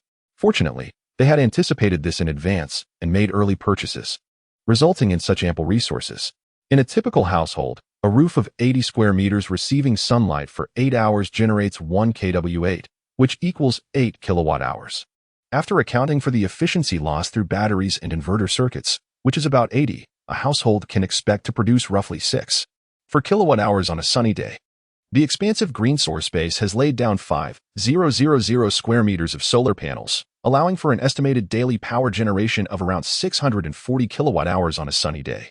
This figure is nearly equivalent to the consumption, resulting in a slight shortfall. The recent construction activities have increased electricity usage significantly, as certain appliances could not be operated in a conservative manner to meet tight deadlines. Even so, the situation persists. It is evident that there are indeed issues concerning the electricity consumption at the base. The reliance on sunny weather is precarious. Should a period of continuous rain or overcast skies occur, the generation of power would plummet dramatically. Furthermore, the underground storage facilities must remain powered at all times. The administrators are already aware of the existence of these subterranean warehouses, which contain an unknown quantity of supplies. Each day, countless weapons and provisions are brought in for storage, making it impossible to maintain secrecy about the operation. A couple of days ago, Qin Jin informed all managers, though he refrained from disclosing the exact figures. He merely mentioned that, alongside the construction of the factory, numerous warehouses and cold storage facilities for grain had been built. For the time being, the base's food supply is secure, a gesture that serves to reassure everyone. He observed the electricity situation but chose to remain silent, continuing to examine the water usage. In recent days, the base has been producing approximately 25 tons of water daily for both production and domestic purposes, with construction activities consuming the majority. However, it is important to note that cultivation has not yet commenced. Once planting begins, the demand for water will increase significantly, and currently, the water supply has been halted, relying solely on 2 surface ponds for support. During regular rainfall, rainwater can be collected and stored in these ponds, but with the impending arrival of acid rain next month, protective measures must be implemented.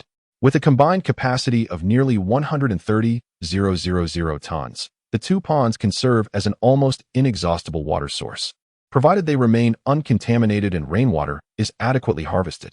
The underground water reservoir, spanning only 300 square meters, is designated as the ultimate safeguard for drinking water. It will only be utilized in dire circumstances. Next, on the whiteboard, one can observe the consumption rates of various construction materials. Cement, lime, rebar, and the like are being consumed at an alarming rate. After all, to meet the standards for the walls, a considerable amount of materials is required, in addition to the construction of various buildings and isolation zones. Qin Jin gazed at the data on the whiteboard, already possessing a rough understanding of the situation. The issue of electricity would be addressed later, If necessary, coal or oil power generation could serve as a temporary solution, should everything proceed as planned. The strain on electricity supply should significantly diminish. As for water, adequate protection measures would suffice. Currently, the pressing concern is the procurement of construction materials. Once the walls are completed, the accumulated building supplies will be entirely depleted.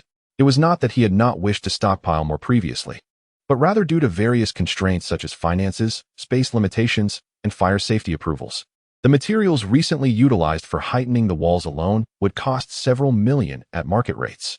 To amass more, he would have to divert funds from other investments. For his resources are not boundless. Unlike the present, where acquiring materials is a matter of retrieval, it appears that after addressing the supplies for the chemical plant, he must begin sourcing some construction materials. He dismissed the managers, instructing them to continue with their tasks while he focused on meticulously planning the next steps on the whiteboard. Certain considerations had crossed his mind before the apocalypse, yet they pale in comparison to the precision he could achieve through this renewed analysis. He intends to seize this opportunity to enhance the base significantly. A few kilometers away at a secluded factory, on the 7th floor of the office building, a spacious room housed Zhao Chang and his associates. Sunlight streamed into the room, revealing a disheveled group sprawled across sofas and the floor, some individuals even lacking proper attire. It is not death that has claimed them, but rather a deep slumber that envelopes the majority.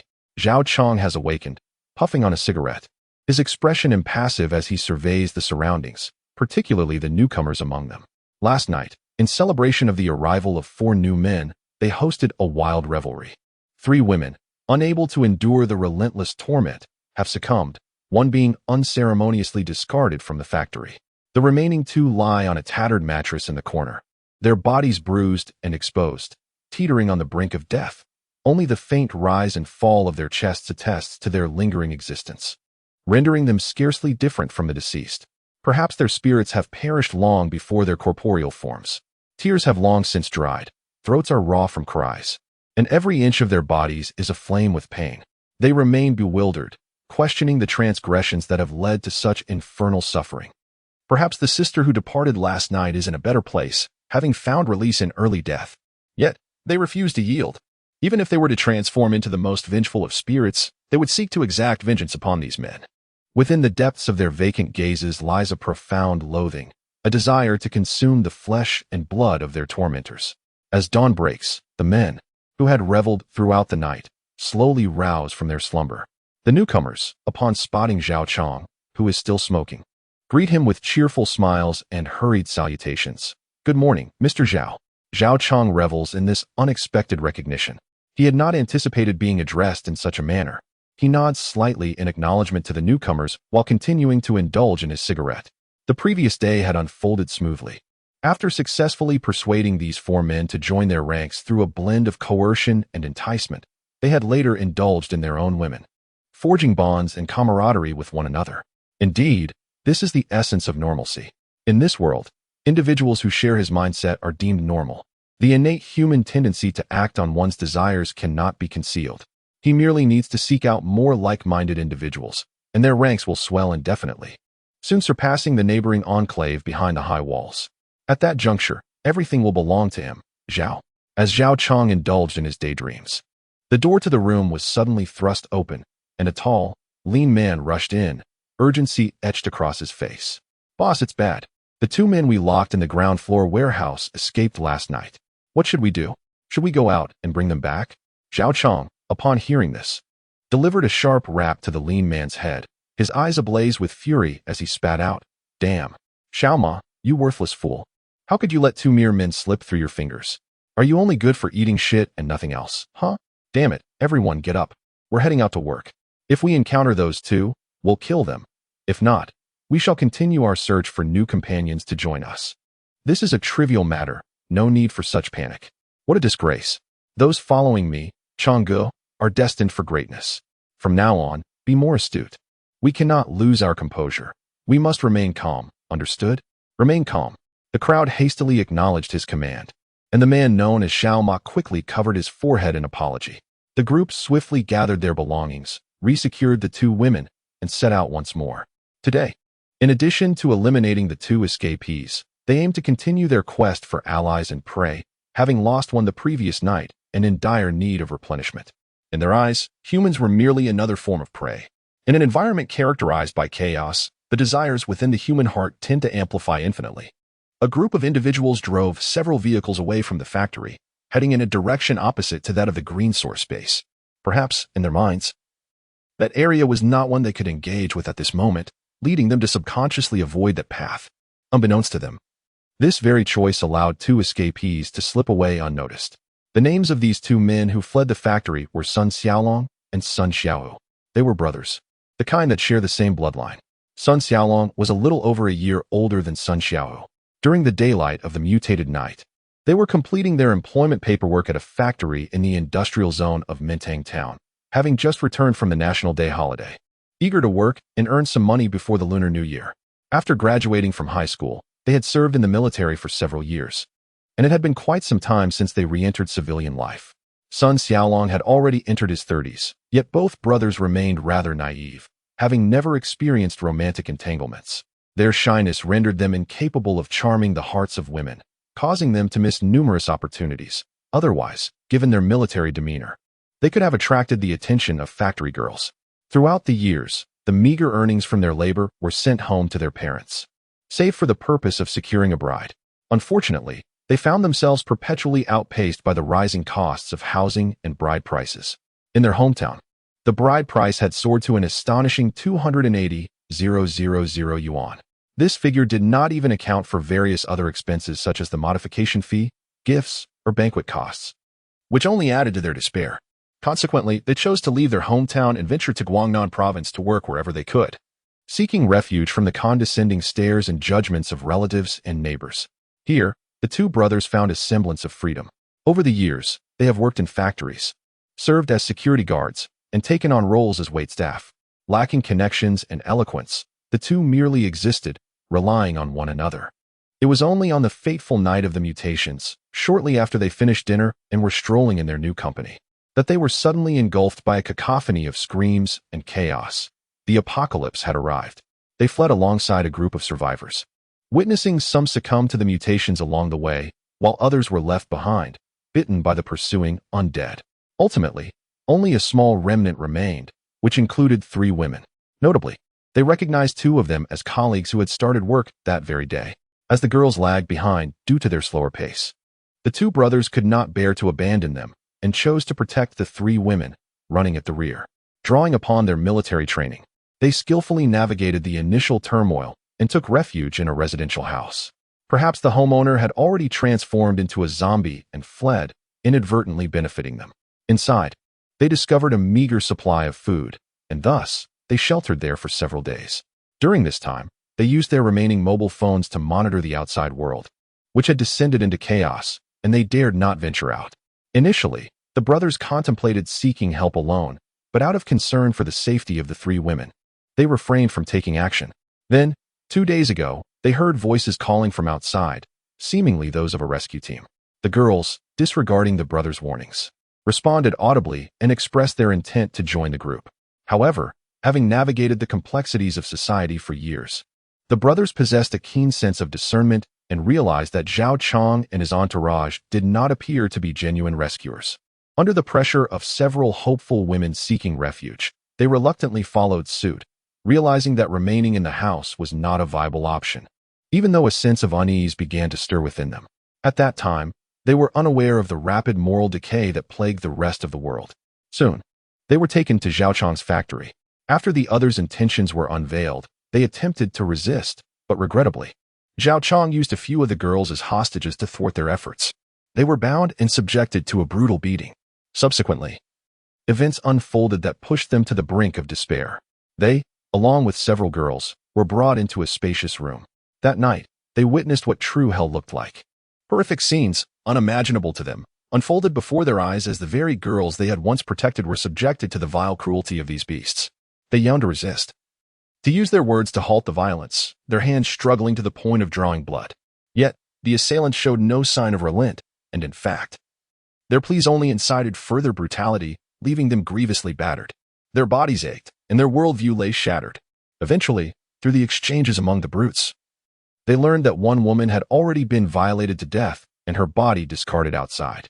They were indeed confronting a group of despicable scoundrels. Regrettably, they had not fought with all their might from the very beginning. Now, it was too late. Their strength was depleted, their bodies marred.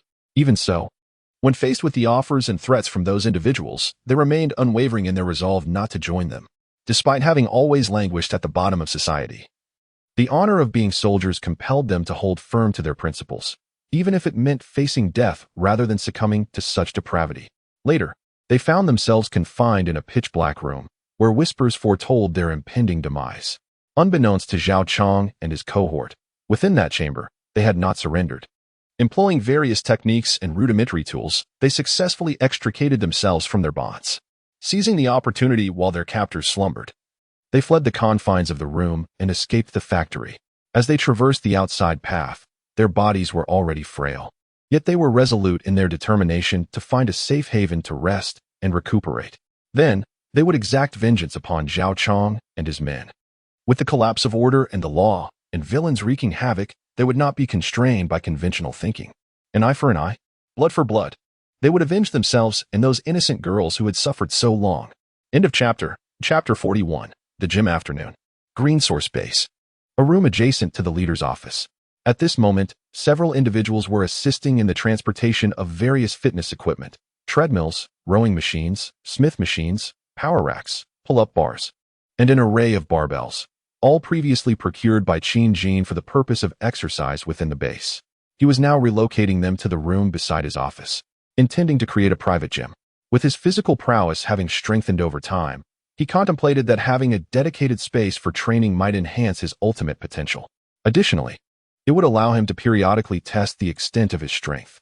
On this floor of the office building, he had been the sole occupant, so he decided to merge the adjacent rooms and have the fitness equipment brought over for convenience, ensuring he could practice at any moment. The decor was far from elaborate. He merely relocated some unnecessary furniture and made minor repairs to the open wall. After attending to other matters at the base in the morning, he arranged for the necessary work to be done. By the afternoon, the gym had been sufficiently prepared for the arrival of equipment. The leader's words proved remarkably effective. When a command is issued, everyone exerts their utmost effort. By evening, the gym was nearly complete. The assembly of the fitness equipment posed no significant challenge, and several personnel from the base, under his guidance, swiftly calibrated everything. Once all was in order, he dismissed the staff. Standing alone in the center of the room, he surveyed the array of equipment and nodded in satisfaction. This space should adequately serve his training needs for quite some time. Having obtained precise information regarding the various developments at the base today, he planned to remain here for the foreseeable future. Now seemed an opportune moment to test the extent of his strength. With a single arm, he grasped a barbell rod reinforced with weights on either side, totaling an impressive 50 kilograms. He lifted it effortlessly, without any strain. A smile crept across his face. He decided to increase the weight, this time directly to 100 kilograms, nearly the combined weight of 2 adult women. Remarkably, he still managed to lift it with relative ease, not yet reaching his limit. He continued to add weight until he reached 150 kilograms, at which point he began to feel the effort.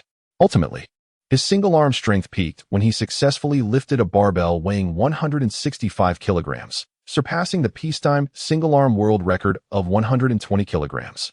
He was now not far from the threshold of a power evolutionary. This was equivalent to lifting 2 adult men with one hand. It is worth noting that pulling strength and lifting strength are entirely different. The angles of force exertion vary greatly, resulting in a significant difference in difficulty.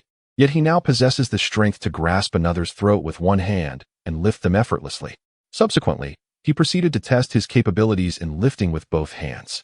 Indeed, he surpassed the previous world record, achieving an astonishing 800 kilograms. It is noteworthy that this was a standard test.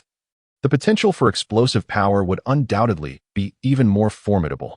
Aside from speed, which could not be precisely measured, he conducted a thorough assessment of his other abilities. He came to a clear understanding that his current physique could meet, and even exceed, the standards of many previous world records. His combat prowess has entirely transcended that of his former life. Ideally, he would prefer to avoid close combat whenever possible. Why engage personally when modern firearms can resolve matters? If the situation ever necessitated his direct involvement, it would likely be in a moment of extreme peril. Firearms are undeniably more appealing. Nevertheless, he would not cease his pursuit of physical enhancement. The sensation of growing stronger is utterly intoxicating. Who would reject the prospect of possessing a remarkable physique? After expending over half an hour, he concluded this round of testing. Glancing at the clock, he noted it was nearly 5 o'clock. Those who had ventured out earlier should be returning soon. He picked up the intercom to inquire with the gate personnel, receiving a confirming response. Just moments ago, Wang Bin, who had been dispatched to the chemical plant, sent word that they were nearing the base. Qin Jin removed his sweat-soaked shirt from the testing and donned a clean one before heading toward the entrance, prepared to greet the returnees. Shortly after he departed, unbeknownst to anyone, another figure entered the gym, Zhao Ling, the base's administrator. Today, Qin Jin had entrusted Zhao Ling with overseeing the gym's affairs. After settling matters, she realized she had forgotten to greet Zhao Ling. At that moment, Zhao Ling approached, intending to inquire if President Qin had any further instructions. The construction on the other side of the wall was nearing completion, and with some free time, she decided to check on the leader's satisfaction with the gym. Just then, she missed Qin Jin, who had already departed towards the main gate. The gym door swung open, and she peered inside but found no one present. Just as she was about to turn away, her peripheral vision caught sight of a garment hanging on the exercise equipment. Her eyes sparkled with intrigue. She stepped forward gracefully, approaching the clothing, and noticed the faint traces of sweat upon it. A blush crept onto her cheeks as she swallowed hard, ensuring no one was around. She picked up the garment and cradled it in her hands. After a moment's hesitation, she ultimately pressed it against her face and inhaled deeply. All her legs tightened, and a wave of weakness washed over her. It was the intoxicating scent she had envisioned. A potent rush of masculine pheromones surged into her nostrils, seemingly awakening every cell in her body, causing them to revel in delight. In recent days, the image of the leader of the Green Source base had been persistently occupying her thoughts. She was uncertain as to why this was happening.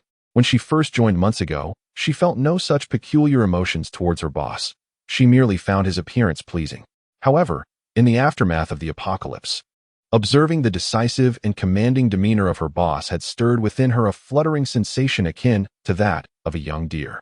Approaching 30, she was no stranger to such feelings, having experienced romance in the past, yet she never anticipated this to arise for someone younger, especially not her employer. The prospect of expressing such sentiments seemed utterly impossible, leaving her with only the occasional peculiar dreams during the quiet of the night. Earlier, at the gym, she chanced upon the discarded garments of her boss and, inexplicably compelled, could not resist the urge to inhale their scent. Upon realizing her actions, an overwhelming sense of shame washed over her, her face flushing a vibrant crimson, resembling a ripe apple, exuding an air of bashful allure. Truth be told, she was quite attractive in her own right. Standing at 5 feet 7 inches, her figure was curvaceous, and her face bore the distinctive charm of northern women. With high cheekbones and a prominent nose that radiated confidence, she naturally exuded the aura of a leader. However, as a mid-level manager within the company, she typically donned professional attire or dresses, concealing her proud curves beneath the hems. She had attracted her fair share of admirers in the past. Yet having witnessed her friends ensnared by the complexities of romance, she had refrained from pursuing relationships over the years. Instead, she immersed herself in her work, using the busyness as a diversion, and thus ascended to a managerial position in human resources at a young age. She considered herself far superior to the likes of Li Yan. Now, as she inhaled the potent masculine fragrance lingering on the clothing, her heart, long subdued, began to race with fervor. After a brief internal struggle, she made a decisive choice. With a rosy complexion, she folded the garments and tucked them discreetly within her top, securing them close to her body before cautiously exiting the gym. As for whether anyone would seek to trace the origins of the clothing, she decided not to concern herself with such matters. If she could not possess the man, then possessing his belongings would suffice. After all, who among them was not a little depraved? Within the isolation zone behind the gates of the base, vehicles had come to a halt, marking the return of Wang Bin and his companions from the chemical plant. Behind the large trucks and cargo vehicles, there lay tightly wrapped instruments and a variety of carefully stored chemicals. Qin Jin, standing behind the iron fence, greeted the individuals inside and inquired about the day's progress. Before long, he received a reassuring response. Everything was proceeding smoothly. Most of the critical equipment that could be disassembled had already been taken apart and transported away, while the larger, non-disassemblable items remained untouched.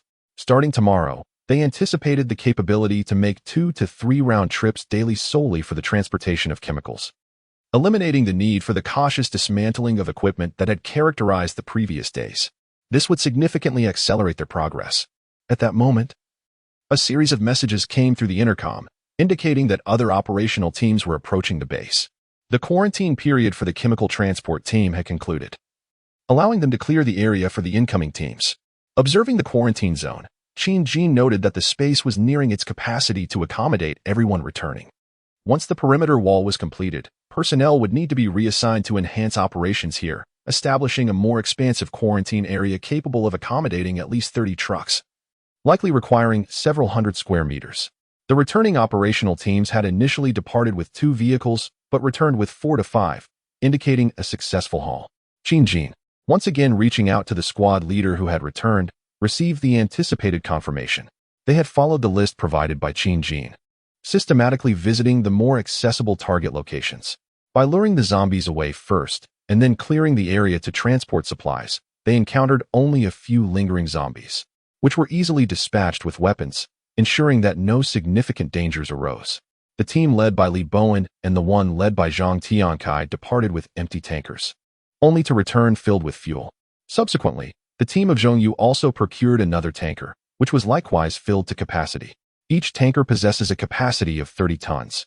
Thus 3 tankers amount to 90 tons. In addition, several oil drums were filled, yielding nearly 100 tons of fuel acquired solely today. A first-tier gas station typically has a storage capacity ranging from 120 to 180 tons, while a second-tier station holds approximately 80 tons. Surrounding the base are dozens, if not hundreds, of gas stations, sufficient to keep them occupied for an extended period. Fortunately, he had prepared in advance. Prior to the apocalypse, he constructed a rudimentary oil depot in the underground level, capable of storing 7,000 cubic meters, over 5,000 tons, of fuel. Additionally, there are thousands of oil drums, and he had already stockpiled several hundred tons of fuel before the end of the world. Once they thoroughly scavenged the nearby gas stations, they should be able to nearly fill his storage. The issue of fuel can thus be temporarily resolved, allowing for prolonged consumption. As time approached 5:40 p.m., the sun was nearly setting, and dusk was imminent. Finally, the team led by Lu Wenhao sent a message indicating their proximity to the base. A few minutes later, they successfully drove their convoy into the quarantine zone. Upon seeing Qin outside the barricade, Lu Wenhao hurriedly called out, "Qin, I have some matters to report. We rescued 2 individuals on our way back. Could you possibly offer them shelter? They seem to possess some information they wish to share with us, but they are currently quite weak and resting in the vehicle. Perhaps we could arrange for Dr. Zhang to examine them shortly." "Oh," Qin acknowledged, noting that Lu Wenhao's team had seemingly returned with survivors. He nodded, recognizing that such occurrences were quite common. Given the sheer number of humanity, it is not unusual to encounter survivors here and there. However, entry to the base necessitates his personal oversight. Dr. Zhang Weiguang, is the elder brother-in-law of Qin. Having previously served as a general practitioner within the community, tending to minor ailments of the residents. At the age of 58, he has maintained robust health and has been stationed at the base's medical station since the onset of the apocalypse. Occasionally, he assists in addressing minor health issues, thereby enhancing the medical support at Green Source Base. As the quarantine period for Lu Wenhao's team came to an end, vehicles began to enter the base. Through the window, Qin observed 2 men lying in one of the vehicles, their bodies marred with visible injuries and their faces smeared with blood.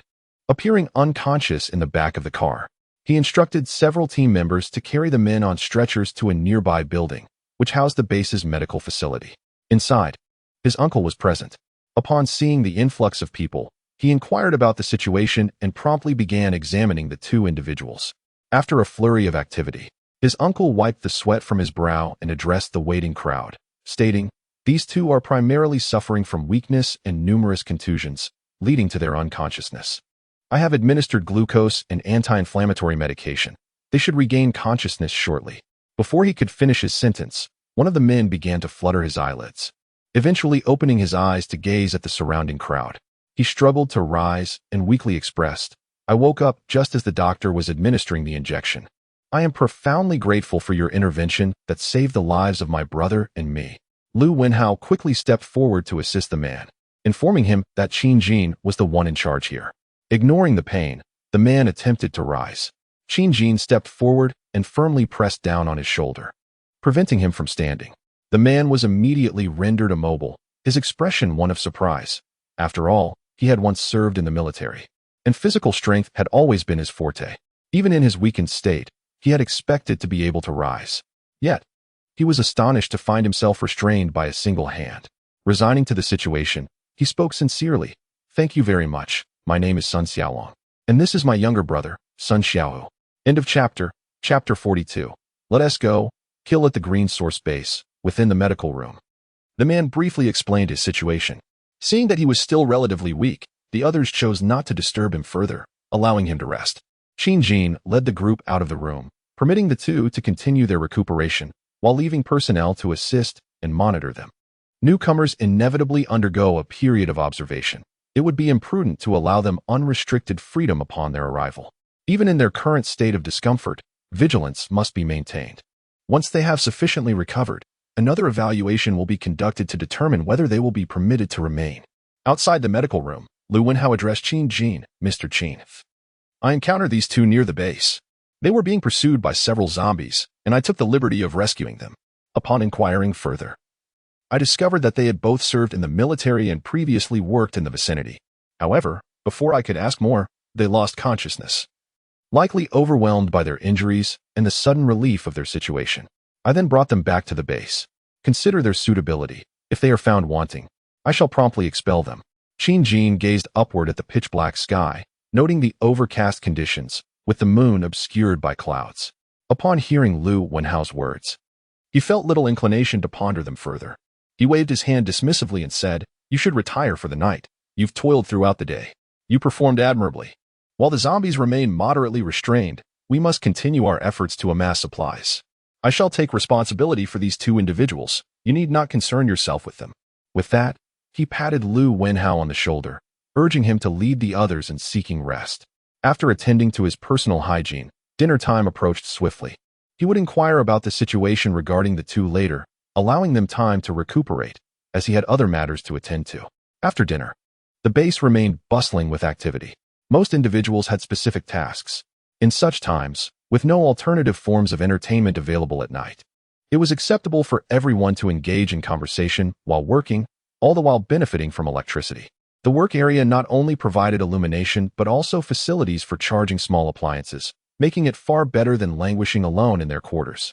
During the day, casual conversation was discouraged due to the tight schedule. Only in the evening did the atmosphere become somewhat more relaxed. Qin inquired about the supplies retrieved by the combat team during their external search. As anticipated, the haul primarily consisted of food, equipment, and medical supplies, with a variety of electronic devices also included. He had directed the combat team to locations such as supermarkets, convenience stores, grain and oil shops, food factories, and hardware stores, among others.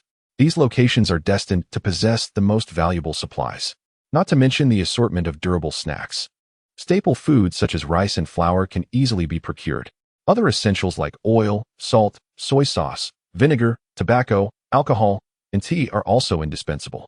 Generally, everything within a convenience store serves as a potential target for scavenging, and household items found in supermarkets are equally worthy of attention. One must consider that in the latter stages of an apocalyptic scenario, when even toilet paper becomes a scarce commodity, one would be compelled to resort to alternatives after relieving oneself, an unpleasant thought indeed. Furthermore, women facing visits from relatives without sanitary supplies experience considerable discomfort. In reality, these seemingly inconspicuous items play a crucial role. Though their significance is often overlooked in times of peace, it is only in their absence that one realizes their convenience. The surrounding area is replete with potential scavenging points, which will serve as daily objectives for the combat teams. The quantity retrieved is paramount. Neglecting to recover supplies will lead to deterioration over time. Moreover, with the impending threat of acid rain and mist, most exposed materials will be rendered unusable. Some may argue that by abstaining from taking supplies, they are altruistically leaving them for other survivors, but such reasoning is misguided. Certainly, there are individuals with such misguided notions. Yet Qin will not permit such attitudes within the base. Should anyone harbor such thoughts, he will ensure they are swiftly removed. Today, the various combat teams performed admirably, successfully transporting several truckloads of supplies back to the base. Coupled with the deliveries from previous days, the number of vehicles within the base has now reached nearly 100. At this moment, the base has become somewhat congested. It appears that some of the older or less suitable vehicles will need to be parked outside. The base will also require expansion in the future. The nearest factories to the green source base are several hundred meters away. When Qin Jin selected this location, he was drawn to its remoteness, which offered a degree of tranquility, though it also presented certain drawbacks, such as a limited number of available structures. In the short term, expanding the base will be challenging. Any consideration for this will have to wait until next year when the weather improves.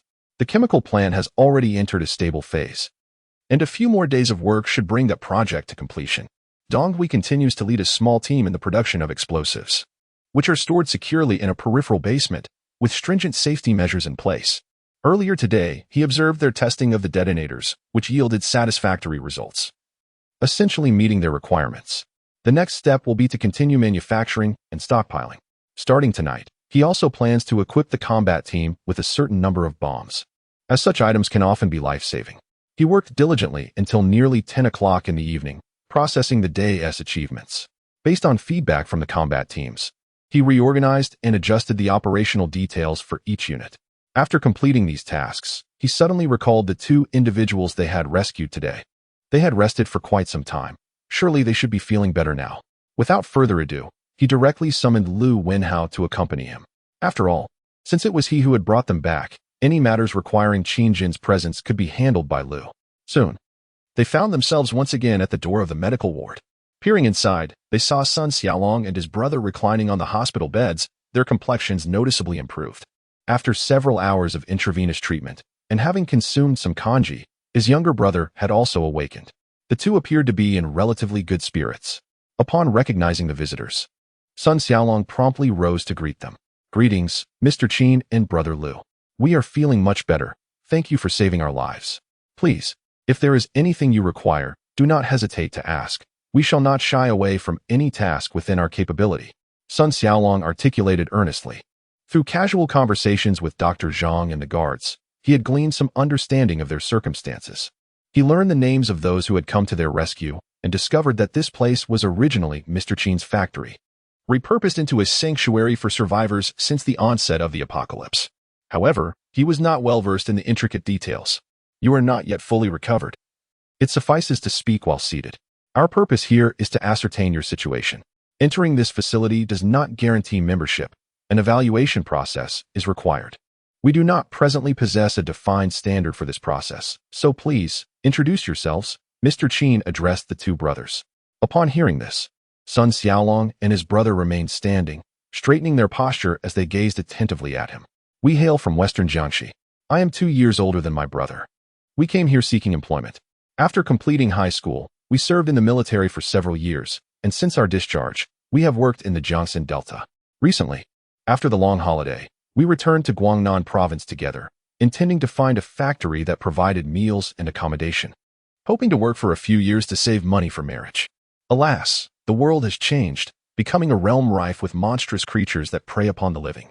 We are familiar with the creatures known as zombies, having witnessed their portrayal in films, yet we have never encountered such madness in reality. Fortunately, we encountered Lu Gu today. Otherwise, we would have met our demise." After saying this, he appeared somewhat shaken. After escaping Zhao Chang's factory in the dead of night, they had traveled for a considerable distance in darkness. Due to hunger and injuries, they struggled to find sustenance or water, having gone several days without food or drink. They were on the verge of collapse and had to resort to gnawing on tree bark to stave off hunger. They rested until noon, regaining a modicum of strength before continuing their flight. Given that this area was largely undeveloped, they dared not take the main roads to evade Zhao Chang, opting instead for the narrow paths, which significantly slowed their progress. A few times, in an effort to avoid the zombies, they sought refuge in abandoned buildings, only daring to emerge once the coast was clear. Thus, they trudged onward, burdened by exhaustion. As dusk approached, they had barely covered a few miles. To their dismay, they encountered several more zombies. Lacking the strength to fight, they could only flee desperately, using stones and obstacles to impede their pursuers until they found themselves on a segment of the road leading back to the green source base. Just as they were about to succumb to their fatigue and despair, the Lu Wenhao team appeared. In swift succession, they dispatched the zombies. engaging in brief conversation before the two brothers fainted from sheer exhaustion. They were subsequently taken back to the green source base. Upon hearing this, Jin and the others pondered whether to deem the brothers unfortunate or fortunate, while they had been pursued by zombies. They had also found refuge at the green source base. As the group continued to contemplate the brothers' plight, Jin posed a question he had long wished to ask. What is the story behind the injuries you bear? The doctor remarked that those were the marks left by a beating. What exactly transpired? Why did you flee from your original location? Speak candidly. Sun Xiaolong exchanged a glance with Sun Xiaohu. Their previously relieved expressions swiftly transformed. Scenes from their encounter in Zhao Chong's room replayed in their minds. Sun Xiaolong hesitated, uncertain of the local customs. If these individuals were akin to Zhao Chong's gang, they would merely be escaping from one den of wolves only to enter another den of tigers. Lu Wenhao, noticing their change in demeanor, could not restrain his curiosity. What happened? Please try to share. We are quite reasonable here. If there are matters you find difficult to disclose, it may affect your prospects of joining the base. So it would be advisable to speak up so that we may address them collectively. After his words, Jin remained silent, patiently awaiting their response. The two brothers exchanged glances, ultimately deciding to confide. Sun Xiaolong took the lead in speaking. We were assaulted. Initially, we were a group of 5, accompanied by 3 girls, who were seized by a throng and taken to a factory where we were held captive. The women were subjected to vile treatment, and that group insisted we join them. When we refused, they mercilessly tormented us. Sun Xiaolong continued to recount the detailed events of the past few days, including how they evaded the mutated creatures to survive, leading a few girls to hide within a house, enduring days filled with trepidation.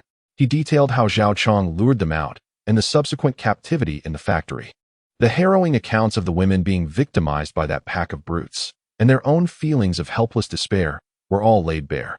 We deeply regret not having acted to eliminate that group the moment we encountered them. With our prowess, dealing with fewer than 10 of them is hardly a challenge, however. Their abduction of those women has rendered us soft-hearted. At this juncture, the faces of the Sun brothers contorted with rage, their clenched fists revealing bulging veins. We could scarcely fathom humanity's capacity for such malevolence. The apocalypse has barely unfolded for a few days, and yet they dare to commit such heinous acts. Those girls, with whom we have shared a few days, are not strangers to us. Witnessing their torment right before our eyes ignites our fury. We are consumed by a desire to eradicate those beasts. Since the law has ceased to exist, we shall heed no more restraint. A resounding thud echoed through the air. It was Lu Wenhao, unable to contain his ire, striking the wall with a forceful punch. The swelling on his knuckles began to spread, his countenance darkened, and his eyes glistened with a hint of red, yet he did not forget to address Jin. I apologize, Mr. Qin. I momentarily lost control. The latter, maintaining an impassive demeanor, responded with an unsettling calmness. It's understandable to lose composure upon hearing such news. Lu Wenhao, momentarily hesitant, pondered why Mr. Qin could maintain such control. But before he could voice his thoughts, Jin continued speaking to the two brothers. If the situation holds true, we shall seek justice for you. After all, if the circumstances are indeed as you say, you shall be regarded as members of our base. Without delay, he seized the walkie-talkie and switched to the combat team's designated channel, addressing the squad leaders with urgency. Mobilize all combat personnel immediately and prepare for battle. In 10 minutes, we shall convene at the entrance. Ensure you bring your vehicles and weaponry. Listen carefully, everyone. Immediately, his final command was delivered with heightened intensity. Upon concluding, he turned to the somewhat bewildered Sun Xiaolong and Sun Xiaohu, inquiring, "Are you two still able to move?" The duo, rendered speechless, nodded in a daze. "Good. Then let us prepare to depart. Gather at the entrance." Jin led the others out of the medical room, while Sun Xiaolong and his brother took a couple of seconds to regain their composure. With a multitude of questions swirling in their minds, they hurriedly caught up, asking, "Where are we headed?" Jin first gazed up at the sky obscured by ominous clouds before casting a sidelong glance at him, uttering a chilling response. "Where else could we be going? Naturally, we are going to kill." End of chapter. Chapter 43. Raise your hands. It was nighttime, around 10 o'clock. At the entrance of the Luyuan base, the area remained brightly illuminated. Squad leaders, having received the news, were still unclear about the unfolding situation. Yet this did not impede their swift compliance with orders. Within 10 minutes, they had donned their gear, armed themselves, and gathered at the base entrance. their vehicles already prepared for deployment. Those who had not yet retired for the night watched curiously from a distance, intrigued by the commotion. Qin Jin, accompanied by the Sun brothers, had been waiting there. Lu Wenhao had also returned after assembling his own team. Observing the readiness of all combatants, along with the arriving administrators, including Qin's father, Wang Yang, and Zhao Ling, everyone awaited his command. Qin Jin stood at the center of the gathering. Lu Wenhao was directly called forward to provide a brief account of the circumstances surrounding the Sun brothers and their previous ordeals. Lu Wenhao swiftly recounted all that he knew to the assembly. A wave of indignation surged through the crowd as they absorbed his words. How could such a barbarous group exist? Observing the Sun brothers, still visibly battered and bruised, the assembly's belief solidified. Is it true that chaos reigns outside? Indeed. The audacity to commit murder and assault is utterly terrifying. It suddenly makes our green source base seem like a sanctuary. In the distance, others who had overheard the conversation could not suppress their outrage, expressing relief at their own safety within the confines of the green source base. As Qin Jin witnessed the crowd's uproarious venting, he raised his hand in a gesture to quell the commotion. Those who noticed promptly silenced themselves and urged others to do the same. The noise diminished until silence enveloped the assembly, all eyes turning to their leader. They understood what was to come. Shortly, I would lead a contingent to confront these miscreants. The base would immediately enter a state of heightened alert. Those without assignments were to retreat to their quarters for rest, while those with critical tasks continued their duties. All security personnel were to be on full alert to safeguard the base and await my further instructions. I expect no disturbances here before our return. Should any arise, there will be no mercy. The chilling declaration escaped his lips. He then turned, his expression icy, addressing all combat team members. Let us depart. The gates swung wide open. The zombies outside the entrance have long been dealt with. Even though their numbers were considerable at night, they have been lured to other walls. A formidable convoy of modified vehicles, numbering over a dozen, surged forth into the enveloping darkness ahead. Shifting our focus to Zhaochong, during the day, they had ventured out for a brief exploration, but were unfortunate enough not to encounter the Sun brothers. This misfortune had led him to berate Xiao Ma several times, despite the latter's forehead being swollen from overeating the dried dates. Upon their outing today, they disembarked to search for survivors, only to confront numerous zombies that pursued them for quite a distance. They only found safety upon returning to their vehicle. This scare left them quite shaken, with expletives spilling forth as they lamented their ill fortune. Fortunately, in the afternoon, while passing through a secluded village, they managed to attract 3 male survivors under the guise of a rescue operation, ensuring they would not return empty-handed. Regrettably, they still had not located any female survivors and were left pondering whether women were more susceptible to transformation into zombies. Aside from the encounter with the Sun brothers, they had not come across any new prey. They would have accepted older individuals as well, as they were not particular in their choices. The 2 remaining at home were on the verge of becoming obsolete. Reluctantly, they led the 3 newly found companions, urging them to bring along their original supplies and return to their factory headquarters. Upon entering the premises, the newcomers quickly realized they had stepped into a formidable territory. However, rather than feeling apprehensive, they found a sense of kinship with Zhao Chong's actions, almost as if they had found a new organization. Zhao's previously gloomy mood lightened slightly as he took the opportunity to introduce his new comrades to the factory. He also revealed to the newcomers the existence of a secure place nearby, surrounded by high walls. Excitement erupted among the group as they clamored to gather their forces, vowing to seize it for themselves within a few days. That evening, they convened in the spacious room on the 7th floor, indulging in the food and drink procured from the newcomers' homes. The atmosphere was lively as they shared dreams of a brighter future. In just 2 short days, their numbers had rapidly expanded from just a few to over a dozen, an impressive doubling. Zhao Chong felt a sense of satisfaction in his heart. The stronger his faction grew, the more valuable his position as Zhao the Great became. Who knows, perhaps he could even establish dominance in this realm. The thought alone brought him comfort. He often mused that this damned apocalypse was a paradise for the strong. Sipping his drink and savoring the food, he harbored no concerns about future supplies. The world was vast, the nation robust, and food reserves plentiful. Every city was brimming with edibles. Surely, these survivors could find sustenance without needing to scrimp and save. They could enjoy life to the fullest. The 3 newcomers, along with a few who had arrived just the day before, occasionally cast their eyes toward the 2 naked women in the corner, their throats dry with desire. Even those who had tasted the pleasures of the night prior were still eager, let alone the fresh arrivals. Zhao Chang observed their indiscretions, but chose not to expose them. Continuing to indulge in his own revelry, he soothingly reassured, "Do not rush, the night is still young. Once everyone has feasted and quenched their thirst, we shall continue the festivities, allowing the brothers to release the fatigue accumulated over these past days. I trust the two lovely ladies will be amenable, won't they?" Zhao Chang believed this was a strategy of his own design to captivate others. By tantalizing the newcomers before fulfilling their desires, he anticipated earning their submission and admiration. He inwardly commended his own cleverness. In the corner, the two women, previously numb, trembled at his words. A more profound stillness enveloped them, and the despairing, dulled eyes, obscured beneath disheveled hair, now glimmered with madness. Meanwhile, the men in the room remained blissfully unaware, engrossed in their merriment, oblivious to the encroaching presence of death. One inebriated subordinate, seeking fresh air, approached the window. As he drew near, he was startled to see a multitude of vehicles outside. Their bright headlights were aimed directly at their factory. However, being on the 7th floor, they had yet to realize the impending danger. Rubbing his eyes in disbelief, he questioned whether his inebriation had induced hallucinations. What kind of world was this? How could there be so many cars roaming about at night?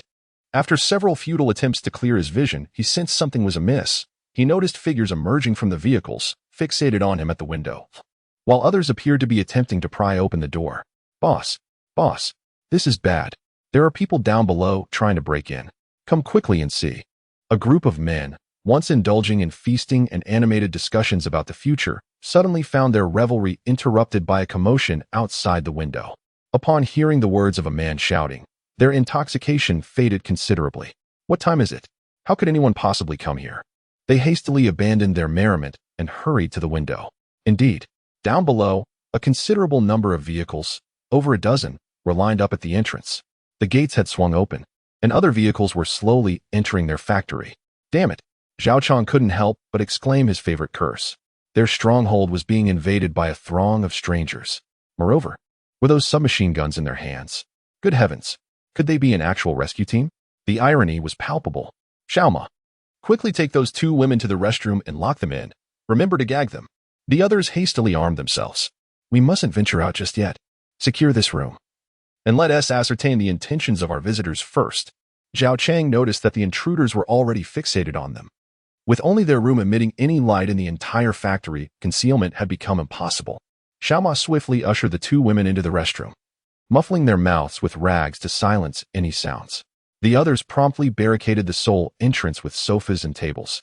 Now, all they could do was wait for the intruders to ascend. On this crisp autumn night, beads of sweat adorned Zhao Chang and his companions' foreheads as they pondered the purpose of the approaching group. Were they merely seeking refuge? Were they here to extend an invitation? Or did they come for some other reason? The situation was utterly perplexing. Upon witnessing the weapons of their adversaries, they were devoid of any inclination to devour one another. For such an outcome was utterly implausible, despite their covetous gazes directed towards the formidable firearms of their foes. The contingent that had arrived was unequivocally comprised of the combat personnel from the Green Source base. Undeterred by the nocturnal shadows, they relentlessly plowed through numerous zombies drawn to their presence. Under the guidance of Sun Xiaolong, they swiftly located their destination. Given that it was merely a few kilometers away and the area was not particularly extensive, there was no elaborate combat strategy in place. According to Sun Xiaolong, this group was utterly bereft of firearms, rendering them akin to lambs awaiting slaughter. With no pleasantries exchanged, they arrived at the factory entrance, where they promptly employed a heavy steel claw to dismantle the padlock. Subsequently, all combat personnel infiltrated the premises, and the main gate was secured with a lock belonging to the Green Source base. Qin Jin cast a glance at the 7th floor of the tallest building, where a few individuals were illuminated by the light emanating from a window, presumably their intended targets. Allocate 2 teams to establish perimeter defenses, ensuring that not a single individual escapes from here. He commanded. Split into 2 teams and commence a thorough search of all buildings, leaving no stone unturned. Should anyone dare to resist, they shall be dealt with ruthlessly. The rest of you, follow me to the 7th floor of that building. Understood, came the low, resolute response. All combat members sprang into action. Qin Jin instructed the Sun brothers to lead the way, and within mere minutes, They had encircled the door to the room occupied by Zhao Chang and his associates. Qin Jin signaled to Li Bowen, who understood and stepped forward, shouting towards the door. Listen, those inside. You are surrounded. Open the door immediately, or do not compel us to resort to force. Who are you? What brings you here?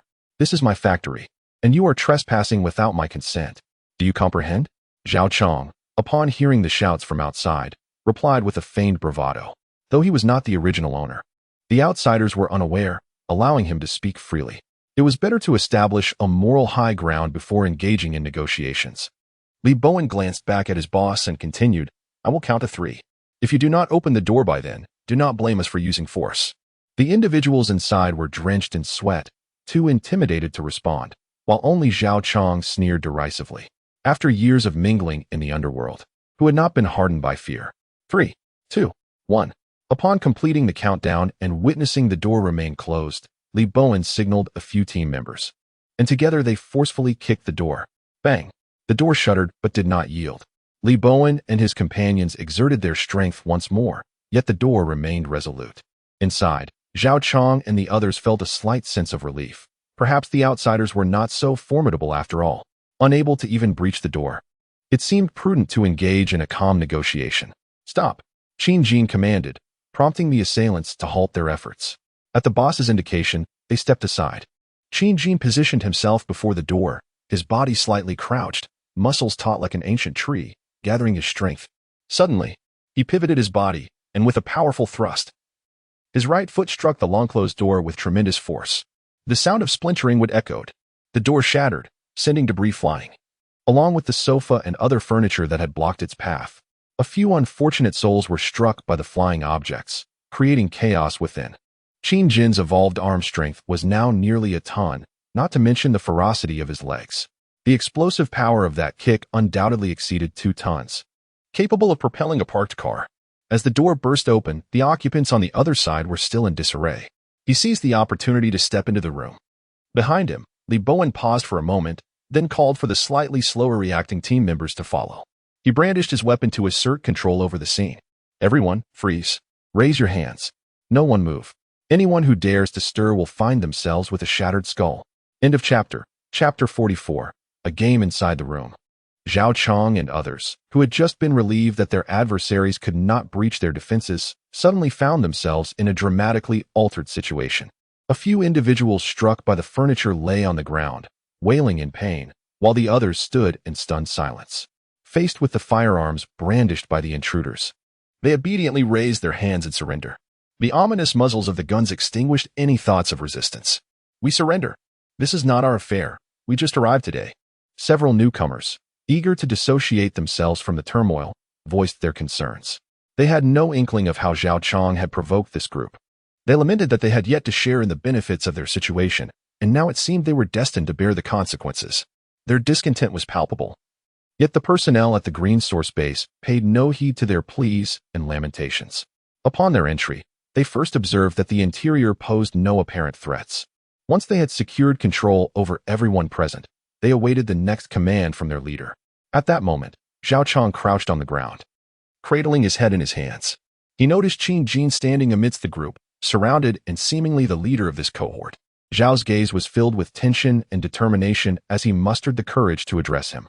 Esteemed leader, we bear no animosity towards you. What is the purpose of this unwarranted aggression? We are all survivors in this post-apocalyptic world.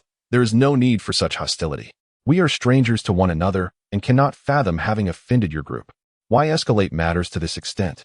He understood that there was no room for negotiation. The opposing faction far outmatched them in strength.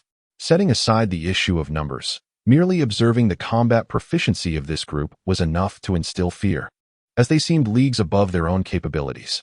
He believed that all of them were seasoned soldiers. This time, Qin Jin did not remain in the background, leaving others to handle the situation. He stepped forward, his expression calm, as if the earlier incident of kicking the door had no bearing on him. With a flat tone, he replied to Zhao Chang, "You are indeed correct. Your group has wronged us. You assaulted members of our base, and I was just contemplating how to address this issue." Zhao Chang was taken aback. His previous remarks had been made in jest, and he had not anticipated that they would actually claim to have been wronged. He swore he had never encountered this group before. Who would dare to offend such a formidable assembly? Was that not courting death? Just as he was engulfed in confusion, Qin Jin discreetly signaled to Li Bowen, who comprehended the cue and exited the room. Moments later, he returned, escorting 2 individuals into the space. Zhao Chong observed the unfolding scene, and as curiosity struck him regarding the identity of the newcomers, his complexion suddenly turned pale. His mouth fell open in unconscious shock, and his eyes widened in disbelief, culminating in a furious shout. "It's you." Indeed, the intruders were none other than the brothers Sun Xiaolong and Sun Xiaoyu. As the saying goes, when enemies meet, they are particularly fierce. At that moment, the Sun brothers, too, glared at Zhao Chang and his associates with eyes ablaze. It was this very group that had dared to commit such acts before them, intending to eliminate them, had fortune not favored them today. They might have already become mere sustenance for the undead. Zhao Chang and his original crew quickly grasped the gravity of the situation. This was the work of those 2. "Boss, do not heed their words. We are the innocent ones.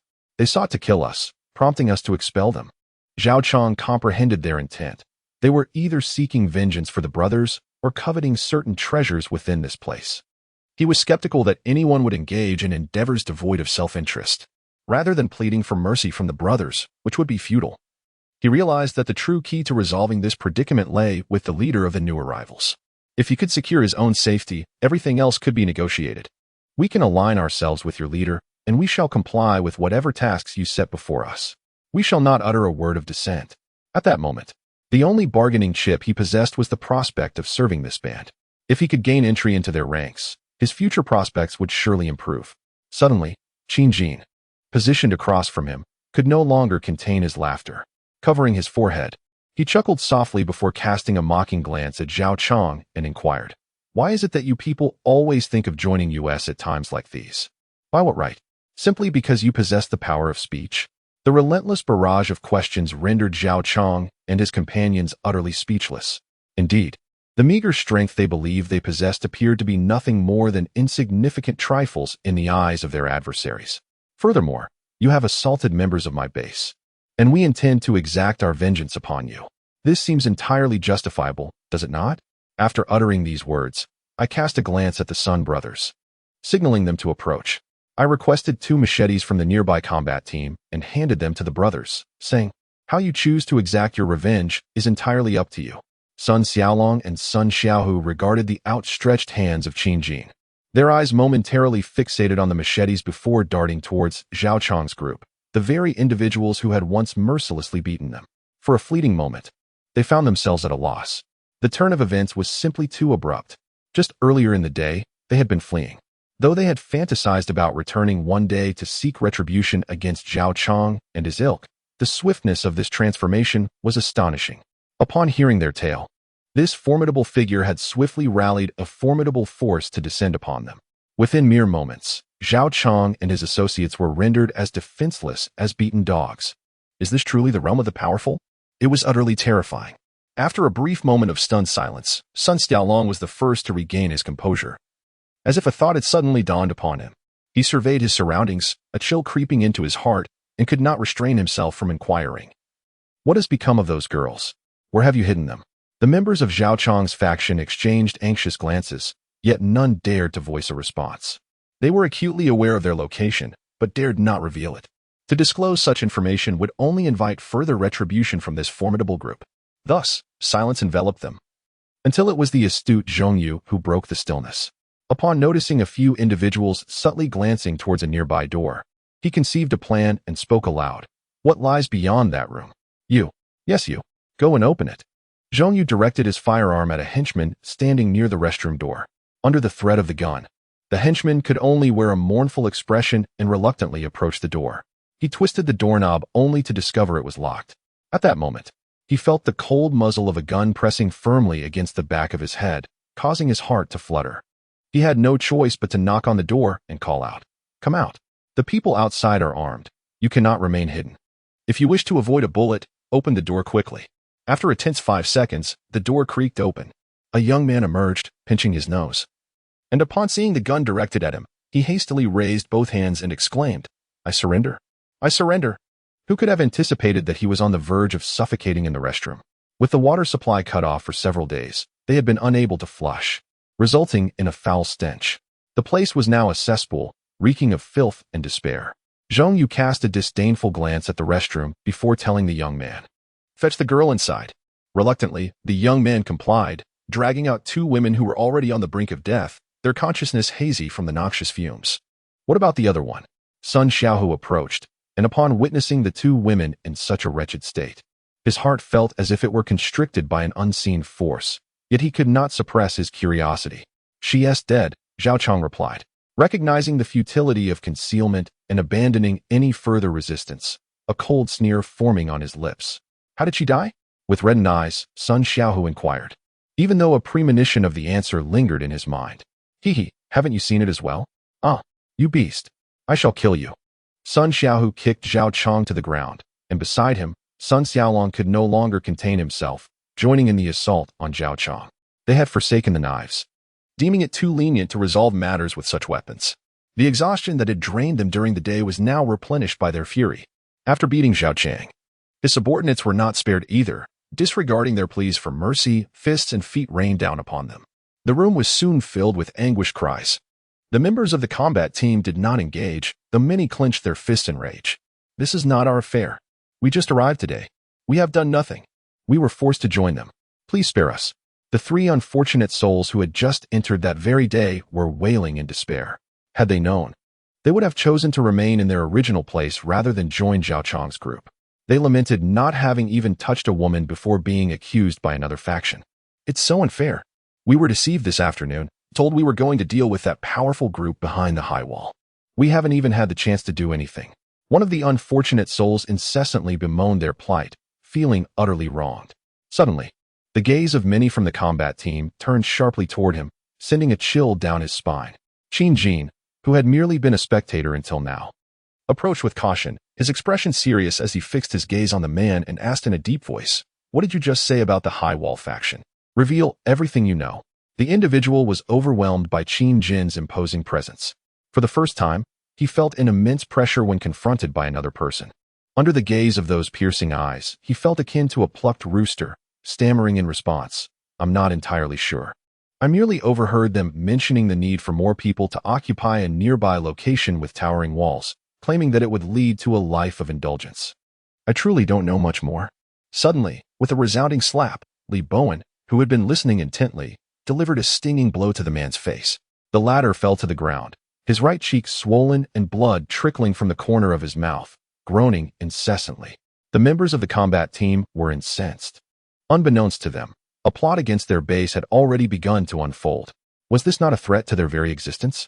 In an instant, several combat team members, who had initially been mere spectators, joined in the fray against Zhao Chong and his associates. The room, which had momentarily quieted, erupted once more with anguished cries. It was only after several minutes of venting their fury that they paused to catch their breath. Damn it! Simply stepping out to uphold justice. They encountered a group conspiring against their base. A chilling realization struck them. They were not as secure as they had believed. Who knew if other factions were also watching them? Recently, they had been venturing out frequently, and it was entirely possible that more adversaries had set their sights on them. Even Qin Jin, who had been observing the situation unfold, shared this sentiment. It was evident that they needed to bolster the defenses of their base. The outside world was teeming with threats, and no amount of fortification would be excessive. Zhao Chong's group lay sprawled on the ground, groaning in pain, each member bearing the marks of their confrontation. However, the animosity among them had not dissipated. As the beating ceased, Qin Jin took the initiative to approach, grasping Zhao Chong's hair and pulling him upright.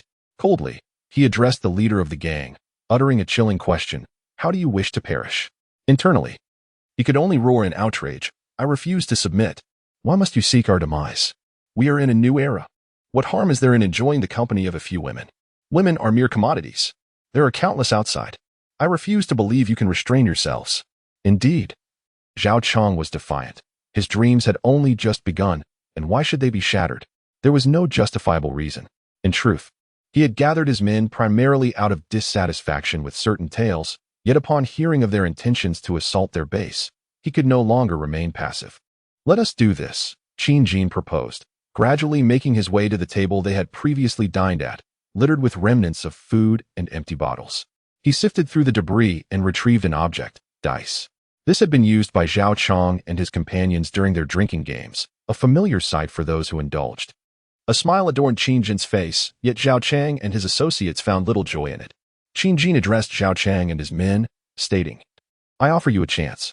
We shall play a game. We will take turns rolling the dice. The side with the higher number shall emerge victorious. And in the event of a tie, we shall roll again. The vanquished shall meet their demise at my hands. Should you triumph over me, I shall spare your life and allow you to leave this place. It is quite fair, isn't it? I do not deceive you. I will not take your lives with my own hands, nor will my comrades act against you." Observing the smile upon his countenance and the words that escaped his lips, Zhao Chang and his companions could only perceive him as a demon. End of this chapter. Chapter 45. It is your turn in the room. Gazing at the man before them, who wore a devilish smile and uttered sinister words, Zhao Chang and his group felt as though they had fallen into a scene from a horror film, their bodies ensnared in a chilling abyss. They were at a loss as to how to proceed. A game? Could they possibly not participate? What sort of infernal game was this? To lose meant certain death? Could they decline? They yearned to inquire about the possibility of refusal, yet no one dared to utter the question. For the consequences of such a rejection were too terrifying to contemplate. A group of individuals, bruised and battered, exchanged glances filled with dread and confusion. How had their circumstances shifted so dramatically? Merely half an hour prior, they had been reveling in joyous camaraderie, discussing their promising futures. How had they suddenly found themselves facing the specter of life and death? Qin Jin did not allow them to linger in uncertainty. He retracted his smile, extended a finger, and casually pointed at a subordinate on the periphery, stating with an air of nonchalance, "You shall commence. Hand him the dice."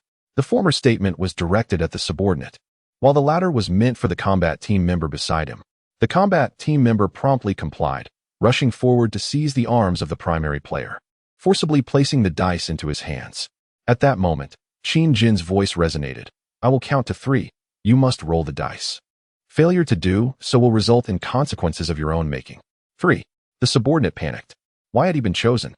He was not prepared for this. He joined yesterday.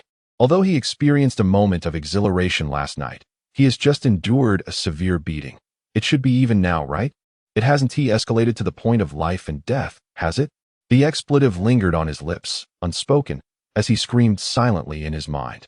Clutching the dice in his hand, he was engulfed in turmoil. If he won, salvation awaited him. But what if he lost? Would he truly face death? He dared not gamble. The seemingly weightless dice felt like a bomb, adhering to his palm. Throwing it might lead to destruction, yet refraining from doing so left him in dread of an impending explosion. The countdown echoed ominously, nearing its climax. Still, he could not cast the dice. Ultimately, he found himself incapable. Fear of death consumed him. He clung to the hope that his opponent was merely bluffing. Qin Jin clapped his hands, feigning regret. He shook his head at the man before him, declaring, "Regrettably, this friend does not wish to partake in my game." Thus, he seemed to imply, there was no alternative. His words trailed off, yet his body surged forward like a bolt of lightning. In the blink of an eye, he stood before the underling. With a swift motion of his right hand, he seized the man's throat, lifting him effortlessly off the ground. The nameless henchman's face flushed crimson, his eyes bulging as blood vessels engorged, hands clawing futilely at Qin Jin's grip. His legs flailed in desperation. He yearned to struggle, to utter something, yet his throat constricted, rendering him speechless. With a resounding crack, the unwilling henchman's head tilted, consciousness slowly slipping into darkness. Qin Jin offered no respite. He crushed the man's throat and spine with ruthless efficiency. Under the tremendous strength of his grip, it was akin to crushing potato chips. Casually discarding them on the ground, he treated it as a trivial act, entirely contrasting with the regretful expression he had just worn. "You should just die," he muttered, clapping his hands and once again donning a smile. He completed the final words he wished to convey to that subordinate, indifferent to whether the other party could still hear him. "All right, now it's time for the next individual. Is there anyone willing to volunteer to play a game?" Zhao Chang and the others felt as if they had just emerged from an icy abyss, only to be thrust into the depths of the Antarctic glaciers. WTF? Are we going straight to murder without playing a game? And that level of skill, was he even human? A monster. It wasn't just this group that was taken aback. Even the seasoned combat team members, who had endured multiple shocks, found their perceptions reshaped once more. They were experiencing a newfound understanding of their boss. The usually affable, yet occasionally serious leader of the base had revealed a terrifying prowess when he dealt with Guo Qing a few days prior. and now he had once again expanded their comprehension. It was not merely an awe of his formidable strength. There was also an unsettling sense of capriciousness, tinged with a hint of the bizarre. Was he truly deranged? No one dared to voice their thoughts, merely watching as the game continued. Little did they know, this was but a glimpse of Qin Jin's true nature. He was a survivor from a world that had demanded such resilience for 6 years. Expecting him to be entirely normal? Impossible. Those lacking strength and connections had perished long ago. Those who managed to endure such a harsh existence inevitably bore the weight of various psychological afflictions. After all, it was either a path of slaying zombies or a journey of taking lives. In times of famine, it is not uncommon to take a life for a morsel of sustenance. His principle was simple. If others did not provoke him, he would remain indifferent. However, if they did, he would retaliate without fail. Furthermore, he had little tolerance for any unwelcome occurrences that reached his ears, often involving himself in matters that did not concern him. Alas, too many lacked discernment and consistently drew his ire, staining his hands with blood.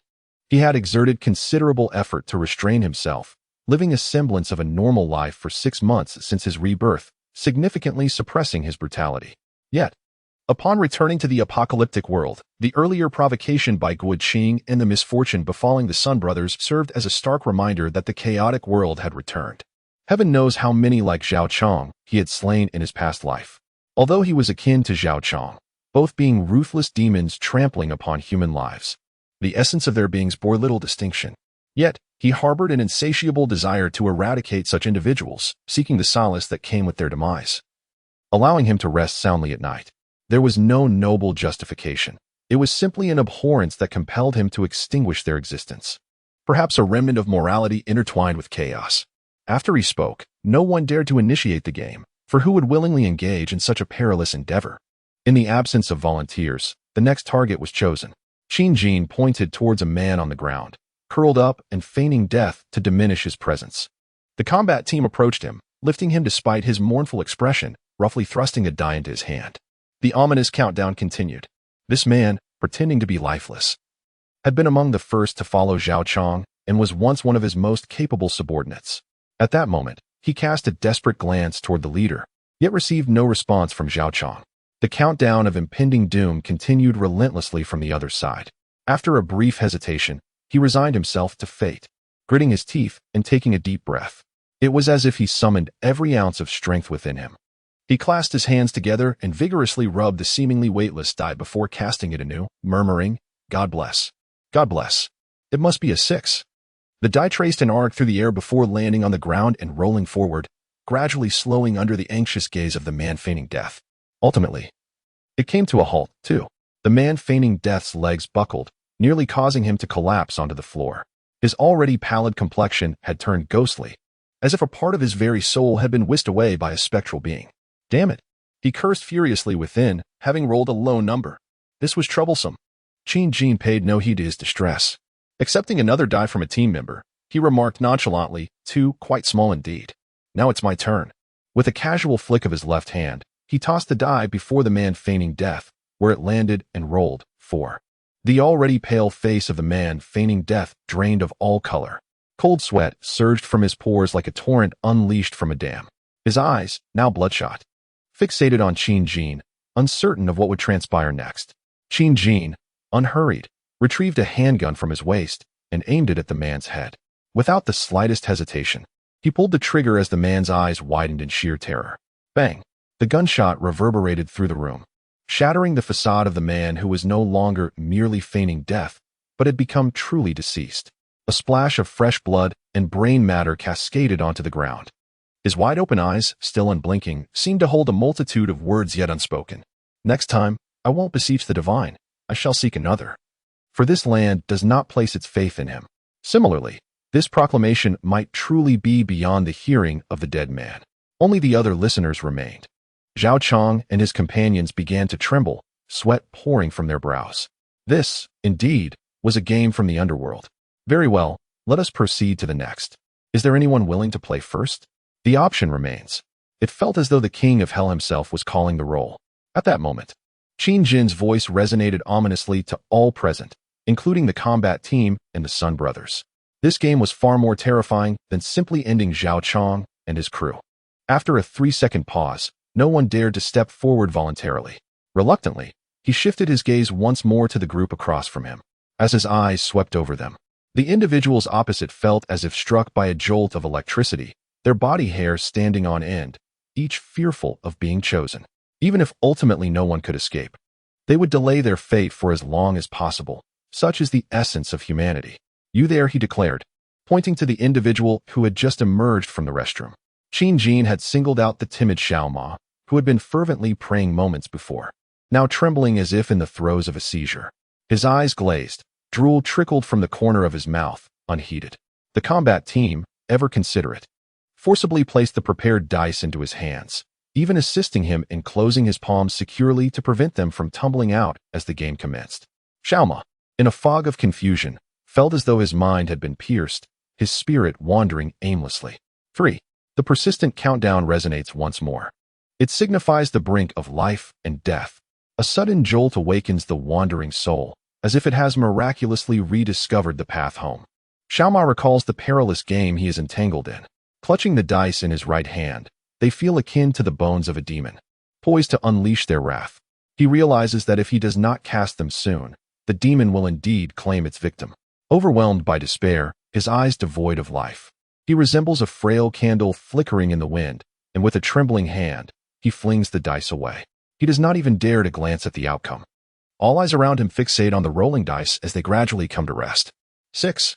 Oh, what a stroke of luck. The highest possible score. A cacophony erupts around him. Zhao Chang's group nearly burns with envy, wishing fervently that those points had been their own. Xiao Ma has struck gold. A mysterious smile graces Qin Jin's face as he picks up a die and casually tosses it. It clatters to the ground, ceasing its roll almost immediately. 5 points. Still a commendable score, yet it pales in comparison to Xiao Ma's 6.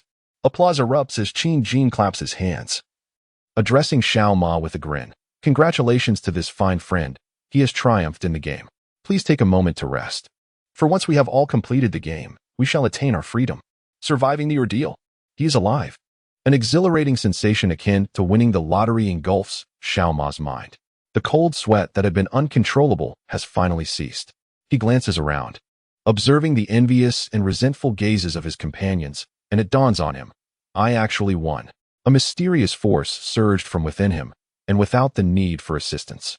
He who had just moments ago felt as limp as a rag, suddenly found himself able to stand independently, moving to a corner that had been left open.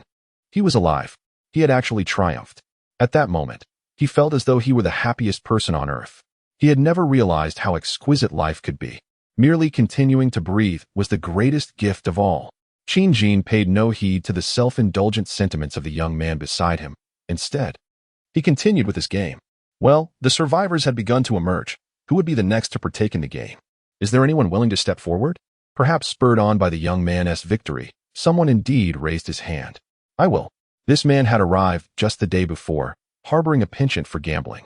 Throughout his gambling career, he had learned that good fortune tends to linger for a while. He often placed his bets alongside those who had just begun to win. And from time to time, he had enjoyed small victories, thus he adhered to this belief. Finally, someone had taken the initiative to join the game. This was how it should be. Active participation in the game was essential. Qin Jin smiled, seemingly pleased by the prospect of having a willing participant.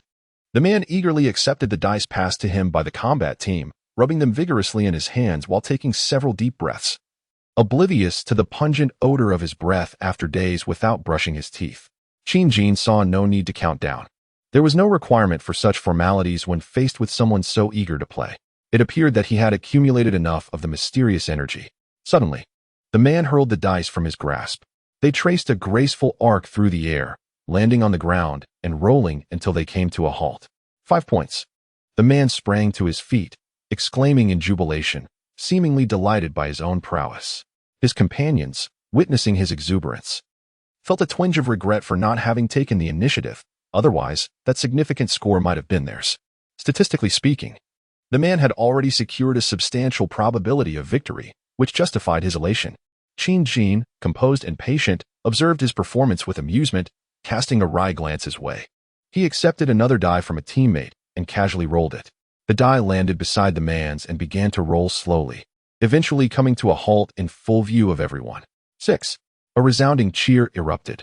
This time, however, Fortune did not favor the man. The joy that had once brightened his flushed face faded rapidly, akin to a photograph losing its color, as vitality swiftly departed from his form, leaving him trembling. He muttered in disbelief, "Impossible. This cannot be."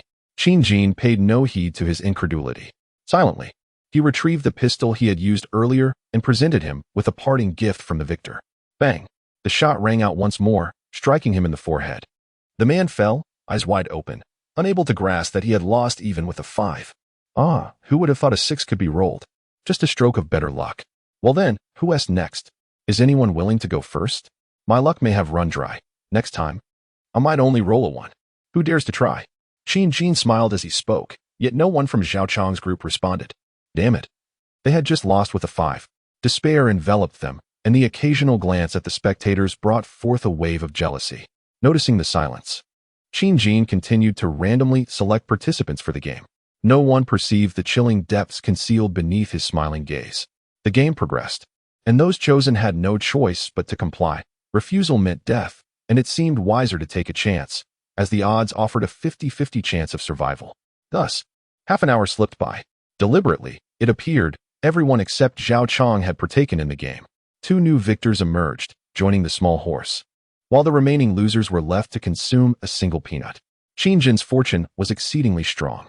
The fallen, even in death, could not comprehend why. After committing merely a few misdeeds without any formal judgment, they faced execution. No one could enlighten these deceased souls. All eyes were fixed on the last remaining player, Zhao Chang. After such an extensive duration of play, Qin Jin felt a tinge of weariness. His smile faded as he coldly addressed the leader of the final team. It is your turn. Chapter 46. Blood for Blood. Kneeling in the center of the room, Zhao Chang felt an unprecedented wave of terror wash over him under the scrutiny of all present. He felt akin to a suckling pig laid upon a banquet table, perilously close to being devoured by those nearby. As he observed his once comrades casting their dice, their fates teetered between life and death. The scene, reminiscent of a judgment by the king of hell, shattered the nascent values he had barely begun to establish. Just days prior, he had convinced himself that this world was devoid of law and morality, a paradise belonging solely to him, where he could indulge in his every whim and desire. Yet he now finds himself reminiscing about the days when there existed a semblance of law. It is your turn. The ominous summons echoes once more, instilling terror within him. It is this very voice that has claimed the lives of many of his companions.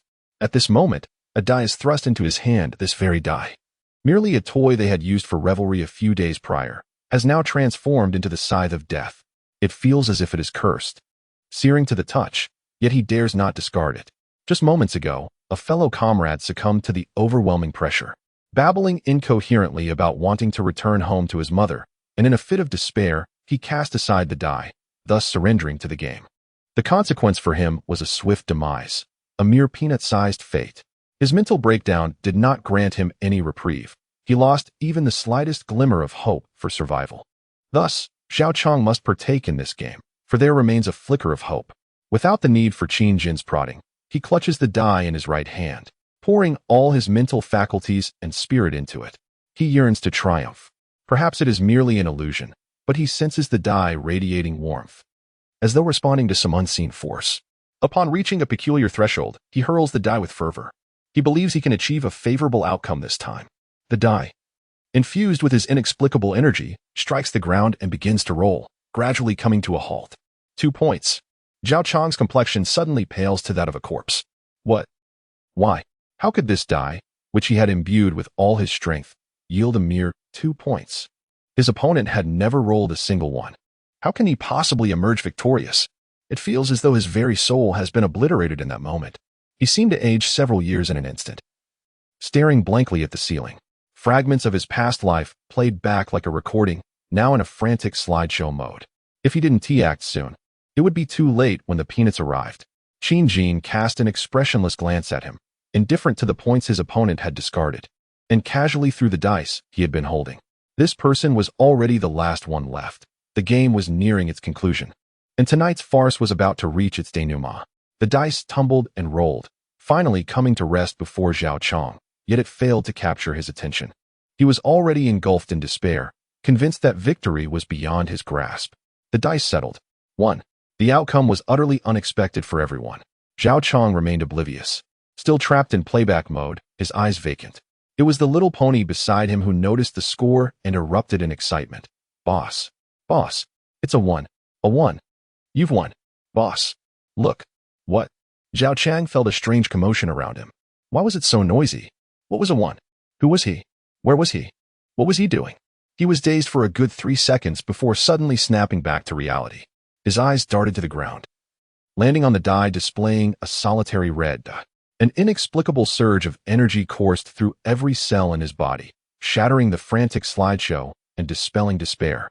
His eyes widened to their utmost, his scalp tingled, and his mind whirled for several seconds before he finally comprehended it. He had won. He had miraculously scored 2 points.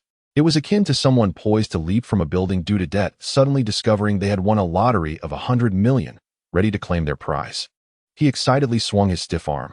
His complexion rapidly transformed from the pallor of a blank sheet to a vivid crimson, a flush ignited by overwhelming excitement. Cautiously stealing a glance at Qin Jin, he noted that the latter showed no inclination to draw his weapon. It seemed, perhaps, that this ordeal had been successfully navigated. Only upon being escorted to join Xiao Ma and his companions did he truly comprehend that his life had been spared. Thank heavens! He embraced Xiao Ma and the others, tears of joy cascading down his cheeks, a testament to his newfound lease on life. Nearby, the Sun brothers observed the scene, their expressions caught between words unspoken. The members of the Green Source Space Combat Team would never dare to contradict their employer's sentiments. Qin Jin surveyed the 4 men huddled together in relief and tears of joy, then glanced at the 2 women whose bodies had been draped with jackets by the combat team. The previously unconscious women had since awakened. As they beheld the scoundrels reveling in their deadly game, a sinister satisfaction flickered in their once venomous eyes. Unlike Xiao Chong's group, who celebrated their victory, these women felt as though they were being flayed alive at the sight of their tormentor's triumph. Ultimately, 4 men had emerged victorious, seemingly granted a chance to continue living. The anguish these men had inflicted upon them would not be forgotten, even in death. Their thirst for vengeance remained unquenched. Qin Jin discerned the profound hatred reflected in their eyes. He had witnessed countless such instances in his past life, when oppressed to the utmost limit. Only through personal vengeance could one release that deep-seated animosity. Otherwise, it would inevitably turn against those who sought to assist them. He silently mused, it is time to take action.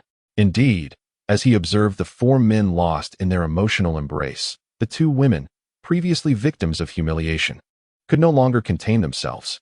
From the depths of their drained bodies, an unexpected surge of strength erupted. They rose to their feet. The 2 women launched themselves fiercely towards Zhao Chong and his companions. The 4 of them were still reveling in their victory in the game, completely oblivious to the approaching threat. Xiao Ma and Zhao Chong were swiftly ensnared by the 2 women, who descended upon them like spiders. These 2 individuals were the source of their deepest grievances, having inflicted the most suffering upon them in the past. One of the women seized Zhao Chong from the front, sinking her teeth viciously into his face. The excruciating pain forced him to cry out in agony, his hands desperately gripping her arms and hair in an attempt to break free, yet he found himself utterly powerless. He resorted to pounding her back, hoping to inflict enough pain to make her release him. However, in the face of such fervent embrace, with her tightening grip, he felt no joy. The agony on his face ignited his nerves, and the blood that flowed began to stain their clothes, resembling a pair of sorrowful lovers. Xiao Ma fared much worse. The woman who targeted him yanked down his pants from behind, and before he could comprehend the situation, she had bitten down fiercely on him. The pain pierced through his very nerves, and a blood-curdling scream erupted from his throat, terrifying the 2 remaining companions who remained unengaged.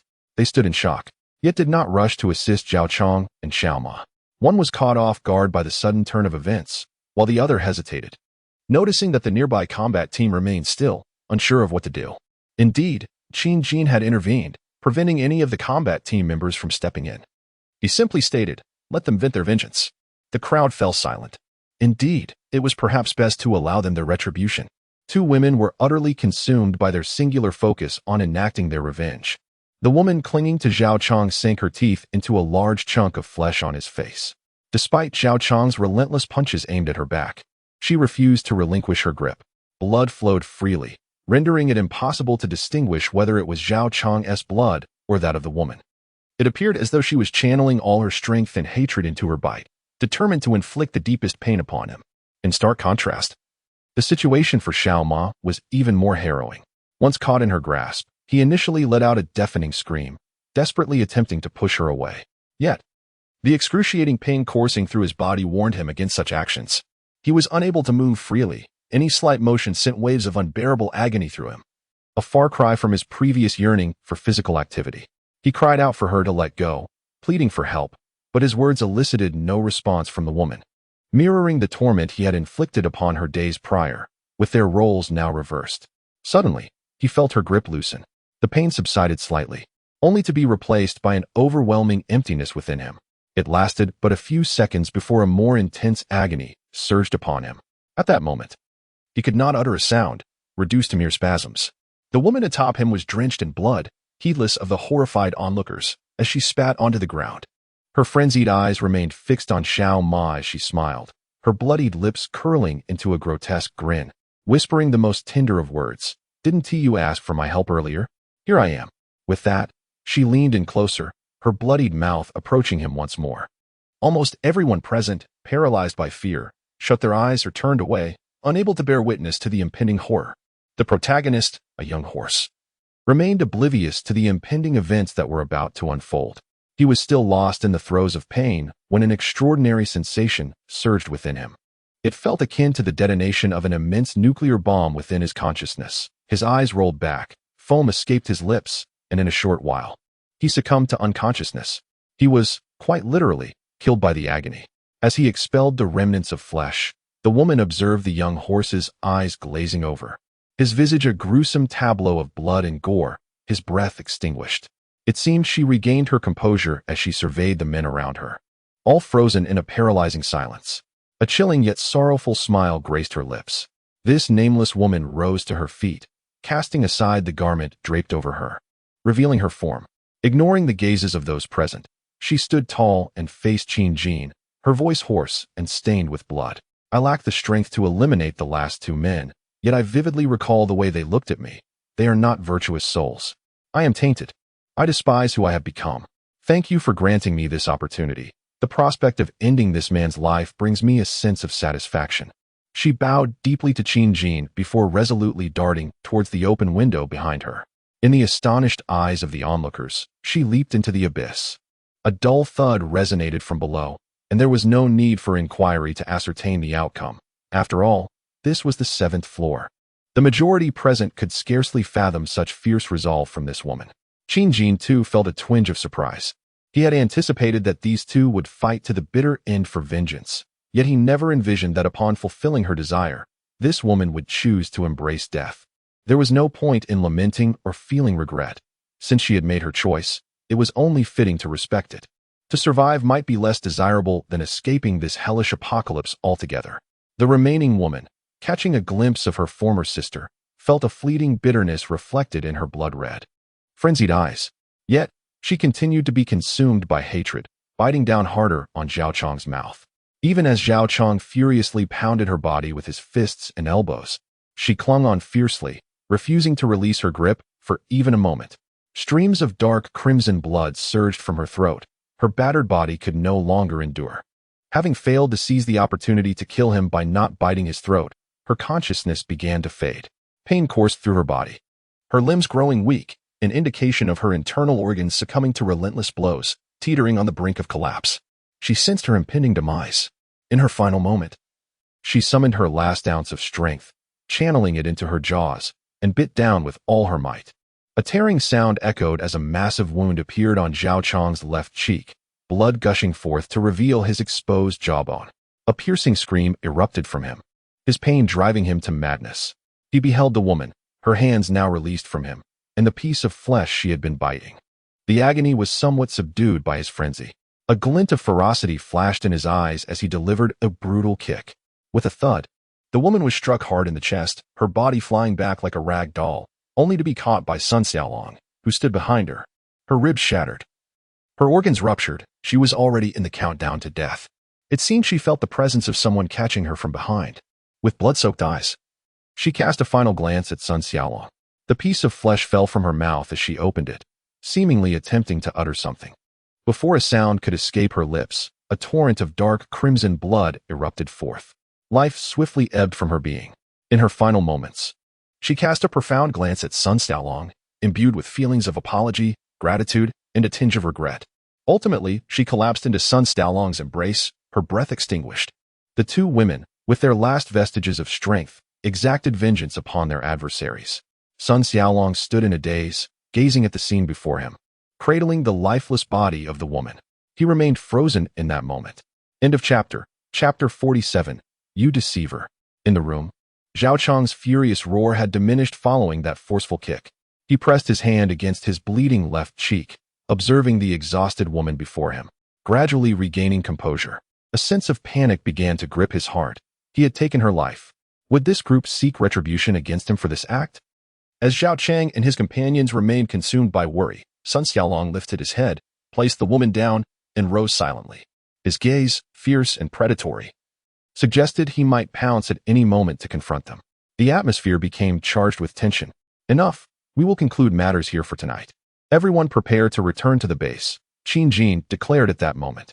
Upon hearing the leader of the Liyuan base set such a tone, the Sun brothers felt their pent-up fury had nowhere to be directed. As for the three of you, since I previously stated that I would not personally kill you, my team, including the two brothers, will not lay a hand on you either. Thus I shall not go back on my word. You may leave here on your own accord. This factory now belongs to us. I trust you have no objections? A jest, of course. In the current predicament, Zhao Chang and his companions dared not voice any dissent. The firearms wielded by their adversaries were no trifling matter, and these individuals were far more malevolent than they could ever be. We have no objections. We shall depart at once. You may do as you please with the items here. Zhao Chang suppressed the searing pain etched upon his visage, forcing a smile that was more grotesque than tears. Blood oozed from the gaping wound on his face, rendering it particularly ghastly. This farcical scene had already consumed considerable time. They had arrived past 10 o'clock and, after much ado, it was now nearly midnight. The members of the combat team voiced no discontent. Since their leader had spoken thus, even if they harbored reservations, they would refrain from expressing them openly. The Sun brothers struggled to contain their wrath as they observed the personnel from the Green Source base preparing to leave with apparent haste. Their initial intent to confront Zhao Chang had diminished significantly, primarily due to their disillusionment with Qin Jin's decision. They had come expecting to exact revenge. Yet it seemed they had miscalculated. Indeed, when Qin Jin had heeded the brothers' words and ventured forth to address Zhao Chang's group, it was not solely for the sake of vengeance. The notion of joining the base and risking their safety for such endeavors was evidently unfounded. His actions were merely a response to reports of familiar occurrences in the vicinity of the base. In his past life, he lacked the strength to intervene, but now, bolstered by the formidable support of the Green Source base, the latent ferocity within him was stirred by their accounts, igniting a sudden urge to take action. Having just vented my frustrations, I now feel a sense of release. There is indeed a certain exhilaration in wielding power. As for whether Zhao Chang and his companions will truly be set free, let us not be naive. They have long coveted the resources of our base. Under the directives of our leader, the combat team has commenced the grim task of removing the bodies that litter the scene. Many of those who perished in the recent skirmish fell victim to headshots, thus avoiding the risk of mutation. The team has swiftly overcome their psychological barriers, each member dragging a corpse, efficiently transporting them to the ground floor. Here, they will be collectively dealt with, awaiting disposal when the time comes to open the door. Zhao Chang and his associates observed the trails of blood left in the wake of the bodies being dragged. Merely 2 hours prior, these corpses had been sharing drinks and laughter with them. Now they lay as mere refuse, soon to be discarded. A sense of melancholy tinged the air, albeit faint, quickly overshadowed by the relief of their own survival. It did not take long to manage the remains of Zhao Chang's companions, as well as those of 2 women. All personnel gathered on the factory's ground floor, awaiting further orders from their leader. Zhong Yu took the opportunity to brief Qin Jin on the condition of the factory, which had previously specialized in the production of hardware components. Inside, there were various machine tools and steel materials, many of which could be of great use to us. Qin Jin nodded in agreement, instructing several team leaders to relay this information back to the base for Qin Fu and Wang Yang to document. This location now belongs to them, and at their convenience, they could begin transporting essential supplies back to Green Source.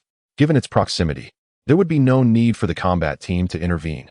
The base's defensive personnel could utilize this site as a training ground. engage in some activities. It cannot be that only the combat team assists in venturing out in the future. Everyone should possess the capability and courage to leave the base and undertake tasks. The group organized their belongings, and aside from a few members tasked with handling the bodies, the rest boarded the vehicles, preparing to embark on their journey home. Zhao Chong and his companions, along with the Sun brothers, lingered by the entrance, observing Qin Jin and his team as they readied to depart. Zhao Chang and his associates suppressed their elation, desperately wishing for their swift departure. The presence of this group weighed heavily upon them, instilling a profound fear of a sudden change of heart that could lead to their demise. However, the Sun brothers were beset by uncertainty. Although grateful for their rescue today, they felt discomfort at the thought of their female friend, who had sacrificed her life for revenge, while these individuals allowed Zhao Chong and his group to leave unscathed. You few, leave immediately. This factory is now our territory. Qin Jin's cold voice sliced through their troubled musings. What? Zhao Chong and his companions were taken aback by this declaration. Boss, you can't. There are zombies outside. We will die if we go out. Please, let us stay for just one night. We promise to leave voluntarily tomorrow, and you will never see us again. Zhao Chong hastily implored. The night had grown deep, and if they were forced outside, he felt ill-equipped to confront the zombies that could appear at any moment. I shall reiterate, within 3 seconds, you must vacate my territory, or you will face the consequences, Qin Jin stated impassively, showing no inclination to relent despite Zhao Chong's pleas. It seemed as though this had been his intention from the outset. Gazing at Qin Jin atop the massive armored vehicle, his icy demeanor sent a chill through them. Zhao Chong harbored no doubts that if they lingered any longer, within 3 seconds, a bullet would send him to his demise. Death was no jest, it demanded urgency. Cursing inwardly, he restrained his fury, suppressing his rage as his face contorted in a grotesque manner, a few drops of blood seeping through. He gritted his teeth, signaling the remaining 2 companions to proceed towards the main entrance. There lay a glimmer of hope beyond those doors. If they could find a safe haven until dawn, they might secure a vehicle or a new refuge, thus enhancing their chances of survival, far more effective than pleading with those merciless killers. In his heart, he silently vowed that if he survived, he would ensure that this group would pay dearly, especially the leader. He must never fall into his hands. The trio cautiously approached the doorway, where, at that moment, not a single zombie lingered outside, for the combat team had already conducted a brief sweep. As they too were on the verge of departure, stepping out of the factory, Zhao Chong and his companions inhaled deeply. This was their first encounter with the unguarded, pitch-black night of the apocalypse. Normally, they would have concealed themselves above. Now, the oppressive darkness enveloped them, each direction seeming to harbor lurking beasts eager to feast upon them. Boss, where should we go? One of the companions, clutching his arms, inched closer to Zhao Chong, seeking solace in proximity. The harrowing choice between life and death that evening had shattered his courage. He had only joined today and had nearly lost his life without even encountering a woman. At this juncture, despite the profound regret of aligning with Zhao Chong, the group recognized that until a new path emerged, they must collectively devise a means to enhance their chances of survival. Let us proceed in that direction. One suggested. I recall there are several buildings approximately 500 meters away. I have previously searched the area and found it unoccupied. We shall take refuge there for the night and discuss our plans further tomorrow. The others murmured their agreement in hushed tones. Suddenly, a gunshot shattered the tranquility of the night. A companion beside Zhao Chong emitted a piercing scream. His calf had been penetrated, a gaping wound from which blood gushed forth. The surrounding flesh was mangled, revealing shattered bone. It was evident that his leg was irreparably damaged. As Zhao Chong remained in shock, another gunshot rang out. A tingling sensation coursed through his right foot, followed by an overwhelming wave of pain that invaded his mind, disrupting his thoughts. Bang! Another shot echoed. All 3 members of Zhao Chang's small group had been struck in the legs, collapsing onto the concrete pathway in front of the factory. The agony was indescribable. Zhao Chong lay on the ground, clutching his wounded right leg, rolling in a frenzy of despair, as if such actions might alleviate the excruciating pain. They had yet to ponder the reasons behind their sudden assault. Their minds were consumed by agony, a common response among those who have sustained gunshot wounds. Meanwhile, Qin Jin stood by the armored vehicle, stowing away his slightly warm rifle before returning to the passenger seat. He wiped the weapon with care. The feel had been satisfactory, having scored hits with all 3 shots. The vehicles of the combat team were all prepared, and the members responsible for handling the bodies had completed their tasks and boarded the vehicles. At this moment, the gates swung open, ready for their return home. "Aren't you two getting on the vehicle?" he called out to the two brothers who had yet to board. Sun Xiaolong and Sun Xiaohu snapped out of their shock. Just moments ago, they had witnessed their boss lean out, brandish a rifle, and fire upon Zhao Chang and his companions. Before they could comprehend the situation, those three had collapsed in a pool of blood. "Oh, all right," they replied hastily. Finding a nearby vehicle with available space and climbing in, they certainly did not wish to remain behind. The leader's unpredictability was truly baffling, his temperament erratic. The convoy rumbled out of the factory, and the last vehicle had someone thoughtfully secure the factory gate, locking it with a chain to prevent any intruders or zombies from entering. Zhao Chang and his companions moaned in agony for a while before finally regaining some composure. Or rather, slightly adjusting to the new, excruciating pain, allowing for simple thoughts to form. At that moment, Zhao Chang pondered, had they just been shot by that group? Ignoring his blood-soaked state, he posed a haunting question as the armored vehicle passed by. "Why? Did you not say that if we won the game, you wouldn't kill us?" Blood trickled from the corner of his mouth, a result of bitten gums and lips, his pain and hatred overwhelming him. He had clearly promised not to kill. Qin Jin, looking down from his elevated position, cast a glance at the inquiries rising from below and replied nonchalantly, "I did state that I would not personally take your lives. I merely broke your legs. What follows is entirely in your hands." Having spoken, he averted his gaze and resumed his seat, closing his eyes to gather his thoughts. This evening's farce would result in a few less hours of sleep after returning home to freshen up. The convoy mercilessly passed by the three individuals sprawled on the ground, and not a single word was uttered. Each person merely cast a frigid glance at the fallen figures. They placed their faith in their employer and executed their orders. Nothing more. Though watching the wretched individuals grovel beneath them brought a sense of satisfaction, the Sun brothers shared a similar sentiment. They relished the sight of their adversaries. The weight of their previous frustrations lifted. It was evident to all that these individuals were doomed. In this moment, the night, the outdoors, and the sound of gunfire spoke volumes. Zhao Chang could no longer contain himself, disregarding any potential offense to these people, showering them with a barrage of profanities. Yet, there was no hint of anger from the others, for the convoy had already distanced itself.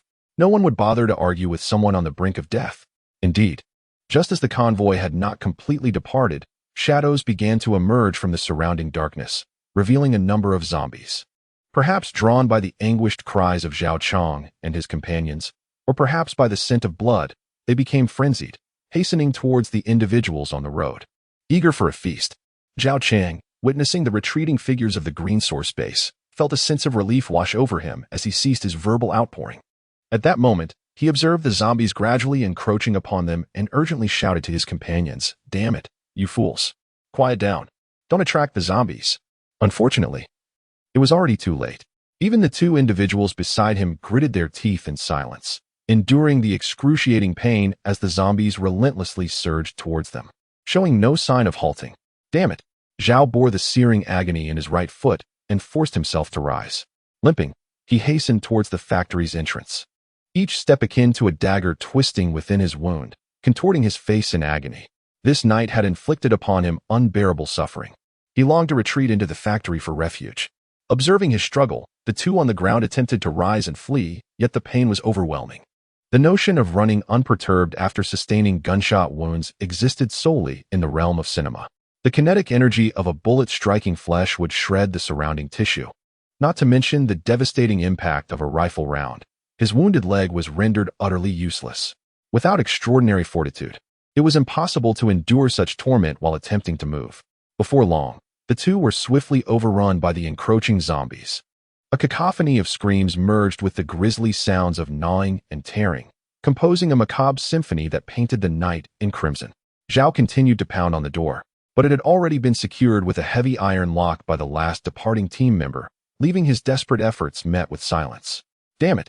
In despair, Zhao leaned against the door for support, gazing at the two now consumed by the zombies, fear and resentment radiating from his eyes. He found no path to salvation. He could not outrun the zombies. The door remained shut, and the walls were insurmountable. The situation left him with but one inevitable fate. As a zombie approached him, he could only continue to vent his frustration with words. Damn it! "You deceitful bastard. I curse you to be besieged by zombies and meet a gruesome demise." The words of despair echoed as Zhao Chong let out his final roar against this cruel world. In an instant, he was collided with by a zombie. Collapsing to the ground, with all his might, he grasped the neck of the female zombie, desperately preventing a bite. He had not yet surrendered to despair. Each additional second of life was precious. Pain coursed through his body, with wounds on his face and feet bleeding incessantly. New scratches, inflicted by the undead, began to mar his flesh. Though he held the zombie's neck, its hands remained free to strike at him. Enduring the excruciating agony, he managed to flip over, pinning the zombie beneath him, shifting to a dominant position. Thoughts raced through his mind, contemplating whether he could eliminate this creature and escape. Bathed in the moonlight, he caught a glimpse of the zombie's face. A chilling dread surged from his spine, enveloping him entirely, momentarily overshadowing the pain. What had he seen? Beneath him lay the very woman they had cruelly discarded days earlier, after tormenting her to death. Just as he had done before, he had pinned her down, ignoring her pleas and witnessing her voice fade into silence, until her breath vanished entirely from his sight. After her death, he had callously cast her aside like refuse. Now, that woman had returned as a vengeful specter, seeking retribution against her killer. Was this fate? Zhao Chong fell into a daze, his hands slick with his own blood. In that moment, the female zombie broke free, sinking her teeth deeply into his throat. Agony surged through him, a primal alarm blaring within his flesh. Coldness crept into his consciousness, and in the twilight of his awareness, he questioned whether it was all but an illusion. It appeared that he caught a glimpse of the female zombie, before him mocking him. Subsequently, his consciousness plunged into an abyss of darkness as an increasing number of zombies lunged towards him, eager to partake in this feast. End of chapter. Chapter 48. Departure. As night descended, the Green Source Combat Team, having just concluded a confrontation, returned to the base unharmed. The state of emergency was lifted, and normal security measures were reinstated. A brief account of the situation was provided to those waiting within the base. Upon learning that outsiders had indeed contemplated an assault on their stronghold, the remaining personnel were filled with righteous indignation, wishing they could join the fray and deliver a few kicks to those intruders, lamenting that their leader had already dealt with that group. As the night deepened, Qin Jin dismissed everyone to rest, reminding them that they would need to venture out in search of supplies the following day. After the recent events, fatigue washed over him. He returned to his modest quarters, performed a quick wash, and succumbed to slumber. The following morning, those designated to go out were well prepared, their vehicles serviced and fueled, ready to embark on their mission under the guidance of their respective team leaders. Qin Jin, an early riser, met with the various team leaders to discuss essential precautions. As you venture out today, should you pass by this particular gas station, be vigilant for any survivors within. If you encounter any, inquire whether they have heard of the Doomsday survival group. If so, bring them back to the base. He produced a tablet and opened a mapping application, pointing out the location of a gas station situated over 60 kilometers from the base on the offline map he had previously downloaded. Given the operational pace of the combat team in their quest for fuel, they would likely reach this gas station within a few days. He certainly did not forget that he had invited members of the Doomsday group to join before the power and internet went out a few days ago. It is quite possible that some of those individuals have already made their way to the gas station. In any case, the base is currently short on labor. While food supplies are not under significant strain yet, having more people during the early days of the apocalypse could yield substantial returns. Additionally, attracting a few talents would be advantageous. Several team leaders expressed their acknowledgement of this plan, and soon after, the main force thundered out of the base to carry out their respective missions. Qin Jin returned to his office and summoned several managers, indicating that he had matters to discuss. Once the managers were assembled, he spoke directly. Ladies and gentlemen, please be vigilant moving forward. Today, I need you to assess the living conditions of the personnel within the base, ensuring to record those who live alone or in mixed arrangements. After humanity's demise, as long as one's head remains intact, even if they have not been bitten by a zombie, there is a significant likelihood they could transform into one. I wish for you all to be aware of this and gradually disseminate this information as rumors, so that everyone remains cautious. Henceforth, whether due to accidental deaths or fatalities from illness, we must ensure proper handling. I do not wish to witness chaos within the base resulting from someone turning into a zombie after death. The revelation left the managers in shock. This indeed necessitated stricter management within the base. If an unscrupulous individual were to commit murder, it would essentially be tantamount to creating zombies. How terrifying. Upon observing the grim expressions of the managers, Jean continued, "There is no need for excessive fear. Our recent observations indicate that not all humans transform into zombies immediately upon death. There exists a process that may be influenced by individual physiology or the viral load present in their bodies. The transformation typically occurs within 1 to 3 hours. As long as we maintain vigilance and extinguish any signs of the impending threat, we should be fine." With this revelation, the others appeared somewhat relieved. A few hours of grace period would allow them ample time to prepare. At least there would be a window to manage affairs following a death. The real concern lay in the nighttime, when everyone returned to their respective rooms, making it difficult to maintain control. It was no wonder the boss required this information. Jean refrained from elaborating on the source of this knowledge, which had been painstakingly acquired by survivors in a previous life through tremendous sacrifices. Theoretically, all individuals carry trace amounts of the virus. Upon death, the immune system collapses, allowing the virus to proliferate rapidly, and once it reaches a certain concentration, transformation occurs. This timing is notoriously unpredictable, varying with each person's constitution. Many had suffered grievously in the past due to this. Numerous survivors banded together, only to face incidents of injury or starvation leading to death, which, if left unaddressed for too long, resulted in transformation into zombies, who would then attack and devour nearby survivors.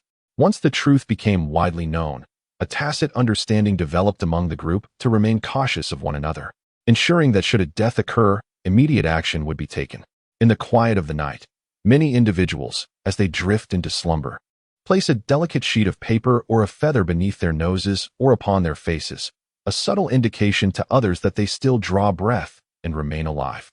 The night watchmen, vigilant as ever, periodically scan the surroundings, ready to rouse anyone at the slightest sign of abnormality.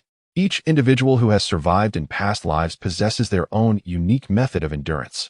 Within the confines of the Green Source base, in such an environment, even if someone were to succumb to a sudden illness or mutation, the majority would still be within their quarters, and the internal personnel are equipped to address such situations with alacrity. After briefly imparting a few points of caution to a select few, they were sent back to their tasks. Jean stood alone before the expansive floor-to-ceiling windows of his office, hands clasped behind him, gazing into the distance. The towering walls had risen to such heights that they completely obscured the external structures, leaving only the sky visible within the base. In mid to late October, the temperature had dipped below 20 degrees, carrying a hint of chill. The sun had just begun its ascent, casting warm rays upon his lightly clad figure, dispelling the slight coldness that lingered. His eyes traced the slowly drifting clouds above, his focus seemingly scattered, lost in contemplative thought.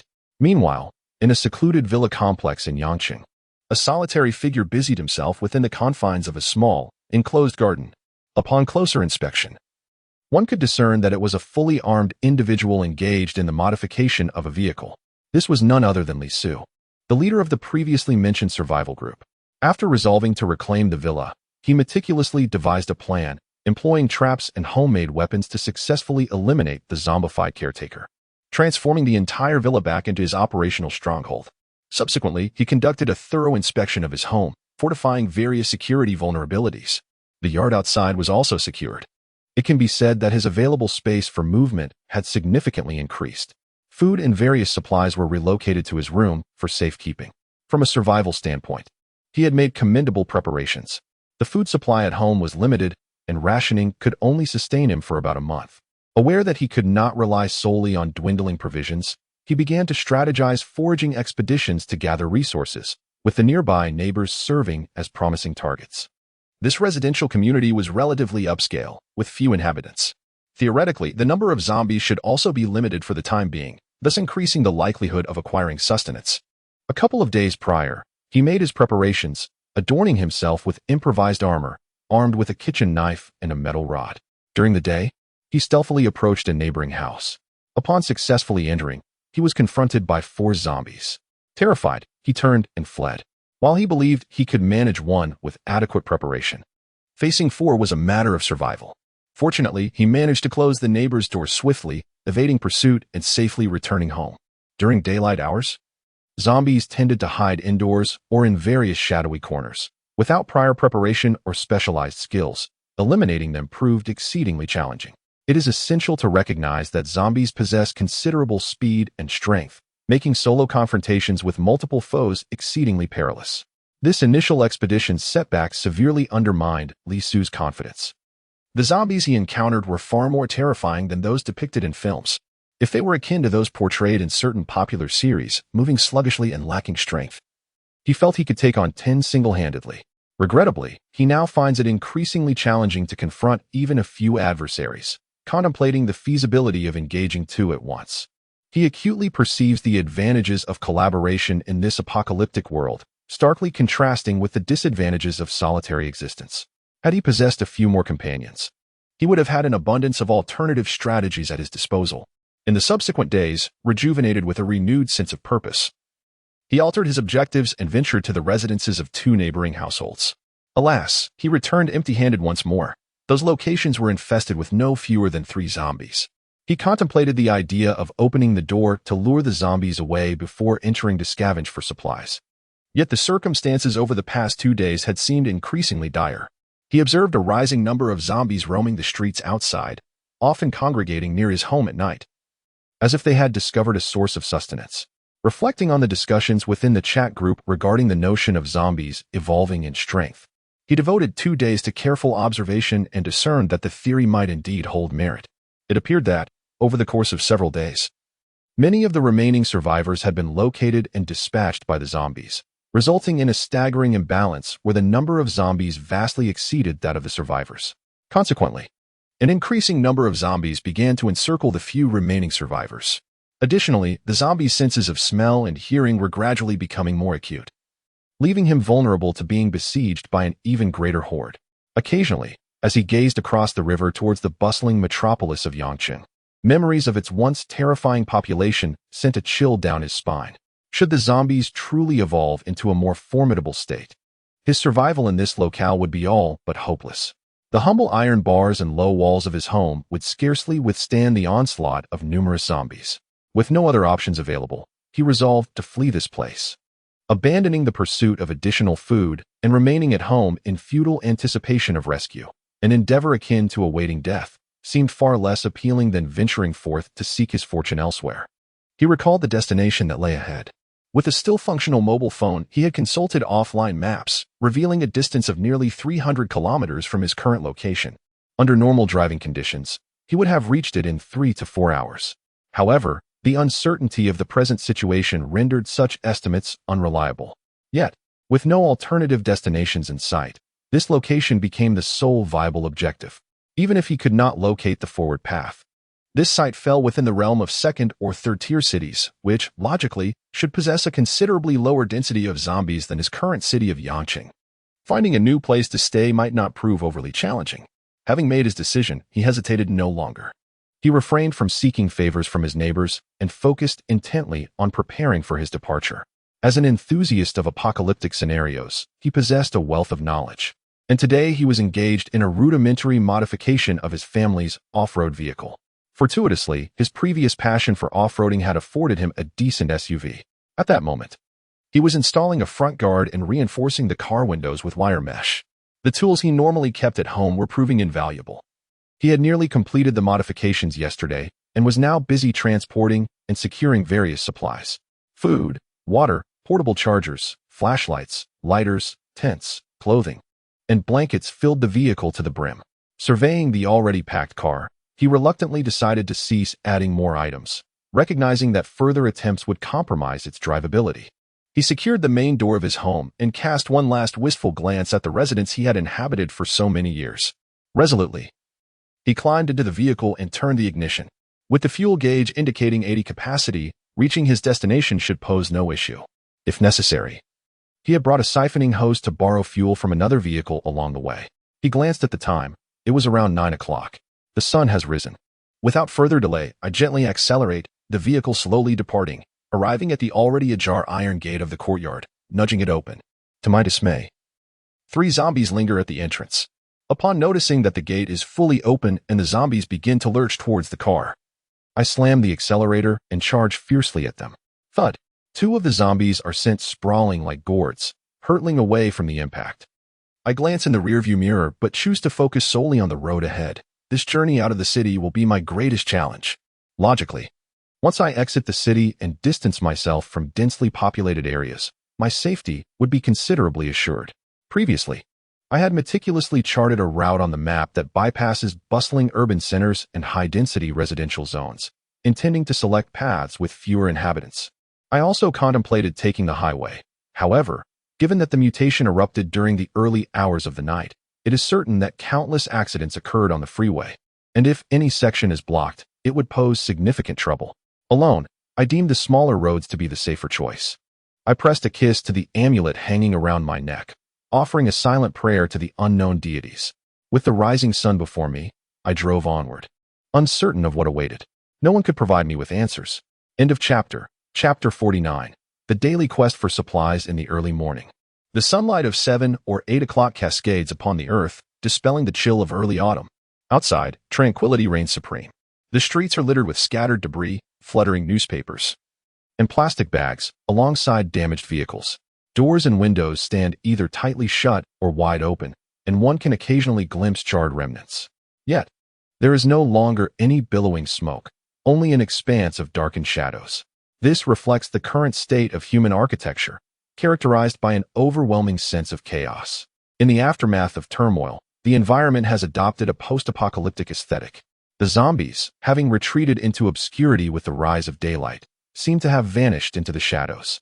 Two modified vehicles approach from a distance, one a rugged SUV, the other a substantial truck, slowing their pace upon entering this desolate area, as if to survey their surroundings.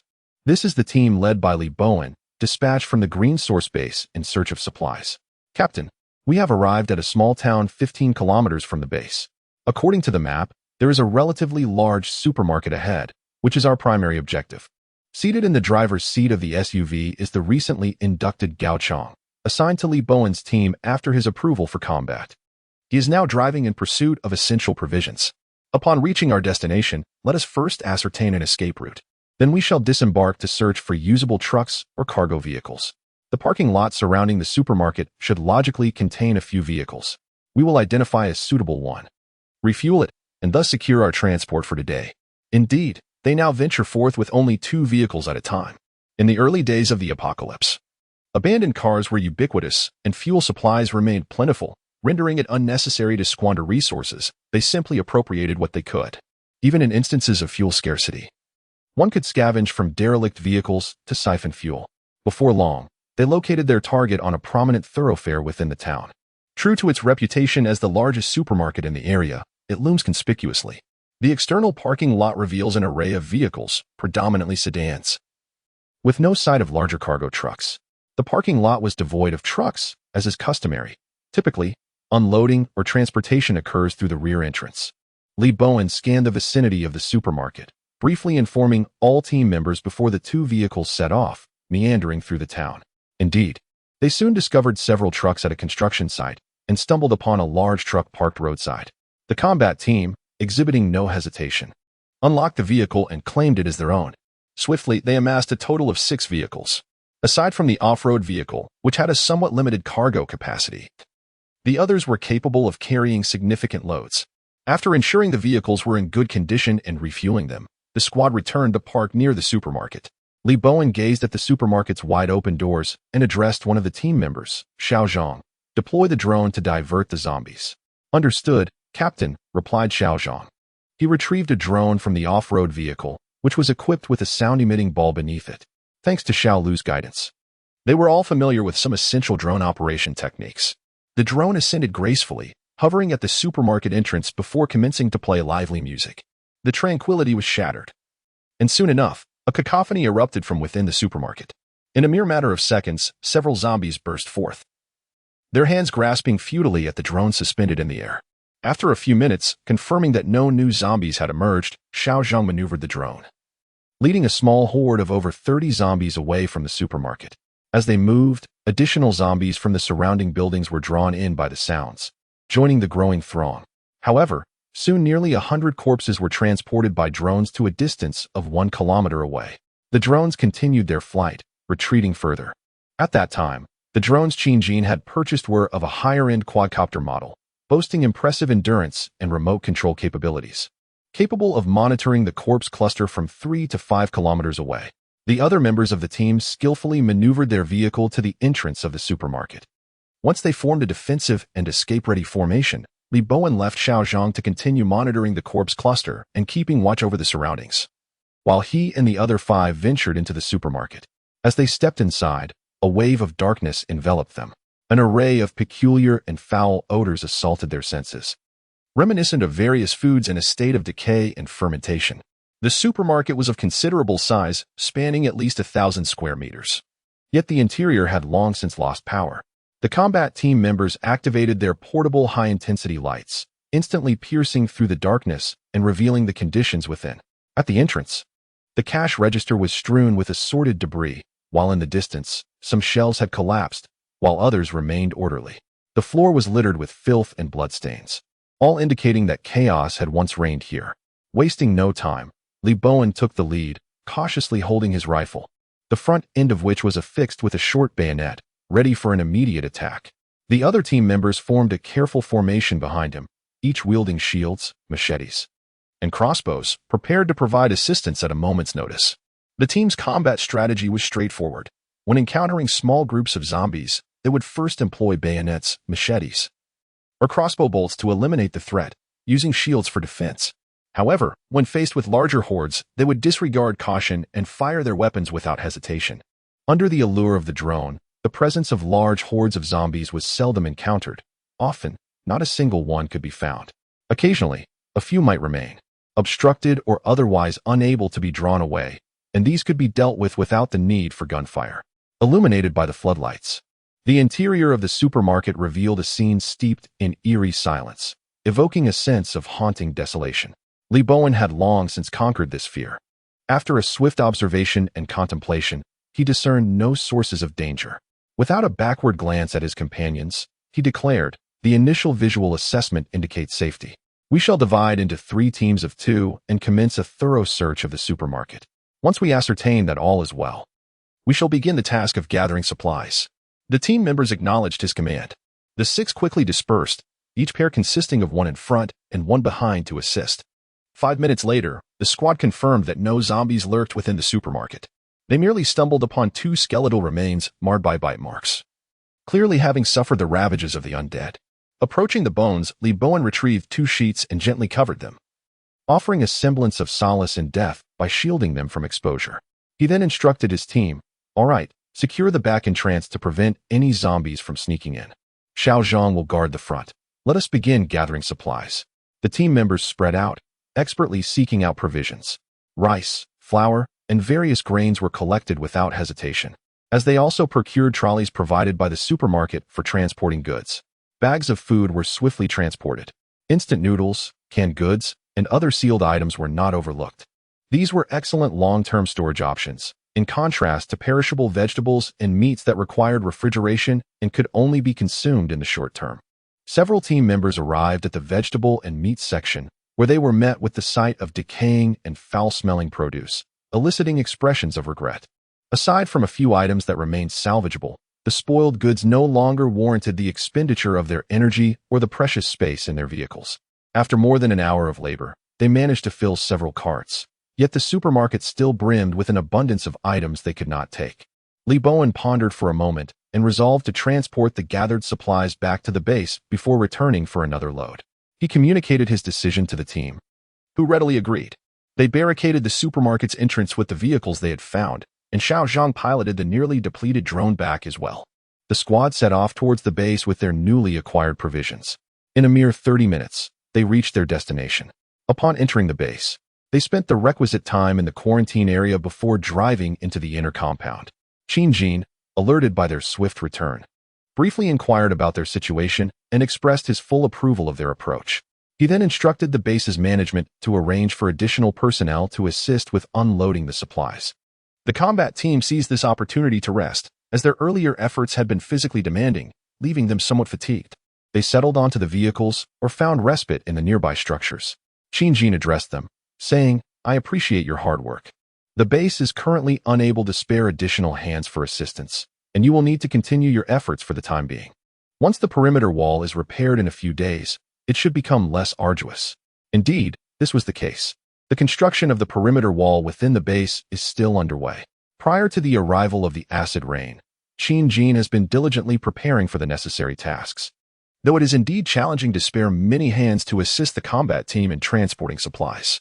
Boss, we understand. There's no need to elaborate. We are all here for the collective, for survival, Li Bowen replied with a smile. Jin patted his shoulder, nodded in acknowledgement, and promptly turned to attend to other matters. Before long, within a mere half hour, all the items were unloaded. After all, taking items down is significantly easier than putting them up. At this point, it was only around 10 o'clock. If they hurried, there would still be time to make another trip to the supermarket.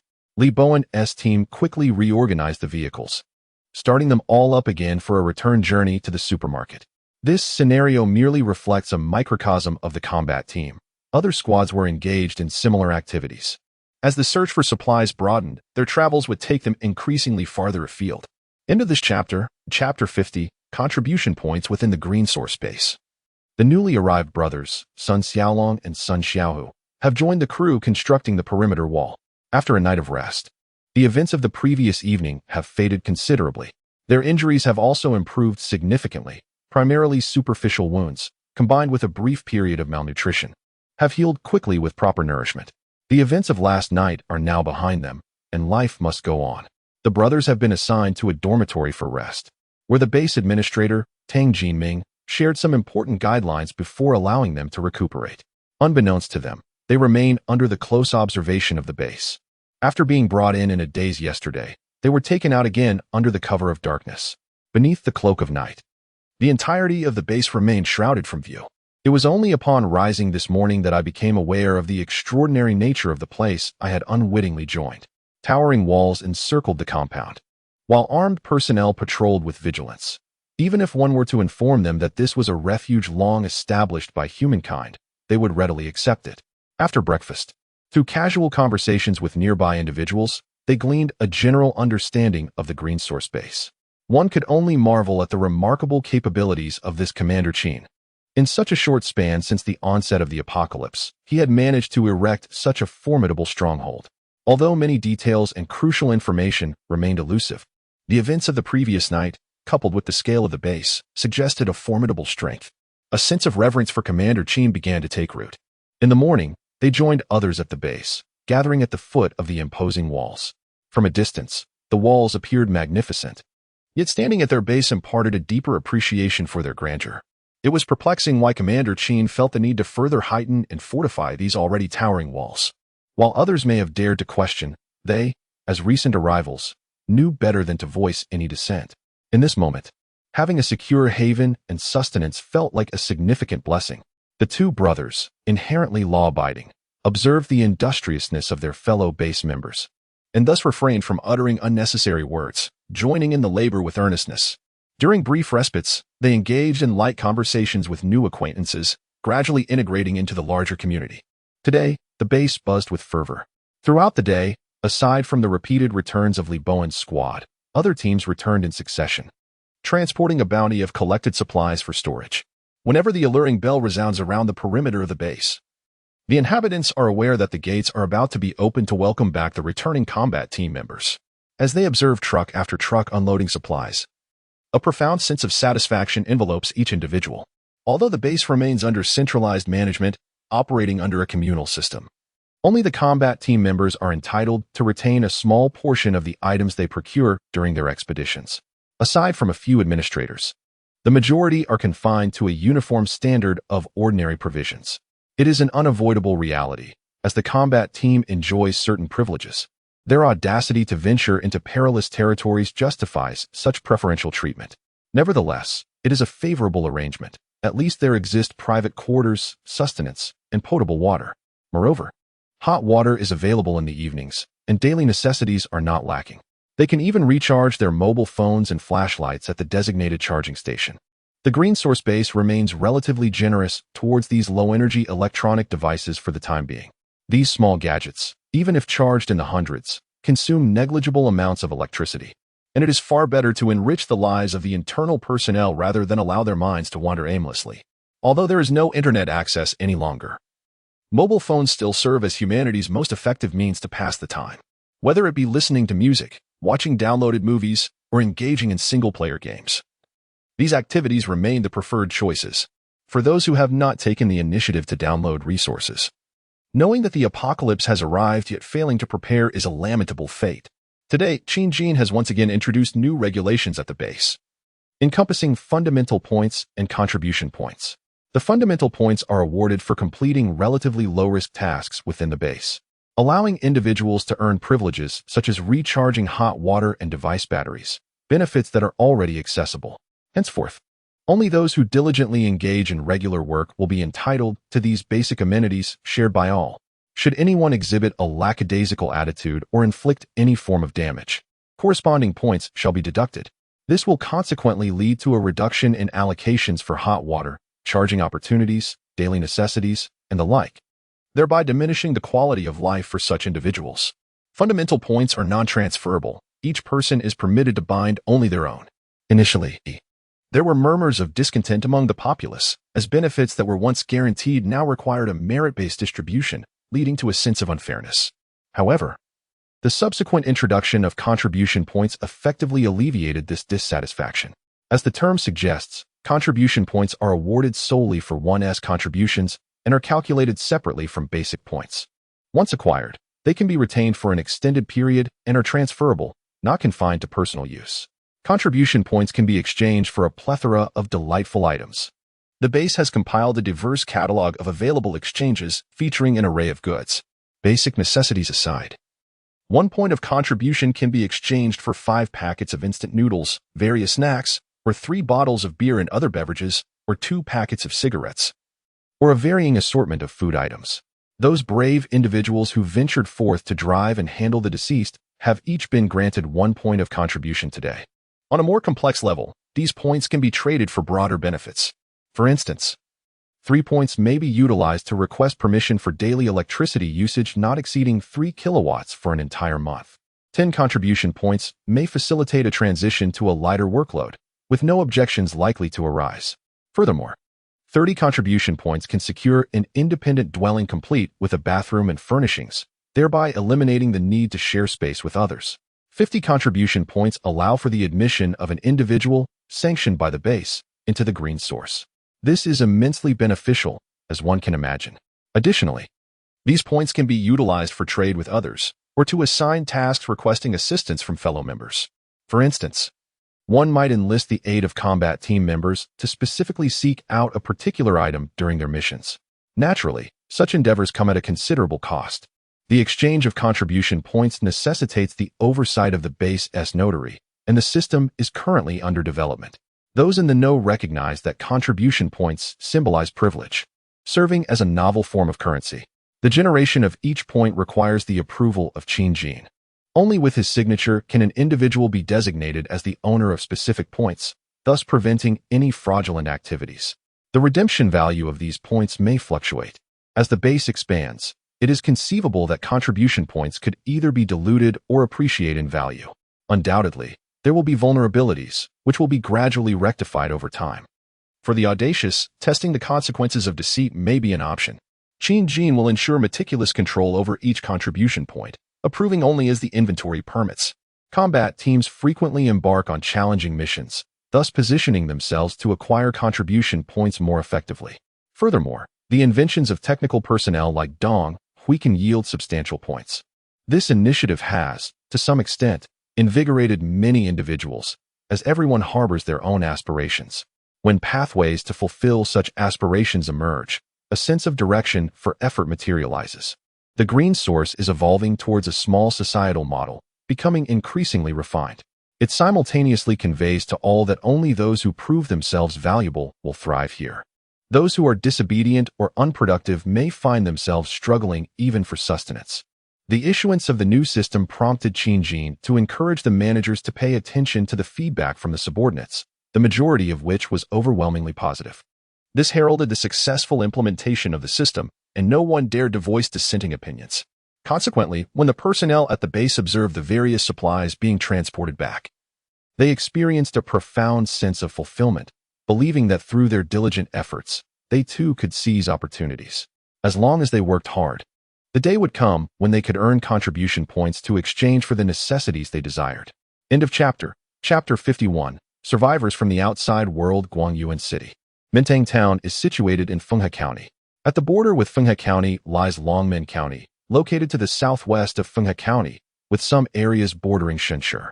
This region serves as a crucial passage for Mintang Town to reach Shenshi. Although both Fenghe County and Longmen County are part of Guangyuan City, the economic disparity is evident.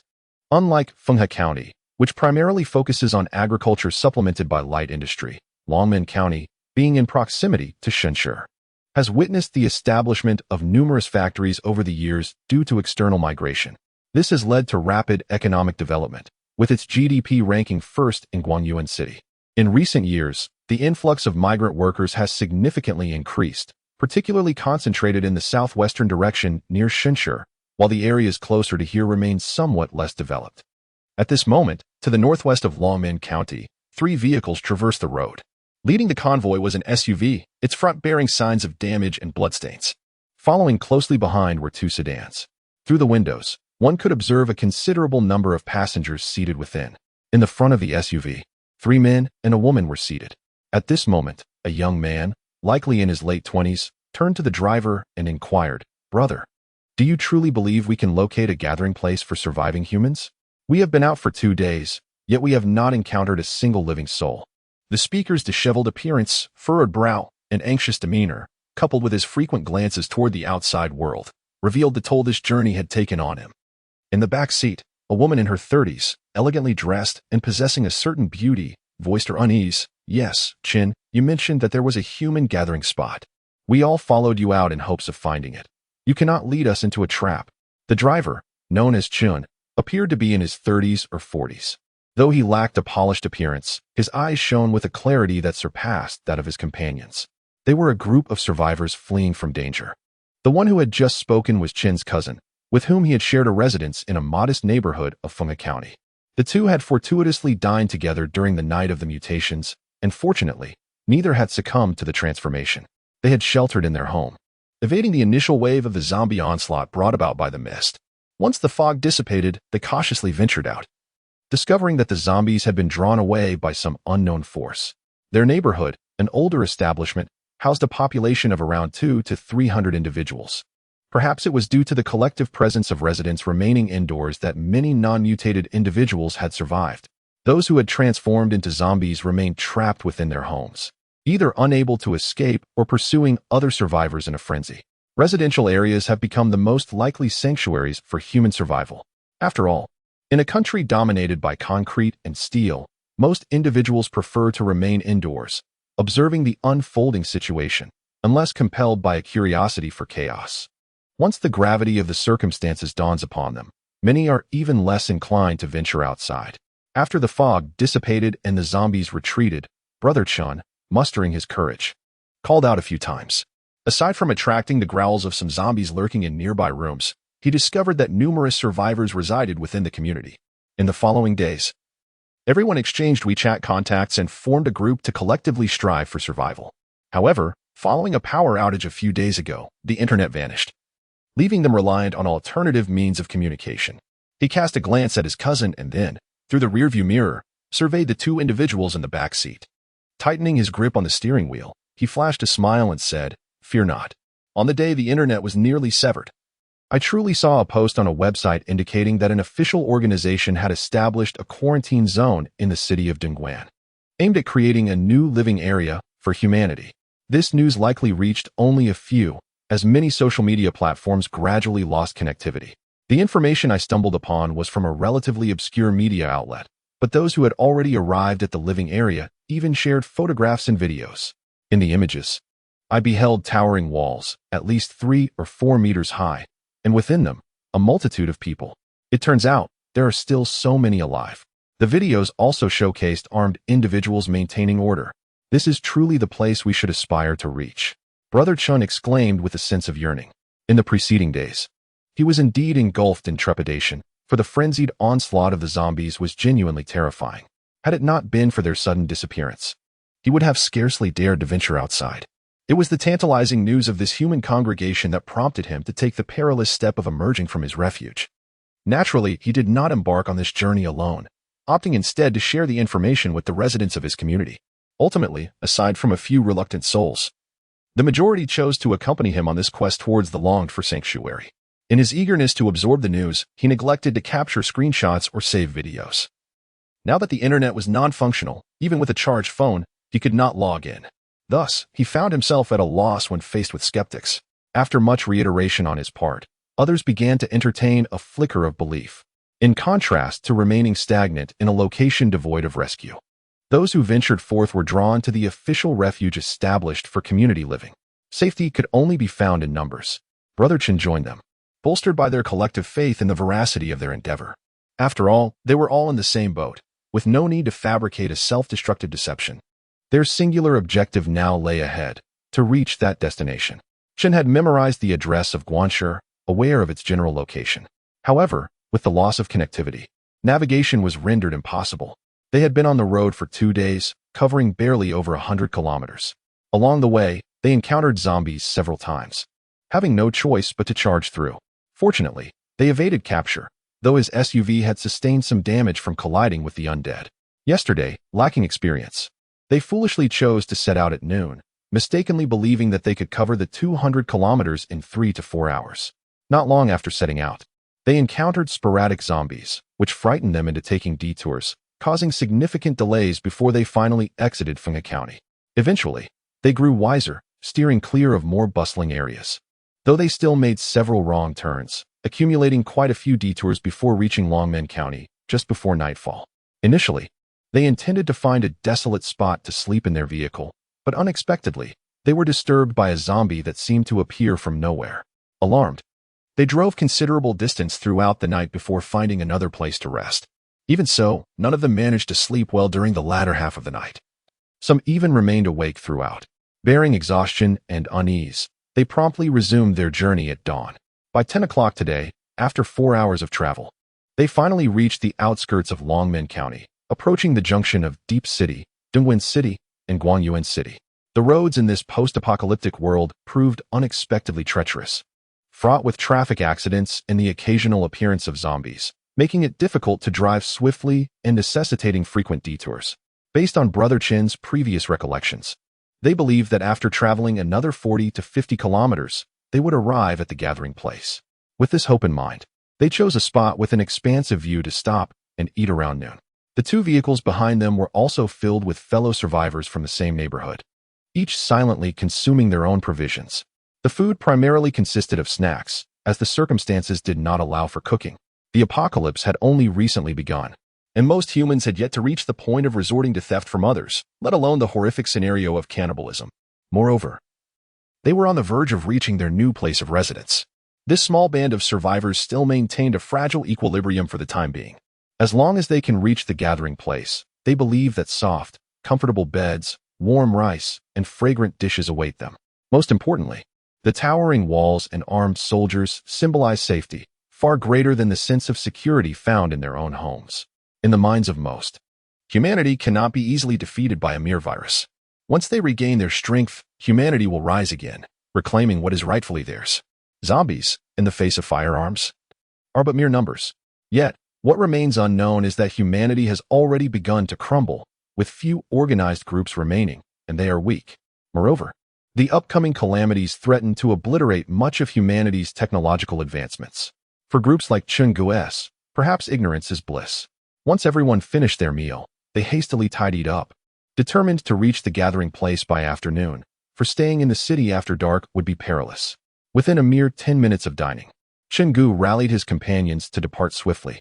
As long as they encountered no unforeseen events, they should soon locate their destination. In no time, this small team set forth on their journey towards the paradise they envisioned. Meanwhile, in a certain residential area of Fenghe County, within a modest 5-story building on the 3rd floor, 3 survivors remained. A man and a woman, alongside a child of about 6 or 7 years old, occupied the space. "Dear, are we really not going to search for that so-called gathering place? Old Zhang next door has already gone." The woman appeared to be in her 30s, and from her words, one could infer that this was a family of 3, remarkably fortunate to have escaped mutation. Let us remain indoors, the man suggested to his wife. The situation outside is uncertain. Just a few days ago, when the internet was still operational, there were hordes of zombies everywhere. It is likely that things have not improved, and venturing out would merely invite death. Staying at home is our safest option. However, he was met with his wife's skepticism. What if what Old Chin mentioned is true? Wouldn't we be missing out if we do not investigate? The rice and other provisions we have can only last us for about a month if we ration them. Once they are gone, what then? Shall we risk being bitten by zombies in search of food? Just a few days ago, you insisted on waiting to see how things unfolded. Meanwhile, the easily accessible food supplies outside were snatched away by those so-called good neighbors, who refused to share even a morsel with us. How can people be so indifferent? Shouldn't we support one another in times of hardship? Faced with his wife's probing questions, the man took out a cigarette, inhaled its scent, but hesitated to light it. This was his last one. He had already consumed an entire pack over the past few days. After savoring the aroma of the tobacco, he slowly replied, "Even if that place is indeed an official refuge, it does not guarantee our safety. The fact that they abandoned their original office and hastily sought a new location for defense indicates a lack of preparation. With so many people flooding in, we might not even find a place to sleep. It would be far better to remain at home. Should the authorities regain control and resolve the chaos outside, our salvation would be assured. Rest assured, if all else fails, I shall find a way to venture out in search of sustenance." "I would never allow you and our child to go hungry," the man murmured, expressing his reluctance to join old Zhang and his companions. His wife, upon hearing this, chose to remain silent, her brow furrowed in worry as she busied herself with the preparations for dinner. This evening, the family would once again dine on plain rice with soy sauce. All other vegetables and meats had long since been consumed, and with the power outage, perishables could no longer be preserved. Now, only half a bag of rice and some flour remained, along with a few essential condiments. It remains uncertain how long this calamity will endure. They have already reduced their meals from 3 to 2, with each person consuming merely a bowl and a half per sitting. The child has been voicing complaints due to hunger over the past few days, but there is little that can be done. Recently, those with audacity had ventured out to scavenge the deserted homes, leaving nothing but worthless remnants behind. Those who were trapped inside their homes, transformed into zombies, are not approachable. No one dares to knock on their doors. They have witnessed too many fall victim to these creatures, and the average person is ill-equipped to confront even a single zombie. Lacking experience, a mere brush with a zombie can lead to doom, while the undead can continue their pursuit even when grievously injured. Striking a vital point is an exceedingly difficult task. The current situation reveals that many residents in the community have successfully secured supplies, while his family remains among the unfortunate few who have obtained nothing, which is understandable given his wife's earlier complaints. It is indeed his fault for being excessively cautious a few days ago. Had he managed to bring back a few bags of rice or other provisions, he would not find himself in a situation where he hesitates to eat too much at every meal. He has resolutely decided that if circumstances become dire, he will consider venturing outside, but he is acutely aware that further afield, the presence of zombies is inevitable. To seek sustenance means confronting these dangers, which is far too perilous. Therefore, it is wiser to continue awaiting rescue. After all, he can endure for at least another month. There is no need for haste. If absolutely necessary, he can simply reduce his intake. The thought of being bitten or scratched by a zombie while searching for food, only to have rescue arrive afterward, would be a devastating loss. He recalls a film he once watched, where a character met a tragic fate just before dawn, leaving him utterly disheartened. True to his nature, he prefers to wait as long as possible, exploring other options only when absolutely required. Thus, his spoken words were in stark contrast to his inner thoughts. Yet such is his character. Across the globe, the remaining survivors are each devising their own means of survival. Those with courage and resourcefulness have begun to form various groups, rallying more survivors to establish their own teams for survival. Meanwhile, the timid remain cooped up in their homes, praying for the world outside to improve and for someone to come to their rescue. There is no right or wrong in this situation. It is merely a choice born from the heart, driven solely by the instinct to survive. End of this chapter, Chapter 52, The Rapidly Developing Base Days Later. It is now October 28th. The apocalypse has lingered for over half a month. In the early morning, the temperature has plummeted to around 10 degrees. As with previous memories, this year's cold has arrived particularly early, well before November. In the northern regions, temperatures have plummeted below freezing in many areas, with the northernmost locales experiencing a flurry of snowflakes akin to goose feathers. Even in the south, temperatures have swiftly descended to levels typically reserved for the coldest periods of previous years. Qin finds himself in the gym of an office building, having just completed a rigorous set of high-intensity exercises. After a fortnight of dedicated training, he has sensed a significant evolution in his physique, having transitioned past a phase of rapid development. Although he continues to feel stronger each day, the rate of improvement has noticeably slowed over the past couple of days. Presently, he is capable of briefly lifting 230 kilograms with one arm, while his combined grip strength has reached an astounding 900 kilograms, surpassing the limits of some known strength evolutionists from his previous life. It is essential to note that this represents his baseline strength. His explosive power is likely even more formidable. The sensation of daily enhancement has captivated him entirely, allowing him to truly embody the essence of a super soldier. However, he remains incomparable to those extraordinary beings capable of defying the laws of gravity. His capabilities lie within a comprehensible realm, enabling him to potentially overturn a car with sheer force, leap to the height of 2 stories with a running start, or deliver a single blow powerful enough to fell a bull. Such strength has inevitably transformed his physique. At this moment, having just completed his workout, his visibly explosive muscles fill his moisture-wicking attire. His abdominal muscles, pronounced V-shape, and broad back muscles are exceptionally developed, complemented by sturdy thighs that unmistakably signal his formidable presence. Beyond mere strength, his neuromuscular reflexes have also significantly improved, allowing him to perceive rapidly moving objects with extended duration. Although he is still far from the legendary ability known as bullet time, one must not underestimate his progress. He has yet to test whether he can perceive the blurred trajectories of bullets, but he intends to do so when time permits. His other senses, sight, hearing, and smell, have also become remarkably acute.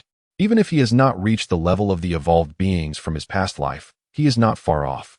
This can truly be described as an all-encompassing evolution and enhancement. When he is not out and about, he prefers to don loose-fitting shirts, concealing the formidable power that lies beneath his seemingly slender exterior. To his astonishment, he recently measured his height and found that he had grown a few centimeters.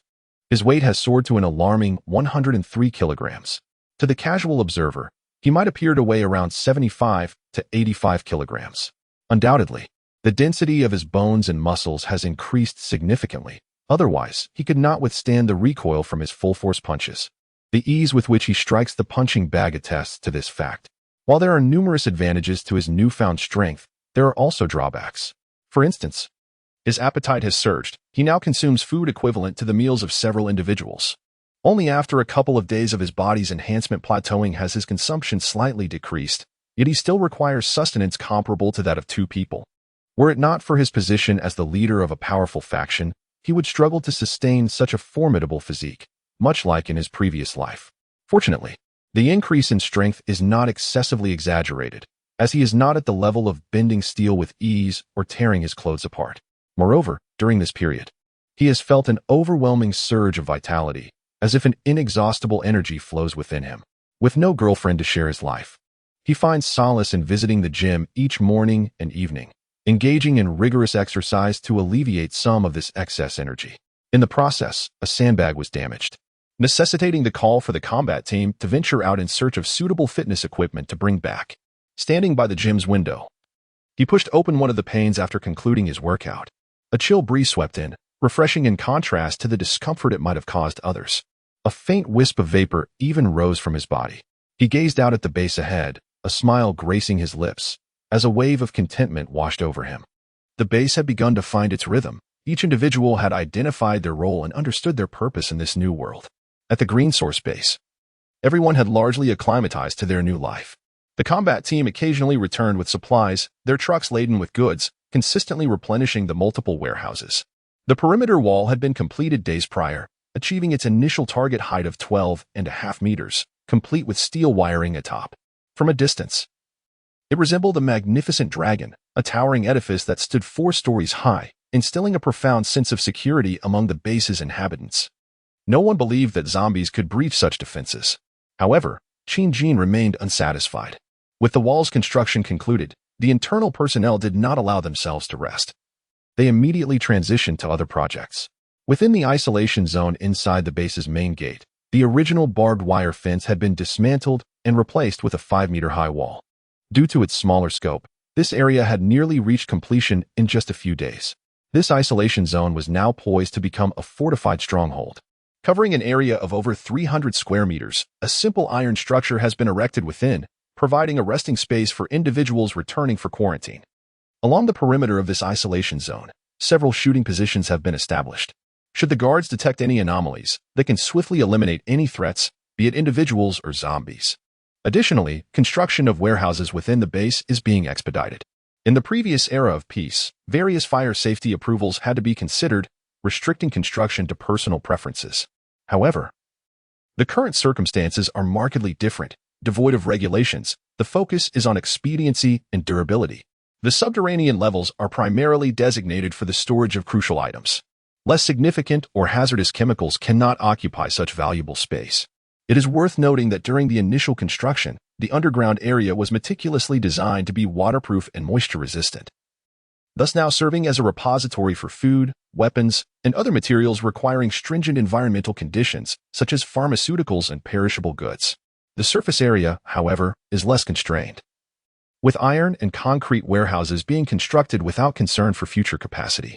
Given the operational frequency of the combat team, as long as they dare to build warehouses, the team will ensure they are filled, epitomizing the joy of zero-cost procurement. The adjacent chemical plant has long since relocated all movable resources. Presently, the accumulated chemical materials within the base are sufficient to produce vast quantities of explosives and various pesticides, with the option to seek additional supplies elsewhere if needed. The warehouses and structures erected prior to the apocalypse have now been largely filled, a stark contrast to their initial emptiness. Now it is filled to capacity, and one can only imagine the terrifying quantity of resources contained within. This is precisely the reason for the ongoing construction of new warehouses. Currently, there are over 100 vehicles, with many newly acquired ones relegated to parking outside the base. If the warehouses are not completed before the acid rain descends, they can only be covered temporarily with waterproof tarpaulins, hoping to protect as much as possible. The machinery that can be relocated from outside has been brought in without hesitation, accumulating a considerable amount in the warehouse, destined for future use. The drainage system within the base has undergone thorough inspection and reinforcement, and both large and small ponds must be checked to ensure their integrity, for even the heaviest acid rain must not compromise them. In the future, this water resource will be essential for drinking and cultivation. Fortunately, the metal roofs were added earlier to withstand the pressure. Operating under such conditions in the post-apocalyptic era presents a daunting challenge. They have also not overlooked the soil for planting. Over the past few days, personnel have been dispatched to excavate fertile earth, which has been stockpiled for the surface planting area in the subterranean cultivation zone.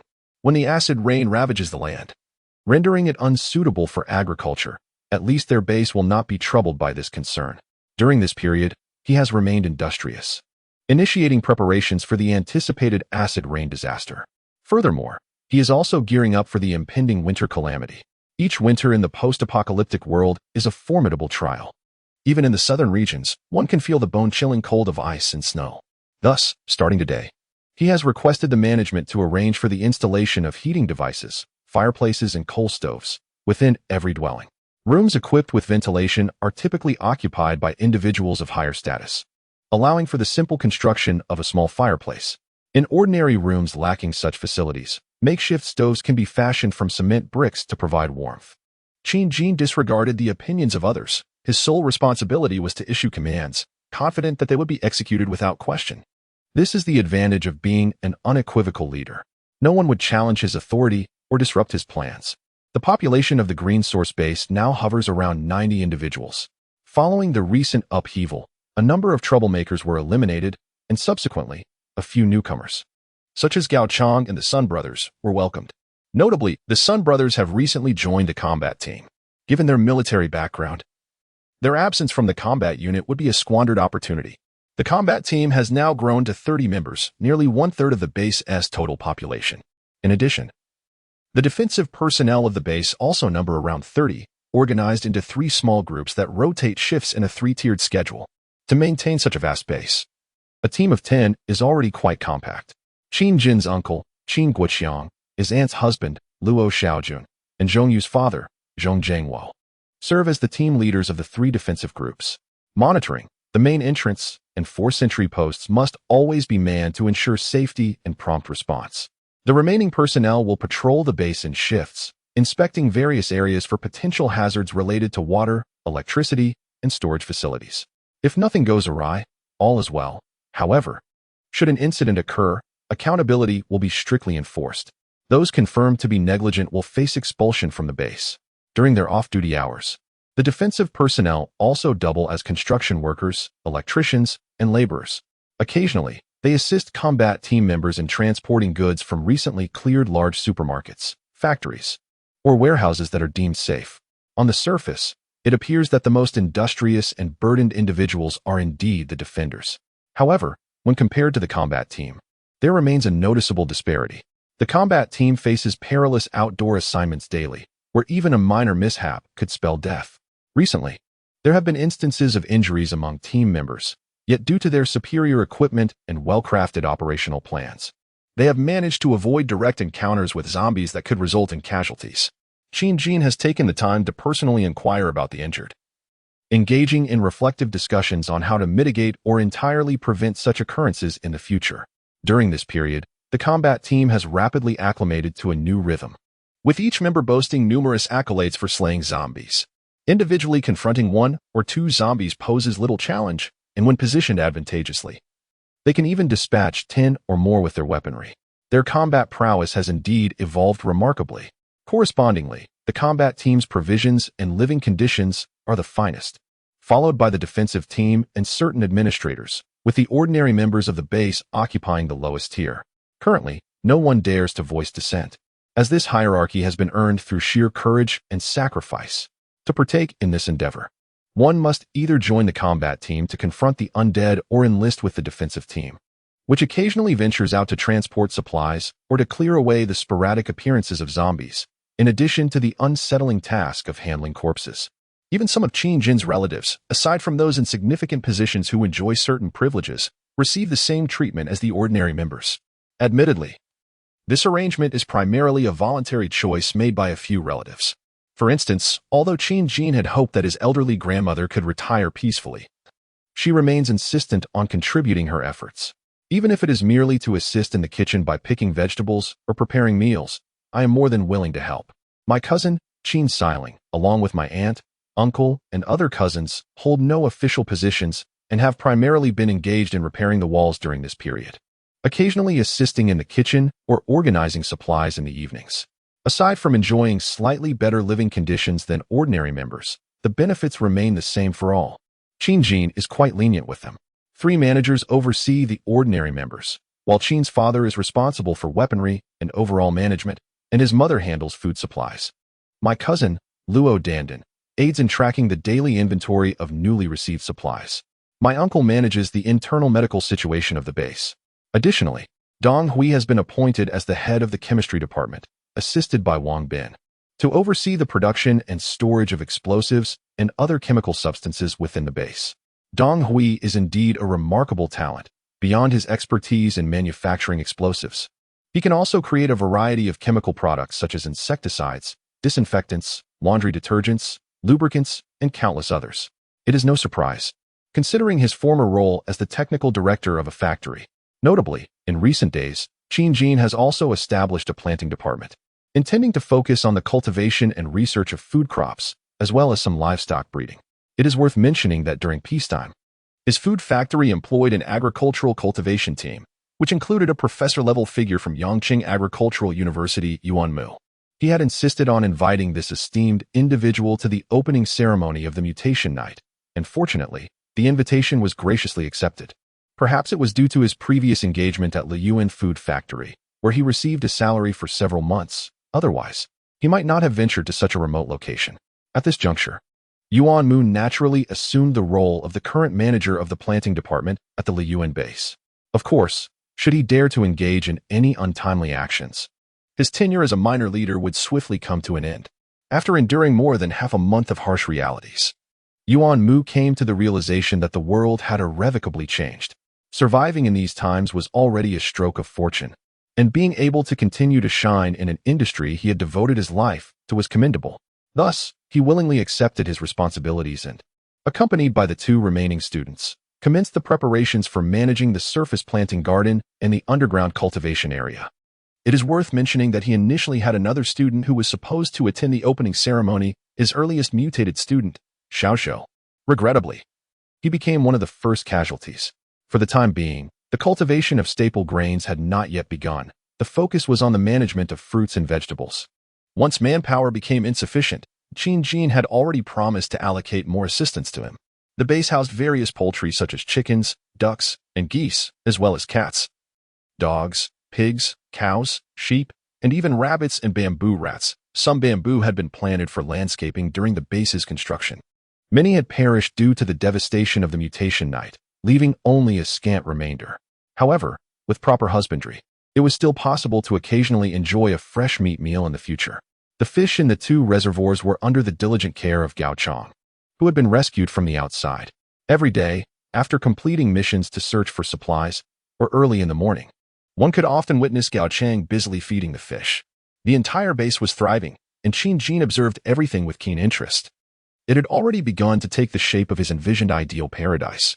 He hoped that it could maintain this trajectory and even flourish further. One could only wish for such a future. Chapter 53. Visitors at the gas station. With a deep breath, Jin marveled at the rapid development of the base.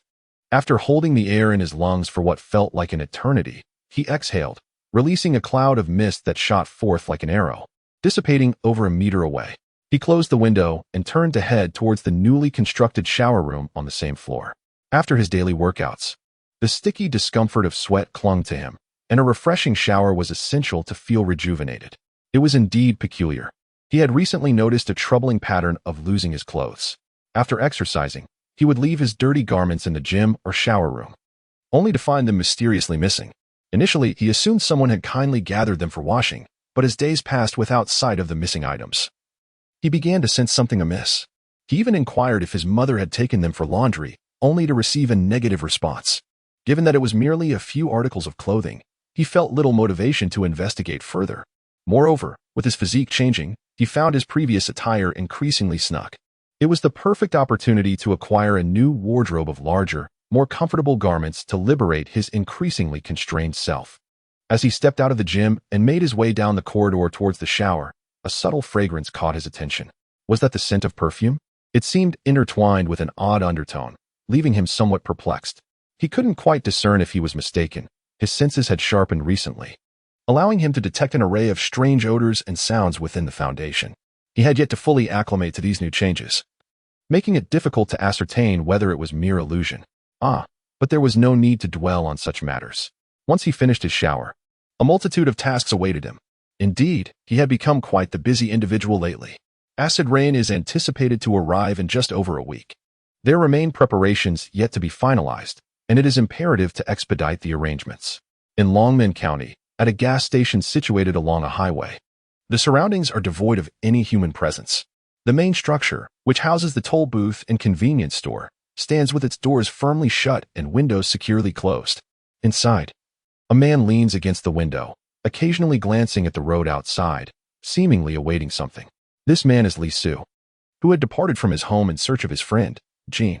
It has now been a week since he left home, and he has been at this gas station for 4 or 5 days. He initially believed that he would encounter Jean shortly upon arriving here, but to his dismay, he has been waiting for an extended period. According to Jin's previous words, he would pass through this location 5 to 10 days after posting a message. Today marks the final day of the 10th day mentioned. He wonders if Jean had already passed by on the 5th day, perhaps missing him due to his own delayed arrival. It is understandable that he might have missed that date, based on his calculations.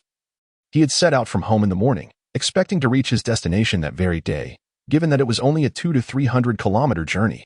Unfortunately, circumstances did not unfold as he had hoped. As a solitary traveler, he encountered multiple traffic jams along the way, while some rural stretches were relatively free of vehicles. Urban areas were congested, particularly during the evening rush hour, rendering many roads impassable and forcing him to seek alternative routes. Consequently, he expended an excessive amount of time before finally departing from the urban confines of Yanqing. It was only near dusk that he managed to enter Guangyuan City, a journey fraught with misfortune. One can only say that his luck is questionable. Before the network went down, He had not encountered any news regarding the establishment of an official gathering place in Dongguan. Otherwise, given his location, Dongguan would have been a far superior choice. Why venture all the way to Guangyuan City in search of a desolate refuge? Now, discussing it further is futile. Fortunately, on the day after his departure, he successfully accessed the highway. He journeyed along the route and eventually located the gas station mentioned by the forward base. At that moment, the entrance of the building stood wide open, yet not a soul was in sight. Only a few bloodstains marred the ground outside, leading him to speculate that the staff might have mutated, devouring the uninfected before disappearing into the unknown. He celebrated this realization with a joyous clap. After cautiously confirming that there were no zombies within the convenience store of the gas station, he secured all the doors and windows, parked his vehicle behind the buildings, and designated this place as his temporary abode. The convenience store was stocked with ample snacks and beverages, sufficient to sustain him for quite some time. Thus, he settled in and awaited developments. During the 4 or 5 days of waiting, he did encounter a few survivors. With great anticipation, he spotted several vehicles emerging from the highway, only to watch them drive away without stopping, leaving him in disappointment. They were likely survivors passing through, unaware of their destination. He had contemplated pursuing them to inquire about their whereabouts, in hopes of expanding his options or finding companionship. However, he ultimately restrained himself. In these turbulent times, one cannot discern whether others are friend or foe. Moreover, he was alone, and should a group of individuals attempt to seize his belongings, he would be ill-equipped to resist. He certainly does not believe that people today are as kind-hearted as they once were. After the dissolution of order, humanity has the capacity to commit unfathomable acts. Thus, he has waited until now. Today is the day they agreed upon. Perhaps it would be prudent to wait another day. If that fails, he might seek a more favorable location or devise a means to encounter a few solitary survivors, in hopes of forming a coalition for survival. Such were his contemplations. Wandering aimlessly in his mind, suddenly, his peripheral vision caught a flicker of movement outside the window. Upon closer inspection, he was astonished to see 2 vehicles entering the off-ramp from the distant highway, heading towards the gas station. Help has arrived. A jolt of excitement surged through Li Su, and he quickly crouched down, his gaze fixated on the 2 cars across the way. Uncertain if the occupants were allies or foes, he opted for caution. The vehicles, without hesitation, drove directly to the fuel pumps and came to a halt. As Li Su observed, 5 or 6 men gradually emerged from the cars, clad in ordinary attire. They were armed with machetes and iron rods. They cautiously scanned their surroundings, seemingly wary of any lurking zombies. Li Su's expression hardened. He noticed the faint traces of blood on their weapons, evidence of either human or zombie bloodshed. This group was certainly not to be trifled with. He remained hidden within the confines of the building, torn between the desire to approach them and the fear that they might not be the allies he hoped for. Lost in a tumult of indecision, the newly arrived individuals, oblivious to his thoughts, relaxed after disembarking and confirming the absence of zombies in the vicinity. They engaged in casual conversation and began to roam freely. 2 among them busied themselves with the fuel equipment, seemingly attempting to refuel the vehicle. However, the machinery had long ceased to operate, and after a futile struggle, they were unable to extract any fuel. With a curse and a scowl, one of them kicked the machine in frustration, spitting a mouthful of phlegm onto it, embodying a sullen demeanor. Meanwhile, several others brazenly stood by the fuel nozzle amidst the greenery, unfastening their belts and shamelessly relieving themselves under the broad daylight. One individual squatted on the lawn, indifferent to his companions, and began to create fertilizer without a hint of modesty, laughing heartily with those nearby. They engaged in a whimsical competition, seemingly judging whose member was more impressive. Inwardly, Li Su felt a profound sense of discomfort upon witnessing this group. He could not articulate the source of his unease, but he sensed an insurmountable barrier between himself and them. Even if there were genuine progress within their ranks, he resolved to distance himself from their company, vowing to seek alternative options in the future. At that moment, he merely wished for this group to hastily conclude their affairs and vacate the area without discovering his presence. Regrettably, the 2 individuals, upon realizing the fuel station's limitations and the lack of professional equipment, turned back to their vehicle. They retrieved a hose and a large container, making their way toward the remaining vehicles in the parking lot, seemingly intent on siphoning fuel from them. Li Su felt a sense of relief that he had parked his car behind the building, while the others, having finished their business, grumbled as they made their way back to their vehicle. Li Su vaguely heard the sound of someone possibly wetting their hands and pants, with no water to wash it off. In their playful banter, they rubbed against each other's clothing. Among them was a rather brazen young man who, after their frolicking, turned his gaze towards the small convenience store at the gas station, precisely where Li Su was hiding. End of this chapter, chapter 54. Have you heard of the survival group? Someone has noticed this room. Li Su's heart jolted. He quickly lowered his head, feeling a surge of anxiety as he silently chanted, "Please don't come. Please don't come." However, the voices drew closer, and he could even hear them speaking at the entrance. "Come over here. The convenience store is closed. We don't know if there are any zombies inside. We'll open the door shortly, and if there are zombies, we'll take care of them and gather the food to replenish our supplies." Faintly, he heard a few voices in agreement from a distance, followed by a loud noise at the door. Oh no. The door he had placed so much hope in was brutally kicked open in less than 10 seconds. After a brief pause, those outside seemed to realize there were no zombies rushing out. One of them, rather professionally, tapped the doorframe with a crowbar, seemingly trying to create noise for confirmation. Li Su understood he could no longer remain concealed. If they intended to ransack the place, he would inevitably be discovered.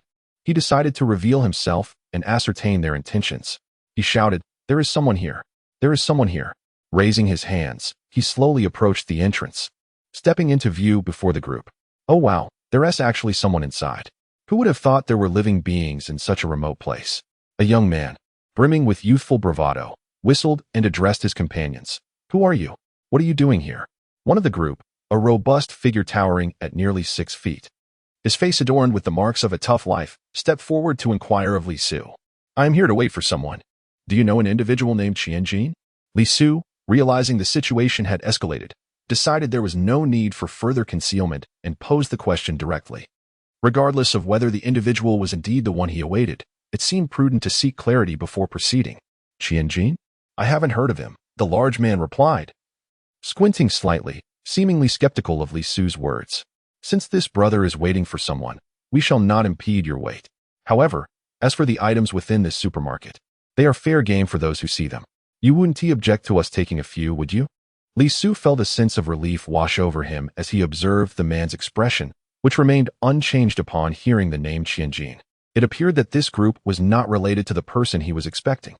While he initially felt a twinge of reluctance regarding their intent to take items from the small supermarket, he recognized that his presence alone, against the numbers of the group, would likely lead to unnecessary complications should he attempt to intervene. With a gesture of acquiescence, he stepped aside, indicating that they were free to proceed. The group, appreciating his understanding, did not press him further and entered the supermarket to collect their belongings.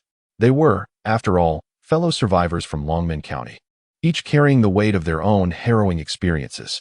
It has come to my attention that a new human habitation zone is being established in the vicinity of Dongguan City, prompting me to embark on a journey there in hopes of fortune.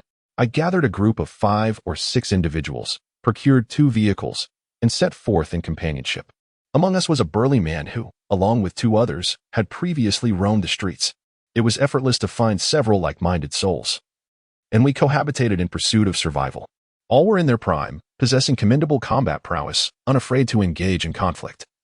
And we had collectively dealt with a few minor hordes of the undead. During this period, life had been relatively bearable, as provisions were readily available in the surrounding environment. As I observed my companions fervently scouring the supermarket for supplies, I noted their utter disregard for leaving any for me. Their 2 vehicles were soon filled to the brim, and they siphoned fuel from the parked cars to replenish their tanks. To my dismay, they even procured a 3rd, newer vehicle, bringing their total to 3. I could only harbor bitter resentment in my heart, recognizing that these individuals were not of noble character.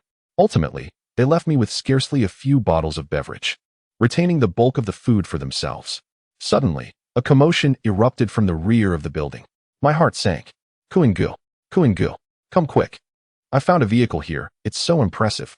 One of the group had inadvertently wandered to the back of the building and discovered my car. The imposing man, seemingly named Kuingu, glanced in my direction upon hearing his companion shout, chuckling softly. Without uttering a word, he made his way towards the back. Left with no choice, I reluctantly followed. Indeed, I found them gathered around my vehicle, and I steeled myself to confront the situation. "Ladies and gentlemen, this is my vehicle, and there is no need for such a spectacle." Li Su placed his right hand behind him, tightening his grip on the baton secured at his waistband, preparing for the potentially tense situation ahead. Look at this formidable SUV, adorned with so many protective modifications. The oversized wheels and its interior brimming with supplies suggest that this individual has transported quite a few items previously. One of them jested, casting a glance at Li Su's car, seemingly treating it as his own, fondly caressing it as if it were a beautiful woman, his hand already reaching for the door handle, intent on entering. This belongs to me. There are plenty of other vehicles outside. There is no need for unnecessary hostility. Li Su implored, still hoping for a peaceful resolution, reluctant to escalate matters. With so many opponents, he knew he would ultimately be the one to suffer. His hand gripping the baton was turning pale. Such a statement is rather inappropriate, the man named Kuan remarked, looking at Li Su with a smirk. We all wish to live safely. You possess such an exquisite vehicle, isn't it a waste to drive it alone? With so many of us and so many lives at stake, venturing to distant and perilous places requires a reliable vehicle for safety. This is quite fortuitous. After all, life is priceless, and a friend should not turn a blind eye to another's plight. How about this? We can exchange vehicles. There are plenty of cars in the parking lot. You can choose one to take, and you hardly need all these supplies on your own. We will place some food in the vehicle you choose, ensuring a harmonious parting for all. The crowd seemed to approve of my proposal, erupting into applause. Even the young man chimed in, exclaiming, Brother Kuan is truly benevolent. This is indeed a mutually beneficial solution. Brother Kuan is exceptionally clever to conceive such an idea. His expression, however, betrayed a mocking tone. Li Su felt a rush of blood, his eyes reddening with fury, as he grasped the fact that these individuals were brazenly demanding his vehicle and supplies. To be left with a fuel-less car in this desolate wilderness was akin to a death sentence. Unable to contain his rage any longer, he resolved to confront them. Just as his right hand moved to draw a weapon and retaliate, a sharp pain struck the back of his head. A dizzying sensation enveloped him, and he collapsed to the ground, a more intense agony radiating from the point of impact, plunging his mind into a fog. Weakness overtook his body, causing his baton to clatter to the earth. Several seconds later, realization dawned upon him. He had been ambushed. Indeed, one of the assailants from the house approached him, still wearing a grin, while Brother Kuan crouched before him, sneering, You thought we were unaware of the weapon concealed behind you? Dare to strike at us, and you shall meet your demise. With a contemptuous spit, he unleashed a thick phlegm directly onto Li Su. Cursed be this fate. A crimson haze clouded Li Su's vision, blood trickling into his eyes, exacerbated by the fury that shattered his capillaries. He struggled to rise, yet his body felt utterly powerless. His head heavy as if filled with concrete, throbbing painfully. He searched for the car keys on him, intending to drive away and leave him to his fate. How presumptuous. Did they truly believe us to be compliant?